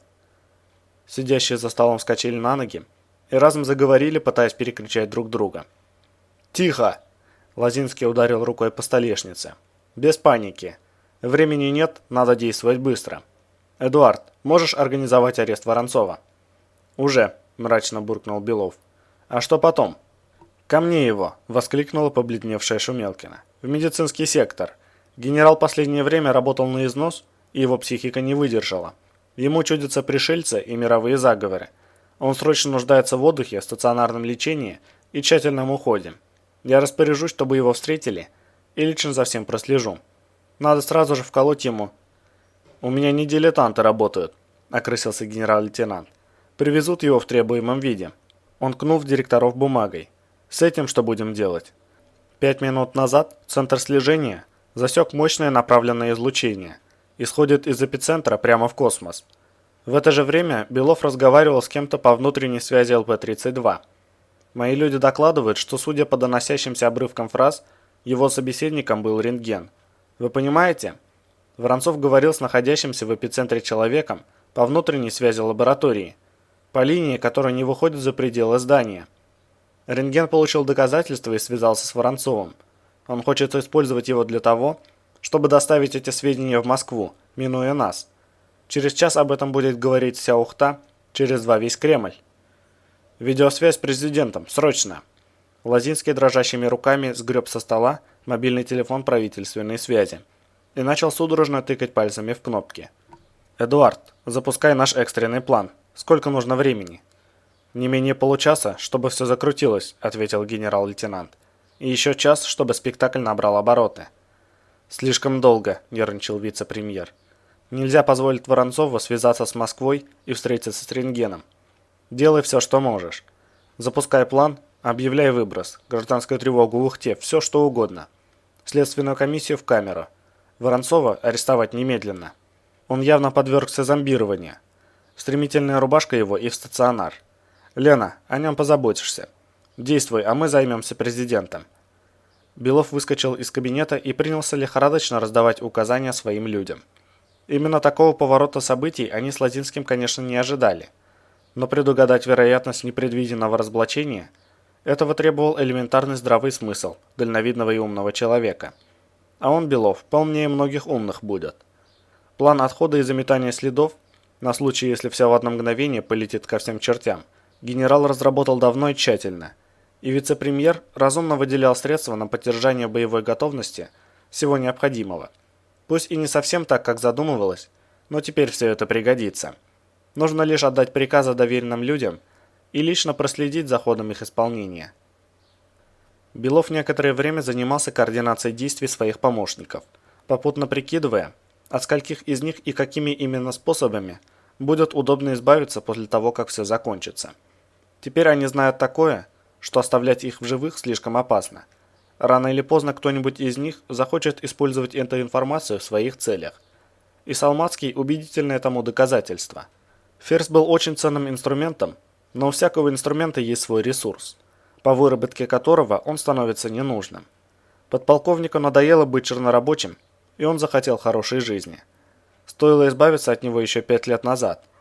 Что ж, Белов сделал выводы и пересмотрит свою кадровую политику.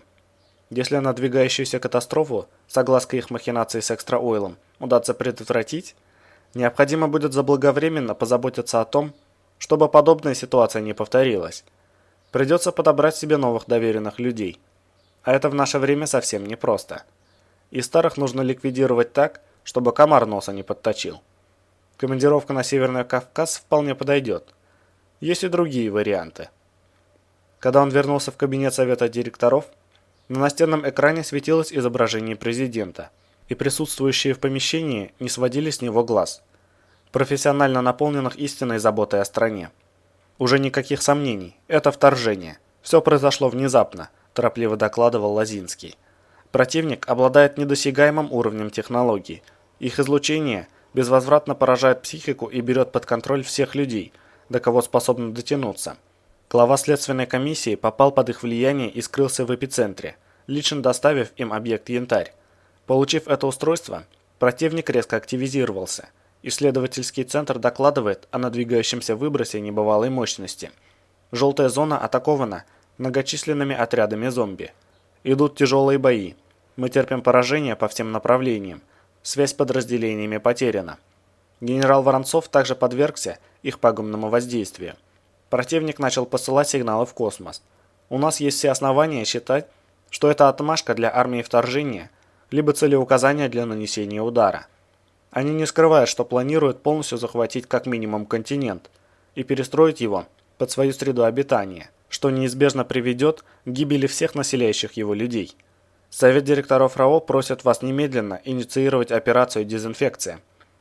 Вице-премьер посмотрел на входящего Белова и указал на него президенту. Генерал Белов вернулся с места событий. Белов подошел к столу, чтобы попадать в камеру, через которую изображение транслировалось в Кремль. И президент, на лице которого явно читалась неуверенность, коротко бросил: «Докладывайте». «Мы потеряли подразделение, сдерживавшее наступление зомби в желтой зоне», мгновенно нашелся генерал-лейтенант. «Они перешли под контроль противника и вступили в его ряды. Начальник отдела ЧС генерал Воронцов также попал под их влияние. Оно распространяется слишком быстро. Теперь он командует вторжением. Возле лаборатории, внутри которой сейчас находится Воронцов, идет бой. Мысленно Белов саркастически скривился. Так просто они себя на растерзание не отдадут. Сейчас стоящие вокруг президента советники получают подтверждение его словам. В Кремль уже переданы все данные о похищении янтаря и участии в этом рентгена, включая видео и аудиоинформацию, из которой исчезла лишь пара небольших фраз. И они наверняка уже видят через испытывающий помехи спутник, как в районе ЛП-32 творится черт знает что. Одни вертолеты сбивают вертушку Воронцова, другие наносят удар по зданию лаборатории, вокруг которой защищающие своего генерала МЧСники отстреливаются от атакующих штурмовых групп. Сразу в 3 разных точках ареала в эту секунду еще несколько вертолетных звеньев наносят удар по границе желтой зоны, где только что были замечены отряды зомби. Генерал-лейтенант смотрел на застигнутого врасплох президента и усмехался про себя. Белов вам не какое-нибудь газпромовское ничтожество, вроде Зильбермана, которое кроме дележки бюджета и кабинетных интриг не способно более ни на что. Он играет в такие игры много лет и умеет за себя постоять. Никто из президентских подхалимов не сможет толком ничего понять за эти короткие минуты. А если удастся протянуть еще немного времени, он и вовсе организует с Зеленой маленькую войну. Там как раз 2 крупные поисковые партии работают в опасном секторе. Его человек уже ввел им поправки в навигаторы, и вскоре вместо целевой точки они выйдут точно к озеру. Когда они это поймут, если поймут вообще, будет уже поздно. Придется срочно уничтожать сразу 2 свежих отряда зомби. Еще одна группа захвата срочно выдвигается к месту нахождения небольшой команды сталкеров. Среди них есть осведомитель, регулярно сливающий людям Белова информацию. И поэтому команду обычно не замечали, когда она пересекала периметры. Сейчас преступников наконец-то удалось обнаружить. Разумеется, они окажут вооруженное сопротивление.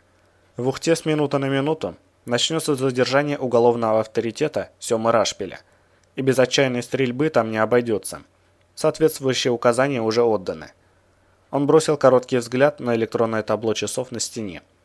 Начиненные взрывчаткой автомобили уже должны взлететь на воздух возле мэрии, телецентра аэропорта и самого крупного торгового центра. Скоро поступят первые сообщения о разрушениях и панике. Со спутника и из окон зданий Ухтинской администрации все это выглядит очень угрожающе. Конечно, есть жертвы, и их количество вырастет, но без этого правдоподобной картины не получить. Пришла пора разменять мелких пешек ради крупной игры. И еще один аргумент уже на подходе. «Очаги влияния противника вспыхивают по всему ареалу», – продолжил Белов. «Его агенты начали террористическую деятельность в Ухте. Наш основной спутник связи перестал отвечать на команды операторов. К счастью, мы еще можем поддерживать связь с вами по запасному каналу. Время уходит. Необходимо срочно начать операцию «Дезинфекция». Если к противнику прибудут дополнительные силы или иные ресурсы, мы не удержим ситуацию под контролем. Интенсивность вражеского влияния растет с каждой минутой. Господин президент, необходимо принять решение немедленно, поддержал его вице-премьер. Счет идет на минуты, возможно, на секунды. После того, как приборы засекли сигнал «Эпицентр Космос», их возможности растут. Мощный взрыв заставил здание дрогнуть, и видеосвязь оборвалась. Лозинский замер на полуслове. Все вновь подскочили и испуганно обернулись к Белову. «Это то, что я думаю?» – нервно спросил вице-премьер. «Без накладок?» «Без», – кивнул лейтенант. «Со спутника уже должно быть хорошо заметно. Тревога в Ухте уже объявлена». Телефон Лозинского зазвонил, и вице-премьер ответил на вызов. «Да, господин президент. Противник взорвал здание ретранслятора. Их агенты уже здесь. Мы в порядке, но вынуждены перейти в защищенный командный пункт. Да, в городе идет эвакуация. Мы стараемся минимизировать панику». «Что повторите?» «Судя по всему, у нас нет времени». «Понял. Буду держать вас в курсе». Он отключился и посмотрел на затихших директоров. Началась операция «Дезинфекция». 7 минут до удара. Эвакуация в Ухте объявлена? Сигналы гражданской обороны прозвучали, пожал плечами Белов. Но после взрыва у здания мэрии там стоит такая неразбериха, и непонятно, как отреагировало на них население. МЧС не может связаться с Воронцовым и предпринимает меры с опозданием. Они начали эвакуацию, но это лишь усиливает вызванную взрывами панику. В общем, то, что нам нужно. Мы своевременно предупредили руководство Ухты, но оно не справилось с ситуацией. Неразбериха уляжется еще не скоро. Взрывы взбудоражили город надолго. Этого времени хватит, чтобы арестовать Воронцова и все замять. Правда, с задержанием возникли некоторые трудности. Он успел организовать оборону лаборатории силами своих людей, прибывших туда вместе с ним. К моменту завершения дезинфекции я решу и эту проблему. Хотя на этом расстоянии ядерный взрыв нам ничем не угрожает, вице-премьер окинул взглядом совет директоров, я все же предлагаю на всякий случай спуститься в защищенный командный пункт. Там составим план дальнейших действий. Лозинский вновь посмотрел на Белова. Воронцова живым лучше не брать. Эдуард, держи всех, кого можешь на границе с желтой зоной. Не хватало еще, чтобы какой-нибудь рентген выскользнул оттуда у нас из-под носа. Вениамин, обратился вице-премьер к Линдеру. Как взорвется, необходимо направить в желтую научные партии. Нужно выяснить, что из этого вышло. Лена, возьмешь на себя прессу и общественность. Роман, пока заменишь Прокопенко. Он нахмурился с видом крайнего недовольства и сказал Белову. Прокопенко пока под домашний арест. Из квартиры не выпускать и глаз с него не спускать. И присмотри за своим племянником, чтобы держал язык за зубами. Как появится время, необходимо разобраться, что за выходки они устроили. Вице-премьер раздраженно поморщился. Из-за каких-то копеек все началось, а теперь... Он замолчал, скривившись. «С мелочами будем возиться потом», – нахмурился генерал-лейтенант. «Сейчас есть проблема важнее. Весь этот спектакль не возник сам с собой. Его устраивали соответствующие специалисты. Это мои проверенные и надежные люди. Но теперь они знают нечто лишнее. Кто-то больше, кто-то меньше. С этим надо что-то делать». «Заплати им», – прищурился Лозинский. «Заплати всем и заплати хорошо. Используй личный счет Прокопенко. По моим данным, он еще не успел спустить все в казино. Он тщательно скрывает свои счета в нейтральных странах, но я тебе дам доступ». «Не нужно», – коротко отмахнулся Белов. «Он у меня есть». Генерал-майор многозначительно окинул взглядом остальных. Пусть понервничают, гадая, а что если он имеет доступ и к их офшорам? Это заставит родственничков лишний раз оценить, с кем они имеют дело. Тем проще. Лозинский удовлетворенно кивнул. Похоже, его этот момент не смутил абсолютно. Или старый прожженный интриган искусно скрыл свои эмоции. Солидный кусок на какое-то время заткнет им рты. Позже, когда все утихнет, мы уладим все детали. Глава 13. В коридоре послышался звук приближающихся шагов. И медведь поднял голову, прислушиваясь. Похоже, конвоир остановился у ближайшей к выходу камеры. Обед уже был, для ужина еще рано. Скорее всего, арестанты собрались отвезти на допрос. Но вместо грохота дверного замка раздался скрип открывающегося по соседству смотрового окошка. И голос конвоира произнес «Руки в окно». Вероятно, ученый подчинился, и медведь услышал клацанье защелкивающихся наручников, следом за которым последовала новая команда. Отойти назад, развернуться лицом к стене. Дверной замок загремел, и стальная дверь камеры со скрипом отворилась. Стоять на месте и ждать команды. «В чем, собственно, дело, сержант?» – донесся до майора ироничный голос Степанова. «Вы решили проветрить мою камеру?» «Молчать!» – оборвал его конвоир. «С места не сходить, оружие применяя без предупреждения». «Хорошо, хорошо», – хмыкнул ученый. «Обойдемся без нервов. Стою я, стою». «Это уже интересно». Медведь уселся на нарах. Он как раз собирался извлечь пользу из своего ареста и как следует проспать несколько суток. Благо, пользоваться нарами в дневное время ему не запретили. Но послушать, что там происходит со Степановым, стоило. Тем временем конвоир подошел ближе и вновь остановился, видимо, перед камерой Николаевой. Других арестантов в подвале не было. Лязгнул заслонка окна, и требование повторилось. «Руки в окно!»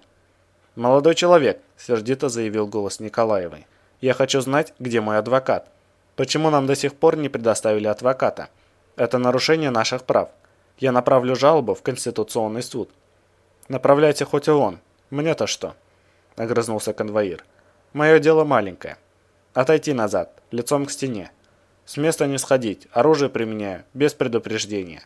Скрежет несмазанных петель возвестил о том, что дверь в камеру профессора тоже открылась. «Я хочу видеть следователя», – настаивала Николаева. «Потрудитесь доложить об этом своему начальству. Надеюсь, эта обязанность входит в ваши маленькие дела». «Начальство сейчас не до вас», – буркнул в ответ конвоир. «Оно изволит в игрушки играть, а мне лишняя возня. Вот натешится, тогда и доложу». Медведь подошел к двери. Не иначе теперь его очередь.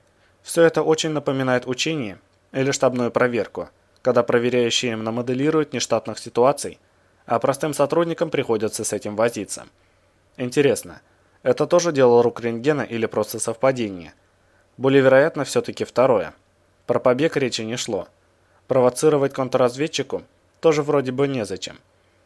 Заслонка на его двери со скрежетом скользнула вверх, и в открывшемся оконном проеме показалось лицо конвоира. «Руки в окно», – скомандовал он. Медведь подчинился, и наручники защелкнулись на его запястьях. «Отойти к дальней стене, лицом к стене, не оборачиваться», – монотонно повторял заученные фразы конвоир. «Огонь открывая без предупреждения». «Что, начальству, как всегда, нечем заняться?» – поинтересовался здоровяк, отходя в дальний угол камеры. «Устроила вводную?»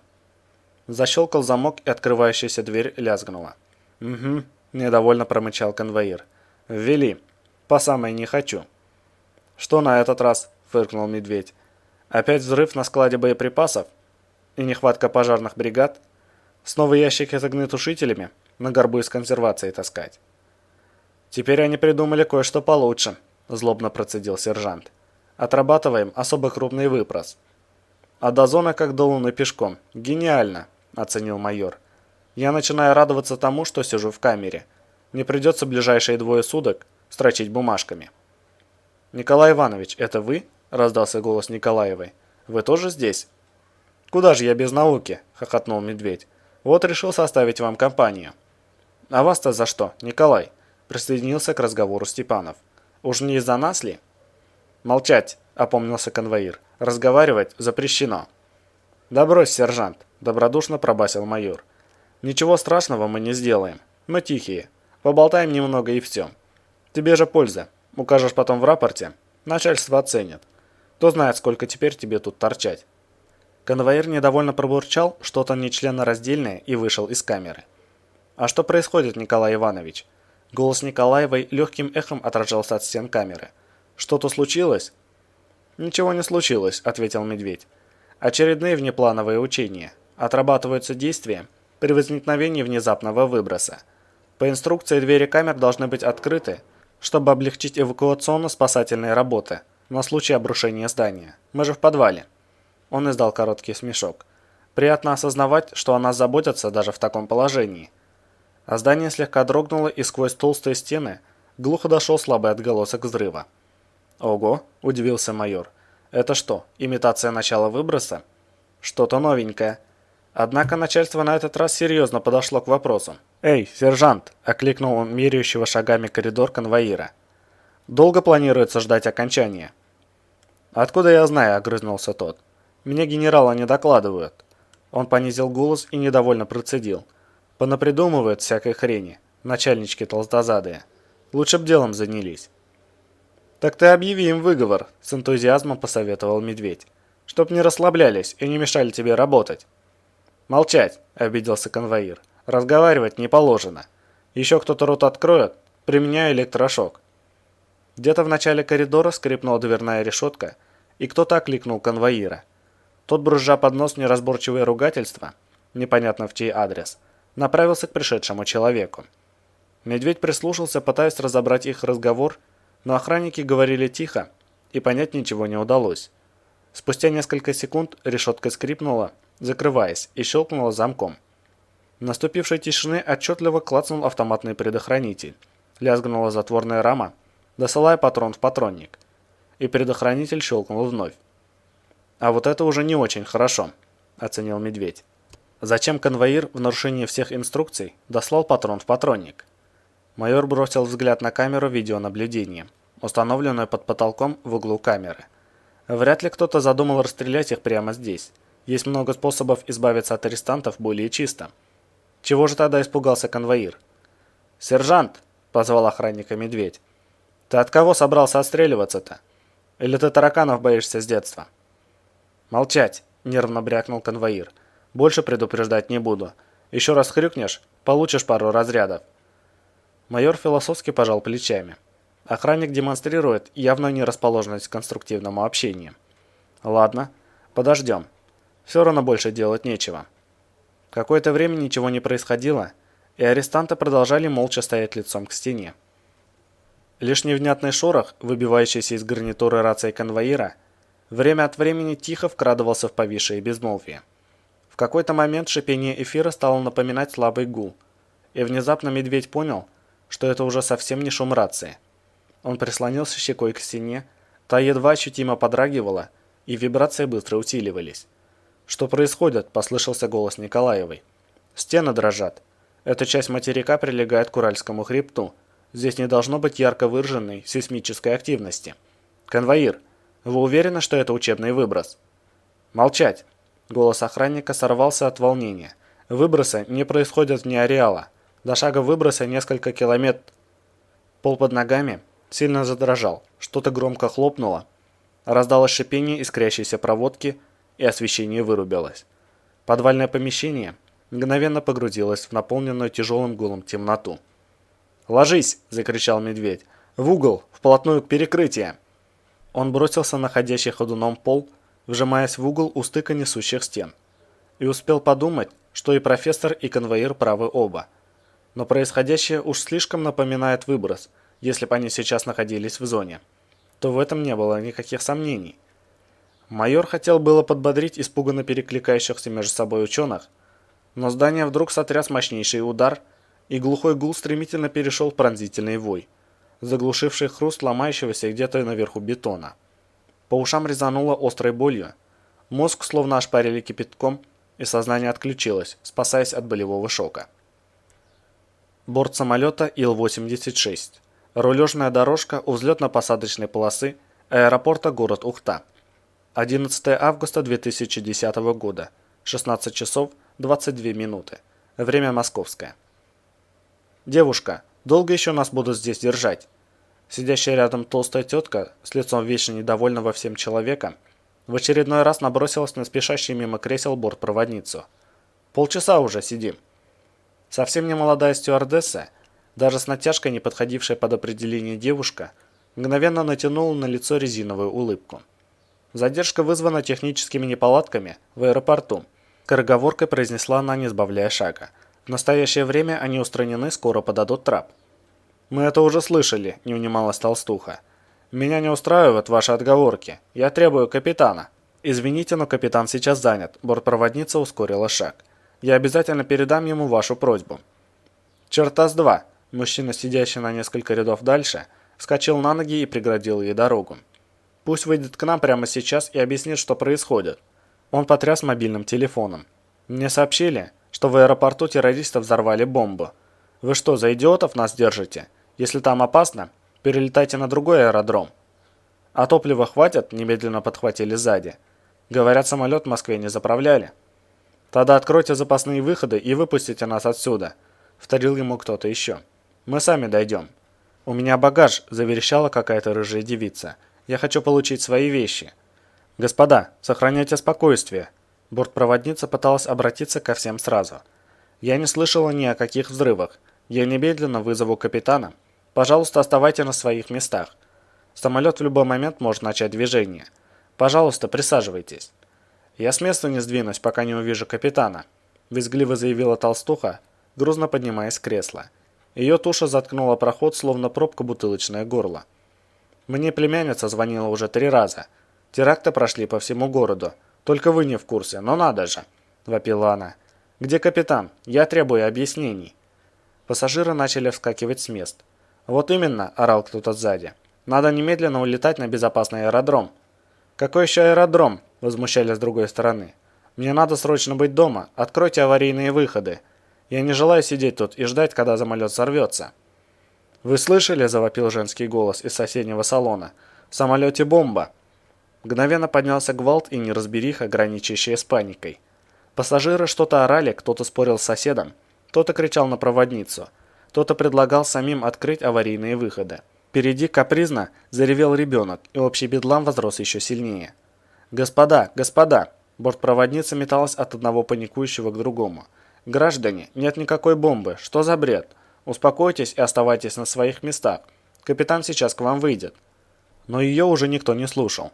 Кто-то пытался достать вещи из полок над креслами. Кто-то устремился к выходу. В проходах немедленно возникли пробки. Влад Петров молча пожал плечами. Что за народ? Какой смысл ломиться друг другу по головам, когда выходы закрыты? Совсем не любят люди думать, совсем. Вон два каких-то активиста терзают рычаг люка аварийного выхода. Люк, разумеется, почему-то не открывается.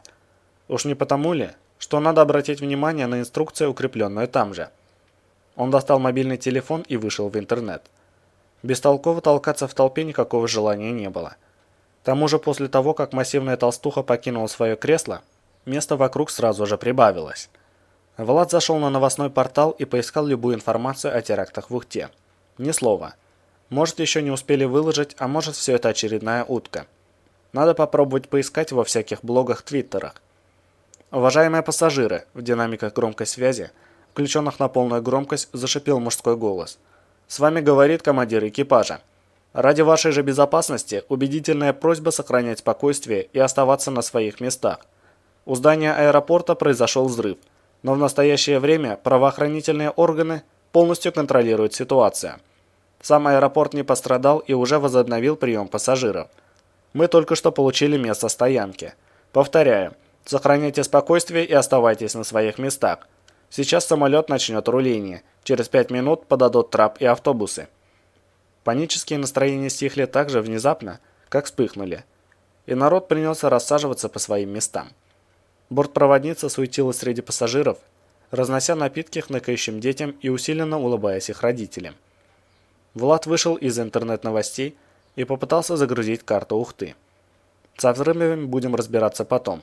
Уже через пару часов это начнут транслировать все, кому не лень. Радио, теле- и интернет-каналы, а также частные любители правды. Вот тогда он и узнает подробности. Сейчас важнее понять, как добраться до городка РАО «Ареал». Город-то чужой, знакомых в нем нет. И время действия его пропуска в закрытое административно-территориальное образование ограничено. Как и положено закрытому объекту, подробных карт городка нигде не было. Впрочем, достаточно добраться до района РАО в Ухте. Наверняка любой таксист, да и вообще любой ухтинец, знает, как доехать до их КПП. Вот там и начнется самая сложная часть его поездки. Как-то надо добиться встречи с Николаевой и Степановым и получить официальную юридическую информацию о том, что им инкриминируется. Задача не из легких, учитывая, что такое РАО «Ареал». За те несколько дней, что он пытался заниматься проблемами ученых, выяснить наверняка удалось только одно. Вне стен городка ему не назовут ни одной фамилии и ни одного должностного лица, ведущего этим делом. Переписка со всевозможными пресс-службами и юридическими отделами могла длиться бесконечно. Петров некоторое время изучал карту города, запоминая общую географию, после чего положил телефон в карман. Самолет тронулся с места, покатившись по рулежной дорожке к месту стоянки, и он откинулся на сиденье, стараясь не слушать брюзжания плюхнувшейся в кресло толстухи. Смотреть в иллюминатор было неудобно. Он сидел посередине, и самым простым решением оказалось закрыть глаза, отгородившись этим нехитрым способом от возмущенного шушуканья пассажиров. Что бы там ни стряслось с учеными, в их невиновности Влад не сомневался. Со Степановым и его начальницей он был знаком уже давно. Это взрослые люди, солидные ученые, весьма сведущие в своей области. Пачкаться государственной изменой не в их принципах, но с РАО «Ареал» в словесную баталию не поиграешь. Организация серьезная, едва ли не государство в государстве. Тут необходимо действовать тщательно и очень грамотно, ни на букву не отступая от положений закона. Ему вообще повезло, что его пустили в городок, пусть даже столь внезапно. Другие годами не могут добиться пропуска, и даже адвокатские корочки не помогают. Он вспомнил свой разговор с отцом перед отъездом. Тот одобрил его решение, едва услышав. «Друзей бросать в беде нельзя», – просто заявил отец. «Езжай и помоги, раз можешь. Отпуск за свой счет взял?» «На 2 недели», – Влас слегка поморщился. «Еле выцарапал. До последнего не хотели отпускать. На мне весь юротдел висит, а тут еще один судебный процесс намечается. Приходится готовить столько всего». «Ну так отпустили же», – философски заключил отец. «Когда самолет?» Влад посмотрел на часы. «Через 4 часа начинается регистрация. Надо собираться, пока пробки окончательно не встали». «Ты там в Ухте повнимательнее», – отец нахмурился. «Не доверяю я этим закрытым конторам. Звони каждый день. Денег на мобильный положить тебе?» «Не надо», – улыбнулся сын. «Все в порядке, папа. Я не в первый раз отправляюсь в командировку». Влад зашевелился в кресле, разминая затекшие ноги. Сидеть не хотелось, и без того вся его работа на 90% связана с сидением в креслах. То ли дело в детстве, когда отца боевого вертолетчика вывели с авиабазы «Баграм» Демократической Республики Афганистан на Большую Землю. Хотя Большой Землей военный городок в крохотном поселке, затерянном в глухой тайге Амурской области, можно было назвать с такой же большой натяжкой. Но 12-летнему мальчишке только за счастье ходить с отцом в тайгу или бегать по армейскому полигону. И, конечно же, вершина мальчишеского триумфа – напроситься с отцом в полет, когда сидишь на блистере отцовского борта, глядя, как вертолетная тень огромной черной стрекозой стремительно скользит по поверхности широкой реки, величественно застывшей под пилоном боевой подвески. Влад улыбнулся своим мыслям. Да, незабываемые впечатления. То были гораздо более активные годы. Отец учил его стрелять из пистолета, автомата, бросать гранаты.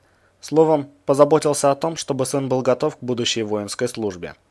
Но жизнь обернулась по-другому. Кто тогда мог предположить, что он станет юристом? Влад вновь улыбнулся. Он до сих пор помнил, как отец впервые взял его с собой на гранатометные стрельбы. От волнения маленький Владик забыл вставить в уши заглушки, принимая из рук отца готовый к выстрелу РПГ-7. В результате свист в ушах утих только к вечеру. С тех пор прошли годы, и многое изменилось. Теперь ему приходится воевать только авторучкой и клавиатурой компьютера, нанося удары оппонентам юридическими бумагами, электронными письмами и телефонными звонками. Впрочем, проще от этого не стало. Юриспруденция не относится к списку несложных наук. Где-то вверху внутри самолетной обшивки что-то громко щелкнуло, и Влад открыл глаза. «Почему отключили вентиляцию?» – возмущалась толстуха, терзая вентиляционный клапан мясистыми, словно сардельки, пальцами. «Что, так трудно было дождаться, когда пассажиры покинут самолет?» Она вонзила палец сардельку в кнопку вызова бортпроводника, но ничего не произошло.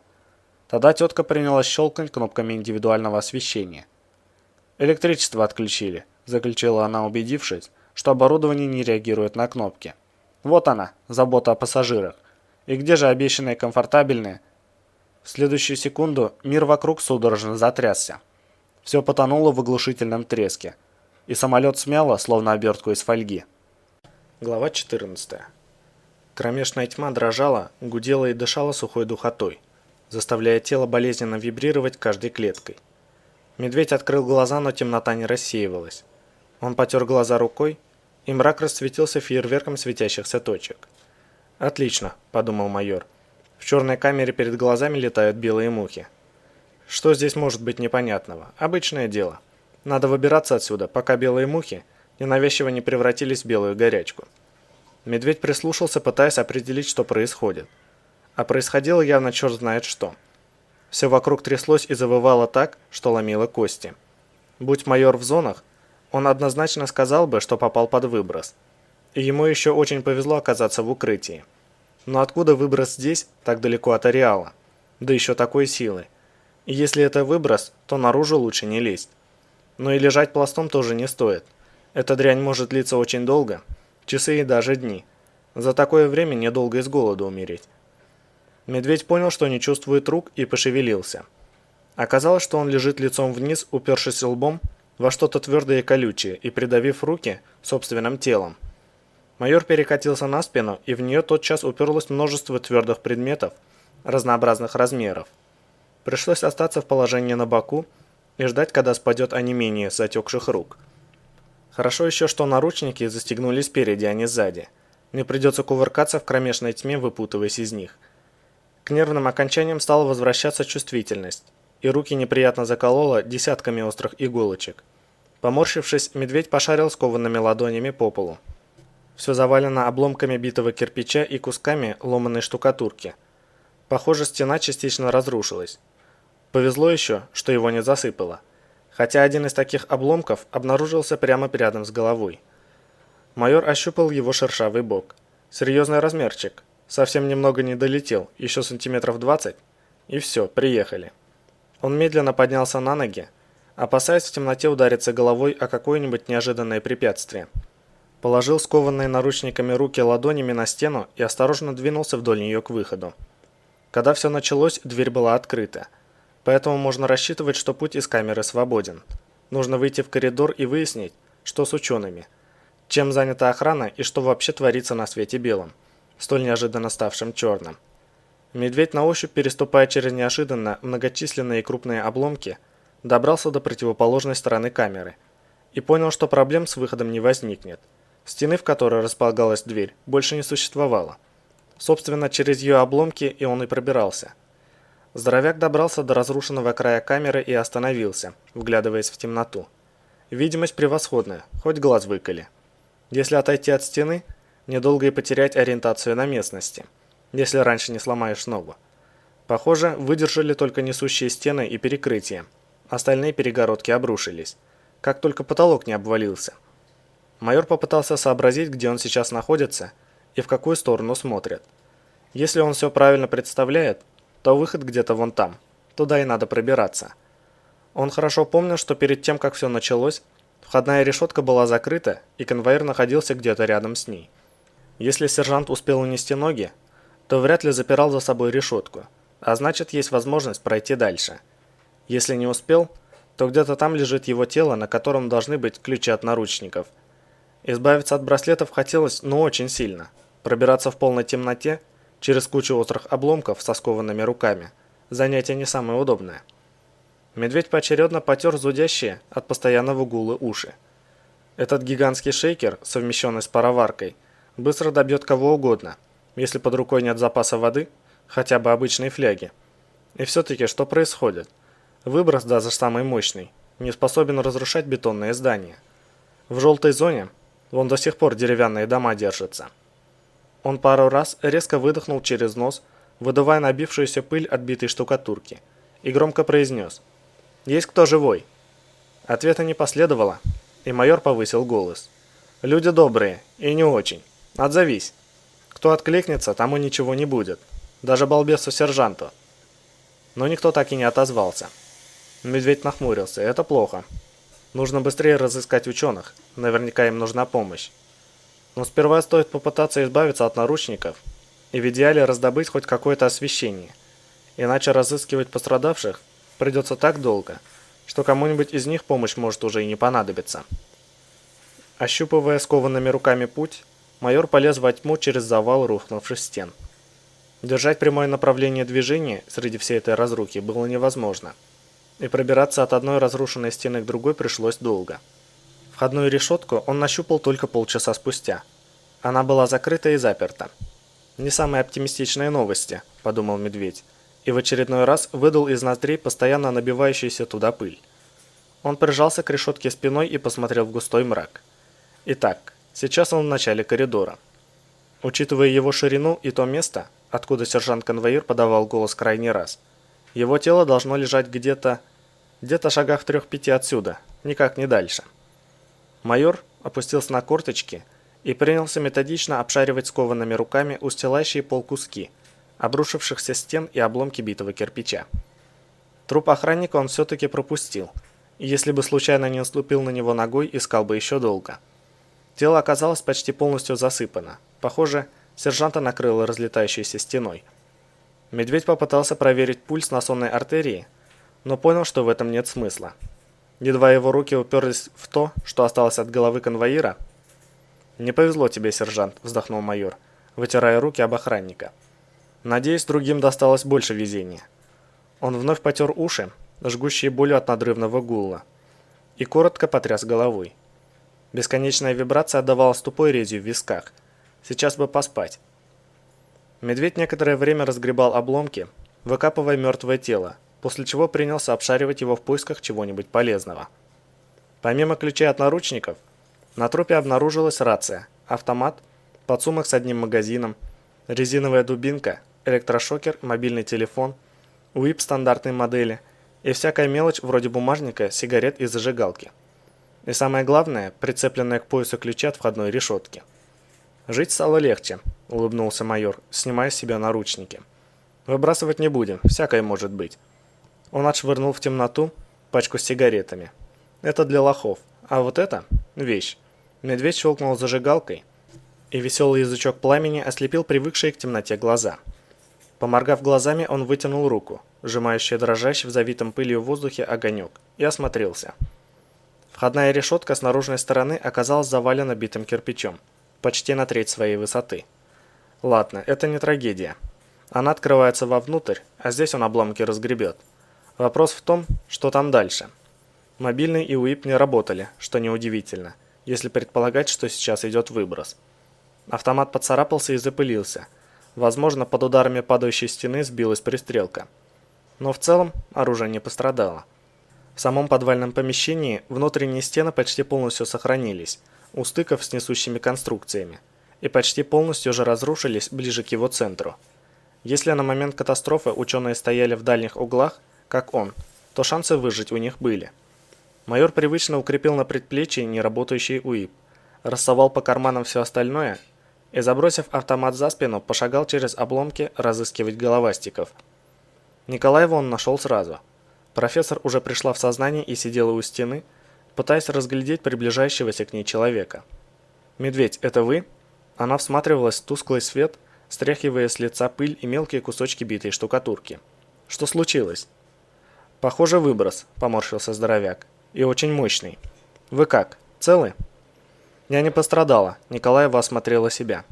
«Будет пара-другая синяков и не более того. Вот только все тело зудит, словно телефон с вибровызовом, и в ушах гул. Наверное, контузило». «Нет», — майор присел перед ней на корточки. «Это действие выброса. Нам повезло, что мы оказались в здании, да еще и в подвале. На открытой местности мозг или внутренние органы не выдержали бы вибрации». Он вытянул перед ее лицом 2 пальца английской буквой «В». «Сколько пальцев видите?» 2. Он соединил их вместе и поводил рукой из стороны в сторону. «Следите за пальцами, голову не поворачивайте, только глазами». Здоровяк смотрелся в глаза профессора. «Что ж, контузии у вас нет, значит, обрушение вас не зацепило. А потеря сознания была вызвана выбросом». «Я думала, что тревога учебная», – болезненно поморщилась Николаева, «и что выброс имеет строго определенный шаг в 1 километр 153 метра и не может добраться сюда». «Я тоже так думал», – пожал плечами медведь. «Давайте я сниму с вас наручники». Наш сторож сменил гнев на милость. Профессор принялась растирать освобожденное от оков запястье. «Ему уже все равно», – майор поднялся. «Пойду поищу Никиту. Вы пока не выходите из этого угла. Кто его знает, что сейчас происходит на поверхности. Выброс не разрушает строение. По крайней мере, раньше не разрушал». Степанов обнаружился в своей камере, без сознания и придавленный куском стены. Похоже, когда стены рушились, его отшвырнуло в сторону. Он упал, пытаясь закрыть голову скованными руками. Это его и спасло. Иначе ученого ожидала участь сержанта-конвоира. Медведь положил зажигалку в карман, уцепился за край упавшей стены и уперся ногами в пол. Тяжелая зараза. Центнера 2,5 будет, однако. Хорошо упал на Степанова не сразу. Сначала осыпались обломки поменьше, на них-то она и застряла. Так бы раздавила беднягу в хлам. Здоровяк крякнул и, приподняв остатки стены, опрокинул их прочь, освобождая ученого из плена. Вновь осветив разрушенную камеру, майор быстро снял с него наручники и наскоро осмотрел. Левая рука в области предплечья сильно распухла. Наверняка перелом в том месте, куда пришелся удар. Голова цела, видимых повреждений нет, а большего при таком освещении не разобрать. Он поднял ученого на руки и, стараясь не погасить зажигалку, понес его в камеру Николаевой. В сознание Степанов пришел только через полчаса. За это время медведь успел расчистить пол перед выходом и открыть решетку. Все трое собрались перед наполовину заваленными обломками коридором, утопающим в гудящей вибрирующей темноте. «Я сползаю туда», – здоровяк кивнул в сторону выхода. «Надо бы посмотреть, что там дальше. Это здание службы собственной безопасности. Тут должно быть полно народу. Даже если здание обвалилось, кто-то мог успеть укрыться в подвале. Да и дежурный на этом этаже тоже должен был быть. Если уж здесь перегородки не выдержали, то наверху здание может оказаться полностью разрушенным», – покачала головой профессор. «Все произошло так быстро. Маловероятно, что кто-то успел сюда добежать. Разве по инструкции в случае выброса не нужно найти укрытие и дождаться его окончания?» Степанов с болезненной гримасой прижимал к груди сломанную руку, висящую на перевязи, наскоро сделанной из ремня погибшего конвоира. «Выходить наружу чревато гибелью, или я что-то путаю?» «Все верно», – вздохнул медведь. «Вот только выброс может длиться и неделю. Без воды мы столько не протянем, да и зажигалка скоро сдохнет. Вылезать под выброс я не собираюсь, но попытаться понять, в каком положении мы оказались, необходимо. Если первый этаж уцелел, там есть кулеры с водой. Я видел, меня арестовывали как раз возле одного из них. А в дежурке должны быть фонари и сам дежурный. Тоже полезная штука. «Вы все шутите, Николай Иванович», – улыбнулся ученый. «Для вас, как я понимаю, подобная ситуация не в новинку. А вот мне несколько не по себе». «Но меня тоже никогда не закапывали в темном подвале», – весело хохотнул здоровяк. «Но сейчас мы что-нибудь симпровизируем. Главное – отыскать в помещении дежурного сухой паёк. Я за любую авантюру, кроме голодовки». Заявив это, майор полез в полузасыпанный коридор. Ползти оказалось довольно быстро. Острые края битого кирпича врезались в тело, руки и ноги. Особенно неприятно приходилось коленям, когда медведь в кромешной тьме задевал ими за развалины. Причина столь сильного захламления коридора выяснилась быстро. Потолочные плиты разошлись, и в образовавшуюся трещину сыпались обломки с первого этажа. Значит, здание подверглось сильному разрушению. Если оно полностью рухнуло, то их с большей вероятностью погребло под обломками. Не самая радужная перспектива. Высота завала стала уменьшаться, и вскоре майор смог подняться на ноги. Он пощелкал зажигалкой и осмотрелся. Похоже, тупик. Кругом одни завалы из лопнувших перекрытий, обвалившихся стен и просевших потолочных плит. Все помещения шириною больше, чем коридор, засыпало наглухо. Если там и был кто-то живой на момент трагедии, то сейчас от него осталось немногое. И это самое немногое придавлено сотнями килограммов обломков. Медведь невесело ухмыльнулся. Не было счастья, да несчастье помогло. Их арестантская троица уцелела как раз благодаря тому, что находилась в узких клетушках камер. Хоть многие внутренние стены и не выдержали, но потолок не рухнул им на головы лишь потому, что ширина камер много меньше длины потолочных плит. Тоже и с коридором. Нужно обшарить этот каменный мешок, пока еще есть источник света. Насколько он помнил, этот коридор не длинный и ведет к лестнице на первый этаж. Но он был совсем не широк и сейчас оказался заваленным. Майор выключил зажигалку и подул на нее, остужая обжигающее горячее колесико кремня. Не хватало еще, чтобы что-нибудь с зажигалки расплавилось, и она взорвалась у него в руках. Помнится, курящие знакомые рассказывали какие-то небылицы на эту тему. Выход из западни обнаружился под самым потолком. В стене из обломков сиял небольшой лаз. Видимо, коридор засыпало не полностью. Где-то на высоте человеческого роста можно было проползти. Медведь с сомнением посмотрел на уходящую в темноту узкую каменную нору. Не застрять бы с его-то габаритами. Вот будет весело. Он поднес горящую зажигалку к черному провалу. Тупика не видно, и пламя огонька затрепетало. Стало быть, есть конвекция. Это еще не значит, что там выход, но хотя бы ободряет. Здоровяк снял со спины автомат, взял его за ремень у антапки, чтобы удобнее было ползти, и принялся протискиваться в узкую нору. Острые обломки цеплялись за камуфляж, замедляя движение. Несколько раз битые кирпичи проседали под могучим майором, но в целом протискиваться удавалось. Закончился лаз здоровенным обломком, за нижним краем которого виднелся провал. «Ну, конечно, кто бы удивлялся», – мысленно хмыкнул майор. «У всех нормальных людей в этой ситуации обнаружился бы выход, а у него, как всегда, пробка на самом интересном месте». С обломком пришлось изрядно повозиться. В узком лазе не было возможности ни развернуться, ни как следует упереться руками, и все усилия сводились к тому, что медведь отталкивался от камня, вместо того, чтобы отталкивать его. В конце концов, пришлось упереться в обломок лбом и, упершись руками-ногами в разные стороны, всем телом выдавливать его. Шейные мышцы вздулись от напряжения, позвоночник хрустел, словно ломающийся карандаш, но майор, хрипя от напряжения, продолжал давить. Пробка поддавалась неохотно, и окончательно вытолкнуть ее наружу удалось лишь через полчаса, когда медведь взмок от напряжения и недостатка кислорода в завитом пылью воздухе. Обломок выпал из лаза и с тихим шумом скатился в темноту. Майор устало выполз из норы, стараясь не свалиться вслед за ним и не переломать себе конечности. И несколько минут отдыхал, собираясь силами. Пространство, в котором он оказался, размерами было не намного больше его камеры. Узнать в нагромождении обломков, чем было это место до обрушения, не представлялось возможным. «Это и не важно», – подумал медведь, глядя на дыру в потолке, в которой слабо угадывался свет. «Главное, что теперь мы можем выбраться, хотя бы на уровень земной поверхности. Он аккуратно прислонил автомат к обвалившейся потолочной балке, размял гудящую от боли шею и вскарабкался по завалу обратно в нору. «Николай Иванович?» – встретила его Николаева. «Мы уже начали беспокоиться, не произошло ли чего. Вы долго не возвращались». Она всмотрелась в его лицо. «У вас лоб кровоточит, кожа порвана, что случилось?» «Ерунда», – отмахнулся медведь и весело заявил. «Да что со мной может случиться? Я ж под землей. Пойдемте, нам пора менять место жительства. Перебираемся, так сказать, поближе к цивилизации». Его взгляд остановился на Степанове. Ученый лежал на засыпанном, битой штукатуркой полу и подрагивал во сне. «Что с Никитой?» «Лихорадит», – ответила Николаева. «Рука стала как нога толщиной, сильное воспаление. Нужны антибиотики. Вы нашли выход?» «Нет», – покачал головой майор. «Пока идет выброс, лезть на поверхность опасно. Я отыскал место, из которого виден слабый свет. Когда все утихнет, попробуем попытать счастье и выбраться наружу. Пока же лучше оставаться внизу». Он склонился над вздрагивающим ученым и осторожно взял его за плечо.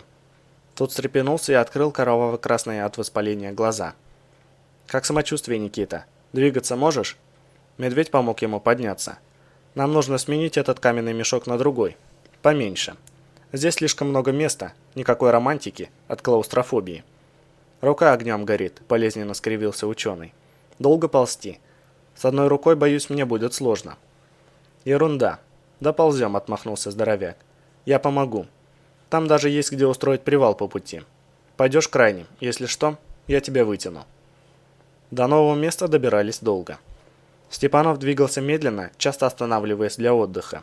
Когда преодолели вторую нору, ученый в темноте ударился обо что-то поломанной рукой и потерял сознание от болевого шока. Медведю пришлось доползти до места, вылезти из лаза, развернуться и возвращаться к нему. Оставшуюся часть пути здоровяк тащил отключившегося Никиту за шиворот, пятясь в узкой норе, словно охотничий пес, вытаскивающий добычу. Он отдал профессору зажигалку и, расчистив ногой место на полу, уложил туда Степанова. «Я думаю, что сейчас ночь», – негромко сказала Николаева, указывая на пролом в потолке. «Поэтому света почти нет. Не похоже, что над нами лежат обломки здания. Здесь вибрация сильнее и гул агрессивнее. Да и воздух горячее. Стоит дождаться рассвета». Она поводила по сторонам рукой с едва горящей зажигалкой. «Газ заканчивается. Воды отыскать не удалось? Здесь один сплошной завал. Утром поищу наверху». Здоровяк отбросил в сторону несколько обломков, очищая на полу место для сна. Сейчас лучше всего поспать. Во сне организм не так сильно ощущает боль от выброса. Огонек зажигалки дрогнул последний раз и потух. В нахлынувшей темноте светлое пятно потолочного пролома виднелось более отчетливо. Профессор на ощупь извлекла из кармана лабораторного комбинезона кусок тряпицы, оторвала от нее часть и протянула ее медведю. «Что это?» – майор нащупал ткань. «Надо заткнуть уши», – объяснила профессор. Она оторвала еще одну часть поменьше и принялась сворачивать из нее заглушку. Это снизит негативное воздействие на барабанные перепонки.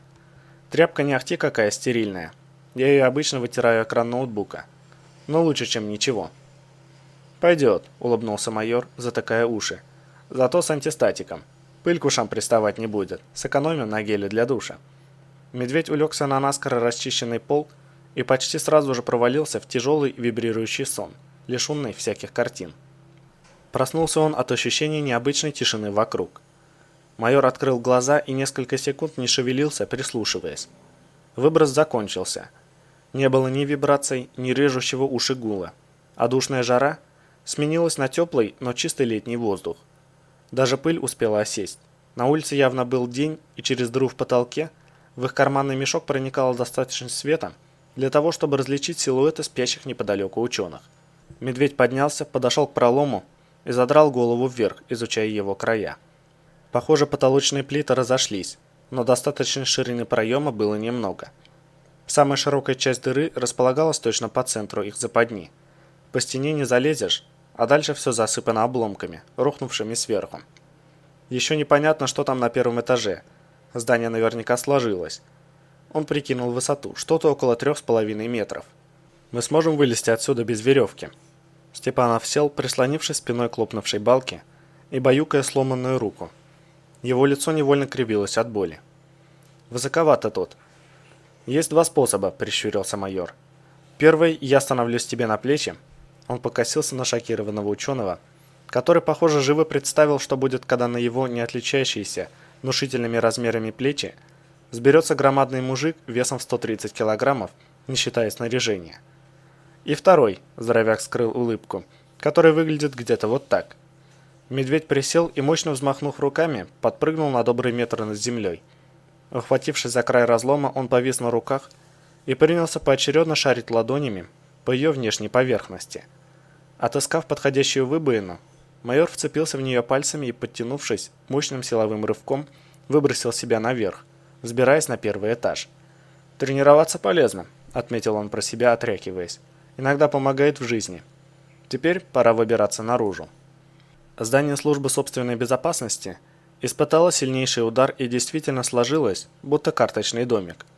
Насколько он смог понять, удар пришелся как раз с этой стороны, и потому все строение рухнуло назад, превратившись в груду обломков. Им посчастливилось вылезти из подвала в непосредственной близости от места удара.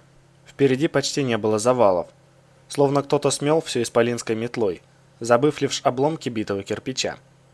Позади же, наоборот, ощетинилось рваной арматурой сплошное месиво из раздробленных строительных конструкций. Внешней стены не было, скорее всего, ее разнесло ударом вдребезги. Остальные стены и местами обвалившийся потолок представляли собой изодранный скелет здания, густо засыпанный обломками. В зияющую на месте фронтальной стены дыру было хорошо видно, что и другие здания вокруг подверглись сильному разрушению, словно городок Рао попал в мощное землетрясение. Настораживало отсутствие на улице людей, особенно спасательных бригад. Наверное, выброс закончился недавно, и уцелевшие еще не успели выбраться из развалин, а спасатели сюда пока не добрались.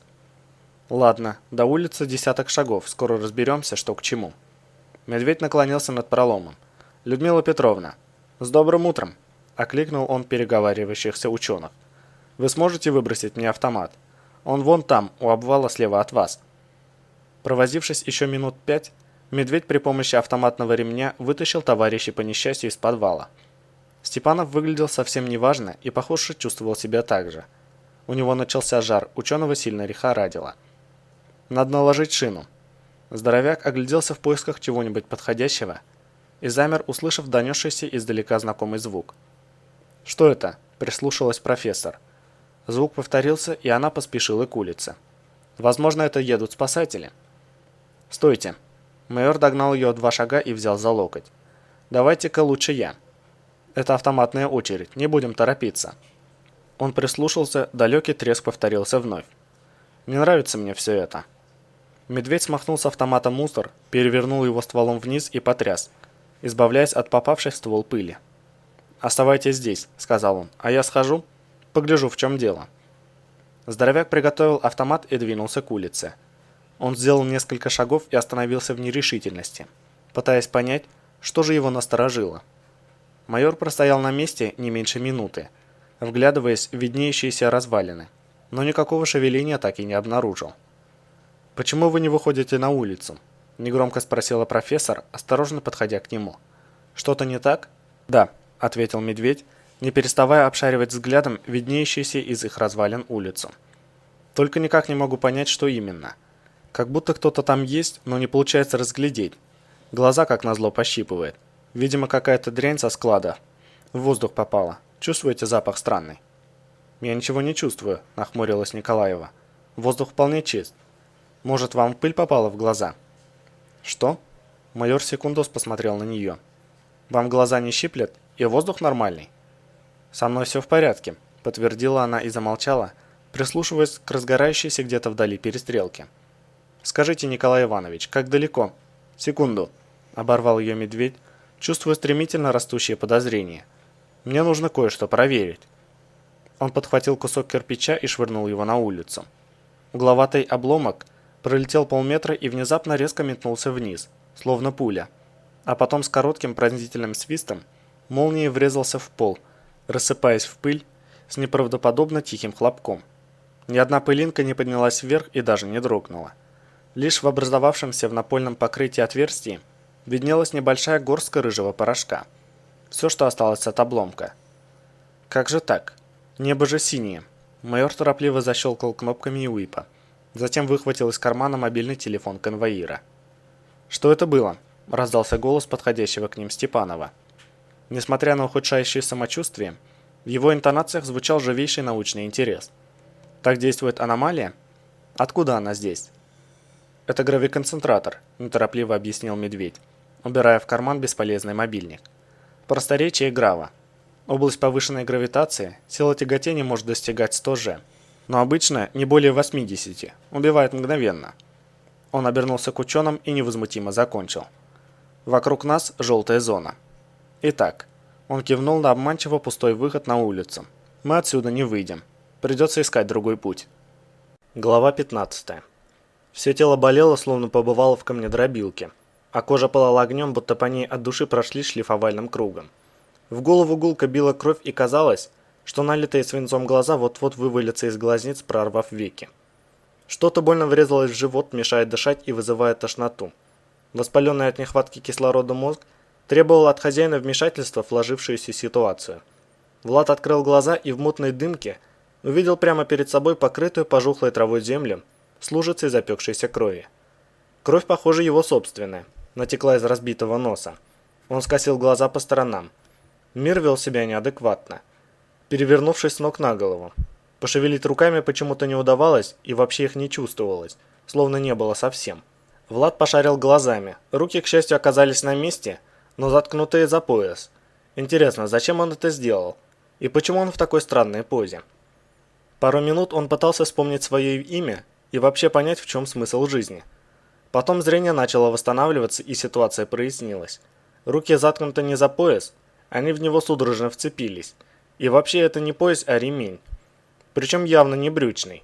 Воспаленный мозг окатило жгущей болью, и в памяти вспыхнула картина сминающегося салона самолета. Тяжелый удар и темнота. Стало ясно, что это не мир перевернулся вокруг. Он все еще сидит в кресле, а точнее, висит лицом вниз, вцепившись в привязной ремень, причудливо перехлестнувший его почти по диагонали. Кресло искривлено и опрокинуто вместе с куском пола, к которому прикручено. Кажется, его расклинило в смявшемся обломке самолета. От кресел справа и слева остались лишь рваные обломки, густо заляпанные чем-то липко-красным, подозрительно похожим на вывороченные внутренности. Больше ничего разглядеть не удалось.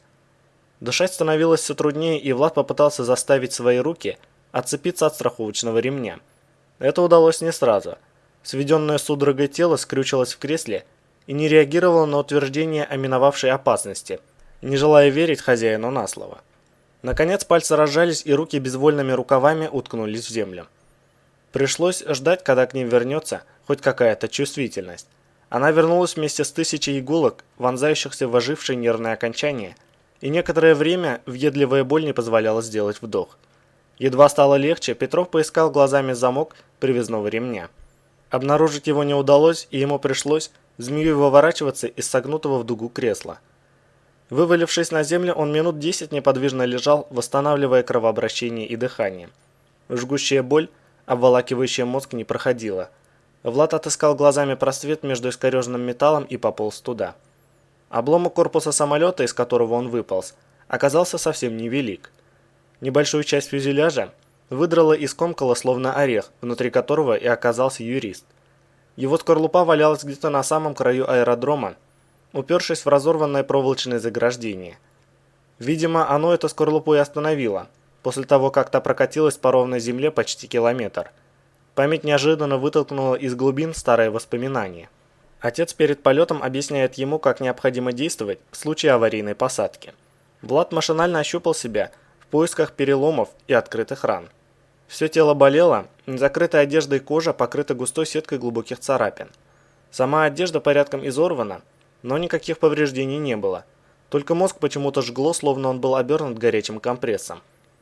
Влад поднялся на ноги и прислушался к ощущениям. Голова не кружится, тошноты нет, слабости тоже. Значит, это не сотрясение. Вот только пить хочется. Он повертел головой, осматривая местность вокруг. Кажется, уже утро.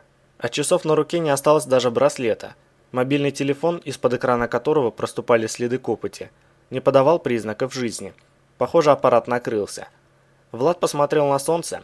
Оно находилось на востоке, и до зенита было еще далеко. Пожалуй, сейчас начало дня, часов 10. В километре от него лежали руины того, что еще недавно было аэропортом. То, что его уничтожило, оставило после себя лишь беспорядочное нагромождение обломков не выше уровня первого этажа. По всему летному полю были густо рассыпаны обломки самолетов, чадящие жидкими дымами. Самый крупный из них размерами не превышал распиленный надвое легковой автомобиль. И Влад еще раз посмотрел на смятый в скорлупу кусок фюзеляжа, из которого только что выполз. Повезло, другого определения нет. А он-то еще переживал в детстве, что никогда не угадывал в лотерею. Жар в голове не проходил, жажда усиливалась. Явно стоило поискать медицинскую помощь. Вопрос только где. Аэропорт превратился в одну большую братскую могилу, и даже приближаться к нему не хотелось. Но если происшедшее – это результат стихийного бедствия, землетрясения, например, или торнадо, сюда прилетят спасатели. Остается надеяться, что это произойдет скоро. Влад вздохнул и побрел к руинам, понимая, что только сейчас ему стало даже не страшно, а действительно жутко. О том, как он выжил, лучше вообще не думать, иначе через пару минут все это закончится нервным срывом. Надо занять себя чем-нибудь, подумать о чем-то. О чем? О том, что здесь произошло, например. На землетрясение не похоже. Самолет ведь смяло как фантик, а торнадо здесь неоткуда взяться, чай не американский континент. И для террористов это уж слишком сильно. Ничего в округе не осталось, даже взлетно-посадочную полосу забросало обломками. Он подумал, что МЧС придется расчищать полосу, иначе их самолетом тут не сесть. У руин аэропорта все оказалось еще хуже, чем он предполагал.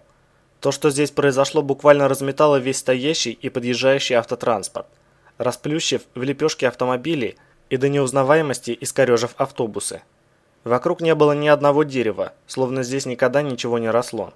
Но руины строений оказались плотно забиты изломанными в щепу остатками неузнаваемой уже растительности. Пешеходов, похоже, разорвало на куски в одно мгновение. Повсюду лежали руки, ноги и лишенные конечностей изувеченные тела. Причем у руин их было так много, что к горлу невольно подкатила тошнота. Никаких спасателей нигде не было видно. Лишь вдали раздался разъяренный хрип сразу нескольких визжащих глоток. Стая ободранных собак, покрытых кровавыми язвами, рвала на части человеческую ногу.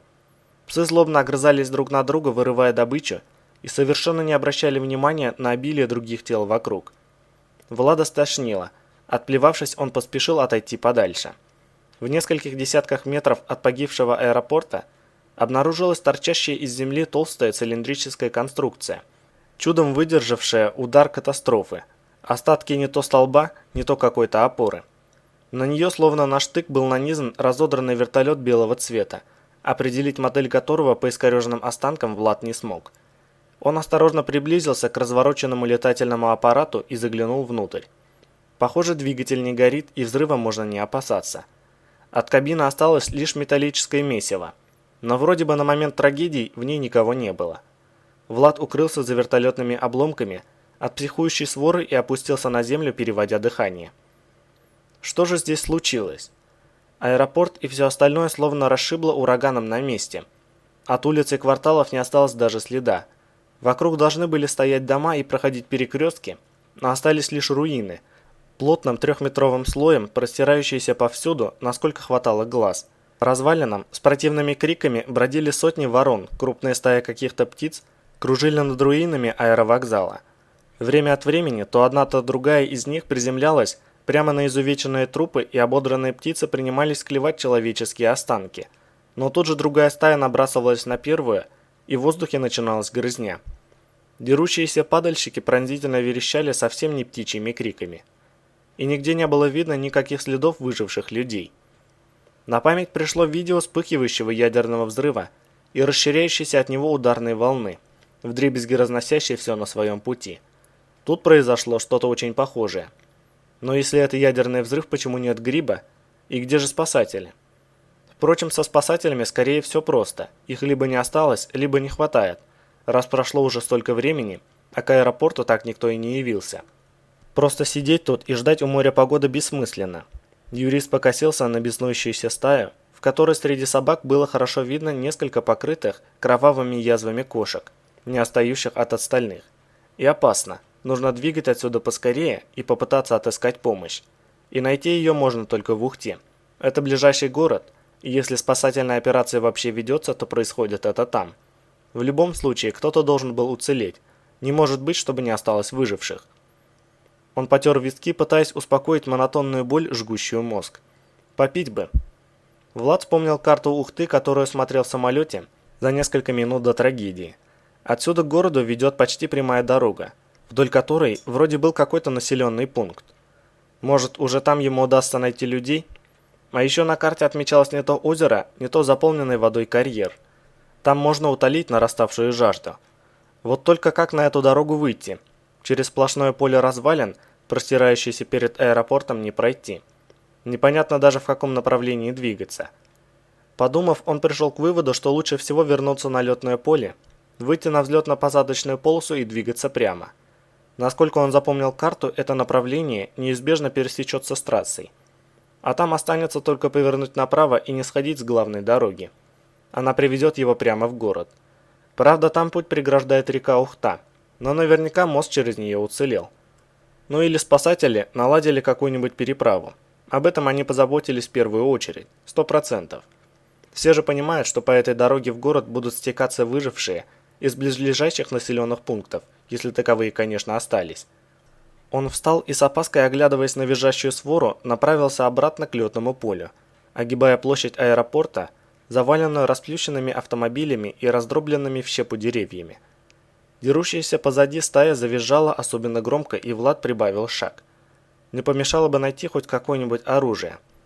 Пошарив глазами вокруг, он подобрал валяющийся среди искореженных обломков кусок увесистой арматуры, покрытый каким-то странным желтоватым налетом. Не базука, конечно, но все же не с голыми руками. Да и опираться на нее можно как на трость.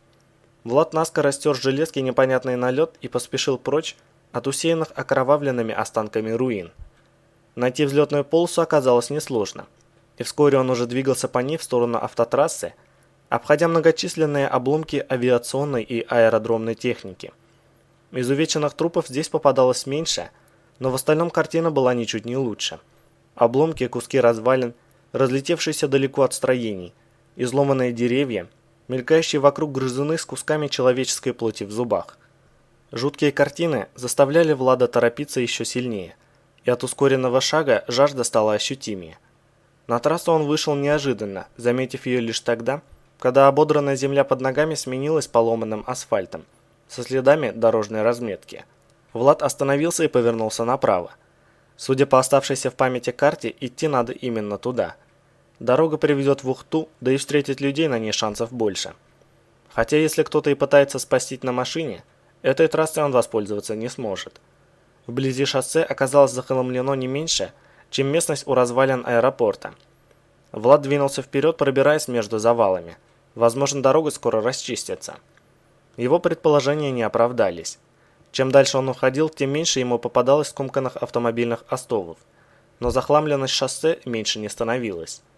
Груды искореженного металла сменились кучами древесных обломков, выкорчеванных пней и земляными насыпями.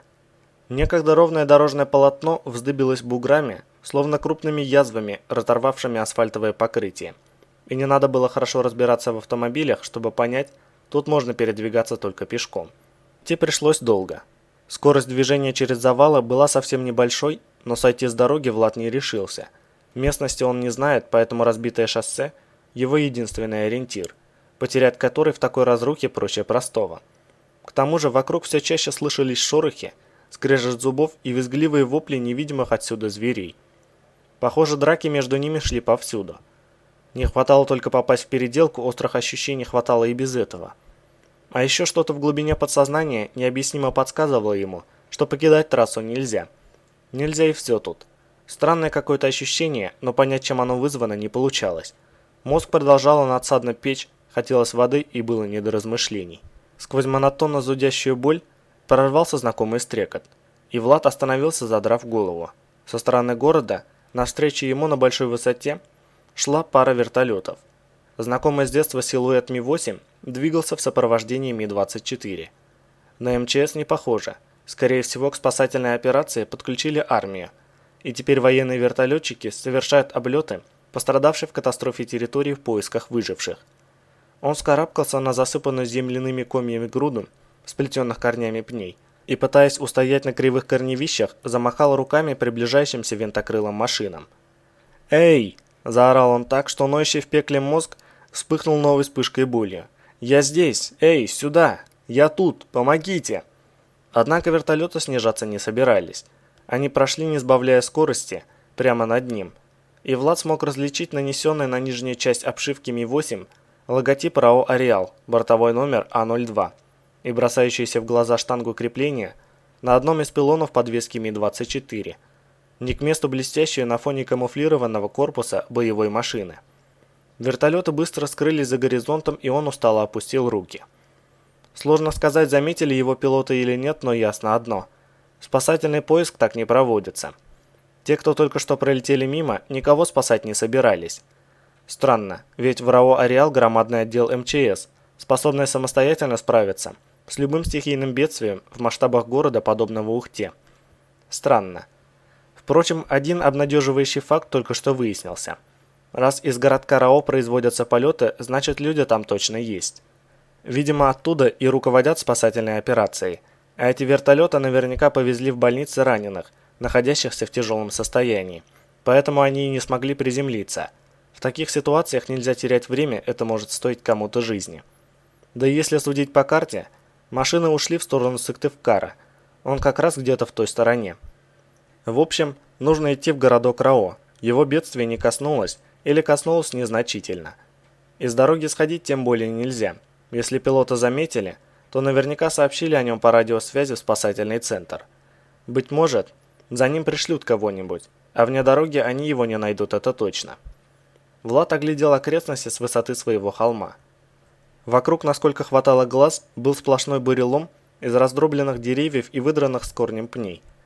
Впереди дорога делала поворот, и слева от нее начиналась длинная череда бесформенных развалин. Наверное, это все, что осталось от какого-то населенного пункта или пригорода Ухты. Он пристально вгляделся в руины, но так и не смог понять, чем они были до трагедии. Катастрофа превратила все в сплошное каменное месиво, как там в районе аэропорта. Кричащее воронье кружилось над искореженными обломками, пикируя на торчащие куски смятой арматуры. А еще все вокруг покрывала какая-то странная желтая пыль. Влад только сейчас обратил внимание, что это та самая пыль, что он счистил со своего куска арматуры. Час назад ее было не так много, теперь же желтый налет виднелся повсюду. Она что, из воздуха оседает? Может, авария на каком-нибудь химическом предприятии, и это токсичный реагент? Влад торопливо осмотрел себя. Никакой пыли на одежде не было, разве что туфли запачканы от долгой ходьбы. Исцарапанные руки тоже не имели никаких следов химического ожога. Дышалось легко, только мозги по-прежнему печет и жажда донимает. А вокруг, как назло, ни единого ручейка или озера. Что-то больно впилось ему в тыльную сторону ладони, и Влад торопливо прихлопнул кусающееся насекомое.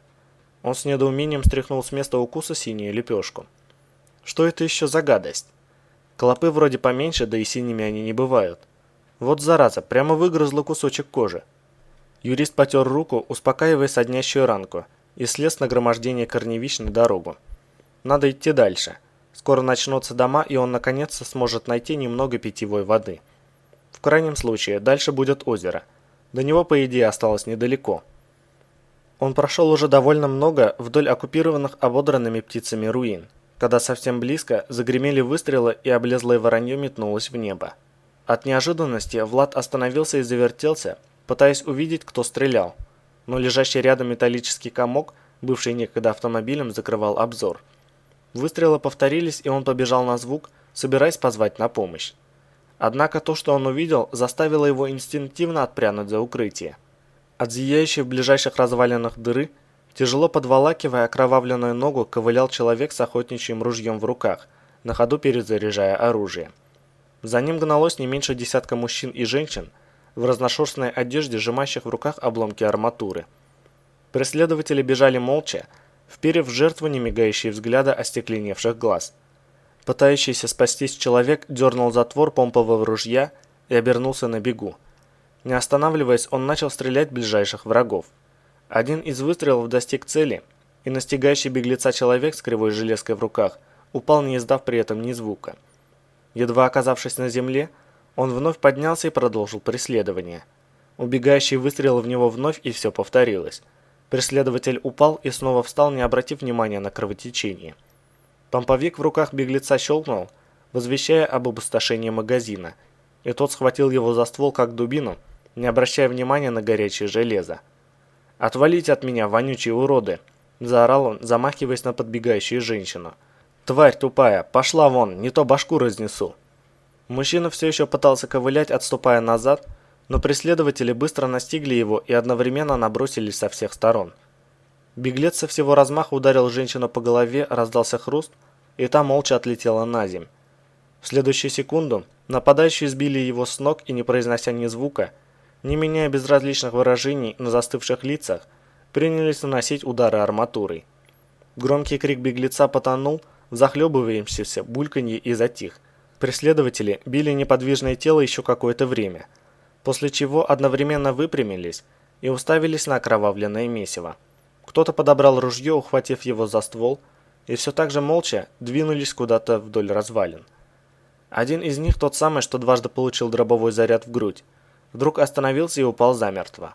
Остальные шли дальше, не обращая никакого внимания на оставшиеся позади трупы. Затаившийся за скомканным автомобилем Влад проводил их взглядом. Да что вообще здесь происходит? Впервые за столько часов хождения среди изуродованных останков он встретил живых людей, и они оказались такими, что лучше б не встречал. Он дождался, пока молчаливая группа с окровавленными кусками арматуры в руках скрылась из виду, и поднялся на ноги. Убийцы шли в ту же сторону, куда и он. Видимо, тоже решили добираться до Ухты.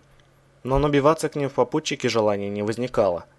Влад пошел дальше, стараясь перемещаться от одного завала к другому и внимательно оглядывать тянущиеся слева руины. До тех пор, пока не станет ясно, что творится вокруг. Лучше без видимых причин никому на глаза не попадаться и первым заметить чье-либо присутствие. Следующая неприятная новость не заставила себя ждать. Он нашел озеро справа от автотрассы, и воды в нем не оказалось. Это был довольно крупный карьер, вымазанный какой-то грязной синей слизью, подходить к которой вплотную Влад не решился. Или карта ошиблась, или он что-то не так запомнил, но воды тут нет. Это известие немедленно подхлестнуло чувство жажды, и пришлось успокаивать себя тем, что до реки идти осталось совсем немного. Там и вода, и люди, и вообще скоро все будет в порядке. Издалека донеслись выстрелы, сопровождающиеся надрывным криком. Крик резко оборвался, и выстрелы стихли. Влад инстинктивно упал на землю, пытаясь укрыться на ровном месте. Кажется, стреляли с дальней стороны карьера, там видны какие-то развалины. Вроде бы его никто не заметил. Он встал и торопливо поспешил по захламленной дороге к городу.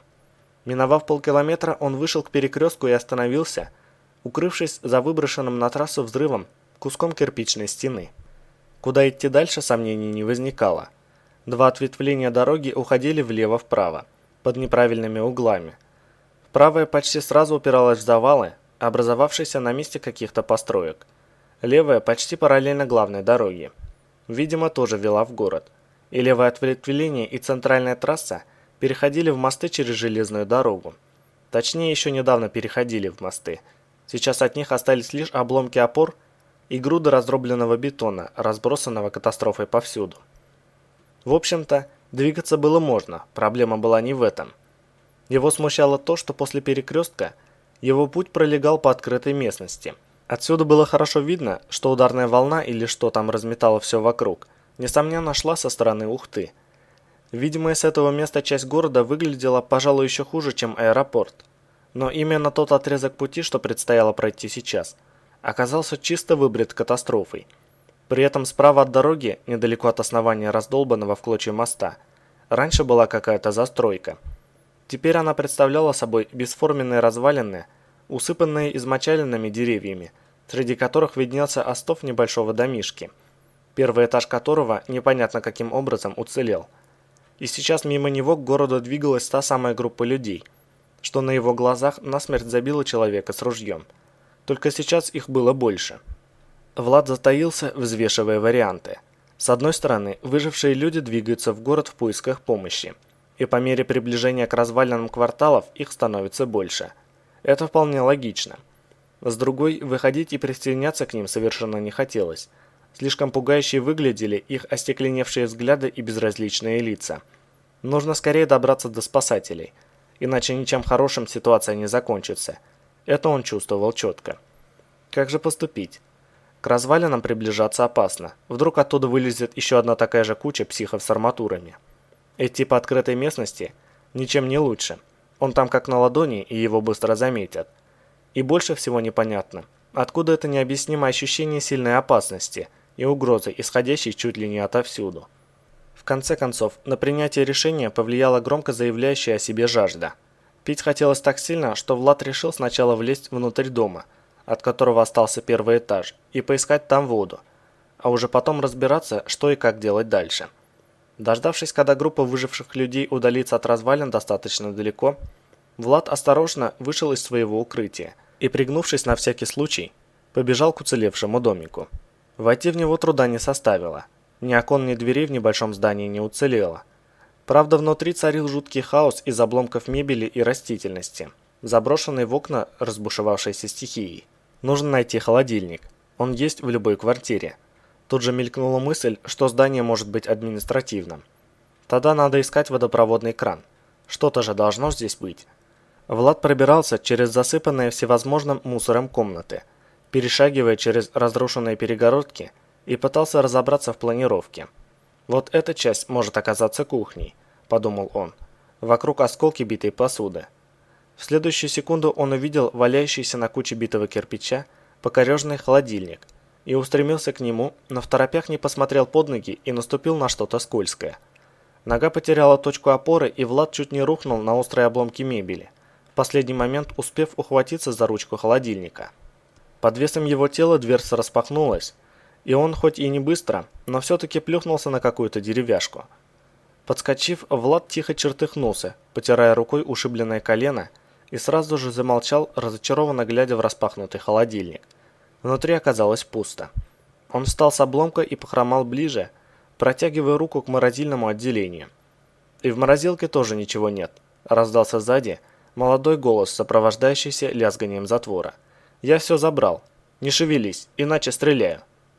Медведь ударил в стену еще несколько раз и, закашлявшись, вышел из облака кирпичного крошева. Бросив на пол массивный обломок бетонного перекрытия, заменяющий ему молот, майор отер рукавом лицо, размазывая осевшую на капле пота строительную пыль. Надо бы передохнуть. Рядом вновь загрохотали автоматные очереди. «Все никак не успокоится?» Он подошел к склонившейся над Степановым Николаевой. «Это другие», — ответила профессор. «Те ушли полчаса назад». Майор выглянул из-за рухнувшей потолочной плиты и посмотрел в сторону улицы. Двое зомби в форме сотрудников службы безопасности старательно полили из АК-74 в ученых. Грава не менее старательно жрала пули, но до отупевших мозгов зомби этого не доходило. Сразу видно, эти еще не были в красной зоне. Оттуда их братья, что ни говори, поумнее будут. Майор обернулся к лежащему без сознания ученому. «Как он?» «Плохо», – поморщилась профессор. «Нужны антибиотики, пока не стало поздно». «Стена оказалась двойной, но через час выберемся», – пообещал медведь. «Первую я уже пробил, да и вторая дала трещину. Скоро добью, только пыль уляжется, а то совсем дышать нечем». «А там за стеной не окажется других аномалий?» Николаева поправила самодельную шину на руке Степанова. Ученый лихорадочно вздрагивал, и повязка часто сбивалась. «Их там предостаточно», – хмыкнул здоровяк. «Но мы выберемся. Главное до улицы добраться». Небо полностью позеленело уже к полудню. Солнце превратилось в мутно-голубой диск, и дневной свет потерял летнюю яркость. С самого утра едва Грава преградила им путь. Они искали возможность выбраться на улицу. Медведь тщательно осмотрел каждый метр пространства в чреве обрушившегося здания, в результате чего выяснились две вещи. Первая – воды нигде нет. Вторая – другого выхода на свободу тоже нет. Пока размышляли, что можно предпринять в сложившейся ситуации, безлюдные руины городка ожили, и это оказалось третьим неприятным сюрпризом. Помимо разрушения, городок подвергся массовому зомбированию. Десятки новоиспеченных слуг темного властелина выбирались из руин и брели в сторону ареала. Точнее, в сторону эпицентра, ибо в том, что вокруг теперь располагается ареал, сомневаться не приходилось. Если есть аномалии, то ты в зоне. Если твой УИП работает, зона зеленая. Если нет, желтая. Если приборы отрубились и в нагрузку к этому ты стал зомби, Значит, тебе выпал почетный приз за глупость, ты в красной зоне. И останешься в ней навсегда. Просто и понятно, даже если все это время тебе было лень поднять голову и посмотреть на цвет неба. По этой несложной схеме выходило, что сейчас вокруг желтая зона. Как в эту схему вписывался городок, превратившийся в зомби-ленд, Медведь объяснить не мог. Но зато хорошо понимал, что вряд ли вообще кто-то мог. До вчерашнего дня считал, что выбросы не подвергают людей зомбированию и не способны разрушать строения и вообще шагают на 1153 метра и не миллиметром больше. Похоже, теперь народу из гниц придется пересмотреть кое-какие свои теории. Если, конечно, там еще остался кто-либо, кто может это сделать. Уж больно много щуплых фигур в комбинезонах научного отдела тянутся сейчас к эпицентру. Поток бредущих зомби не ослабевал весь день. Однако не все в городке закипели мозгами.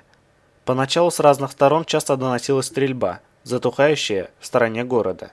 Видимо, уцелевшие люди пытались пробиваться к Ухте. После полудня выстрелов уже не было.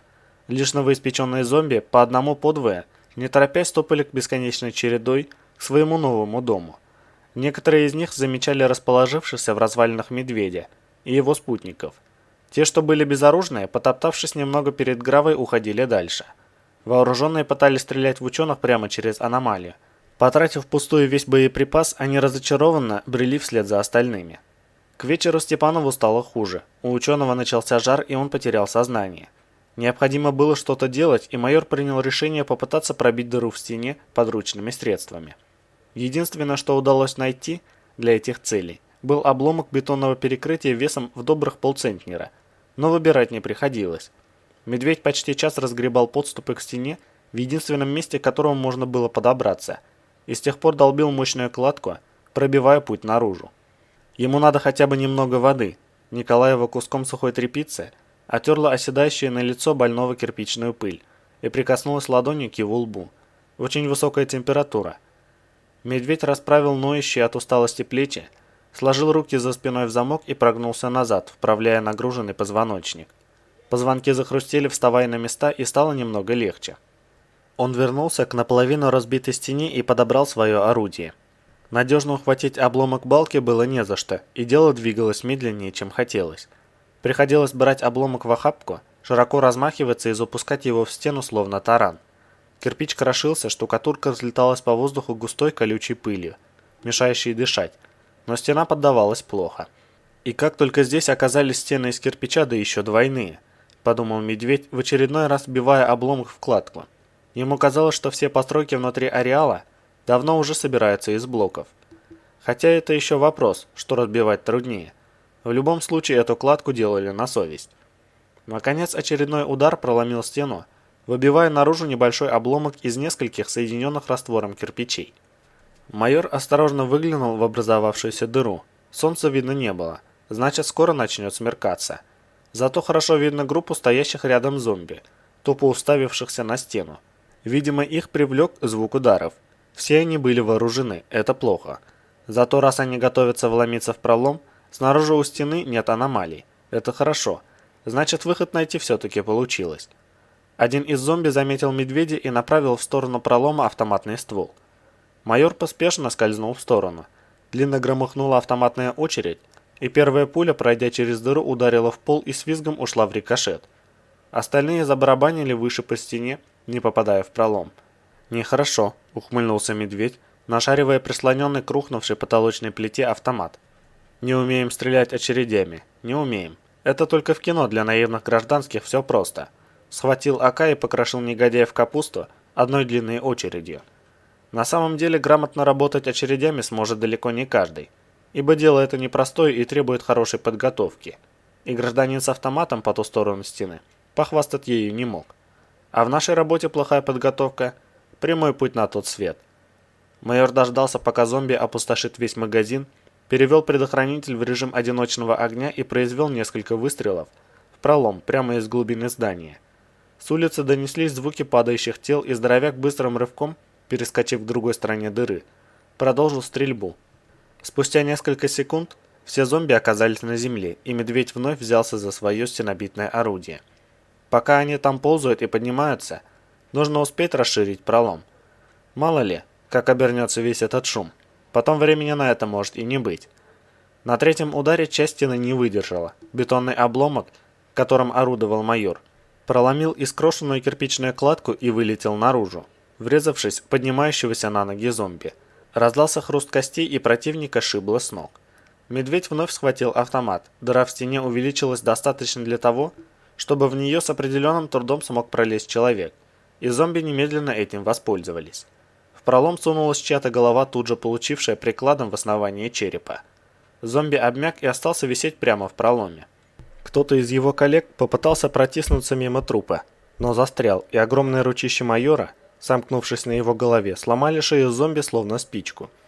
Остальных произошедшее озадачило, и они некоторое время бестолково топтались у стены.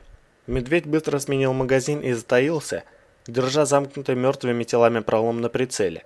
Однако нападавшие не пожелали вытаскивать из дыры трупы и вскоре ушли своей дорогой. Убедившись, что видимой угрозы нет, здоровяк ногой вытолкнул из пролома мертвые тела, подобрал с пола несколько стрелянных гильз, вылез наружу и огляделся. Городок лежал в руинах.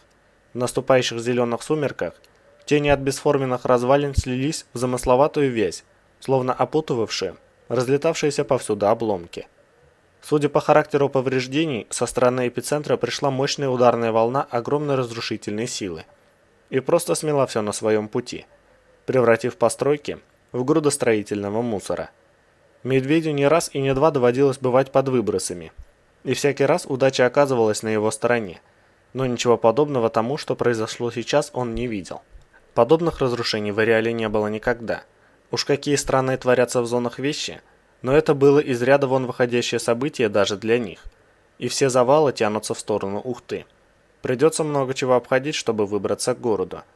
У развалин соседнего здания что-то зашевелилось, и здоровяк опустился на колено, сливаясь с полузасыпанной обломками стеной.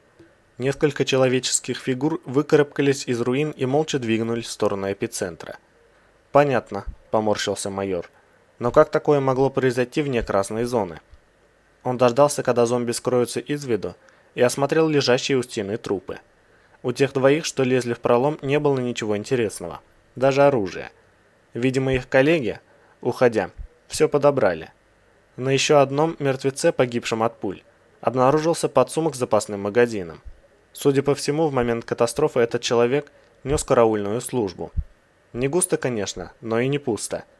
Медведь сунул магазин на набедренный карман и подошел к придавленному бетонным обломкам телу. Этого зашибло насмерть сразу же. Здоровяк отвалил в сторону бывшее стенобитное орудие и довольно крякнул.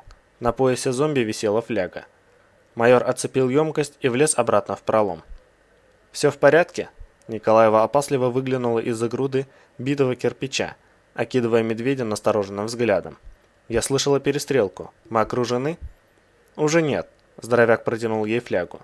«Вот, прохожие подарили». «Давайте скорее», — профессор выхватил емкость и заторопилась к бессознательному телу Степанова. «Сделаем ему компресс, это хоть немного ослабит жар». Она на ходу отвинтила пробку и смочила кусок тряпки. Потом ее ноздри шевельнулись, и Николаева понюхала открытое горлышко. «Спиртом пахнет», — сообщила она. «Водка, наверное». Договорить она не успела, майор одним прыжком оказался рядом и вырвал флягу. Он с размаху запустил ее в дальний угол развалин и коротким движением выбил из рук профессора мокрую тряпку. «Уходим! Быстро!» Медведь схватил бесчувственного ученого и взвалил его себе на плечо. «Скоро сюда сбегутся зомби. Рукой машите, пусть запах выветривается». Он побежал к пролому в стене, и Николаева поспешила за ним. «Зомби чувствуют запах спирта?» Она машинально оглянулась назад. «На каком расстоянии?» «Не знаю», — майор протолкнул в дыру Степанова. «Но обычные собаки позавидуют». Здоровяк вылез на улицу и снова взвалил на себя ученого. Вот черт, как он не догадался проверить содержимое фляги. Хотел поскорее отнести воды Николаевой. И каким вообще надо быть дебилом, чтобы таскать с собой на службе водку в штатной фляге? И ведь таких недоделанных хватает, а ему теперь с зомби в догонялки играть. Дождавшись, когда Николаева окажется снаружи, медведь сунул ей в руки несколько автоматных гильз. «Идите строго за мной, не обгоняйте и не становитесь рядом», – торопливо инструктировал он профессора. «Если я попрошу, будете швырять гильзы по одной, куда скажу. Помните, аномалии не видны глазу, а приборы здесь не работают». Если увидите тонкие серебристые нити, ни в коем случае не приближайтесь к ним. Это паутина. Она вызывает отсроченную смерть, шансов выжить нет. В ямки и даже мелкие углубления не наступать. Там может быть студень. Еще немного стемнеет, и его станет видно. Он такой синеватый, подрагивает словно призрак. Пошли. Майор швырнул перед собой гильзу и устремился по следам зомби.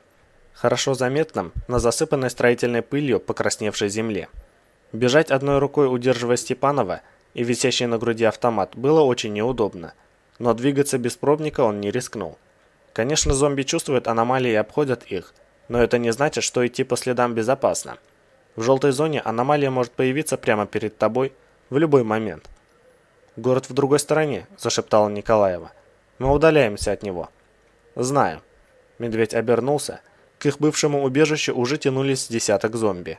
Ближайшие в нерешительности вертели головой то в сторону убегающих людей, то в сторону развалин. «Уже унюхали, уродцы». Здоровяк метнул гильзу подальше вперед. «Надо отойти от фляги. В ней водки больше, она перебьет запах от вашей ладони».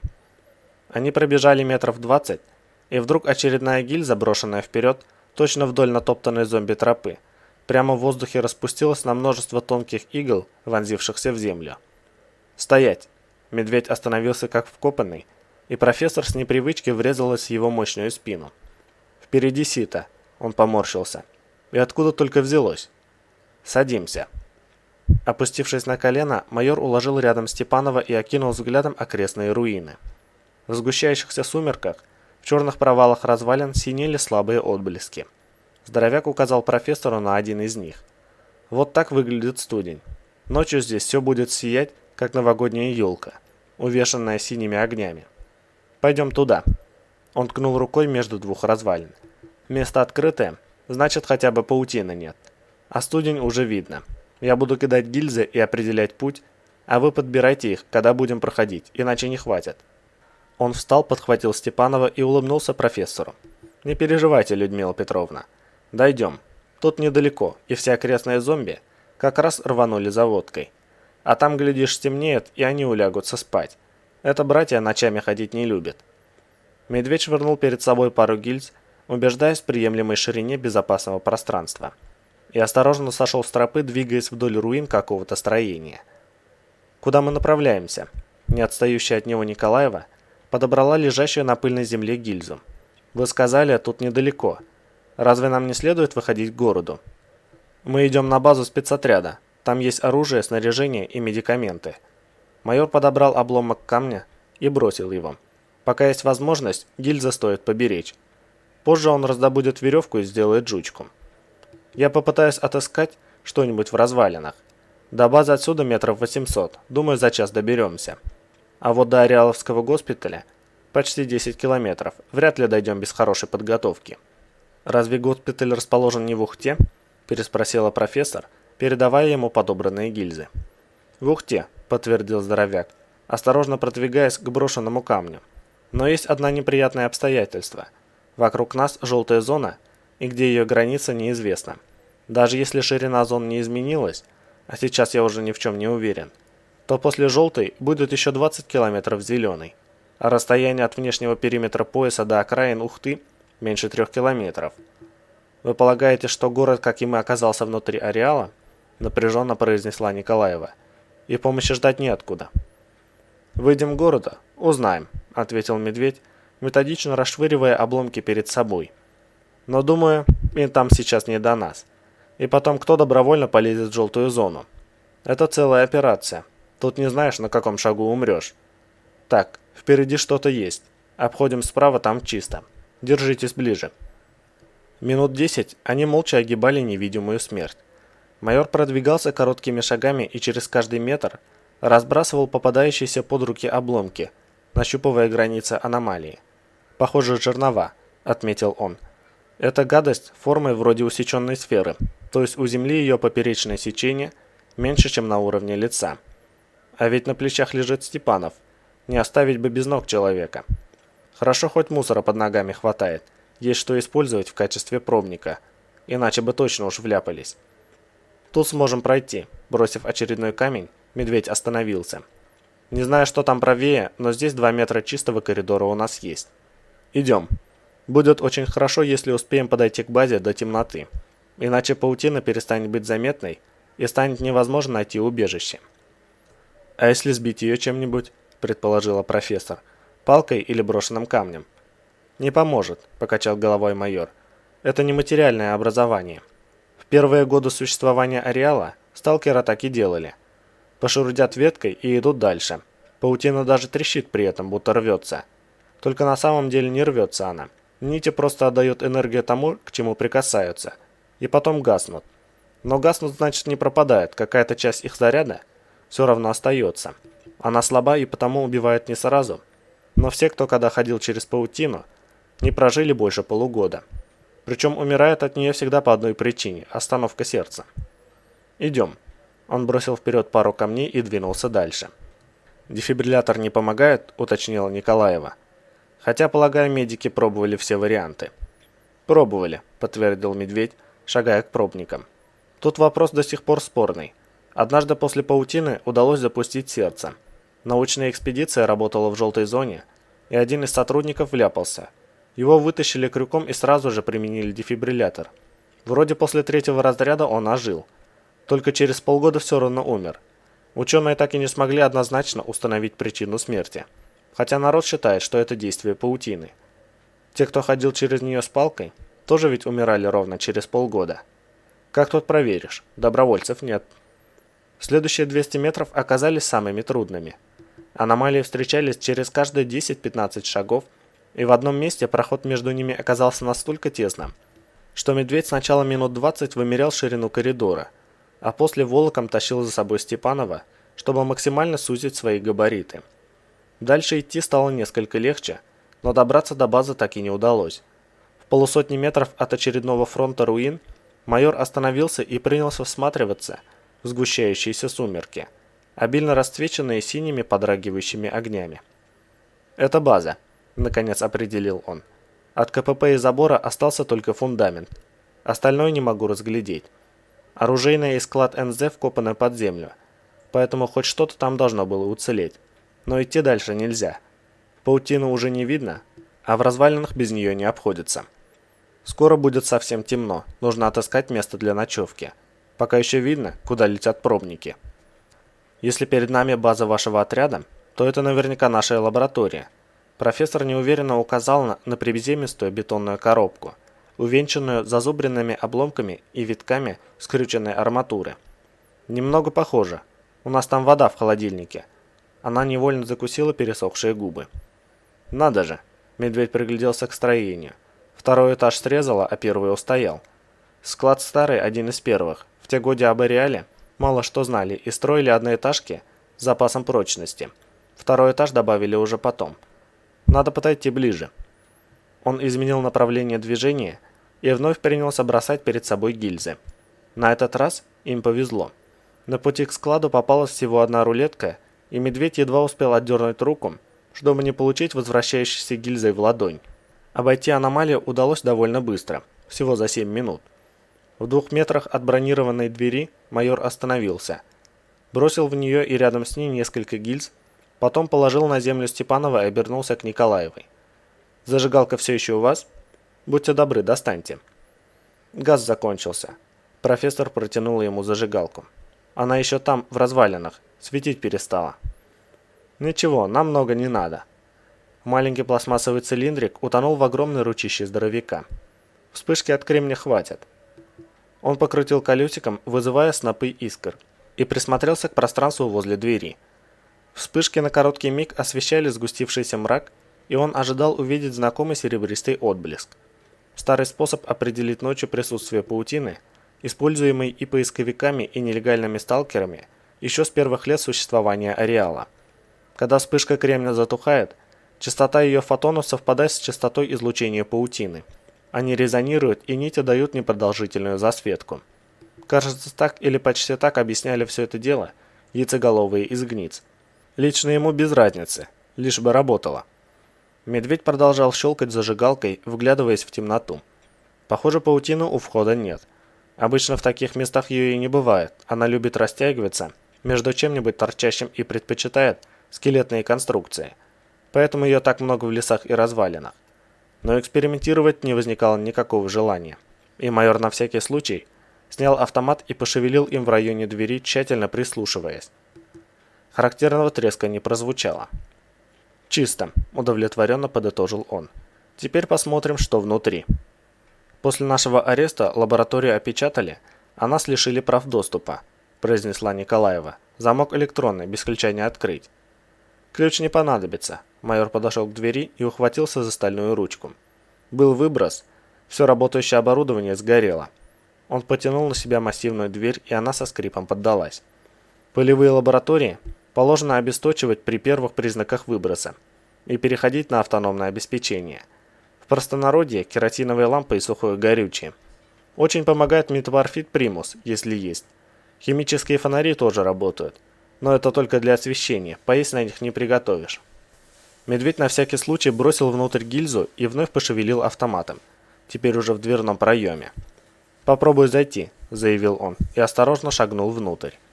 Через несколько секунд внутри склада мелькнул свет, и майор вышел с горящей лампой в руке. «Порядок», – он поднял на руки Степанова. «Потолок выдержал, похоже, герметичность не нарушена». Здоровяк указал подбородком на зажатый в руке светильник. «Даже аварийный шкафчик на месте. Вовремя вам ремонт сделали». «Это что, керосинка?» – удивилась профессор, глядя на летучую мышь. «В аварийном комплекте. А топливо не выдыхается со временем?» «В ней сухое горючее», – пояснил Медведь. «Оно лучше всего подходит для желтой зоны и сидения под выбросом.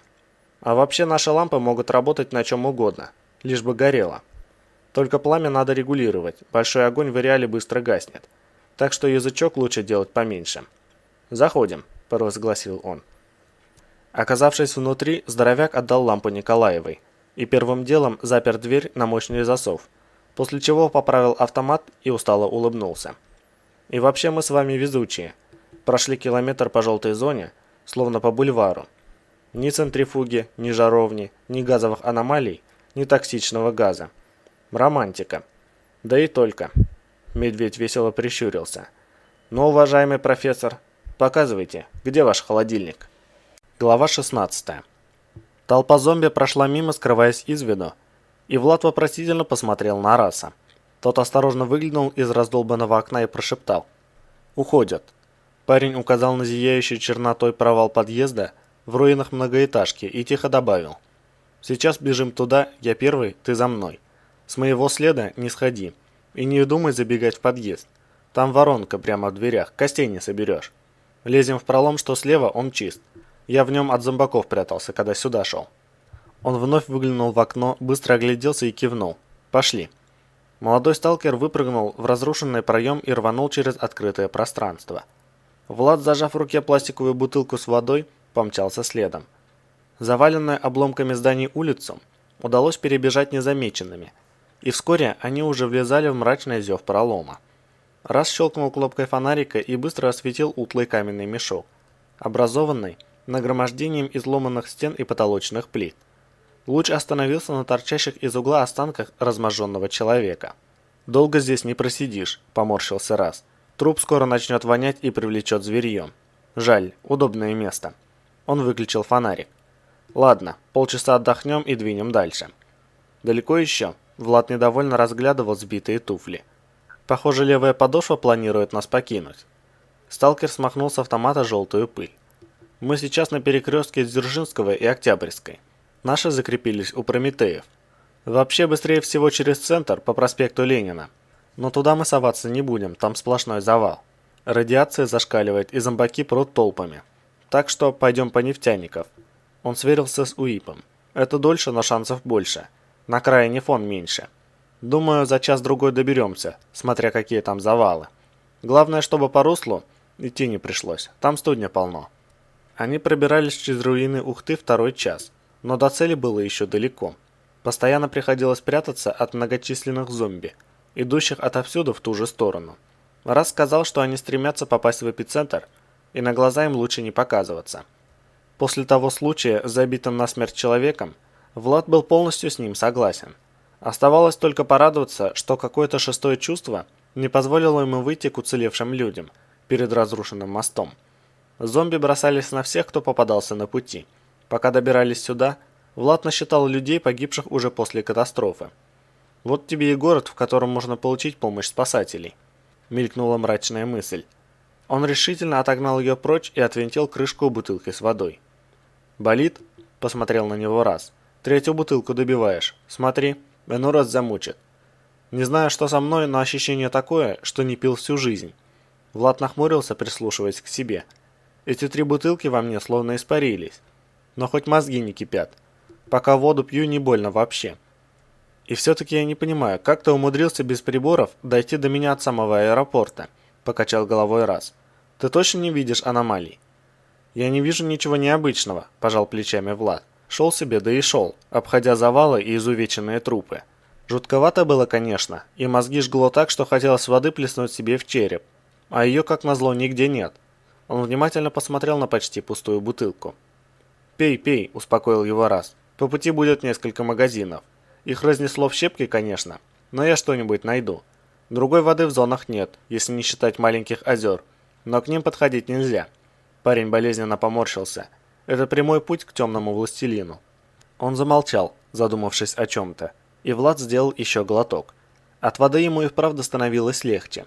Жжение в мозгу утихало, и некоторое время он мог жить спокойно. Однако, невидимый кипятильник быстро включался и вновь приходилось пить. Встреча с Расом оказалась большой удачей. Как выяснилось, молодой сталкер шел в аэропорт и влез в тот придорожный дом, чтобы спрятаться от появившихся зомби. А заодно и обшарить холодильник. Чего добру пропадать зря. А вода и продовольствие в пути пригодятся. Мало ли, как дорога обернется. На вопрос Влада, что же тут произошло, Рас лишь пожал плечами. А черт его знает, никто толком не может понять. Все вокруг в одну секунду просто смело, словно ядерным взрывом. Только самого взрыва не было. Потом начался выброс, это точно. Но раньше выброса таких размеров не бывало. Ареал прыгнул во все стороны на огромное расстояние. Вроде бы перед самым ударом в городе объявляли учения по гражданской обороне и эвакуацию. Другие рассказывают о каких-то террористах, одновременно устроивших несколько взрывов по всей Ухте. И вроде бы это и не террористы были вовсе, а зомби, которые вышли из ареала. Чушь какая-то. Не выходят они из ареала никогда. Да и как бы они пояс прошли. Один мужик из диспетчерской службы вообще говорит, будто слышал, что в эпицентре обнаружили агрессивных инопланетян и срочно нанесли по ним ядерный удар. Но опять же, взрыва никто не видел. Если честно, это выглядит еще больше ерундой. Но если начальство действительно долбануло по эпицентру ядерный, то сделали они это зря. Раз криво усмехнулся. Сейчас любой малолетний пацан знает, что нельзя пить по инопланетянам ядерным ударом. Зона их влияния от этого расширяется. Видать, руководство не играет в компьютерные игры. Влад коротко хмыкнул и покачал головой. Я тоже в них не играю. На ерунду времени не хватает, работы слишком много. «Кем работаешь?» – поинтересовался Раз. «Юрист». Влад сделал еще глоток. «В Москве». «А здесь как оказался?» – удивился молодой сталкер. «По грибы?» «Знакомые хорошие позвали», – уклончиво ответил Влад.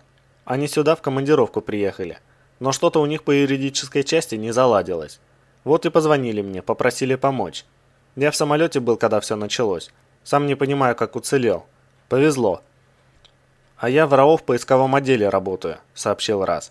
«Мне как раз по заявке надо было в желтую идти. Спустился в оружейку оружие получать. А тут объявляют учебную тревогу по особо крупному выбросу. Ну я там и остался, сидим втроем с Болтом, дежурным анекдоты травим. Вдруг Болт как подскочил и орет: «Выброс, ложись!» И в угол. Я сначала подумал, прикалывается он. В этот момент и долбануло. Очнулся от того, что Болт снял с кулера канистру и мне на лицо воду льет. Парнишка потер руками виски. Сначала в голове звенело так, будто мне по башке колотят. А потом ничего, оклемался. До утра так и сидели в оружейной. Там безопасно, все такие хранилища для серьезных вещей.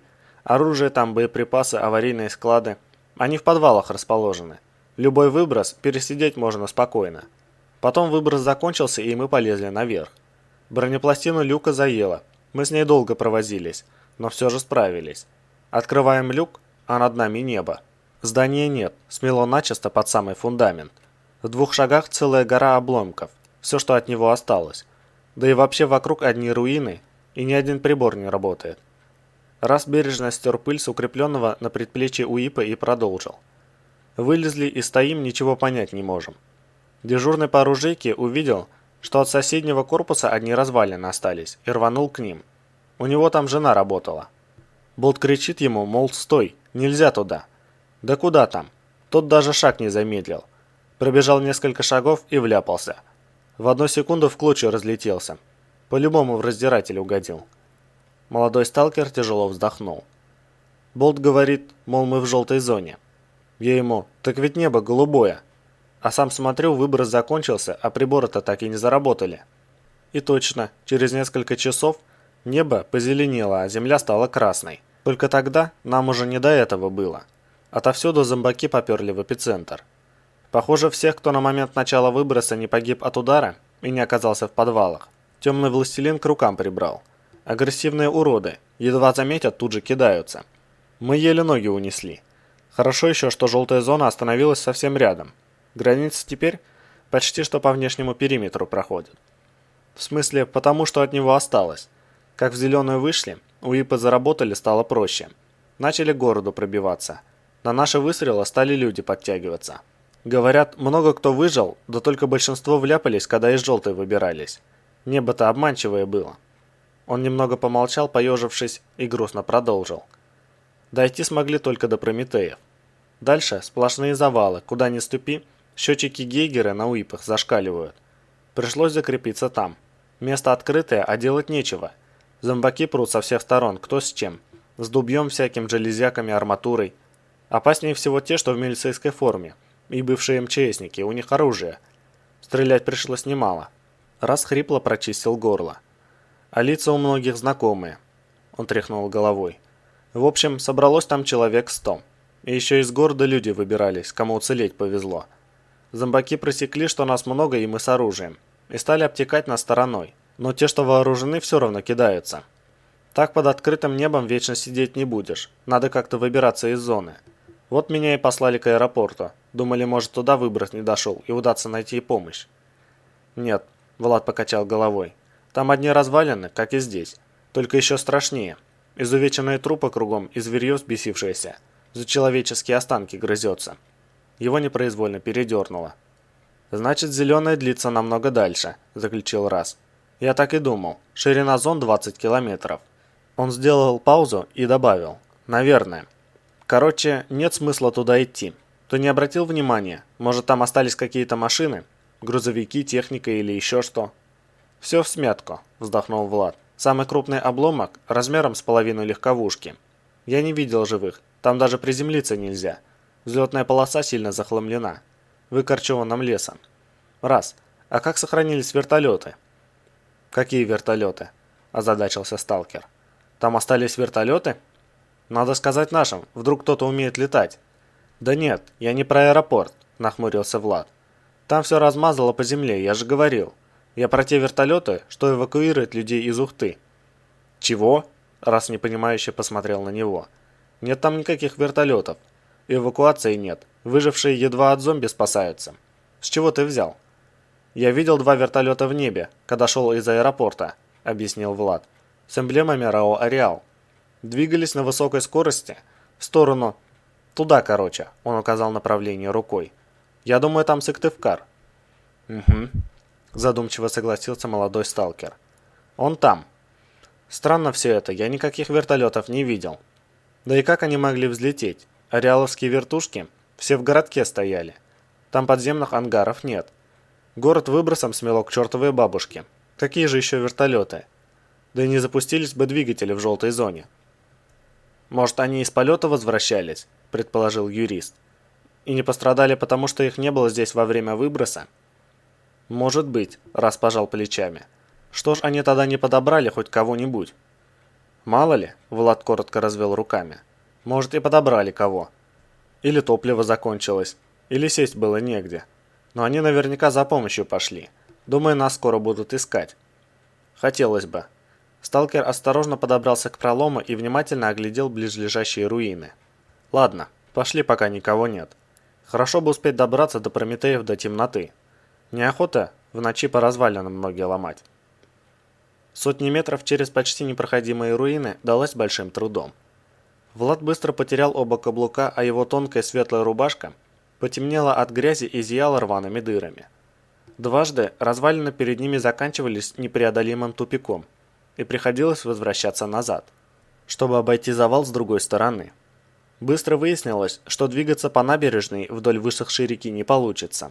Они уже почти вышли к ней, как вдруг, вскарабкавшийся на очередную гору руин Раз, быстро присел за обломок стены и дернул Влада за собой. «Тссс!» – прошипел он и указал вперед. «Зомбаки рядом!» Юрист медленно выглянул из-за обломка и тут же отдернул голову назад. По узкому проходу, оставшемуся между покрытыми вонючей слизью руслом реки и уходящими вдаль руинами, медленно брели безмолвные человеческие фигуры. Несколько десятков зомби монотонно двигались вперед, сжимая в руках или волоча за собой служившие оружием обломки труб, досок и арматуры. «По набережной не пройдем», – зашептал сталкер. «Придется через проезд строителей. Там завалено сильно, но ничего не поделаешь. На проспект Ленина нельзя. Там этих...» – он кивнул на молчаливо бредущих зомби. «Сотни, и радиация фонит жутко. Идем вправо, вон туда. Это проспект Космонавтов. Много открытых мест, так что придется бегом до поликлиники. А лучше до художественной школы». «А которая из них художественная школа?» Влад вгляделся в череду развалин. «Они теперь все одинаковые». Раз ткнул пальцем. «Вон так, где смятый автобус. Добежишь без воды?» Он смерил взглядом пустую бутылку. «Добегу, конечно». Влад выбросил ставшую бесполезной емкость. От аэропорта же вообще без нее дошел. «Идем». Они почти ползком спустились с развалин и рванули, пытаясь как можно скорее преодолеть открытое место. Однако уже через десяток метров Раз остановился и торопливо поднял руку с УИПом. «Впереди аномалия», — сообщил он, глядя на переливающиеся огоньками индикаторы, и спустя пару секунд заявил: «Влево». Пока пересекли проспект и добрались до места, аномалии попадались еще трижды. Каждый раз поисковик колдовал над приборами и быстро определял пути обхода, но этих заминок оказалось достаточно, чтобы их заметили. «Раз», — Влад тронул сталкера за плечо, — «за нами кто-то бежит. Это человек или зомби?» Парнишка обернулся, бросая взгляд на приближающегося мужика с топором, и быстрым движением снял автомат. «Сейчас посмотрим». Он присел на колено и прицелился. Человек прибавил скорости и раз выстрелил. Бегущий запнулся и упал, и сталкер тут же произвел в него еще одну очередь. «Бежим», — заявил он, цепляя автомат на грудь, пока они на звук не сбежались. Остановились они только после того, как влезли в россыпь руин и просочились по ним достаточно далеко. Заметив образовавшийся в развалинах закуток, Раз ткнул в него рукой и вновь сверился с УИПом. «Чисто», — определил он, тяжело дыша. «Там и отдохнем». Они забились внутрь обвала и вжались в стены. Влад перевел дыхание и посмотрел на сталкера. «Это точно был зомби?» – спросил он. «А вдруг он нормальный? Только кричать нам боялся, чтобы не привлечь». «Зомбак, по-любому». Раз стряхнул со лба налипшее крошево битой штукатурки. «Я когда в него прицелился, он только ходу прибавил. Нормальный человек бы упал, попытался бы крикнуть там что-нибудь. Ты бы вот стал на автомат ломиться?» «Нет», – согласился Влад. «А что за высотное здание там далеко?» Его было видно сверху. Оно выглядит почти не пострадавшим. Только окон нет. Может, надо идти туда? Засесть на крыше, там и от зомби легче отбиваться. И спасатели нас сразу заметят». «Это ГНИЦ», – мрачно ответил Раз. «Главный научно-исследовательский центр РАО «Ареал» имени академика Лаврентьева. У нас никто не понимает, как он устоял, но идти к нему стопроцентная смерть. Там смертельная радиация. Один ученый оттуда выбрался и дошел до нас, весь серый, как земля. Умер еще до того, как я к аэропорту уходил. Только и смог сказать, чтобы туда не ходили. Несколько человек все равно пошли. У них семьи в том районе. Вернулись очень быстро. Говорят, не пройти. Фон слишком. Тихо, оборвал его Влад, прислушиваясь. Слышишь? Раз застыл, обратившись вслух. «Вертушка», — выдохнул он. «Это спасатели. А нам еще топать и топать». Сталкер вскочил. «Бежим. Тут рядом Комсомольская площадь, место открытое. Там, правда, автозаправка на воздух взлетела. Но нас все равно заметят. Скорее, а то улетят». Они вылезли из утлого убежища и принялись карабкаться среди развалин, задирая головы вверх. «Вон он», — Влад указал на скользящий в небе силуэт. «Это Ми-24 из тех, что я видел». «Выживших высматривать», — подхватил Раз. «Черт, не успеваем. Он уже над Прометеями. Быстрее!» Он перелез через преграждающую путь балку и подал Владу руку. «Я не могу так быстро», – развел руками тот, вскарабкиваясь следом. «Подошвы скоро отвалятся. Надо осторожнее бежать, иначе куда я вообще без обуви? Разве твои не предупредят о тебе спасателей? Так они думают, что меня у аэропорта искать надо. И ни одной рабочей рации не осталось». Раз с досадой скривился и тут же воскликнул. «Стой!» Уип на его предплечье расцвел огоньками индикаторов, и до Влада донесся слабый писк из маленького наушника, вставленного в ушную раковину сталкера. «Паутина! Да что такое? Почему сейчас?» Он завозился с прибором, медленно отшагивая в сторону через каждые пару секунд. Влад следил за вертолетом. Машина заложила вираж и пошла на круг. Вероятно, пилот заметил выживших. «Сюда!» Раз потащил его за собой. «Быстрее, уже снижается!» «Как-то странно он сажается!» Влад скакал за Разом среди руин с обломка на обломок, пытаясь не переломать ног, и следить за вертолетом стало небезопасно. Слишком быстро. Нужно хотя бы до площади добежать. Молодой сталкер поднырнул под нависающий обломок. «Осторожнее, справа студень, не наступай в выемки». Они наконец-то выбрались из руин, и Раз вновь вскинул руку с Уипом, торопливо водя прибором. «Сейчас главное не вляпаться на ровном месте. Сейчас. Направление...» «Подожди», — Влад схватил его за локоть. «Не торопись зря, он не приземляется». «Как?» — возмутился Раз, отрываясь от Уипа и впиваясь взглядом в вертолет. «Это еще почему? Он же снижается». «Скорость слишком велика», — начал было Влад и осекся, глядя, как пилоны боевой подвески Ми-24 окрашиваются вспышками срывающихся из пусковых установок наров. «Ложись!» Он бросился на землю, Раз повалился рядом, и над ними загрохотали отзвуки разрывов. Оба пытались понять, что именно обстреливает вертолет, но все, что можно было разглядеть за руинами, это поднимающиеся в небо верхушки взрывов и взлетающие в воздух обломки. «Куда это он так молотит?» – растерянно произнес Раз, вытягивая шею. «Там же наши, где-то совсем близко». «Может, он отгоняет зомби?» – неуверенно предположил Влад. Увидел, что их слишком много и зачищает место для посадки. Он же один, а вертолет на земле легкая добыча. «Для кого? Для тупых зомбаков с палками?» Раз приподнялся, вглядываясь в сплошную стену разрывов. «Слушай, Влад, а вдруг там хорошо вооруженные зомбаки объявились? У нас же ОМОН есть. То есть был. Вдруг они тоже зомбировались?» Сталкер подскочил. «Побежали туда. Поможем нашим». «Лежи давай», — Юрий шлепнул его в подколенный сгиб. «Терминатор-самоучка». «Лучше него», — он кивнул в сторону стрекочущего крупнокалиберным пулеметом вертолета. «У тебя точно не получится. Можешь мне поверить. Я знаю, что такое боевой вертолет. У меня отец — летчик-афганец. Сейчас умнее вообще туда не соваться. А то еще попадем под раздачу. Из кабины люди на земле выглядят размером с крупного муравья. Он просто не успеет отличить тебя от зомби, если ты мелькнешь где-то среди развалин». «Да знаю я», — обиженно заявил Раз, опускаясь на землю. «Сам не раз летал. В смысле десантником, когда доставка по воздуху. Ну и что нам теперь делать? До завтра лежать будем, а наши там от зомбаков отбиваются». «Погибнуть от своего же вертолета? Глупо», — отрезал Влад. «Подождем, пока отстреляются, и подойдем. Главное, чтобы нас никто за зомби не принял. Ты знаешь, как туда выйти так, чтобы под пули не попасть?» «Ну...» — Раз секунду размышлял. «Раньше-то как угодно можно было. Теперь завалы везде. Но, думаю, попробуем дворами пройти. Между нефтяников и строителей. Там руины не выше 2-го этажа. Должно получиться». Он проверил взглядом набирающий высоту вертолет. «Уходят?» «На облет пошел, скорее всего». Влад оценивающе посмотрел на заходящую на круг машину. «Проверяет, надо ли делать еще залп. Там сейчас пылище моря, сразу и не поймешь». Вертолет дважды прошел над подвергнувшимся обстрелу районом и, быстро набрав скорость, ушел на восток. «Куда это он?» – спросил Влад. «Он же прилетел не оттуда». «В сторону нефтеперерабатывающего завода пошел», – уверенно ответил Раз, вставая на ноги. «Наверное, там тоже требуется огневая поддержка. Пошли. Теперь точно скоро спасатели прилетят, так что лучше не опаздывать». Но выбраться в нужное место удалось не сразу. Сначала они уткнулись в непроходимые завалы и приняли вправо. Но уже через 20 шагов счетчик Гейгера угрожающе заверещал, и они торопливо отступили.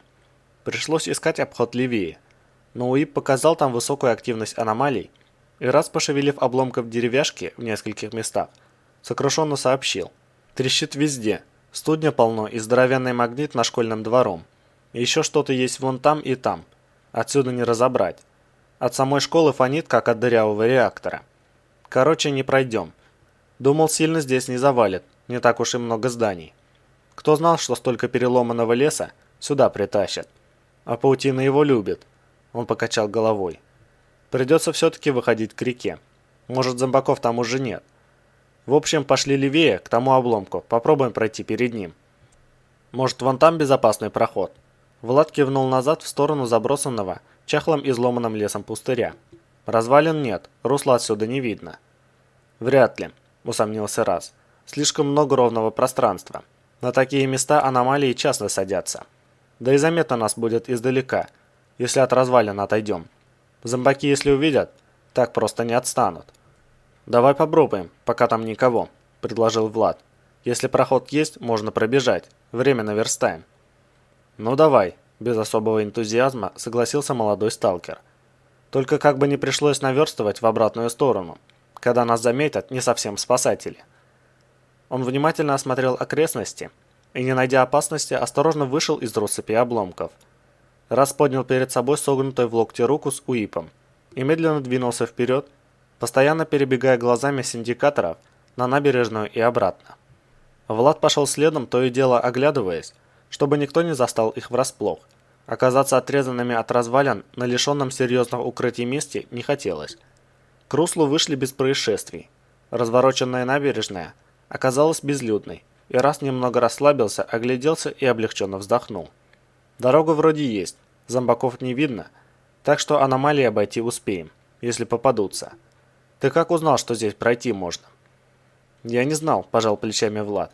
Просто показалось, что тут должно быть чисто. Это место чем-то похоже на дорогу из аэропорта. Чем раскуроченная спортивная площадка может быть похожа на автотрассу? Удивился Раз. Также засыпана дробленым лесом, что ли? Не знаю, нахмурился Влад. Я же говорю, показалось. Может, асфальт похожий, откуда я... «Ложись!» – тихо воскликнул Раз, и оба мгновенно вжались в покрытый желтой пылью асфальт. «Зомби!» Он указал на набережную. На вздувшейся буграми дороги из-за руин показались несколько бредущих фигур. Влад торопливо огляделся и понял, что здесь его, скорее всего, заметят. Обломки чахлых деревьев, наверное, еще скроют одетого в камуфляж Раса, но не юриста в гражданском. Молодой сталкер, словно прочитав мысли, быстро зашептал: «Сваливать надо, иначе заметят, когда близко подойдут». Он ткнул рукой в сторону видневшихся на севере обломков небольшого моста. «Сейчас встаем и бежим. Нам совсем недалеко осталось. Тут город уже заканчивается. У моста сворачиваем направо, оттуда до Прометеев рукой подать. Там наши, они, если что, помогут отбиться. Добежишь без каблуков-то?» «А что, есть другие варианты?» – тихо хмыкнул Влад. «Добегу. Надеюсь, туфли не развалятся». «Ну, надейся», – коротко прыснул Раз. «Надежда умирает последней, а обувь первой». Он смерил взглядом расстояние, оставшееся до приближающихся зомби. «Шучу, не обращай внимания, нервишки шалят немного». «Все, бежим. Держись точно в 3 шагах позади и не обгоняй». Раз перехватил автомат в руку. «За мной». Они сорвались с места, словно заправские спринтеры. Раз мчался впереди, на ходу умудряясь сверяться с УИПом, огибать опасные места и оглядываться на Влада и зомби. Те заметили беглецов практически сразу и бросились в погоню, размахивая железными прутами и обломками досок. За какое время было преодолено расстояние до развалин моста, Влад не понял. Но зато был совершенно уверен, что так быстро он еще никогда в жизни не бегал. «Сюда!» – Раз свернул вправо. «Тут рядом мы на перекрестке закрепились, у Газпромовского музея». Он ткнул рукой в сторону длинной осыпи руин, из-за которой виднелись развалины чуть выше, и устремился к ним. Влад, тяжело дыша, изо всех сил старался не отставать. Слишком сильно. Выскочив на перекресток, Раз замер, словно вкопанный. «Что за хрень?» – растерянно выдохнул он.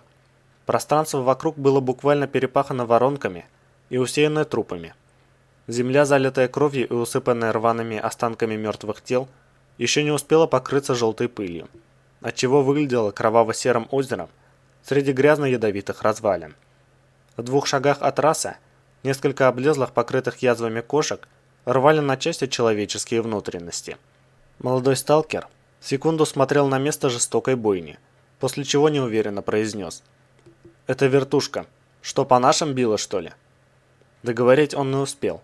2 зомби со стекленевшими глазами молча бросились на него из ближайшей воронки, сбивая с ног. Раз выронил автомат и отлетел в сторону. Нападающие немедленно переключились на подбегающего Влада. От неожиданности тот судорожно затормозил и отпрыгнул назад. Из развалин неподалеку уже выбирались новые зомби. И Влад невольно попятился, глядя, как быстро растет их количество. Он торопливо оглянулся по сторонам и подобрал какую-то железяку, приготовившись отбиваться. «Назад!» — крикнул Раз, оставаясь лежать. «Отведи их от автомата! Быстрее!» Влад несколько раз угрожающе взмахнул железкой перед приближающимися зомби. Но те лишь ускорили шаг, и он быстро рванулся в обратную сторону. Под ногой что-то хрустнуло, и ступню пронзила резкая боль. Влад споткнулся и едва не рухнул на землю. С трудом удержавшись на ногах, он заковылял прочь. Зомби рванулись за ним. В следующую секунду Раз вскочил на ноги и бросился к автомату. Подобрав оружие и быстро прицелившись, он несколькими выстрелами сбил врагов на землю. Зомби, получившие пули почти в упор, полетели на развороченный асфальт, и Раз помчался за Владом. «Быстрее, к мосту!» Он поравнялся с прихрамывающим юристом. «Там под опорой займем позицию». Спотыкающийся Влад оглянулся. Отовсюду из руин к ним бежали и ковыляли не меньше 3 десятков зомби. Что-то острое, вонзившееся в подошву ступни, не давало наступать на ногу, мешая быстро бежать. «Нельзя туда!» Он изо всех сил старался не отставать от сталкера. «Раз! Стой! Ищи другое место!» «Да тут нас разорвут в клочья!» Раз схватил его за руку и потащил за собой. «У меня на них патронов не хватит. Они так просто не дохнут. Давай же, шевелись, блин!» Он протащил Влада еще несколько шагов и резко остановился. Тревожный писк Уипа был слышен даже через шум их хриплого дыхания. «Твою мать!» – выдохнул Раз, останавливаясь. «Плешь!» Он развернулся, вскидывая автомат, и произвел несколько выстрелов. В надвигающейся толпе зомби кто-то упал, но остальные не обратили на это никакого внимания. Кольцо вокруг товарищей быстро сжималось, а из-за развалин появлялись все новые и новые фигуры с остекленевшими глазами, и взгляды людей заметались по сторонам в поисках выхода. Внезапно в ближайшем скоплении руин прогремела автоматная очередь, и пули швырнули на разбитый асфальт атакующего зомби. Из едва заметного пролома в стене рухнувшей многоэтажки выскочили 3 мужчин с автоматами и открыли огонь, отсекая преследователей от беглецов. Один из стреляющих, облаченный в армейский камуфляж и разгрузку, крикнул: «Раз! Сюда, быстрее! Патронов мало!» Молодой сталкер вскинул автомат, короткой очередью срезал замахивающийся куском арматуры зомби и едва успел развернуться, чтобы в упор выстрелить следующего. «Ходу, Влад! Ходу!» Он подхватил руку юриста через плечо и потащил его к развалинам. Коридор, пробитый неожиданными спасителями в толпе зомби, быстро сужался. Выскочить едва удалось. Кто-то схватил Влада за плечо, он ударил преследователя железкой, но в нее в тот час вцепилось сразу несколько рук, и оружие пришлось отпустить. Несколько пуль просвистели почти рядом, и еще пара зомби рухнули под ноги напирающей толпе. Остальные замешкались, и Разу удалось втащить Влада в развалины. Кто-то из стрелков подхватил хромающего юриста и потащил к пролому, остальные, отстреливаясь, отступали за ними следом. Карабкающихся по развалинам со всех сторон зомби становилось все больше. Люди спешно втиснулись в пролом, и последний из них тут же схватился за крупный обломок бетонной плиты. «Заваливаем!» – крикнул он. «Быстрее, они рядом!» Ближайшие к нему стрелки навалились на плиту и надвинули ее на пролом, запечатывая вход. В наступившей темноте вспыхнул электрический фонарик. «Успели!» – устало вздохнул человек с фонарем, прислушиваясь к шуму долбящихся в бетонную плиту зомби. «Думал, не добежите». «Я сам так думал», раз отер со лба выступивший от напряжения пот. «Так много озверевших зомбаков рядом с собой я еще не видел. Спасибо, мужики». Говоривший лишь невесело улыбнулся и положил фонарь на груд убитого кирпича. направляя луч в низкий потолок. «Что с ногой?» – спросил он у сидящего на раздробленной балке Влада. «Крови много». Наступил на что-то. Тот держал в руках снятый башмак и выдирал из него тонкий кривой металлический обломок. Ступню проткнуло. «Держи».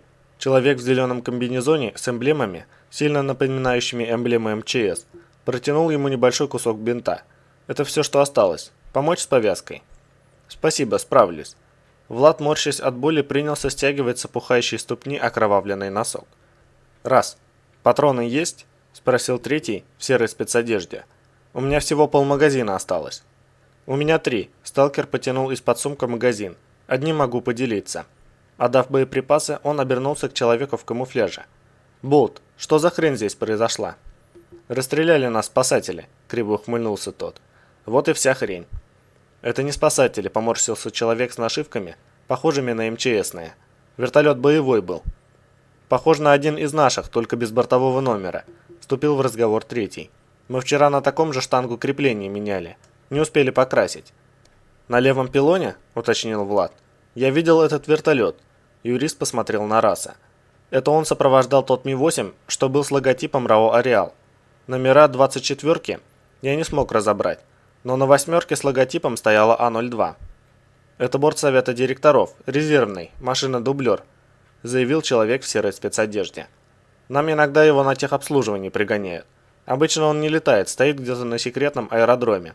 Не знаю, где это». «Раз они смогли запустить двигатели, значит точно не в городке», хмыкнул Болт. «А где ты его видел?» «Я из аэропорта шел по дороге». Влад, кривясь, перетягивал бинтом кровоточащую ступню. «Они надо мной прошли вдвоем. Ми-8 этот и Ми-24, у которого штанга пилона была не покрашена, блестела на солнце». «Выходит, правду сказали про ядерный удар», – насупился Болт. «Начальство ответственности боится, а мы тут наивно спасателей ждали». «Аэропорт-то как?» – кивнул он Владу. «Как и здесь», – хмуро ответил тот, – «даже хуже. Одни обломки и разодранные мертвецы». «Болт, что здесь случилось-то?» – вскинулся Раз. «Почему вертушка по своим отстрелялась?» «Я бы тоже хотел знать», – зло скривился тот. «Через час, как ты ушел, из городка выбрались 5 мужиков из службы связи. Одного ты должен знать, Федька Косой. Позывной у него Обнинск». «Помню», – кивнул Раз. «Так он выжил?» «Угу», – кивнул поисковик. «Выбрались они всей сменой и даже рацию с собой принесли, нулевую, из аварийного НЗ, еще не распечатанную из консервационной упаковки. Так вот, Косой рассказал, что он вчера дежурным был на узле правительственной связи, и как всегда ухо грел где не положено. Я всегда удивлялся, как его еще не посадили». Болт коротко вздохнул. «Теперь уже не посадят. Короче, совет директоров, можно сказать, при нем у президента санкцию на нанесение ядерного удара просил. Косой говорил, что едва увидал, как начальство с усиленной охраной в ЗКП заторопилось. Так плюнул на службу и под свою ответственность всю смену из операторской в подвал увел. Поэтому и выжили в полном составе. Их корпус ударной волной в труху превратило и выход засыпало. Мужики полдня из подвала выкапывались. В подвале имелся пожарный инвентарь, так они целый туннель на поверхность отрыли. Сам знаешь, здание их от внешнего периметра недалеко, метров 200. Так что повезло им выйти из желтой и не вляпаться. Так до нас и добрались. Рацию распаковали и стали помощь вызывать. Сначала никто не отвечал. Мы уж думали, что мощности не хватает. Видать, ареал далеко скакнул. Везде такая же разруха. Болт поморщился, потирая кровоточащую ссадину на подбородке. Потом на аварийной частоте нам ответили. Представились спасателями и попросили назвать себя и обрисовать обстановку. Косой доложил по форме, как положено. А те уточняют, мол, правильно ли они поняли, что он и его люди в момент трагедии несли службу на узле засекреченной связи. И вообще у нас тут собрались выжившие, выбравшиеся из городка. Мы подтвердили, и нам сказали собраться на открытом месте и ждать эвакуацию. Вертолеты, мол, уже вылетели. Поисковик замолчал. «А дальше? Дальше-то что?» – нетерпеливо воскликнул Раз. «Болт, не тормози, говори». «Дальше?» – тот криво оскалился. «А дальше прилетела вертушка и вдарила по нам из всего, что на ней было. Людей десятками в клочья рвало. Ты же видел, что сейчас там у Прометеев?» Поисковик закрыл глаза и вновь замолчал. В тесном каменном мешке повисла гнетущая тишина. «Больше никого не осталось?» Раз пораженно переводил взгляд с одного человека на другого. «Только 3? Там же народу больше сотни было». «Не знаю», — глухо ответил МЧСник. «Мы сюда забились, сам не помню как. В ушах звенело, земля под ногами подпрыгивала. Бежал будто под наркозом, рук-ног не чувствовал. Может, кому еще повезло уцелеть. Мы когда сюда шли, кроме зомбаков, никого не видели». Тоскливо поморщился молодой сталкер. «Да и куда из-под работающей вертушки убежать можно было? Через Ленина бесполезно, там радиация. Только сюда, в развалины». Некоторое время все молчали, после чего он полуспросил, полусказал, никому не обращаясь: «Выходят, искать нас не будут». Возящийся с повязкой Влад надорвал заканчивающийся бинт и принялся завязывать узел. «Будут», – негромко заявил он, с болезненной гримасой фиксируя повязку на ступне. Рану сильно соднило. «И, видимо, скоро». «Если только для того, чтобы добить», – хмуро возразил МЧСник. «Им теперь грешки свои скрыть надо. Ведь целый город погубили, тысячи жителей». «Зачем тогда надо было бортовой номер на вертушке закрашивать?» Влад покачал головой. «Нет, если спасательная работа не планируется, в этом нет смысла. Скорее, кто-то хочет замести свои собственные следы, прежде чем развернется официальная спасательная операция. Вся страна следить за этим будет. Тут уж не постреляешь. И вертолет приметный отправили, потому как другого не было». «Может и так», — согласился Болт. «Только я думаю, самим надо выбираться. Хотя бы от городка подальше уйти. И если спасатели нас найдут, то помалкивать нужно до поры до времени, что мы оттуда. Говорить, что местные жители. Так оно спокойнее будет, пока до Большой Земли не доберемся. Там и посмотрим, что к чему». «Куда пойдем?» – нахмурился человек в спецодежде. «К Печоре? Это через пол-ареала, значит. Дойдем ли? Да и на трассу еще выйти надо. Напрямик не выйдет, радиацией живьем зажарят. Придется весь город обходить. Получается, только в Сыктывкар. Только если вертушка-то нас еще ищет, она первым делом туда и пойдет. Но и спасательная операция будет вестись из Сыктывкара», – не согласился МЧСник. «Это ближайшее место, где есть аэропорт с более-менее нормальной взлетно-посадочной полосой. Оттуда пойдут колонны и вертолеты.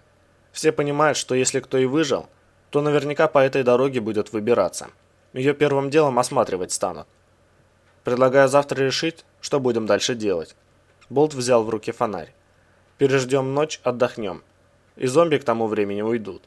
Первым делом выйдем из города, там и обдумаем. А сейчас спать». И он щелкнул кнопкой, гася свет. Глава 17. Медведь сделал еще шаг и замер, прислушиваясь к ощущениям. Впереди в нескольких метрах было что-то большое и невидимое. С виду место выглядело безопасным, но оно точно там, в этом он был уверен, хотя и не знал почему. Майор в нерешительности замер, держа в руке готовую к броску жучку. В том, что ее бросать нельзя, он тоже почему-то был уверен.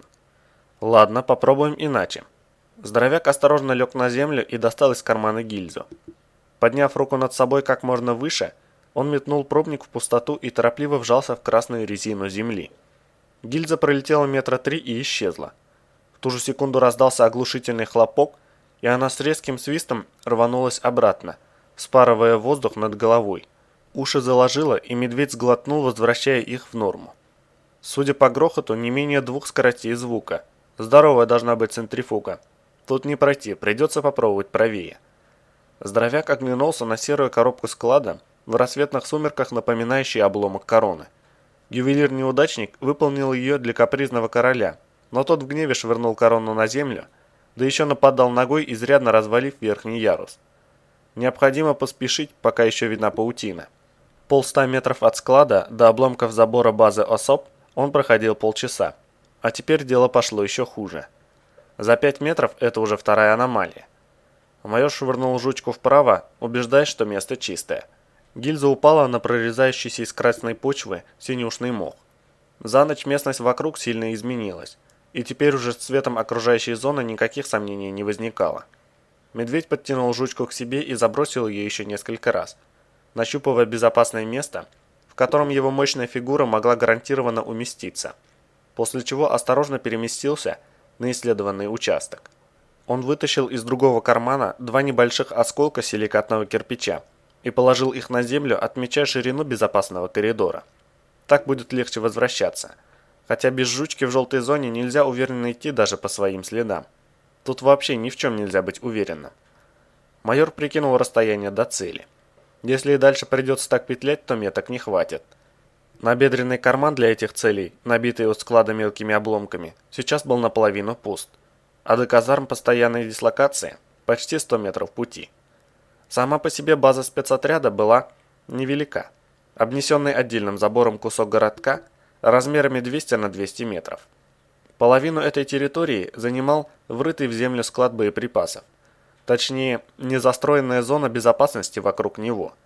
Располагался он дальше всех, но идти туда медведь и не собирался. Очень далеко, риск слишком велик.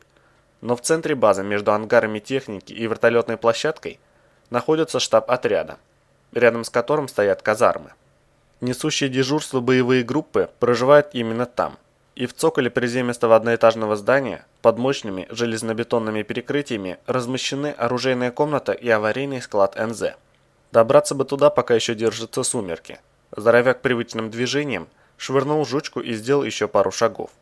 Там снаряжение, оружие, противогазы. В НЗ есть медикаменты и даже операционный материал.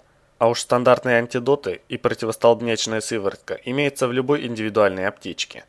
Главное, чтобы люки в цокольный этаж не были завалены. Иначе придется пробираться в медпункт, а он с другой стороны штаба. И даже отсюда видно, что ни от медпункта, ни от штаба толком ничего не осталось. Сплошное месиво. Где были стены, и то не угадаешь. А вот казармы выглядят неплохо. Только окна и двери вынесло. Да от раскрепленного на крыше оборудования остались лишь металлические обрывки. Раз склад с боеприпасами не сдетонировал от взрыва, стало быть, можно рассчитывать на сохранность оружейной комнаты и аптечек в ней. Никите совсем хреново, как бы без руки не остался человек. Через десяток шагов ощущение нависшей опасности вернулось, и медведь вновь замер, пытаясь определить, с какой стороны смертью веет сильнее.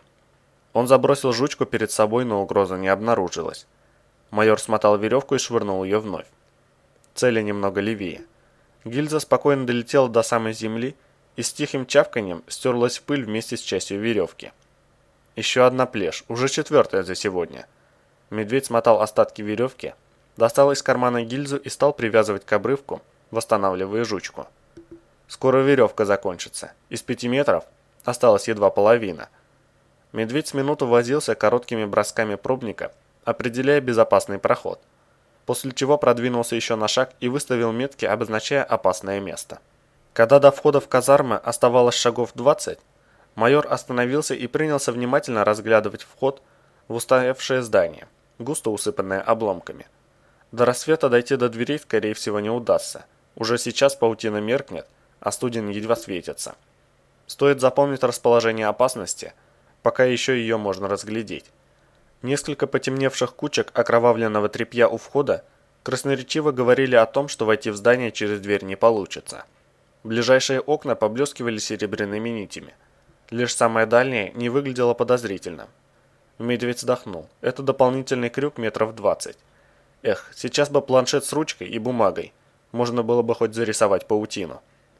Он посмотрел на лежащий у одного из окон труп. Видимо, кто-то понял, что через дверь не выйти, и вылез в окно, но паутины не заметил. Погибший лежал лицом вниз, но узнать в нем бойца из второй группы было несложно. Похоронить бы по-человечески. Да куда там? Тут бы самому живым дойти. У нужного окна медведь оказался только через час, с трудом миновав крупную воронку, прижавшуюся к стене казармы почти вплотную. На улице стало уже совсем светло, и пришлось долго шевелить в оконном проеме автоматным стволом, обратившись вслух. Характерного треска не было, и здоровяк в конце концов решился.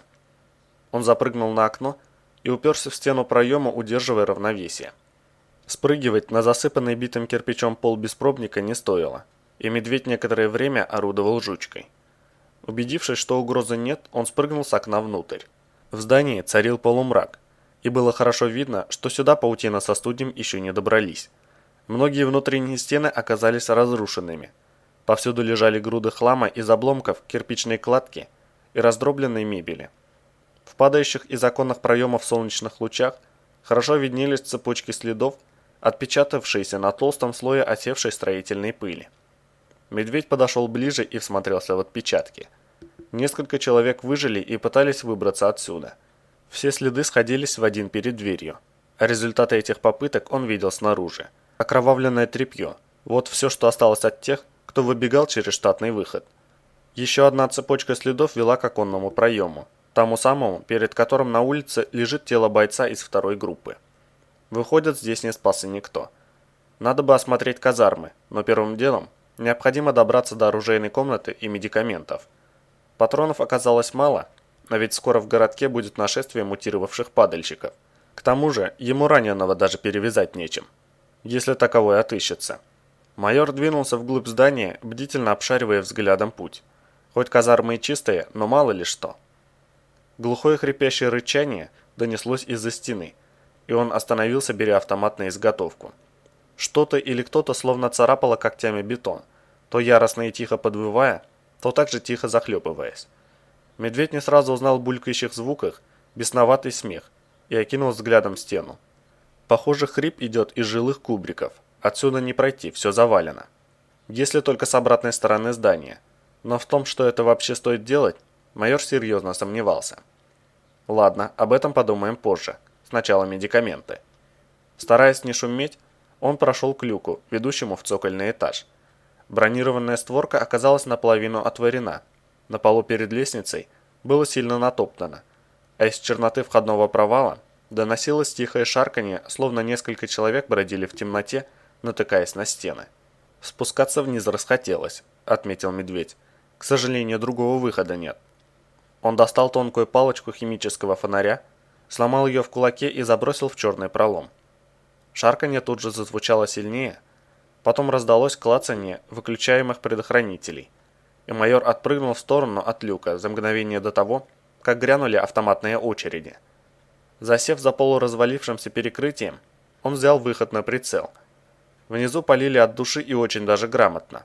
Одновременно расстреляли фонарь, накрыли огнем лестницу и спустя пару секунд отработали по дверному проему люка, ни разу не зацепив полузакрытую створку. «Наверняка кто-то из наших», — определил медведь.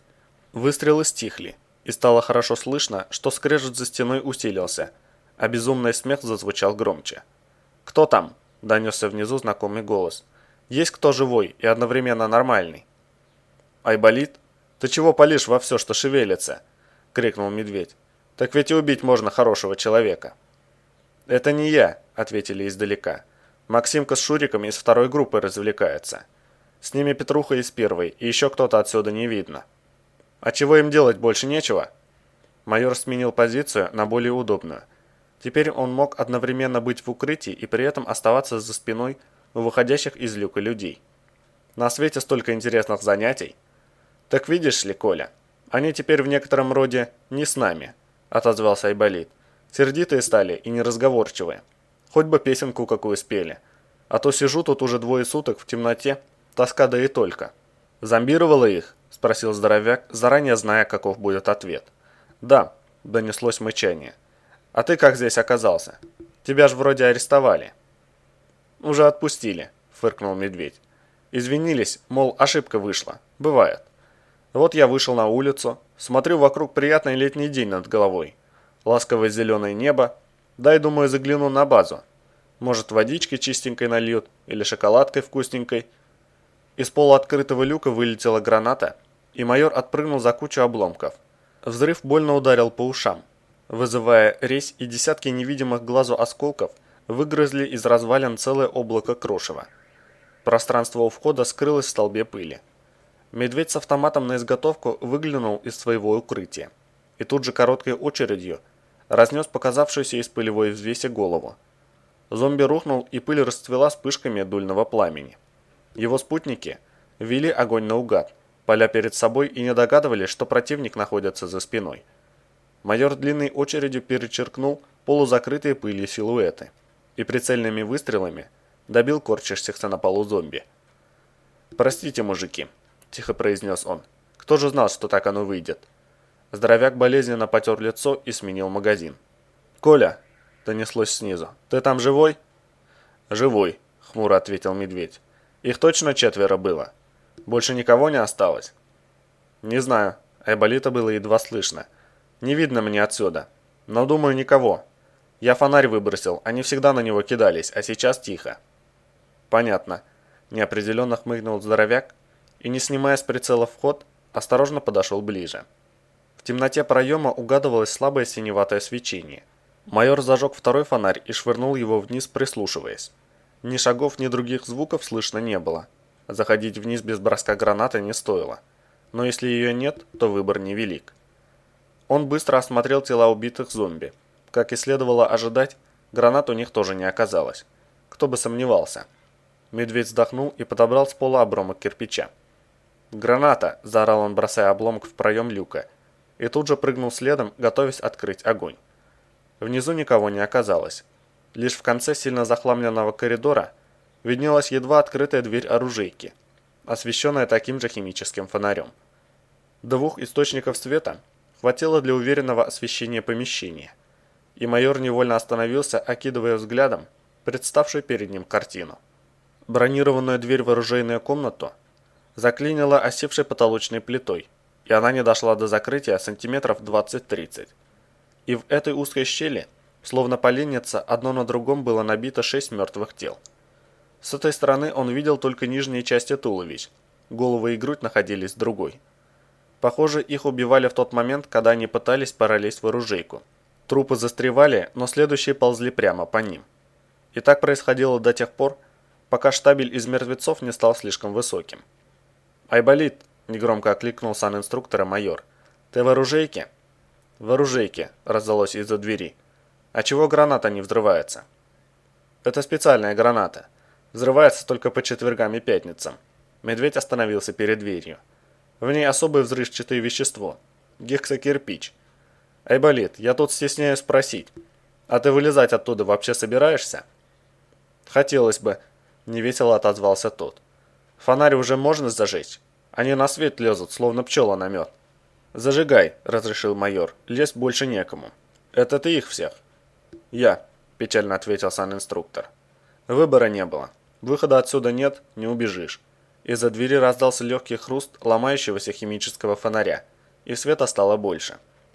«Коля», – Айболит замолчал, – «ты не освободишь проход? Мне немного не по себе, 2 дня на них смотрю. Не знал, что зомби умирают с открытыми глазами». «Что вообще произошло?»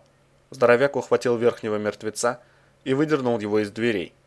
В воздухе запахло разложенным, и майор поморщился. Осторожно отложил тело в сторону. Швырять погибших боевых товарищей не хотелось. Не их вина, что все так закончилось. «А то я все пропустил».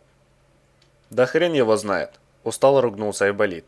«Я здесь в оружейке был, проводил плановую проверку индивидуальных аптечек и медицинского НЗ. Строки годности сверял, препараты менял, бумажки заполнял. Короче, с самого утра тут сидел. Я даже не помню, сколько времени было, когда дали вводную, мощный выброс. Ну, вводная так вводная. Все бросились выполнять. Меня дежурный тут закрыл, и все.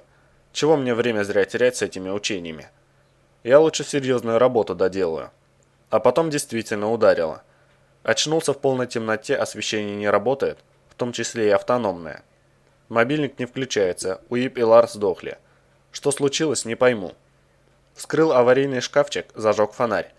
Подошел к телефону, думал, дежурного вызову. А связи нет. Дверь снаружи заперта, ключа тоже нет. Достал автомат, начал в двери прикладом долбить. Часа 2 долбился, потом слышу, замок щелкает. Обрадовался, решил, вспомнили про меня. Дверь начала открываться и встала. Я ее толкаю, она не идет. Я кричу, мол, заклинила дверь, не могу открыть. Вот тут дежурный и появился. Смотрит на меня глазами клинического идиота и молча лезет в щель. Я ему: «Ты чего такой? Чего случилось-то вообще?» А он пролез и за горло меня. Айболит вновь умолк. И несколько секунд медведь оттаскивал от двери трупы в полной тишине. «Хорошо автомат в руках был», – тихо пробормотал санинструктор. Отбивался прикладом, взял его на мушку. Говорю: «Отвали, придурок». Тут он за пистолет и схватился. Пришлось стрелять. Я не сразу понял, что с ним. Он снова сделал паузу и продолжил. Он 3 раза вставал, прежде чем умер. Потом на выстрелы сбежались остальные и тоже стали в дверь лезть. Пришлось опять стрелять. «Чего же ты их так далеко запустил?» – покачал головой здоровяк. «Они же все почти внутри». Он вытащил последний труп и осторожно заглянул в дверную щель. «Почему сразу не стрелял, когда только появлялись?» Седой как лунь Айболит сидел перед входом на усыпанном стрелянными гильзами полу. С одной стороны от него лежал автомат, с другой светился химический фонарь. «Так ведь свои же!» – тоскливо прошептал он. «Я же вам всем пиявки ставил, да царапины заклеивал. Как стрелять-то?» И инструктор бессильно уронил руки. Степанов потер висящую на перевязи руку и заерзал в офисном кресле. «Жжется немного», – ответил он на вопросительный взгляд Айболита. «Даже не могу понять, что именно, больная рука или тот минерал, что вы ко мне прилепили». «Оба». Копающийся в рюкзаке инструктор подал медведю консервную банку армейской перловой каши. Как головокружение. «Еще плаваю», – улыбнулся ученый. «Это надолго?» «Я имею в виду минералы». «Метаморфиты?» «В вашем случае часа на 2», – ответил тот. «Пиявку сниму немного раньше. Медсестра пусть висит. Я прослежу, а сейчас вам необходимо поесть». «Спасибо, я не голоден», – отмахнулся тот. «Кушайте без меня. Бутылочки с водой вполне достаточно». «Это действие антидотов», – возразил Айболит. «На самом деле организм испытывает сильное истощение. Вы же 2 суток без еды. А поскольку медицинские меты используют ваши АТФ, от действия оно будет только усугубляться. Для истощенного человека ничем хорошим это не закончится. Так что поесть вам необходимо». «Слышал, Никита?» Медведь 2 секунды вскрыл боевым ножом банку с кашей и протянул ее Степанову. «Доктор сказал в морг? Значит морг. Бери и ешь. Нож дать?» «У нас для этих целей есть вилки». Николаева открыл на небольшой чемоданчик, внутри которого обнаружился солидный набор одноразовой посуды и столовых приборов. «Ого, какая предусмотрительность!» – оценил сам инструктор, извлекая из рюкзака очередную консервную банку. «Уважаю». «Людмила Петровна у нас большой специалист по командировкам», – улыбнулся Степанов. «У нее всегда под рукой множество полезных мелочей. А вот я постоянно забываю про них, из-за чего потом частенько приходится сожалеть. Да вы, как я погляжу, вообще неплохо здесь устроились». Айболит окинул взглядом освещенную керосиновыми лампами лабораторию. «Эко вам старенький склад отгрохали. И не узнать. Прямо ведущая лаборатория в ГНИЦ. Есть еще благодетели у отечественной науки выходят». «Угу», – подтвердил Медведь. «Эти благодетели очень старались не ударить лицом в грязь с ремонтом и оборудованием. Даже так сильно, что в результате вместо экспериментов отечественная наука оказалась в тюремной камере». «Это крайне неприятная ошибка, и я уверена, следственные органы быстро во всем разберутся», – нахмурилась профессор. «Жаль только, что мы так и не смогли поставить ни одного опыта». «Да, обидно», – согласился Айболит. «Столько аппаратуры погорело. Редкие приборы наверняка. Из Москвы с собой везли». «Ничего не сгорело», – покачал головой Медведь. «На момент выброса склад был опечатан, приборы обесточены. Так что все цело, хоть сейчас запускай. Жаль, что придется все так же здесь и бросить. Но в любом случае, все это в желтой зоне не заработает. Чего уж теперь горевать?» Философски заметил сам инструктор. «Лучше позаботимся о себе. Я с тобой согласен, в любом случае необходимо поскорее выйти в зеленую. Если спасательная операция будет, то сюда все равно никто не сунется. Жертвы будут немаленькие, это факт. А вот если здесь кого спасать, это еще вопрос. Сейчас перекусим и будем принаряжаться». Майор кивнул на разложенное на полу снаряжение. «Все необходимое мы принесли». Он ласково погладил стоящий рядом на сошках печенек. «Можно и в путь. Кстати, насчет оборудования. Думаю, его можно запустить и здесь». Айболит хмыкнул. «Электроника не работает дальше зеленой зоны. Даже самая простейшая. И ты прекрасно об этом знаешь. Электрический фонарик и тот не загорится». «Это верно», — согласился Медведь. «Только вспомни шпионскую лабу, где мы ферзя брали. Там 4 компьютера было, не считая какой-то научной хрени. Не ради интерьера же они тащили все это на себе в желтую зону. 300 против 1, оно у них работало, потому ферзь и расстрелял все компы. Так что способ есть, только мы его не знаем». «Логично», — сам инструктор потер лоб. «Как-то я об этом не подумал. Надо же, я только сейчас понял, что в той лабе действительно были компы. А зачем они в желтой зоне, где не пашут ничего сложнее зажигалки?» «И все-таки здесь непочатый край научной работы», – вздохнул Степанов. «Настоящий клондайк для исследователя. Жаль уходить отсюда ни с чем». Медведь с Айболитом переглянулись. О, ему полегчало. Пора собираться. Спустя час 4 людей, одетых в сине-желтые камуфлированные мембраны особ, покинула здание склада. Перед уходом Медведь оставил в неработающем холодильнике запечатанную бутыль воды, а у входа положил лампу со свежим куском сухого горючего и палочку химического фонаря. «На всякий случай», пояснил он Степанову, плотно затворяя бронедверь. «Всякое может быть. Вдруг кто-то еще выжил и будет выходить этим путем». «Вряд ли кто рискнет заходить внутрь здания», – вздохнул Айболит. «Мало ли кого могло накрыть выбросом там внутри». Майор вспомнил заунывно-безумный хохот, раздававшийся из-за стены в казармах, и болезненно поморщился. «Скорее всего, никто, ты прав. Но все равно пусть будет». Он достал жучку. «Пошли». «Куда пойдем?» – уточнил Айболит. «К центральному КПП?» «Это Крюк», – немного подумав, ответил Медведь. «Непонятно, где сейчас граница желтой. Не хотелось бы рисковать сверх необходимого. Думаю, надо идти по радиусу. Эпицентр там». Он махнул рукой назад. «Если от него через нас курс прокладывать, то идти надо вон туда, через периметр». Здоровяк указал в сторону города. «Все равно от забора осталось одно название. Тогда получится, что мы движемся по кратчайшему расстоянию к зеленой зоне. Чем быстрее в ней окажемся, тем больше шансов». «Согласен», – кивнул санинструктор. «Там и завалов будет меньше. Если не сворачивать, то километра через 1,5 выйдем на проспект Ленина, к Прометеям». «Я иду первым», – скомандовал майор. «За мной Никита, потом Людмила Петровна. Айболит замыкающим. Иди след в след, дистанция 4 шага. Не обгонять, руками не размахивать. Без команды не стрелять. Вперед!» Вереница медленно направилась прочь от склада, держа курс на торчащие из земли в 200 метрах невысокие обломки железобетона. Все, что осталось от некогда мощных ограждений внешнего периметра. Медведь шел осторожно, тщательно вымеряя пробниками пространство перед собой.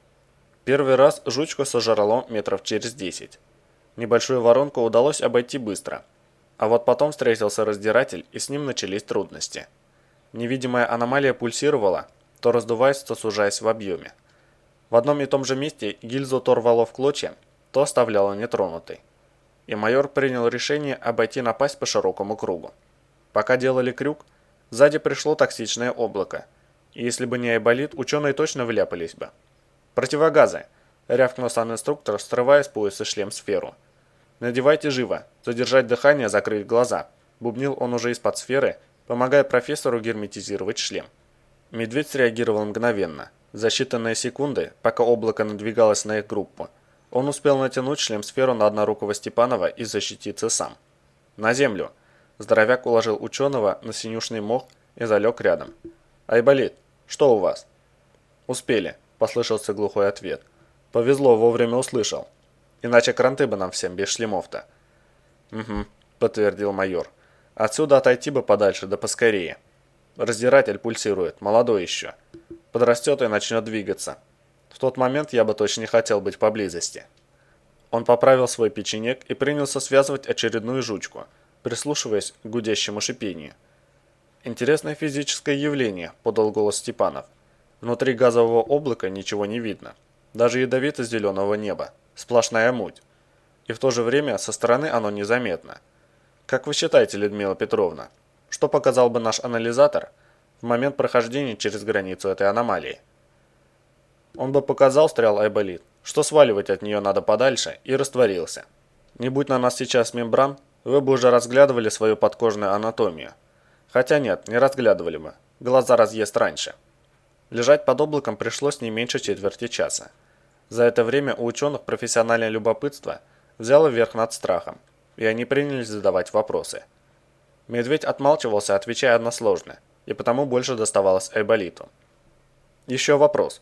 Глухой голос профессора зазвучал изнутри шлем-сферы, словно из бочки. Удерживать ее на весу Николаевой было тяжело, и она опустила голову на красную резину земли, из-за чего создавалось ощущение, будто профессор разговаривает во сне. «Что вы имели в виду, когда сказали, что никто не рискнет войти внутрь нашего склада?» «Выброс надо переждать ниже уровня земной поверхности», – терпеливо отвечал сам инструктор, «во избежание непредсказуемых осложнений. На открытой местности вообще гарантирована мучительная смерть. В помещении разрядами не заденет, но может зацепить чем-то другим.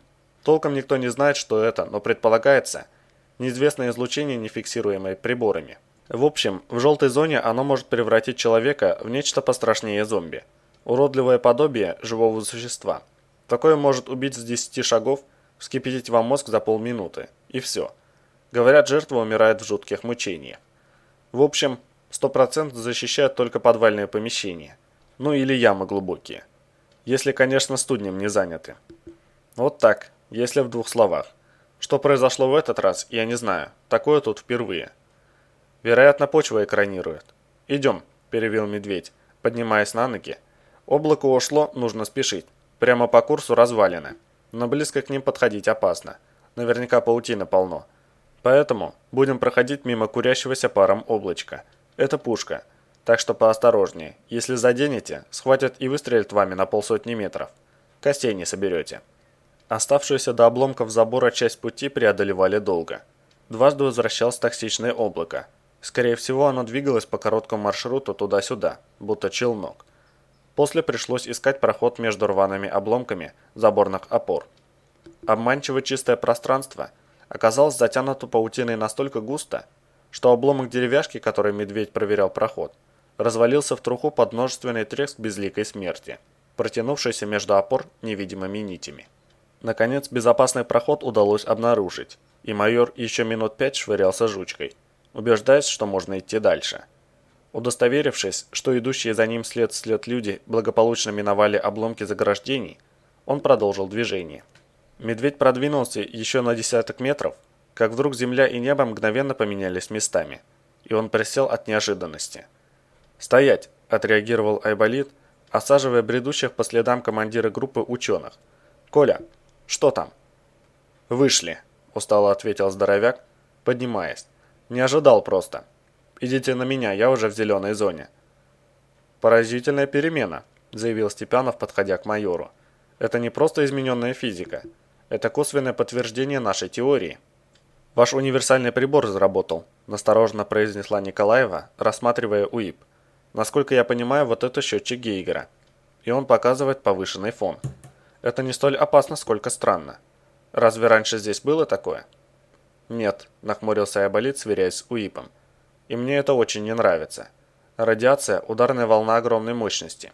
Все это наводит меня на крайне нехорошие мысли о термоядерных реакциях». Он указал рукой в сторону города. «Отсюда до памятника Прометеям Севера километра 1,5. Он стоит в квартале высотной застройки. С такого расстояния дома должно быть видно. Сейчас их нет». «Идем к городу», – заключил медведь. «Там и разберемся. Ухте досталось, это ясно. Но она хотя бы осталась в зеленой зоне. И там должны работать спасатели». «В эфире тишина», – произнес Айболит. «Не похоже на спасательную операцию. А ведь 2 суток прошло с момента выброса. Может, там мощности не хватает?» «На ровной местности наши рации километров на 5 должны цеплять», – прикинул майор. «Пошли, подберемся ближе. Теперь с УИПами это проще. Включи свой лар в режим СОС». Глава 18. Болт осторожно выглянул из запирающего пролом куска кирпичной кладки и тут же отпрянул назад, уклоняясь от тянувшихся в узкую щель рук, покрытых полуразложившейся кожей. Торчащие через гнившую плоть кости сухим треском бились о бетонные обломки. «Твою мать!» – выругался он, и не успокоится же никак. Поисковик обернулся к МЧСнику, склонившемуся над лежащим без сознания человеком в спецодежде. «Как он?» «Дерьмово», – ответил тот, протирая раненому разорванное плечо куском бинта. «Нужен антидот или начнется заражение. Трупный яд попал в рану». Болт склонился над раненым, и Влад посмотрел на Раца, возящегося с автоматами. Перед ними лежала кучка патронов, разделенная на 4 части, которыми он снаряжал магазины. Почувствовав взгляд, молодой сталкер поднял глаза. 2 магазина на 4 ствола, хмуро произнес он. «Заряжу по 15 патронов каждому. Попробуем прорваться еще раз. Стрелять умеешь?» «Давно не приходилось», — ответил юрист. «Но по малолетству стрелял часто. Справлюсь». Раз молча кивнул и вернулся к своему занятию. Влад перевел взгляд на тянущиеся в узкую щель заблокированного пролома руки мертвецов. Похоже, их стало больше. Их план с утра покинуть город потерпел неудачу, даже не начавшись. Как только предрассветное небо посветлело, они отодвинули обломок стены, закрывающий вход, и едва успели задвинуть его обратно. Нет, зомби на улице уже не было. Вместо них, прямо перед их убежищем, скребла руины толпа мертвецов. Словно в плохом фильме ужасов, покрытые обрывками похоронных костюмов, ходящие трупы лезли к людям, бестолково царапая камни костями конечностей, несущих на себе остатки разложившейся плоти. Раз сказал, что их называют бродягами. Выброс поднимает покойников из могил, и те идут к людям. Каким-то образом они чувствуют живых. А у них под боком городское кладбище, где-то рядом с перекрестком набережной Газовиков и проспекта Космонавтов. Влад не понимал, где именно это находится, но по словам сталкера выходило, что совсем недалеко. Пробиться через толпу мертвецов с боем не удалось. Пули наносили им совсем небольшой урон. И стену ходячих трупов проредить не удалось. Мертвые, дерганно водя по сторонам пустыми глазницами, судорожно пытались вцепиться в живых. Одному из них удалось схватиться за Илью из авиаремонтной службы, человека в серой спецодежде. Мертвец вонзил ему в плечо гнилые фаланги пальцев, протыкая мягкие ткани острыми краями обломанных костяшек, и просто повис словно плащ, как будто только этого и добивался. Остальные трупы потянулись к ним, протягивая гнилые руки, и толпа мертвецов едва не захлестнула кричащего от боли человека. Его успели отбить, стреляя в упор и орудуя прикладами. Но все, что удалось сделать, это отступить обратно в развалины и заблокировать пролом. Илье быстро стало плохо. Разорванное плечо опухло и воспалилось, он потерял сознание, и вот уже час не приходил в себя. «Раз, Влад!» – окликнул их Болт. «Понесете Илью. Мы с Юрой пойдем впереди. Попробуем пробиться еще раз. Это не зомби, они тут месяцами сидеть могут. Надо стараться сбивать их с ног и не позволять себя схватить, иначе исцарапают, и будет то же самое». Он кивнул на бессознательного раненого. «Проход узкий. Они в него набились толпой», – хмуро произнес Раз. «Не пройдешь сквозь них». Болт поморщился. «Знаю. Поэтому мы выйдем и попытаемся задержать их. Вы полезете по обломкам вверх. Если удастся выбраться, оставите там Илью и прикройте нас, пока будем лезть следом. Все равно другого выхода нет. Вода заканчивается, еды нет. Патронов, сам знаешь».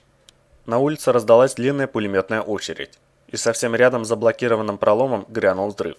Затем еще один. По руинам громко застучали пули, и все, не сговариваясь, бросились на землю. Длинная очередь сменилась на короткие, сопровождаемые автоматным огнем. Стреляли прицельно и методично, словно в тире. И Влад, подняв голову, увидел, что лезущие в щель прохода гнилые руки исчезли. Болт подскочил и, прижавшись к обломку стены, осторожно выглянул наружу. «Спецотряд», – радостно сообщил он. «Похоже, не все так плохо». «Это не по нашу душу?» – насторожился Юрий. «Они ведь совету директоров подчиняются». «Нет», – уверенно заявил поисковик. «Там медведь, я его хорошо знаю. Он нормальный мужик». Болт дождался, когда стрельба утихнет, и закричал. «Коля, медведь!» Он просунул руку в щель и помахал ею. «Смотри, нас не перестреляй ненароком».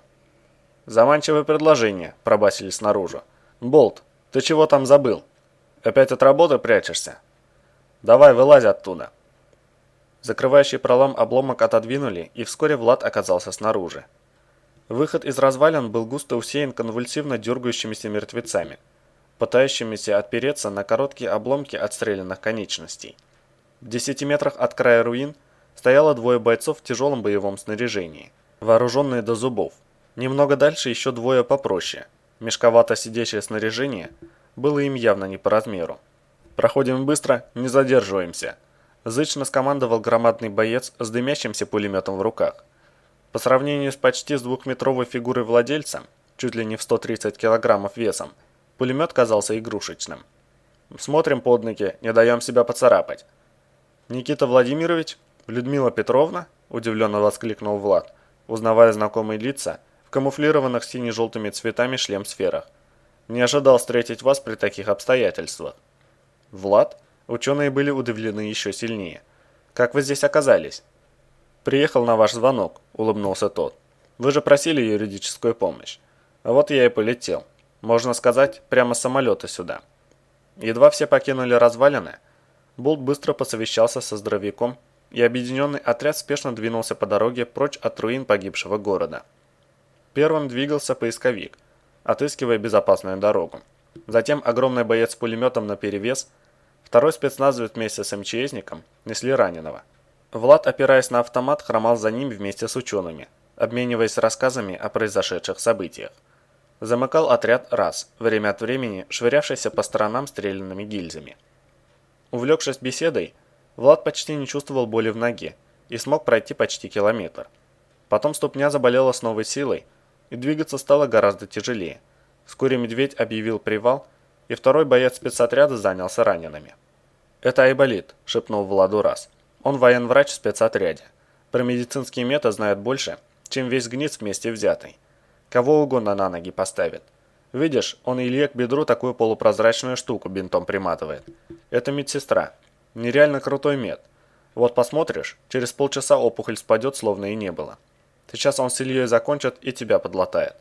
Ладно, пойду к Айболиту, может, помогу чем».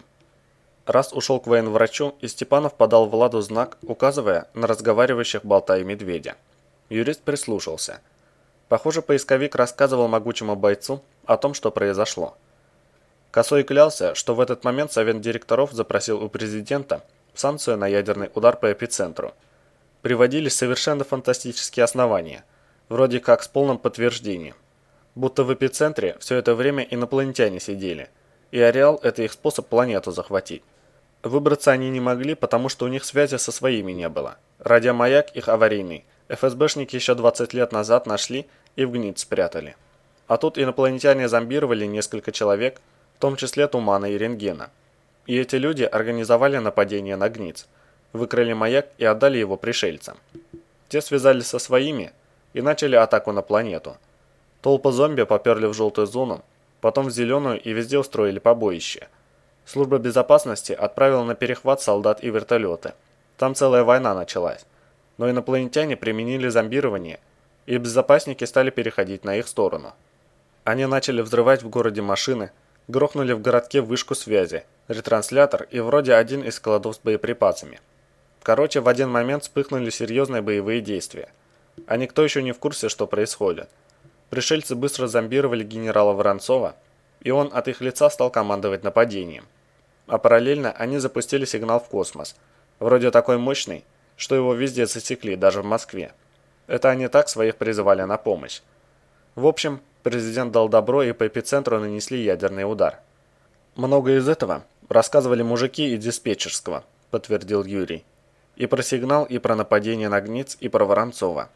А про бои с Зеленой и теракты в городе информация перед самым выбросом почти до всех дошла». «Странно все это», – задумчиво произнес Медведь. «Почему не дали оповещение? Почему не объявили в Ухте боевую тревогу и срочную эвакуацию? Зачем надо было начинать учения ГО, на которых, как всегда, половина города забивает? Может, боялись паники?» – поднял голову Айболит. «От нее жертв могло быть гораздо больше». «Куда уж больше», – Юрий зло ткнул рукой в сторону мертвой Ухты. «Или это ерунда?» «Не кипятись», – остановил его Медведь. «Говорю же, не все так просто тут. Возможность нанесения ядерного удара по эпицентру существует с момента первого выброса. Операция секретная носит кодовое название «дезинфекция». Считается крайней мерой на случай непредвиденных катастрофических осложнений. И рассчитывается удар очень тщательно. Он должен был выжечь эпицентр и вообще не дойти до Ухты, разве только в виде легкого ветерка. Значит, что-то пошло не так или было сознательно не так сделано. Иначе зачем кому-то расстреливать вас из вертолета залепленными опознавательными знаками?» «Вот именно», – согласился Болт. «Есть еще одно странное обстоятельство. По версии совета директоров, все началось с Тумана. Он где попал под зомбирование и напал на ГНИЦ. Затем к нему присоединился Рентген и так далее. Только я с Туманом между двух таких аномалий в притирку ползал, возле которых обычного человека зов за 2 минуты сломает. Так вот, на Тумана зов просто не действует, как на меня. Он вообще его не чувствует. Никак, абсолютно. Не мог он попасть под зомбирование, вот что я думаю. Где-то здесь обман». Рация Медведя зашипела помехами, и в эфире послышались обрывки фраз. Похоже, пилот ведет переговоры с диспетчером. «Вертолет», – Юрий указал в сторону упирающейся в изломанный лес дороги. «В укрытие». Отряд спешно попрятался под обломками деревьев и замер, не сводя глаз с приближающейся машины. Выкрашенный в цвета МЧС вертолет шел к городу, двигаясь над заваленной буреломом таежной дорогой. «К городу», – донеслось из рации. «Наблюдаю полное разрушение. С этой стороны выживших не вижу. Начинаю облет». «Это МЧС», – воскликнул Юрий. «Цвет, эмблема, бортовой номер – это поисковая машина. Оружия нет, ищут выживших». Он вылез из-под груда ветвей. «Нужно подать сигнал». Люди торопливо выбирались из укрытий, и только медведь не торопился выходить на открытое место.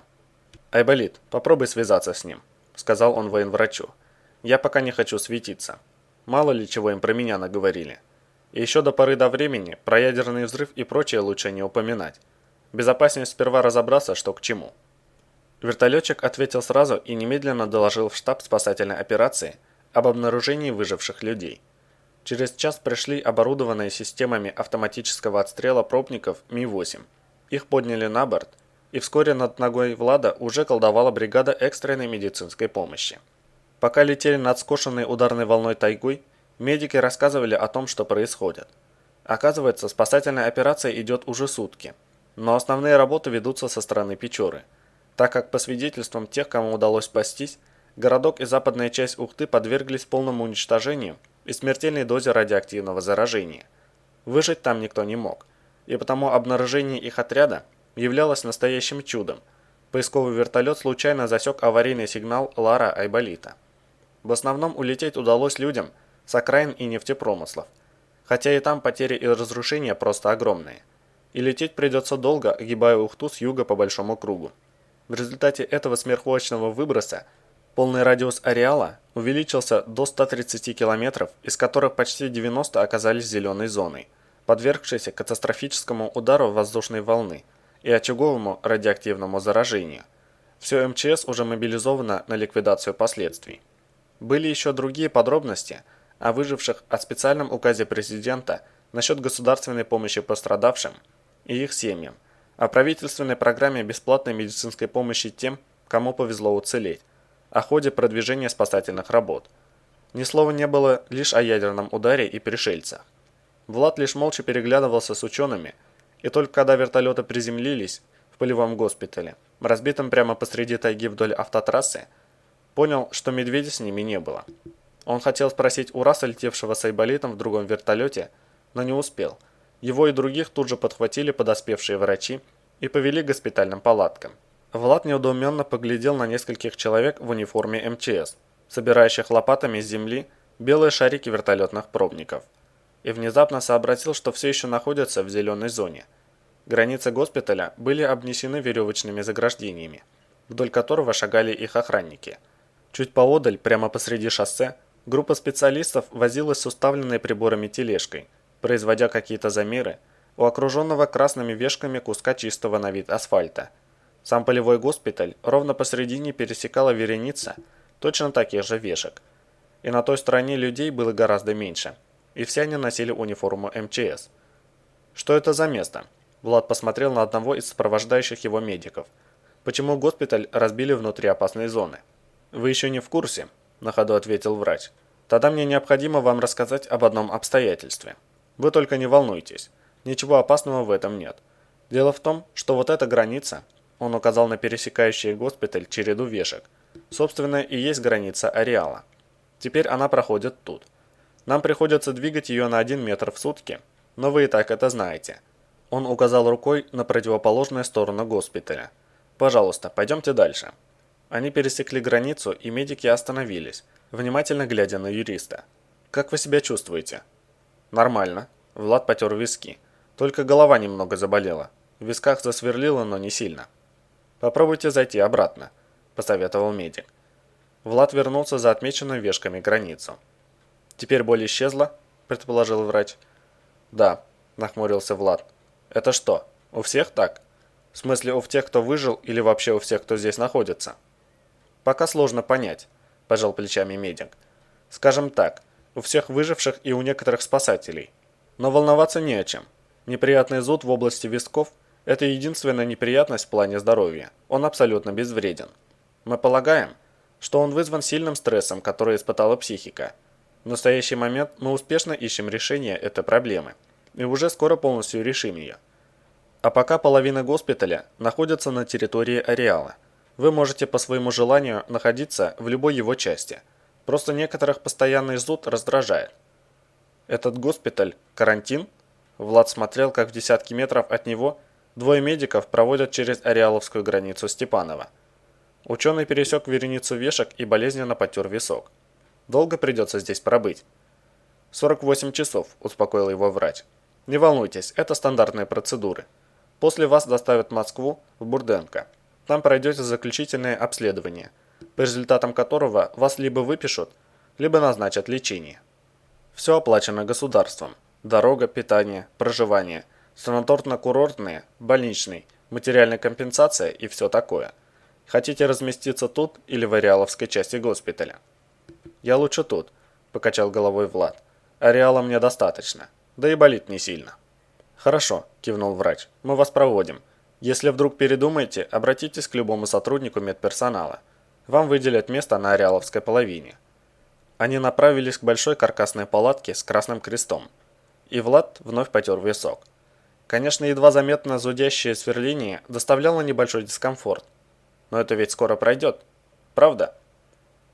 Конец книги.